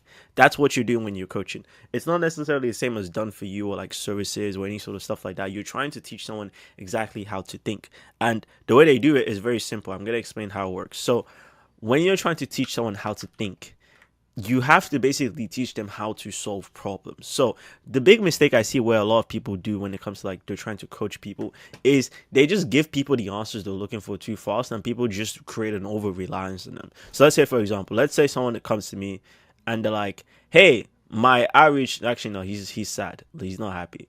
Let's say I'm teaching someone how to like, start an agency with cold email, for example, and I'm teaching people how to like cold email people. Let's say he's like, hey, my cold emails are not getting replies. So this is basically what, let's say someone say, and let's say the coach himself, let's say the coach has like a hat because he's like super cocky and he thinks he's the guy. And he's like, let me see your email. And then let's say, for example, you send him the email and you're like, cool, here's my email. And let's say the email is go there. And then coach goes, yeah, your email is shit. You're not getting any replies. This sucks, bulls. Fix, change this, and it will work. And then the guy's like, oh, thanks. And then he changes it, and then let's say it works, and then you're like, cool, this worked, amazing. But what you've done is you've basically created a reliance, because what you've done is you just told him that, let's say the guy's like, it works now, yay. Let's say he's happy now or something like that. He's like super happy, and the coach is like extremely happy as well too. He's like, yes sir. So what you've done here is you basically created a reliance on you now. So what's going to happen is most people might not see the problem with this. Most people will be like, whoa, he told him what to do. Like, he fixed it, and he said like, hey, this is wrong, change this. But that's not necessarily the best way to coach, in my opinion. When you're trying to coach, you pretty much have to teach people how to think for themselves, and also how to solve problems themselves as well too. So let's say someone comes to you with a problem, which inevitably they do, because at the end of the day, we're in business to solve problems. You basically have to obviously show them what they're doing wrong, but you need to explain why what they're doing is wrong, and why it doesn't get results, and why it doesn't actually work. And then you have to show them the method of what they should do, and then explain why it works itself. So for example, let's say someone sent a code email and it didn't work, and let's say the reason why is because they had a really bad subject line. You have to explain why having a bad subject line gets you no replies, because then you are starting to create new neural networks that's going to teach someone how to actually think for themselves. So for example, if I go to the person, I'm like, look, you said reply to my email in the subject headline. The reason why, if you say reply to my email, the subject line doesn't work is because no one likes to be that direct. You have to almost kind of lead them with curiosity. And when you lead with curiosity, you're going to get someone to open up the message. So now what I've done there is I've basically taught someone how to think. So then he's like, oh shit. Now, when I'm thinking of a new subject line, I should probably have curiosity in the subject line itself. So when I do tell them what they should do and what they should change, the next time, they are probably not going to make the exact same mistake, because they know why it's not going to work. But when someone doesn't know why something works, and if they don't know why things are good or bad, what tends to happen is they just start to do stuff expecting that you're going to have the answer to everything. And then what's going to happen is you're just going to keep getting bombarded with questions after questions after questions, and people are not going to actually talk to you about how to think. The reason why people, and let's say maybe students or people who work with me don't even notice subconsciously, is in my videos and within my coaching patterns, I always try to explain how to think and also how to solve the problems. And then what eventually happens is people just get smarter, because I've taught them new ways of thinking, and they ask you less questions, because you're supposed to get them the best amount of results with ideally the least amount of efforts. So what tends to happen is people actually start to get smarter, and they start to solve the problems themselves, because they're like, oh shit, like, it's not going to work because he said in this video that this doesn't work, and this is the reason why. And obviously when I asked him, he said this doesn't work and this is the reason why. So this is why I'm going to probably try something different. And that's when you start getting people to answer you less and less. If you're just a guy where they ask you a question, you just answer, ask a question, you just answer, they're going to keep doing that, because they're going to be like, oh shit, this is exactly what to do. But if you teach them a way of thinking and a way of how to solve problems, they're not going to actually do that. So that's ideally what I like to do when I'm trying to, solve problems with, let's say, coaching specifically, especially when it's done with you. I just like to teach people how to think. When you do this effectively, and if you do this really, really well, you're not really going to worry about situations where people can come to you with like super dumb questions of like, yo, what do I do here? My outreach is not working, and they don't understand why. And then you're just answering the questions. And obviously in any sort of thing that you guys are teaching, you're going to know exactly what to do and how to change these simple things by just teaching people how to think. So what I would say for the biggest takeaway is just teach people how to think. And if you teach people how to think, they will solve themselves. They will solve the problems themselves. So yeah, that's pretty much it, guys. And we'll speak to you soon. Peace. You're running. We're running. Okay. Woo! Let's go. Alright, okay. Alright. Angle. Yo, one or two angles? Nah, it's fine. I don't really care. One. Get two, bro. Two? Two angles. You can be switching fine. around. I got you. Or if you could have like 6 different cameras in one place. Alright, cool. So guys, Mahiz is our next special guest. So me and Mahiz, we've been friends for, 2 years now? Yeah. We randomly bumped into each other in real life, but before that, we knew each other because we were both in Serge's program. coaching in Serge's program. And the way in which we met was at some Iman Gaji event, and you were in the front of the queue. I saw the queue, I was like, oh, I'm not waiting in that queue, so I walked away. But when I was walking away, someone runs up behind me, taps me, and he's like, "Yo, you're the only German in the world." I was like, "That's me." I don't think I said And that. then, But yeah, you did. Yeah, you did. I remember. But anyways, Mahiz is gonna do a masterclass around scaling coaching offers consistently, and yeah, this is gonna be really good for you guys if you obviously have an offer, or if you are running a growth operating agency, or just in general selling online. So Mahiz, a little intro. yeah, I mean, a little intro to me. I've been scaling coaching offers for like 3.5 years. So been doing that for a while. I started off back in the day when it wasn't really that cool. We were just calling it like a normal agency, but now we have like different names: growth operator, growth partner, growth firm, growth consultant. There's so many names, but I'm just one of those guys, and I'm just gonna show you guys exactly how I've been able to scale coaching offers. Like best offers we've done, I think like 250K. We've got offers they've done 100K with like 10,000 followers. So, and I've scaled, I think, probably over like 70 plus coaches in the last like 3 years of me working. So a lot of insights that I'm gonna share. Serge said we only have 5 years before this industry goes extinct. So let's make as much money as we can before it happens. So yeah, let's jump in. So I'm gonna cover a couple of things. So I'm gonna go over like one trick that works every single time, anytime I work with a new client to scale any coaching offer. I'm also gonna go through some of the funnel math and break down of some offers. So I tried to bring a bunch of different offers. Like I have some fitness guys, I have some biz up offers. I also have like YouTube automation offer as well too. And I'm gonna show you guys how I'm using AI to just pretty much like work less. Like with the agency itself, we've been able to do like really big numbers, and I don't even work as much as I used to back in the day. Like I work more when I used to work more when I was making 10K a month, when I made like 50. But I'm gonna show you exactly like how I did that. And obviously, if you guys have any questions, quality assurance, we can just go from there.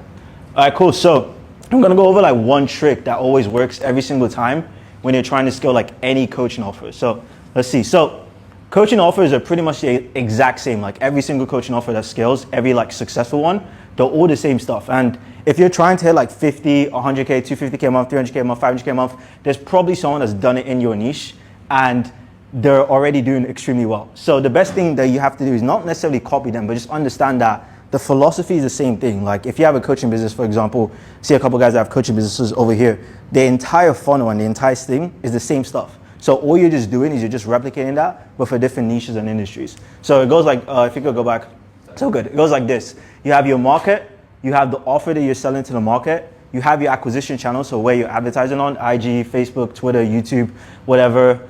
Be real, if you guys use that. Methods for acquisition, you know, if you're using funnels, if you're using DM setters, if you're using phone setters, if you're using closers. Sales process, how you get them to buy stuff, webinars, Zoom calls, checkout page. Onboarding, like how you actually like fulfill on what people paid for, if you fulfill for your services. I hope you guys do. And scaling these components, like obviously how you can like increase one aspect, maybe that's like going on a different platform, trying out a new funnel, trying out multiple different sales processes, and then obviously implementing what I like to call feedback loops. So it's something that makes it go from the top all the way back to the bottom and just repeat it multiple different times. So next one. So anytime I sign a client, I'm gonna tell you guys a secret. I always try to figure out like what exactly has stopped them from hitting the goal they wanna make. So every single time clients come to me, they're like, hey, I wanna make 50K, I wanna make 100K, I wanna make 500K a month. I'm like, cool, why have you not made that money in the past? And the first thing I do, I like to walk them through something which I like to call a constraint document. And this gives me all the information that I need about the business so that you know where the bottleneck is. But the secret isn't really knowing what the bottleneck is, it's what you do with it. And I'm gonna explain like how you guys solve that. So for example, this client over here, I signed him when he made like no money, he was poor, and obviously make him a lot of money. He went from 0 to like 40K a month. And his main problem, as you can see, he had a bunch of constraints. He was booking no calls, he had like 2 or 3 calls a month. Facebook was where he was getting all his clients. His show up rate was okay. Everyone was not qualified. He would call for like 30 minutes, no certain team in place. Obviously this is like horrible. Most of you guys are not poor like this, so it's completely fine. But there was a constraint, obviously. And what I figured out over here is like, okay, cool, you don't have leads. Like you can't make money if you don't have any leads. So these types of things always happen for different coaching businesses. I can talk to someone else that has like an offer that's already making 50K a month, and the issue is that they just don't know what they're doing to qualify the leads and obviously get more calls. I could have someone that has like 200K a month, but their sales process is horrible, so they burn like 90% of their calls. So I'm gonna explain like what that actually looks like, because there's like sales constraints, marketing constraints, There's service delivery constraints. Sometimes you guys just even work too much. Sometimes you guys just spend like hours and hours every day on your computer and you don't actually have time to grow your business. So these are the types of things I look at when I obviously sign like, new clients. So there's always like a specific level of KPIs. This is just an example. So when I sign a client, I'm like, all right, cool. Where are we at in terms of our KPIs? So all the leads you're getting, how many calls are you converted into, like, I don't know, book calls, for example? How many conversations are you converting into book calls? How many form qualification rates are actually qualified? So if someone fills out a form to book a call, how many of those people are actually qualified and how many of them are just liars? How many people actually show up to your call? What's your closing rate? What's your average order value? A lot of people like to look at the cash, but you have to look at your average order value because that's the only thing that you can actually consistently scale. So each step of your funnel, no matter what funnel you guys run, you're always going to have drop-offs.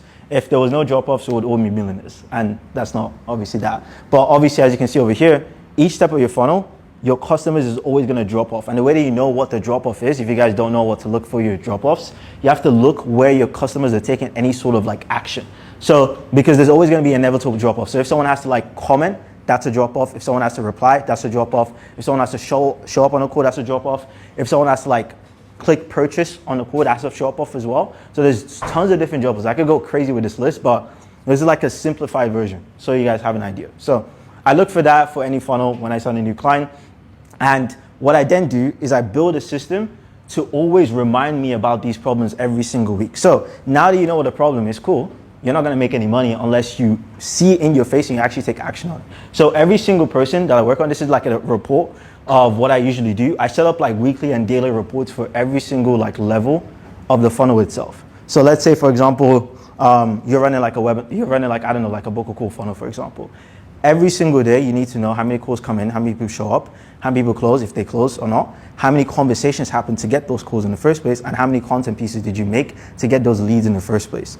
And you have to see that on a daily basis. If you don't, you're going to be poor. So it's like you have to be able to understand like where everything's going on, because if you're not aware of the drop-offs, that's where the issues come. Because a lot of people don't make the money they want to make, not because they're not good at what they do, is because they don't see problems before it becomes a problem. I've had situations with people where they're making like 80, 90K, 100K a month, and then the next month they make like 30K. And I'm like, why did you make 30K? And they're like, oh, I don't know. And I was like, oh, what's the issue? So it's like, what's the issue then? So then you go back into the data and then you realize, oh, your cost per lead was actually rising from 3 months ago and you didn't make a change. Why didn't you do that? I didn't know.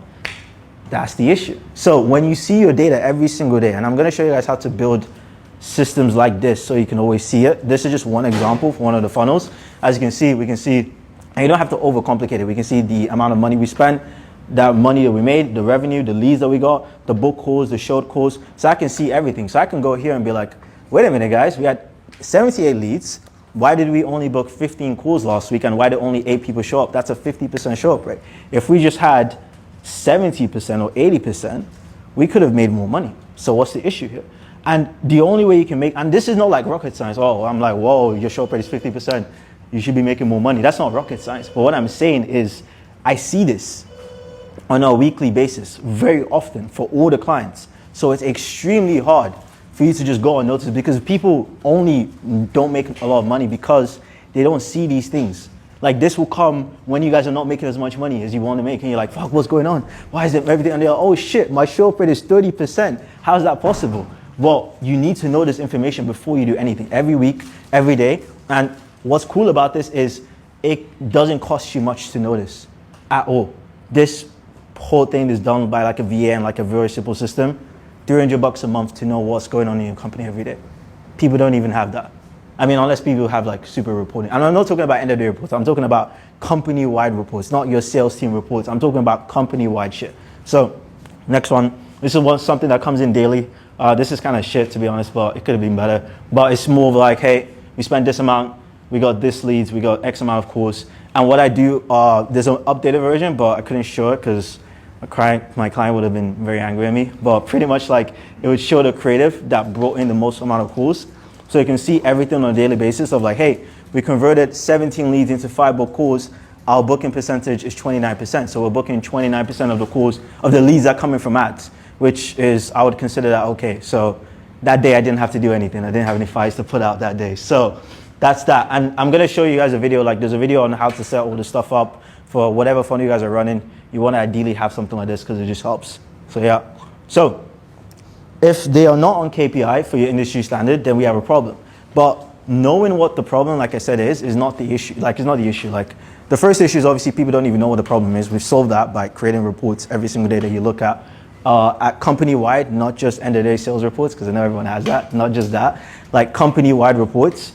Now, once you know what the problem is, what do you do from there? How do you solve it? So this is the secret that allows me to pretty much scale any sort of coaching offer that I want to scale. So the secret is the action you take after you find out what the problem is and how quickly you fix that problem. So let me give you a scenario. Let's say you guys have signed a client and they have a sales process problem. People get let off the hook when it's like objection handling. Someone says, I need to talk to my wife. My wife's the man of the house. I had that objection one time. The guy said, my wife's the man of the house. She has all the credit cards, so I can't make a decision. I was like, shit, that's crazy.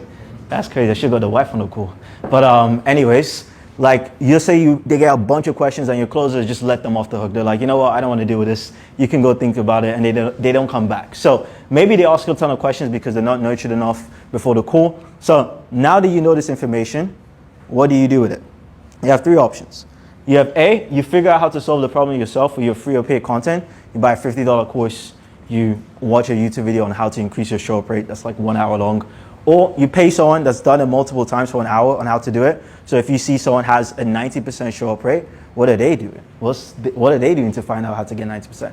Or number C, you just pay someone to just do it for you.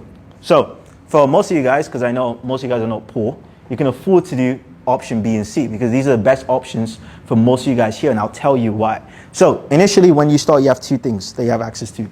You have time and you have resources. The quantity of this depends on each person. Some person might have more time than others. Some person might have less time than others. More persons could have more resources than others. It's just different depending on each person. So time is like literally spending hours and hours to learn a skill, get good at it. If you have the time for it, you probably should do this if you don't have a lot of money because you only have time. So you can spend a lot of time to like get really good at it. So let's say, for example, you're a beginner agency owner, your show up rate is bad. If a consulting session with a guy who's scaled multiple offers to XYZ is $500 an hour and you don't have $500, you probably should learn how to make $500. So that's the first thing. And then resources. You can either have connections, you can either know people that are scaling offers, you can either have access to capital to pay for courses, personal brands to get into people's DMs, ask them super questions, or people working under you to do tasks. So you have leverage in terms of like human power and like time resources. So the secret is people just don't know how to utilize this. Obviously, the first secret was people don't even know what problems they have in their business because they don't look at company-wide data. And then second thing is now when people find the problems, they do bullshit. They don't actually know how to solve the problems itself. So this is the secret that I always work. So I'll give you an example. One of my clients, we were making, this was like before I was cool. I was making like 15 to 20K a month for one client. And we were booking like 5 to 6 calls a day. So I was really good at appointment setting at the time. And we're getting like maybe 1 or 2 sales calls a week, which is not great. And my client at the time kept telling me, hey, Mahiz, all the leads you're booking on my calendar are dog shit. No guys, no one has money. Everyone's broke. They don't respect my time. They leave the call when they're about to pay. Everyone's poor. So I was like, shit, okay, cool. What do I do? So I kept trying to figure out what the issue was for like 2.5 months until I got to the point where I was like, there's no way we book like 60 to 70 calls and we have like 5 closes. Like, what is going on? And then I was like, this can't be a lead quality issue because we're qualifying the leads. We're making sure these guys actually show up. So I then went to tell the sellers, like, triple check the savings, had good form questions, make sure that people have money. We literally asked them like in sneaky ways, like how much money they have access to and stuff like that. And I was like, you know what? I don't know what I'm doing. This was like after 2.5 months of me trying this stuff out. I asked my friend like, hey, how much is 2 hours of your time? You're good at sales. I want you to review some calls. He said $500. I was making like maybe like 6 or 7K a month at this time. So I was like, whatever. I paid it. And then turns out the client I was working with was burning every single call because they didn't know how to take the sales calls. And the moment I sent my friend actually just grilled my client and told him like, yo, you're cooking your sales calls.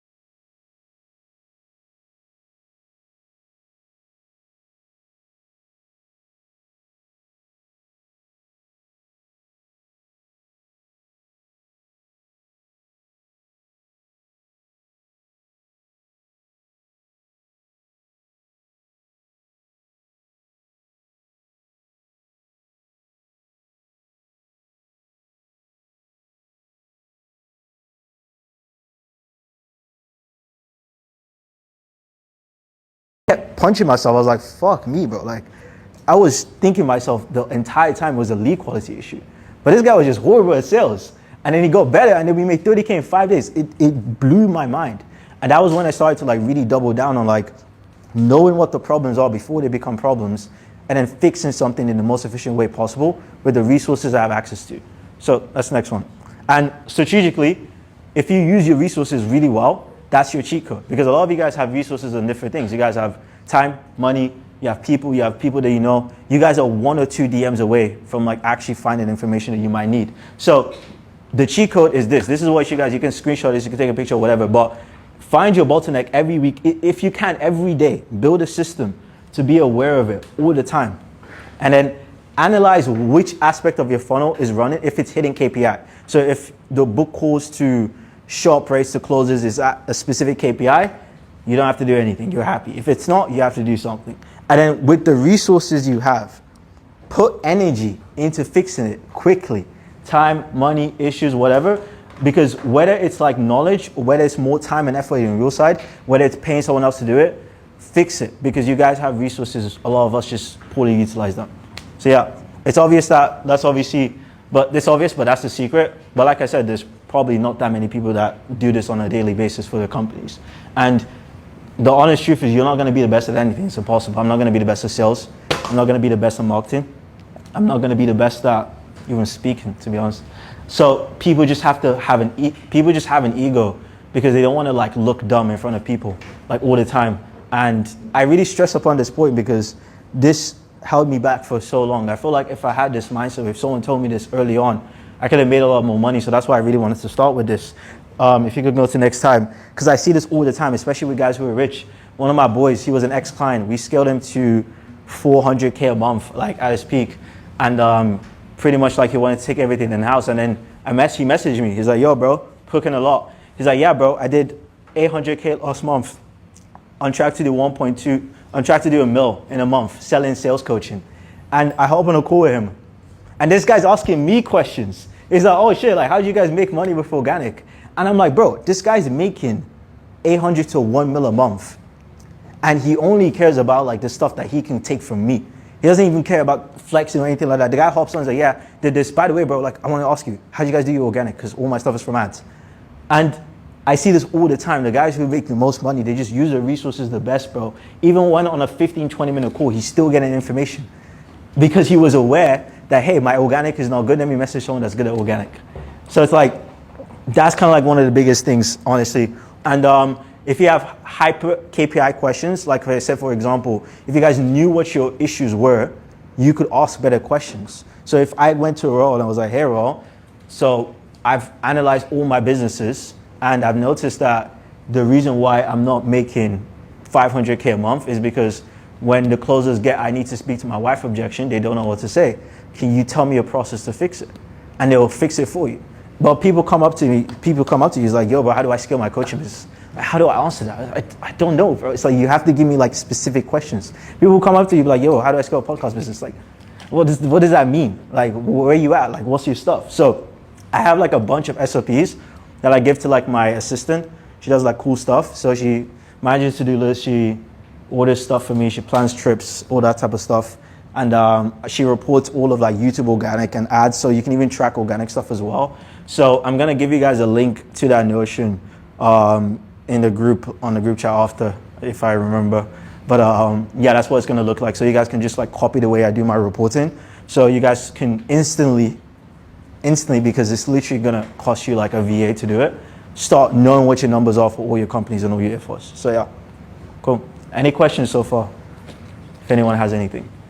Sure, people have questions, no? I have a question. What's your question? So with Serge, his point was more like, for example, with not scaling with ads, it's like build a good product. But obviously you've now worked with 70 coaches. Yeah, 70 coaches. So in terms of like, I suppose. Is this mine? I was drinking out of it, bro. Oh, not damn. gonna lie. That's mine, but we're on camera, so it's fine. Hey, thank you. But so like, just from like what you've seen, like, do you still think that like do you have to pivot like now, or can you continue with like what you've done so far for the last 2 years and continue with clients with ads, like book to call funnels is one thing you mentioned. Yeah, they don't. It's not like they don't work. It's obviously just more like the market is just becoming a little bit more intelligent. Right. So you can't do like bullshit and get away with it. That's basically what's happening. Those days are over. A lot of people were just getting away with just like murder, bro. They were saying like they would have the worst funnels, they would have the worst setters. Now it's like someone talks to you, they know you're a setter. Sometimes people talk to you and they're like, let me see how good your setter is. Like, right. What? It's crazy, bro. Some people hop on calls just to see how good the closer is, bro. I've seen it, bro. I've been there. But back in the day, that shit was not happening. So I think the market is just more mature. Right. So it's not that it's cooked in the sense of like you can't make money with it. It's just more of like people more smarter. So right. It also falls into your benefit to be a little bit more open with them as well too. So if you tell them like, hey, by the way, like this would be a call where I see if I can even potentially help you. Like not trying to mask it, because I think people, like Serge said, people don't like to feel like they're being sold to. Mm-hmm. So if you can design a process that cannot make people feel like they're selling and it feels like they're making the decision themselves, it still works. Yeah. Because like that's kind of like what Charlie does. Like Charlie Morgan still does like 700 to 800K as far as I know. And the way that he designs his process is he makes people feel like you guys are the one making the decision yourself. His CTAs are like, hey guys, I sell this thing. If you want it, you can buy it. If you don't, it's completely fine. You can watch my videos. Right. I tell my clients to do the same thing. My client, ex-client Nero, he would make videos. And I just told him, I was like, yo, your CTAs, just make them super chill. Like if you want more information, you can DM me or something like that. Like make it super casual. Right. Don't make it forced, because the moment people feel like you're forcing them to do something, it just doesn't work. So that's kind of like what I've noticed. Got you. So like in terms of a funnel now, in terms of like how you found it's worked best, what would be the process that you're finding right now in terms of like booking calls where there's less sales resistance? Like what's the process that you're using I think free course funnels, something that just kind of like gets you like an open lever into it. So free course funnels have been ripping right now, because now people are like, okay, cool, I'm going to get value out of this if I give you my email or phone number. Right. So what we've been able to do, we scaled a free course funnel to like 110K a month with like 8K, and the guy had like 8K followers. It was crazy. Cash? Yeah, cash. That's sick, bro. Yeah. So like he's the one that we're trying to win the WAP games with. And his funnel was very simple. We told people like, hey, by the way, we have a free 100-page document on how you can build an agency.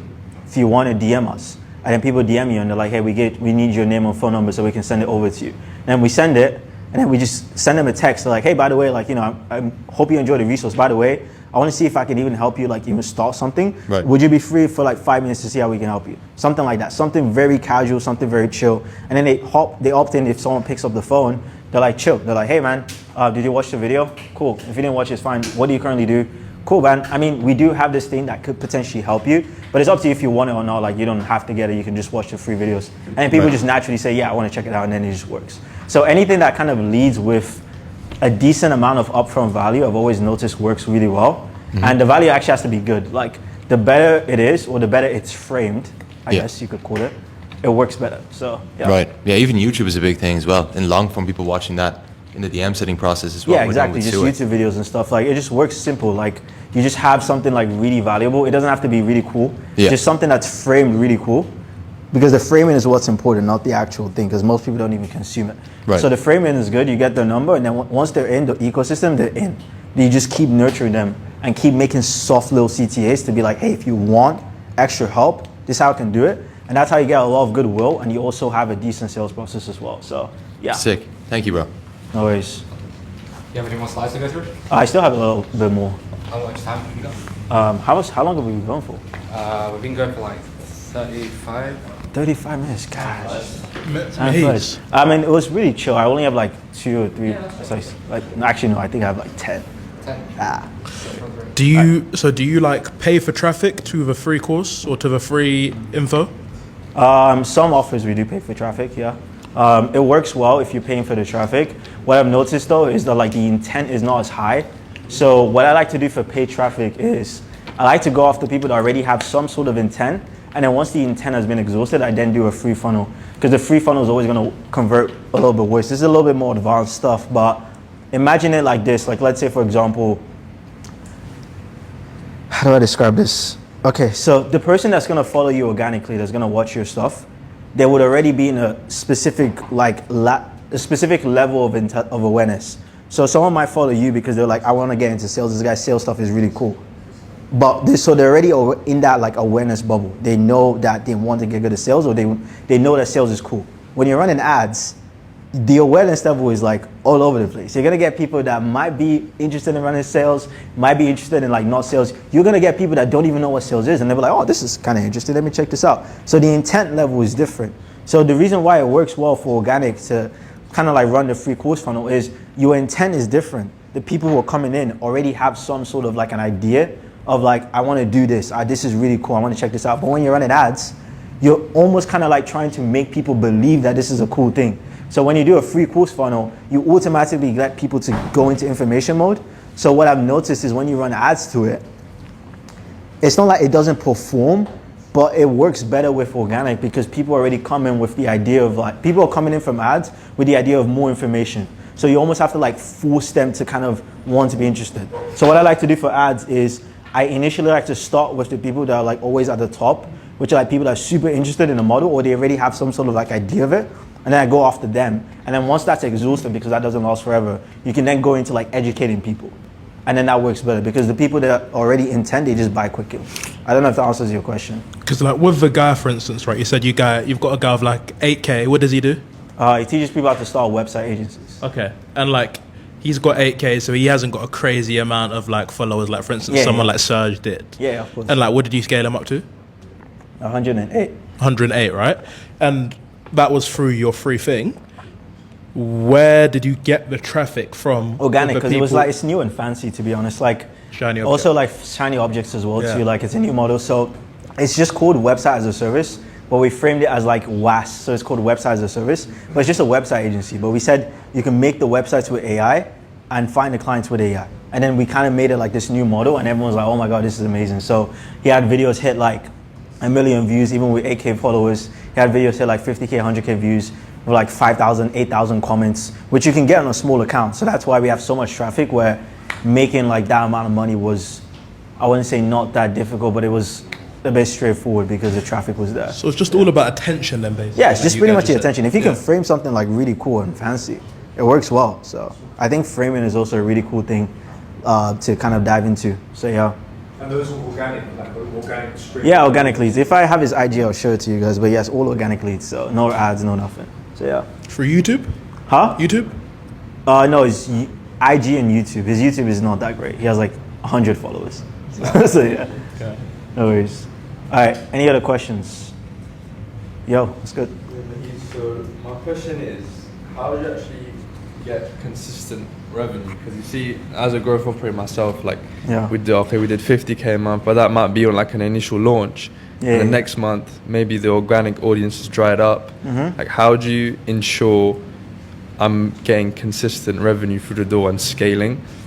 Yeah, it goes back to like the whole like awareness thing at the start. Like, obviously with info businesses, it's like you're always starting from like something. Every new month is always a new level you have to start from. So it's primarily not the most consistent business anyways. That's like one thing you have to also realize as well. Like, you do have seasons, you have waves where like your product is more cooler than it is, and then over time people come in. So it's not even the most consistent business in general, but you can get it to some level of consistency. Like if, let's say for example, if you make 100K a month, you shouldn't be going back down to 20K. That's like absurd. You might go back down to 80 or 70K, but going back down to 30 is crazy. That's like a lack of awareness if you go back down to 30. Like, that's just how it is transparently. So when you're aware of it and you're like, hey, by the way, my stuff is making like, I don't know, let's say like I'm making good money, but I'm getting less and less leads over time, and like my cost per lead is rising. If you're seeing that every day, it's very hard for you to go down the next month. But it only happens if you don't see it. You know what I mean? So that's why I've seen a lot of people go back down to like, smaller levels. But typically, like if you know what you're doing, your consistency rate should be between like 50 to 100. Like if you do like 100, like it wouldn't be horrible if you hit like 60 or 50 the next month. It wouldn't be horrible, but like it would be horrible if it was like lower than that, because that's just you not being aware of stuff. So yeah. Gotcha. So like, what would you do then to like let's say you did drop down? So if you did drop down, then it's like obviously you figure out what it was. Yeah. And you figure that out with the awareness shit, and then once you figure that out, you just solve it. So let's say for example, the reason you dropped back down was because you don't have enough leads. Cool. Build a plan to figure out how to have enough leads. How do you do that? do one of those 3 options that I mentioned. Learn it yourself, pay someone for their time, or pay someone to do it for you. Simple. That's it. Thank you, bro. Amazing. Yeah, it's good. How would you go about, what are your like different perspectives? You probably go into it on scaling like very much B2C offer compared to B2B.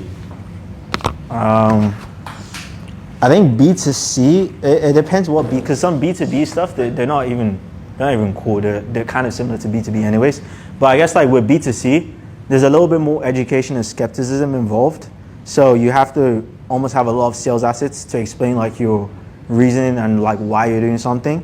So you generally need more content. That's what I've noticed with B2C.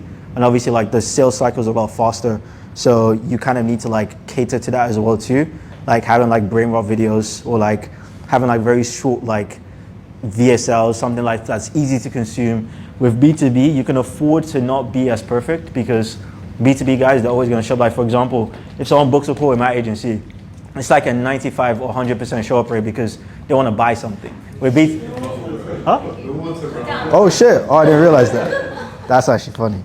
Anyways, but like different. But in B2B, it's like I will have like a 95 or 100% show up rate because these guys want to buy something. But B2C, the guy's gonna forget. He had football on Saturday. He says, "Oh man, I forgot about the call," and then they don't respond to your message. So it's like shit like that is gonna happen with B2B, with B2C. So I've just noticed that you can afford to be a little bit less perfect with B2B and still make a lot of money.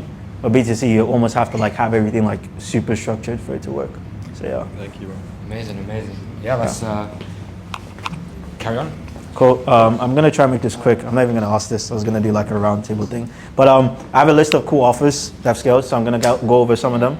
Manifestation, fitness, BizOp, and YouTube. Which one do you guys want first? Which one's cool? BizOp shit. BizOp sales offer. BizOp sales offer. God damn. Okay. Let me just go to it really quickly. That's like the last one. Okay. 145K a month, 14K on ads. Hassan Shatta. If you can go to, I'm going to show you like a Figma of how that was even possible in the first place. Yeah, the funnel is blank. I'm so sorry, guys. Which one is it? Is it this one? Is it this one? I think I made a better video than this. Wait. Oh, there it is. Yay! Okay, cool. If you can just like Move around. Yeah. Okay. It's just a very simple offer anyways. So yeah, that's the so this is the funnel with my sick drawing. So pretty much we ran DM ads. We had an appointment setting system. So we only had like maybe like 3 or 4 questions max. So what I like to do is I like to let the form do a lot of the qualification. Because if you structure your form the right way, you will get the qualified people to come in. Well, you will get at least like 70-80% of people. So I just ask like 3 or 4 questions in the selling process, and then I just get them to book in the call straight away. So 3 questions, get all the information you need. You can even go down to 2 questions and just get everyone on the calendar, and then just cancel the shit ones. So if someone's like not qualified based on the conversation, you cancel it like instantly, and then you just tell them, hey, based on your form, you're not qualified. Because it's a lot easier than to do this than to have like 6 or 8 different like conversations back and forth. And then obviously when you book in calls, if you have a good sales process, what was really important was the asset that we sent to people before the call. So we sent them an asset that pretty much like was going over the whole thing I was talking about with B2C, where you have to almost like convince them on the idea that sales is what's going to make them money, convince them on the idea that it's super easy to get started, convince them on the idea that there's not a lot of competition, and you also have to convince them on the idea that no matter where they are, no matter how they look like, they can still make a lot of money with sales. So you almost have to like figure out what are the questions that people are going to ask on your sales calls, put that into your VSL or your document that you get them to watch before the call, and what's going to happen is they're going to hop on a call with a level of like competency. So they're not going to be like absolutely like dumb. Like they're going to know, okay, cool, like these are the things, this can actually work for me. And then once they watch that video, if you have a good sales process, like Hassan was a beast closer. He was closing like 68% of the calls, which was crazy. So that was kind of like the funnel. It's super simple because all of this stuff is simple anyways. So that's kind of like what worked really well for him. So yeah. Yeah. I think I had like a couple lessons over it as well. But pretty much it's a good sales process. Lead nurturing is a myth. You just have to answer the right questions. And if you answer the right questions, people are going to buy, because people are always going to have reasons why they shouldn't buy in their head. So you have to pull those out. And what's cool about BizUp is it's all the same questions that they ask. And once you ask those questions, they know if it can help them or not. So then it's just how good are you in making them make a decision on the call. That's all it comes down to. And then availability on calendars actually makes you more money. So this is something cool. If you have more availability on your calendars, you make more money because there's more times to book. So I've seen a lot of people drop off, especially with ads, if you're running ads to like a VSL page, where people go on the page, because we have like a tracking system that we use to see what people do on the pages. People sometimes they go on the calendar, they don't find the time that works, they just leave the page and they forget. So if you have like a lot of availability, even if it's an inconvenient time, the best thing you can do is you can just call them up and just reschedule it. So what we did for him is he almost had like 18 hours of availability. The only times he wasn't available was when he was sleeping. So when people would book in, if it was an inconvenient time, he would just call them up and just change it. So that also works really well as well too. So yeah. All right, I'm not gonna go over the AI shit. It's too much time.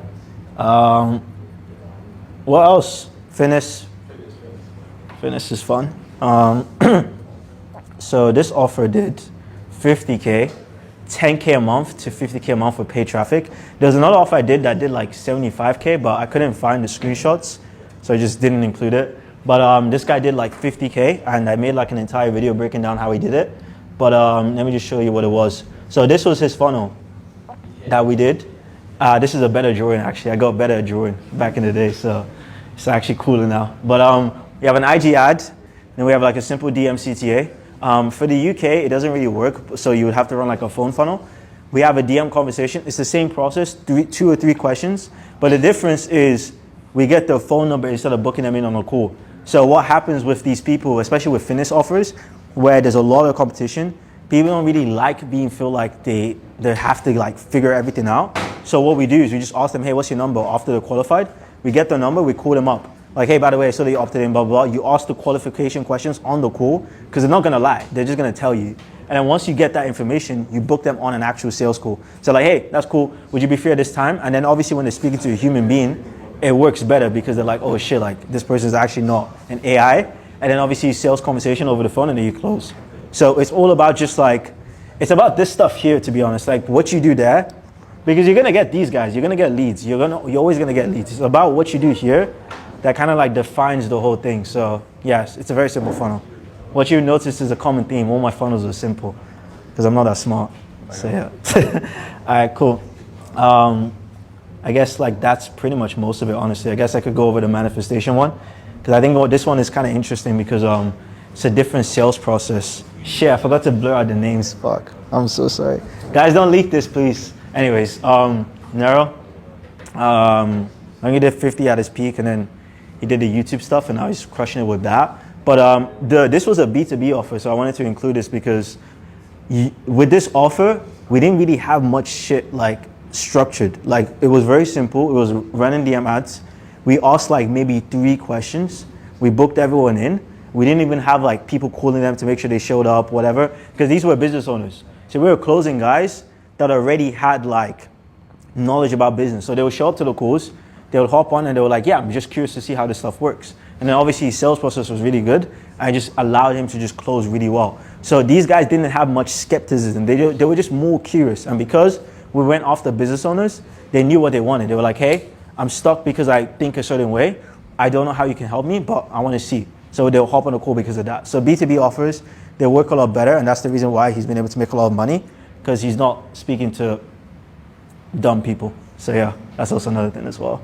And the biggest lessons I learned from this is market over everything. Instead of targeting B2C, we went after B2B. People had businesses, we could charge them more money. We could get bigger numbers. Rich people pay more with less social proof. When we were closing guys for like 5K that were making 2 million a month, these guys didn't asking for a case study. They were just like, all right, cool, I trust you, they're gonna pay. But like with B2C guys, they wanna see everything. And then your setting process, quick, 3 or 4 conversations. These guys would reply with 1 word. We'd ask them like how much they make. The guy literally typed 2M and you just put 2M. That's how you didn't say anything, you just said 2M a month. I'm like, okay, cool. And you're like, then we asked him like, would you be willing to invest if we can help? He likes the message. That's literally it. And then we send him the booking link and then he just books the call. He shows up on the call. The guy's like, yeah, man, I saw your ads. Like, I just want to see if you can help me. He closes for like 5K and then like 7.5K. The guy likes the messages. He doesn't even like reply. So quick conversations, and they're just cooler offers to scale, to be honest. But What about the AI superpower one? nah, we ain't got time for that. That's too much sauce, man. I can't leak that, bro. I can't leak that. I play it. Anyways, no, I pretty much built this AI platform that allows you to just pretty much like scale coaching offers completely from scratch. So for example, I could quickly show you what it does, but pretty much it's this platform called Launchsmith. If let's say you sign a client, let's say you wanted to work on a new client, you can fill out the information. It asks you like a bunch of different questions and stuff like that. And then once you fill out all that information, it looks something like this. You have your client's information, the personal journey, the offer, the structure, the tone profiles. So then what you can do is you can then generate all the funnels that you need to scale with them like instantly. So let's say, for example, I wanted to work on VSL or like a follower ad funnel. I can click here. It takes me to this canvas. I can generate the actual ads creatives. I can generate the story sequences. I can generate the appointment center process, the VSL script, the sales call conversation scripts, and a bunch of different cool stuff as well too. So I've been using this to just streamline my process when it comes to like signing new clients, and it's just been helping me out a lot. So if you guys have like agencies, I think it works better. If you don't have agencies, you probably think this is useless, so you might not need to use it, but it just helps me a lot. So if anyone has like agencies, yeah, I was giving like 10% off to like anyone that is like in here if you use code leverage, but that was kind of like what I wanted to do. So use code leverage, baby. Code leverage. So Jerome gets an affiliate cut. So if anyone wants to try the software out, you can scan it out. But yeah, it's like $97 a month. So you guys don't have to use it if you don't want to. And you guys can get a demo if you want as well. So. What did you build it on? Huh? What did you build it on? Like programming shit. Oh wait, because I remember, yeah, you could. Yeah. How did you, like, what was the process of building? I used to work at leverage. I used to work at Facebook before all of this, like when I was like 17 or something. But yeah, but so I used to code way back in the day. So I just like picked it back up again and just spun up something. So yeah, that's me. Follow me on IG, I guess. Everyone, round of applause. Let's go. Come. All right, so how have you guys found today so far? Amazing. Yeah. I found it crazy that 30 hours ago, this like didn't exist. Even this venue didn't exist 20 hours ago. But I just wanted to say thank you to everyone that's helped make this possible. Literally, me and Mahiz have been grinding, and big shout out to Jesse and Leanne, because it just goes to show like the power of relationships and connections. Because all of you here literally pulled up and took your whole like Saturday out to be present and to be with us. And well, behind the scenes, this place was meant to be at the penthouse. I mean, you guys saw on the dock, right? But we got a message from the Airbnb host saying like, oh, you can't bring loads of guests or else huge penalty, blah, blah, blah. So then I was frantically looking on Google. I was like, oh, conference rooms, hotels, and me and Mahiz were dialing conference rooms. And then I was like, wait, let me ask Leanne. I said, Leanne, emergency. We don't have a venue, and the event is in less than 24 hours. And then Leanne said, I got you. Leanne makes a call to Jesse, and then Jesse has been super helpful throughout this whole process. So thank you to Leanne and Jesse. Thank you so much. And yeah, I mean, I hope you found Mahiz's talk valuable, super valuable. So I'm going to put all the recordings on the Instagram group chat. I'll put his presentation slides, if that's cool, on the on the chat as well. And yes, it's a pleasure. And I just wanted to say I'm super proud of your journey, and I'm very grateful to have you as not just a brother, but just someone that, you know, is a good friend, and you've always been there for me as well, and vice versa. And yeah, Mahiz is one of the smartest people I know. One thing is, implementation and speed is so important in business, in whatever career you have. The information that you see that Mahiz has presented to you in comparison to, let's say, what you know, all you need to do is lock in for, let's say, realistically, I don't know, 1 to 3 months, and you can have the same knowledge. The only difference as to why Mahiz has seen success in a very short period of time in comparison to someone that might have started out further is speed to implementation. And that's the same with, for example, you listen to Serge speak, and we have 2 multi-7-figure entrepreneurs at the back that are going to talk as well. And the thing is, everyone here, you have a gift, right? You have the gift of life, and you have the blessing of being able to impact other people through what you do. It may be, you might be running a business, you might be working for a company or something. If you just focus on what value can I provide today and how can I make today better than yesterday, you'll live a pretty good life. So, Mahiz, any final words of inspiration / advice for the leverage creators here? I'm a bit tired, bro. So yeah. No time? Now I'm tired, bro. You don't want to give advice then? All right. No, I can give it. I give advice all day. Huh? I give advice Fair all enough. day. Just work hard like him. Work hard, guys. Let's go. So let's crack on because we're very tight on the schedule. We have Ibrahim who's just arrived, a good friend of mine. If you'd like to come to the front.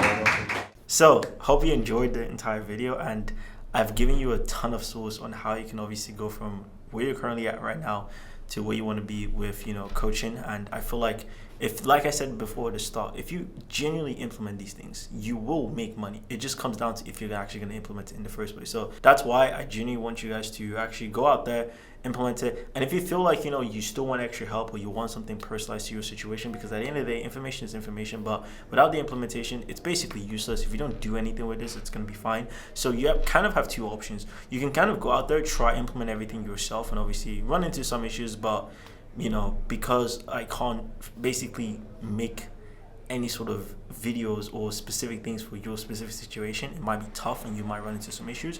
Or you can just book in a call with me and just work with me one-on-one. And I don't say this to kind of force you guys to this, because like I said, guys, it's not gonna change my life whether you work with me or not. Like, people will still eventually find out and still work with me, but it can change your life a lot. Like, it's not gonna have huge significance to me, so that's the reason why I'm not too adamant about it. Like, you have to schedule a call, but in terms of the significance it could have in your life with the knowledge and the types of people that you meet in the community, like obviously you've seen before, I think it can be of use. So I'll let you guys book that call down below if you actually are interested in obviously taking things to the next level and going from there. But like I said, you don't have to do it. But if you genuinely feel like you want to make more money and obviously scale your coaching business and get in front of winners and be around people that are getting the business to the next level, and obviously have my one-on-one expertise to obviously get you to the next step, it's going to be a link down below. I take the course, and if there's anything that you want to ask, you can just ask and we'll see how everything aligns.